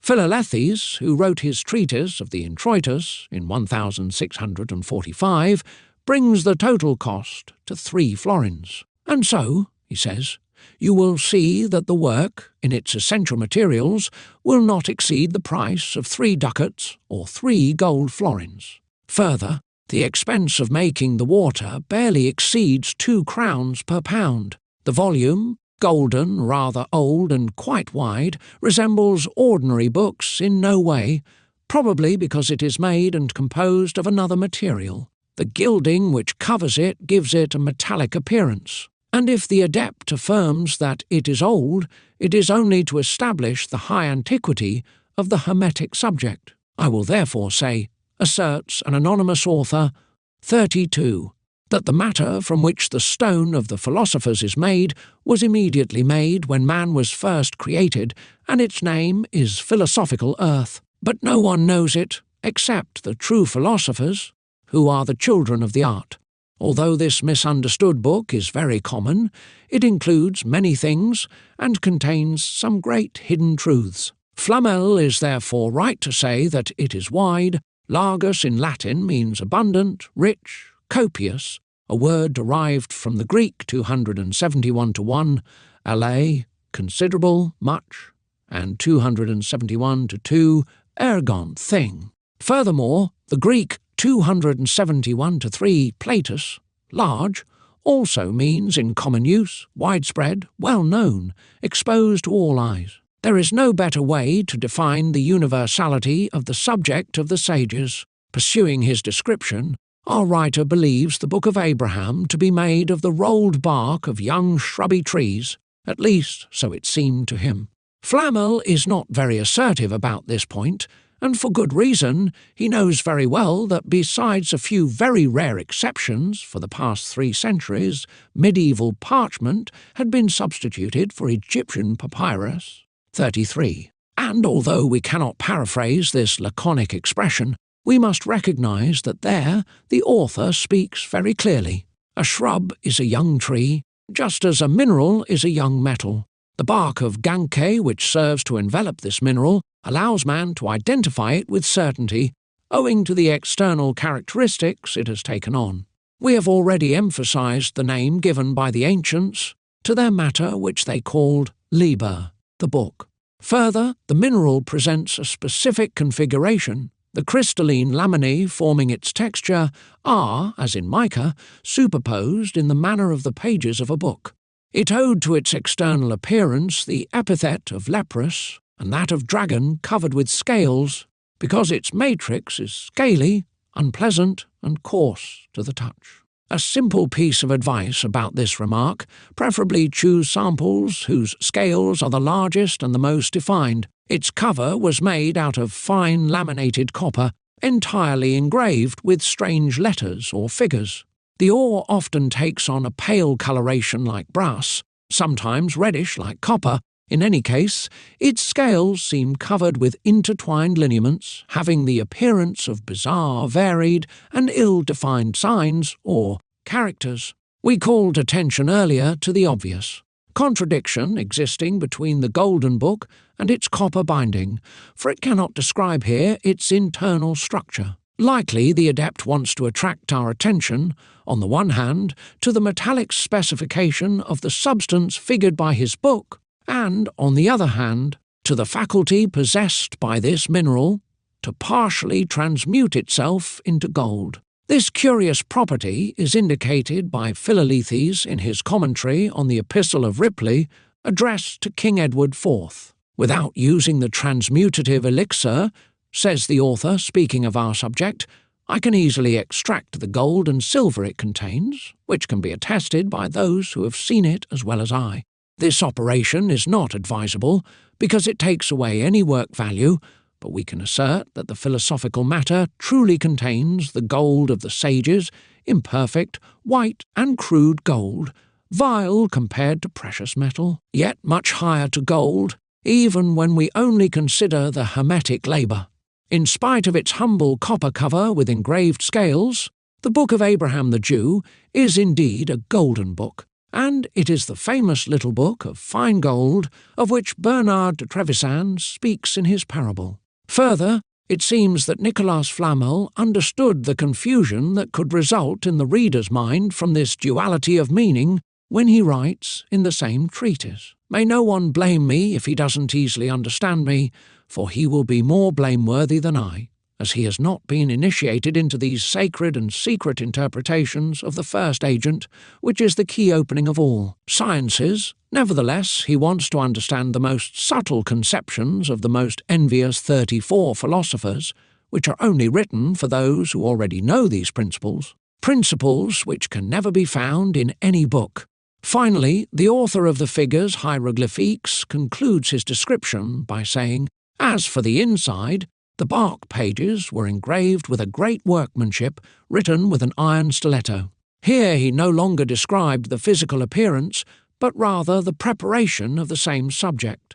To reveal a secret of this magnitude and this significance could be to overstep the limits which are imposed on us. Therefore, we shall not attempt to comment in clear language, as we have done up to now, on the ambiguous and rather allegorical sentence of Flamel. We will merely attract your attention on this iron stiletto, whose secret property changes the intimate nature of our magnesia, separates, orders, purifies, and assembles the elements of the mineral chaos. To successfully perform this operation, one must know the affinities of things, have a lot of skill, and perform a lot of work, as the adept leaves us to understand. However, so as to provide some help to the artist in the resolution of this difficulty, We would like to point out to him that in the primitive language, which is archaic Greek, all words containing the diphthong 273 to 1 must be taken into consideration, 273 to 2. Has remained in phonetic Kabbalah the sound expression dedicated to the active light, to the incarnated spirit, to the manifest or hidden corporeal fire, 273 to 2. Contraction of 273 to 3 ER is the birth of the light, springtime and morning, beginning dawn. Through the vibration of atmospheric air, the dark waves emanate from the sun and become luminous. Air in Greek 273 to 4, air is the support, the vehicle of light. Through the vibration of atmospheric air, the dark waves emanate from the sun and become luminous. Ether, or the sky, 273 to 4, Eta is the chosen place, the abode of pure light. Among metallic bodies, the one containing the highest proportion of fire, or latent light, is iron, 273 to 5, Sideros. The ease with which internal fire, through shock or friction, can fly out in the form of brilliant sparks is well known. It is important to communicate this active fire to the passive subject, only it has the power to modify its cold and sterile complexion by rendering it fiery and prolific. The sages call it green lion, wild and ferocious lion, Kabbalistically, 273 to 6, Leon Fer 05, which is rather suggestive, so as to dispense from insisting any further. In a previous work, while describing a bas-relief from the basement of Notre-Dame de Paris 36, we have pointed out the relentless fight which the bodies, placed in contact, engage in. Another translation of the Hermetic combat exists on the facade of a wooden house, built in the 15th century at La Ferte-Bernard, Sarthe. There again we find the jester, the man with a tree trunk, the pilgrim, familiar images which seem to be part of a formula applied towards the end of the Middle Ages to the decoration of the modest dwellings of unpretentious alchemists. We also see the adept in prayer as well as the mermaid, emblem if united and pacified natures, whose meaning has been commented upon elsewhere. That which especially interests us, because the subject is directly connected to our analysis, are the two angry, distorted and grimacing marmosets sculpted on the two outside supports of the cornice on the third floor, plate XI and plate XA. Too far removed from each other to be able to come to grips, they attempt to satisfy their native aversion for each other by throwing stones. These grotesque figures have the same hermetic meaning as that of the children on the porch of Notre Dame. They attack each other with frenzy and try to stone one another. While in the Cathedral of Paris, the indication of the opposite tendencies is given by the different gender of the young fighters. It is only the aggressive character of the figures which appears on the Sarthe dwelling. Two men, of similar appearance and costume, express 1. The mineral body, and 2. The other the metallic body. This external similitude further reconciles fiction with physical reality, but resolutely deviates from operative esotericism. If the reader has understood what we wish to teach, he will find without difficulty in these diverse symbolic expressions of the combat of the two natures the secret materials whose reciprocal destruction opens the first door to the work. These bodies are Nicholas Flamel's two dragons, Basil Valentine's eagle and lion, and Philolethes and the cosmopolite's magnet and steel. As for the operation by which the artist inserts into the philosophical subject the igneous agent which is its animator, the ancients have described it under the allegory of the fight of the eagle and the lion, or of the two natures, one volatile, the other fixed. The Church has veiled it in the dogma, entirely spiritual and rigorously true, of the visitation.